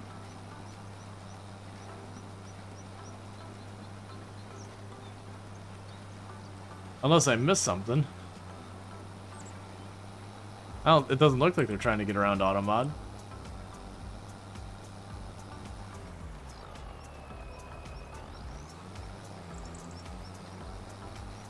Take a sip.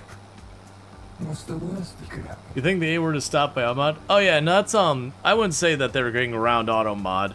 Like, people are gonna say stuff, forget about Automod and get slapped. Yeah, don't jump on that. It's stuff when, like, people do the whole thing where they do a $sign, or, like, you know, F asterisk CK or whatever. Like, when they do that kind of stuff, that's what this thing where you're like, stop it. Like, obviously you know you're swearing. But, like, you know, people are gonna say stuff not realizing Automod's gonna snag, and that's fine. Now, when someone sits there and they're, like, in chat, and they're like, oh yeah, that person was a C word. And you're like, nope. Straight, depending on, like, the situation, straight to, like, long, like, decent sized timeout or whatever. It's like, yeah, come on, man, you know better. And I do understand, like, in Australia, that word is not seen nearly as bad. Here in the US, the C word is like, you know, DEFCON 10 level swear. Thank you for the follows, welcome to the stream. But yeah. I'm not super worried about that one. That's not a big thing. Like, I don't have a strict, like, no swearing policy. But yeah. Usually I let auto mods snag when people drop a lot of swear words just because there's a certain amount. Oh, you hit the hydrate? My apologies.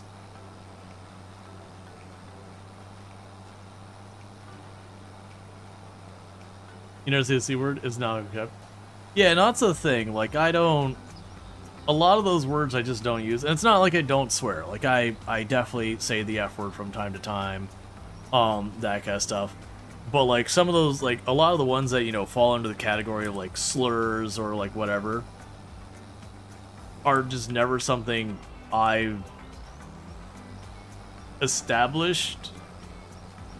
Means for the bite, but even doctors don't use it. Like, let's say you can argue it's anatomy and all that, but you know, it's one of those things like doctors don't use the word, so it's like it's not a hill worth dying on or anything. Like, language changes. We don't need to get like absorbed on it. Yeah, as diplomats say, like I see swearing in the same aspect. Swearing is a tool. It's not inherently bad, good, or otherwise. It is a tool. If it is a tool that you exercise liberally, it is a very dull and not very effective tool. Now, if you're someone who doesn't swear very often, and you just randomly drop an F-bomb, suddenly everyone's head turns and they're like, what's going on? That you can absolutely like really kind of do that. As someone who's had to be an educator and all that, and does like public speaking engagements, I have absolutely gone on a stage and just dropped an F-bomb. But it was with deliberate intent. Like, you are making a very significant point, but you got to be very, very conservative on your use of it. I mean, conservative as in not many usage of it. Because again, if you're just someone who swears as a constant thing, it's nothing inherently wrong with that or whatever, but it just means that's one tool in your repertoire that it's just not effective anymore. You can't use it for that punch. It's also a thing that whether or not it should be the case, quite often people who swear, you know, like when people who swear a lot, you'll have people who will feel them as less intelligent or, you know, more crass, you know, not someone as trustworthy, whatever. And I don't agree with that. But in a professional setting, you run into that, where if you have someone swearing up and down, they'll take you less seriously. And whether or not that should be a way, we can certainly debate. But it is a thing that we've had lots of studies that you have the person who swears a whole lot and the person who doesn't. And generally when you ask those people who observed that person what they thought of that person, they'll generally rate that person far lower in like their professionalism, their intelligence, and all that sort of stuff if they swear a lot. Let's see, if you do swear a lot, but only with the crowd you're comfortable with. Now you're scrambling to find the rules because this is the most active you've ever been in the chat. Usually, like my rules aren't that hard. It's mostly rules like, you know, be nice and be nice and respectful. Like even if you just, you know, disagree with someone, you just need to be nice and respectful to each other. You don't have to agree with each other. That's not a whole thing. That's fine. You know, no hate speech or whatever, which kind of is encompassed in the first rule. English only is on there. There's like one or two other. I think I have one about don't ask to commission art or something like that. And I think that's like it. It's just like a handful of rules. There's nothing really big in there. I don't have like the pet names thing. I've debated adding that. Because I've only had it a couple times where people have popped in and called me like daddy or whatever. I'm like, don't do that. Like maybe in your culture that's fine. In my culture, calling a dude daddy is just kind of weird. Like there's places that can be fine, but random person popping up and calling you daddy is it's not no thank you. We got the art commissions coming out. The chat's Discord. Yeah, those are bots. Never trust them. If you get any connected with my Discord, send me a screenshot. They'll get banned. Swearing game's bad. Your younger brother thinks swearing is a way to sell a game. You're not sure if he's right. So, to be clear, there is an entire strategy when it comes to selling games about being kind of like pushing boundaries, edgy, that kind of thing. It's actually a very famous strategy that was brought upon with GTA 3. They had one of the lead marketing people from GTA 3 actually had like an entire panel they talked on about how they had an entire strategy with Grand Theft Auto 3 about trying to get as much news, good, bad, or otherwise, as they could around the game by like kind of pushing limits up to getting pulled from shelves. They wanted to be just inside would actually get someplace like Walmart or whatever to pull their game from the shelves. Anything, they wanted to be just shy of that.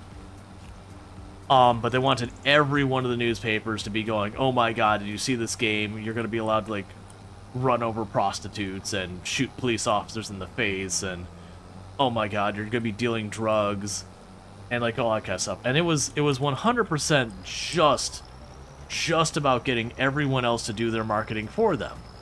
Because if every newspaper's talking about this game, everyone's having that game pounded into their head from every direction. And it was a highly successful thing, which is why they were asked to make a panel on it. And as you know, each group has gone a little bit farther than the last group. The boundary of what is acceptable sometimes moves forward. Ren and Stimpy in the 90s similar? Yeah, Ren and, well, I mean, that would actually argue that would be 90s, a lot of stuff, honestly. A lot of 90s stuff was kind of a shock and awe kind of thing. We had like a lot of the prank television was kind of in the same stuff.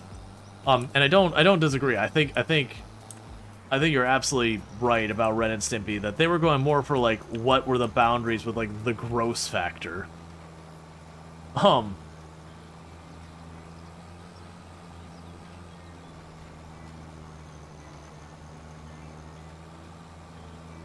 So that's what they did. GTA never knew that. Thanks for that. Yeah, and GTA still does that to this day. They'll push boundaries, and I think they're a little bit more reserved on it than they used to. But like for example, if you look at GTA 5, the big one they used as a controversial scene is there is a scene where you play as Trevor and you torture a person. And I don't mean you're kind of mean.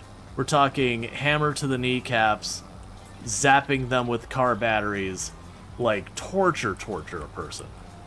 And it feels really weird and out of place at the time it happens. Like, it's totally a thing Trevor would do in game. That's totally not unexpected. But just randomly having a mission where it's like, oh yeah, the government's asked you to torture this person. It comes out of left field because it was ham-fisted in the game later because they needed to have something super controversial there. It's also the first one I believe they actually had like full frontal nudity in. I think it was full frontal, but there was more nudity than we previously had. And that was all about, again, trying to push those boundaries without actually getting pulled off the shelf. Because the more people talked about it, the more like people heard about it, the more marketing would do its own marketing.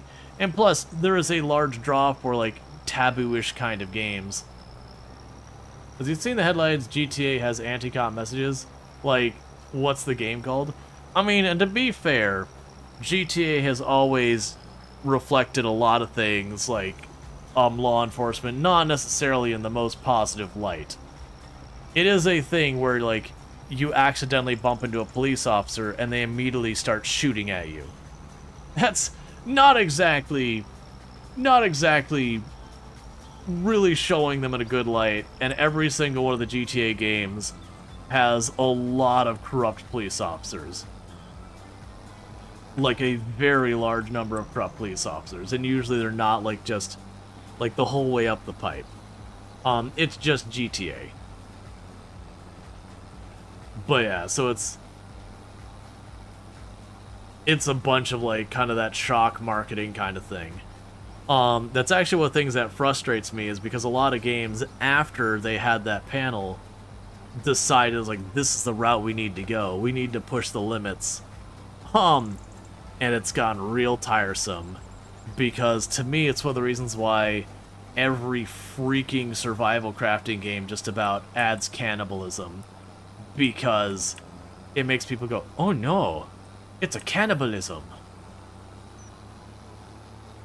And it's like, please, it makes no sense in the context of your game. Just stop. just stop. Like, you know, RimWorld was one of the earlier ones that added, like, cannibalism of a proper mechanic and all that, and it was still the same thing. I don't know whether it was a deliberate marketing strategy. I feel like it was, like, that RimWorld, because they take the morally gray approach. That's kind of their official approach, is, like, meat is meat and all that kind of stuff. It's a video game. We don't make you do the evil. You can choose to do the evil. And fair enough. There's truth to that, but they do allow it. So it did have that kind of shock marketing where people talked about the game where you could, you know, organ harvest people and commit war crimes and cannibalize and drug trade and all that. Like I said, I don't know if that was deliberately a strategy around their marketing or is just kind of they fell into it. I feel like it was. Not that the game wouldn't have had that, but that they leaned into it.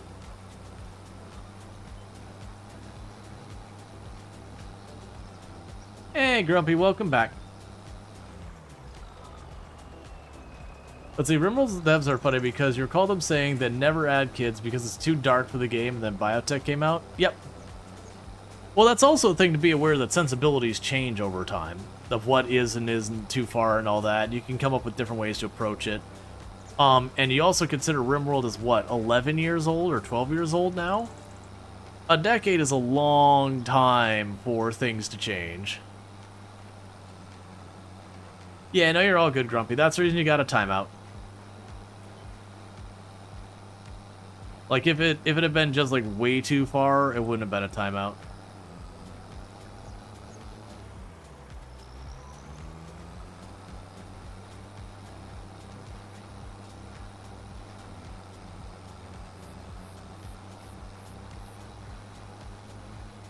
But yeah, like that's kind of the thing. People saying something a little out there, it's like, okay, we're gonna go ahead and time that out. Obviously, if it's a different thing, if we cross in the area of, like, racism, sexism, those kind of things, the isms, then those are the things that tend to get past, like, skip past timeout, go straight to ban. Luckily, I don't run into much of that. Only once in a long while, and those are very easy bans to dole out. The tricky ones when it comes to moderation of chat is, especially when it's clear that it's potentially a language barrier kind of thing, that someone says something like, that doesn't feel like that should, like, that's definitely not right kind of thing. And so you kind of be like, hey, could you not? And, like, if there wasn't a language barrier, you would jump on it immediately and be like, no. Like, it's just like, it's not as overt, it's kind of a weird choice of wording. And sometimes it's not a language barrier, just the person's trolling, and they know if they kind of, like, make the wording a little weird, you might err on the caution to give them a chance in case it is, you know, someone's using Google Translate and translates, spitting out some not so great translation decisions and whatever. Then, in general, in RimWorld, you take good care of the kids in the colony. You don't want the babies to get hurt. You don't want to give them weapons because the raiders are supposed to leave them alone if they're unarmed. You don't know how true that is.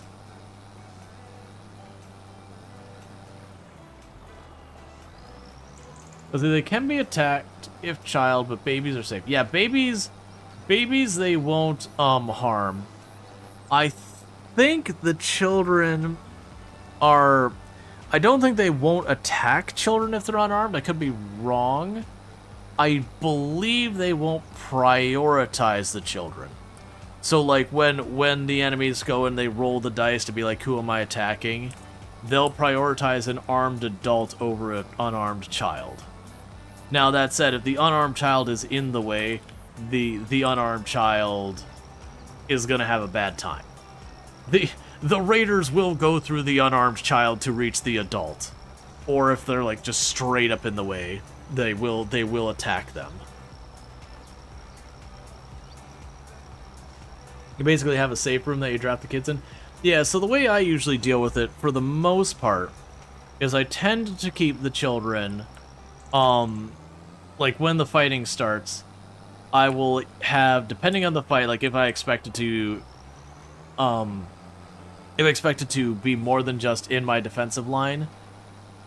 Usually I have my children all locked into a home zone anyway, so like the interior of my base, so they can't go out to where, you know, they can get attacked by animals or sight stealers or anything like that, or a random raid. But if it's an enemy, I believe I'll be able to meet them at my defensive line and not have to worry about them pushing through. Most of the time I'll just let the kids do whatever the heck they want inside the safe area. If it is an area where, like, the kids helping defend is safe, like we're dealing with a melee only group that's not super dangerous,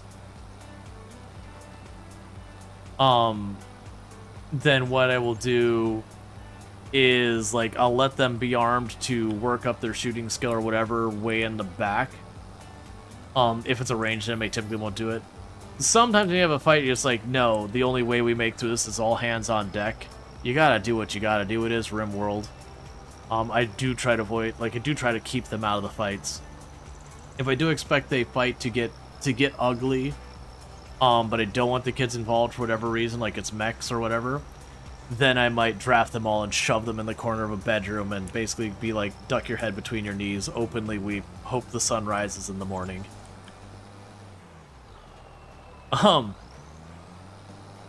I believe if they're already nature running, they will ignore zoning.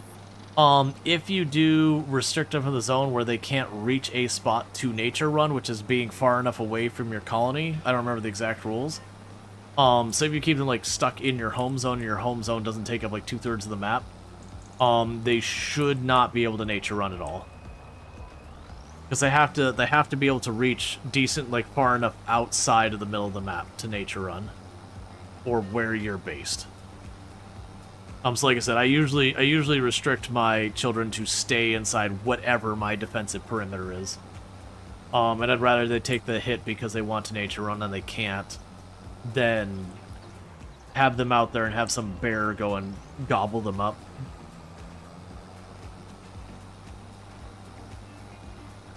That's interesting. I haven't run into the kids nature running as long as I had them home zoned, and my home zone wasn't too big.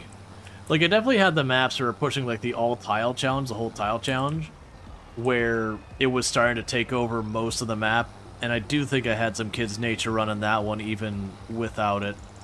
But yeah, because I do know when they nature run, they will often step outside the they will kind of run off and ignore zoning and all that.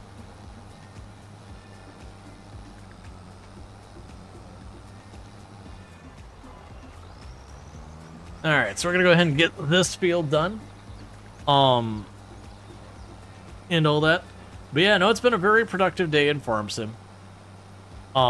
We got ourselves 3 greenhouses. We bought ourselves a lorry and the really big water tank. What's the worst that could happen? Debt-wise, we're about $150,000 lower than when we started stream with all those purchases. So all in all, during the stream, we probably made somewhere in the area of like $350,000, $400,000. We've just been spending a bunch of it. We are working on trying to get, like, the next thing up and running, which is good. But with that kind of money going on, we can just straight up buy the tractor, probably, the next one. So for that versatile tractor up there, if necessary, I could probably just straight up buy the big tractor if needed. The pallet of cake I could definitely make happen by just spending money if needed. So the point being, we're on really good. Yeah, no, I saw the self-care. I'm going to be wrapping up very soon, so I'm going to do that self-care post-stream. I want to just wrap this field up, top off our fertilizer and our barley, and I'm going to park the seeder on the next field. Because ADHD things, that's one of the ways I manage it. If I have a task that needs doing that I'm worried I'm going to forget about, I will physically put the thing in the way so that I, you know, when I go to play the next time, I'll be like, oh, I've got my seeder in this field with the barley selected. It's got a full complement of everything in it. On a field that is not seeded. I understand where I was going with this.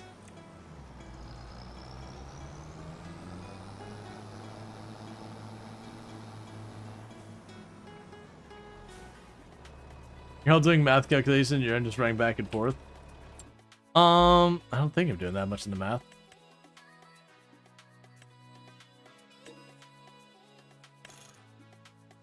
Okay, got you. I mean, I might be, I'm just blanking. I am tired. Alright, so just trying to get them. I'm gonna have to buy one more container of fertilizer, aren't I? Nope, we're good. Yeah, so we can get this all in place and this will all be set up. So as a reminder, tomorrow is RimWorld. We'll be picking up our All Endings run. We've got that going pretty good. We're still only in like mid-technology because tribal be tribal things. I did activate the monolith on the last stream, so we got that going. I haven't really made much progress. That's pretty late in the stream that we turned that on. And the plan for the All Endings run is I'm going to try doing something really spicy that's going to break the endings, and it's going to be great or terrible. Maybe both. The plan is to get myself situated where I'm about ready to build the ship, and that anomaly is about ready to be able to be triggered, and then I got everything I need to basically have the royalty ending as well. And then I'm going to grab all the core stuff I need to build the ship, caravan over to the ship to the stars, plunk it all down, start building my base to hold out, build the extra ship. So we'll have 2 ships sitting on the same map, and then trigger the anomaly ending and both ships launching and the royalty ending all at the same time. Is the plan. And it sounds terrible because it frankly is, but what should happen is I believe the anomaly ending will primarily supersede the other endings, and in doing so, I'm going to go ahead and go back to front screen. Will supersede the other endings so that the darkness will just overtake and we won't get a lot of the normal raids, but we'll be dealing with the anomaly ending and riding it out for months on an astronomically high wealth because we'll have 2 fully built ships there. And you get the idea. So I'm going to go and I'm going to have that. We'll probably launch a crap ton of the colonists. We'll just launch a crap ton of the colonists out in both ships and the shuttle. And then I gotta see how I can handle the anomaly with a bunch of things done. So with that said, if you haven't already followed the channel, don't forget to drop your follow. That way you can find your way back here in the future. I do streams from 7 p.m. to 4 a.m. EST. Usually every days with Thursdays and Fridays and all that stuff we're going to be doing. Like the next 3 days will probably be RimWorld. Maybe, maybe not. I actually take my days off. Then we'll do Farm Sim for Saturday and Sunday the next week. Which the goal here is to have all of those done, or at least as close as I can, by the end of the next weekend. And I'll probably just be doing some RimWorld, maybe mixing in some Oni and a few things there over the next couple weeks. But with that said, if you're watching on YouTube, the stream will be ending abruptly for you because I don't have a host plan, but thank you so much for tuning in. Don't forget to like and subscribe over there on YouTube. If you are over here on Twitch, I'm going to go ahead and put up my ending stream screen, and we're going to go find someone to say hello to and drop a raid.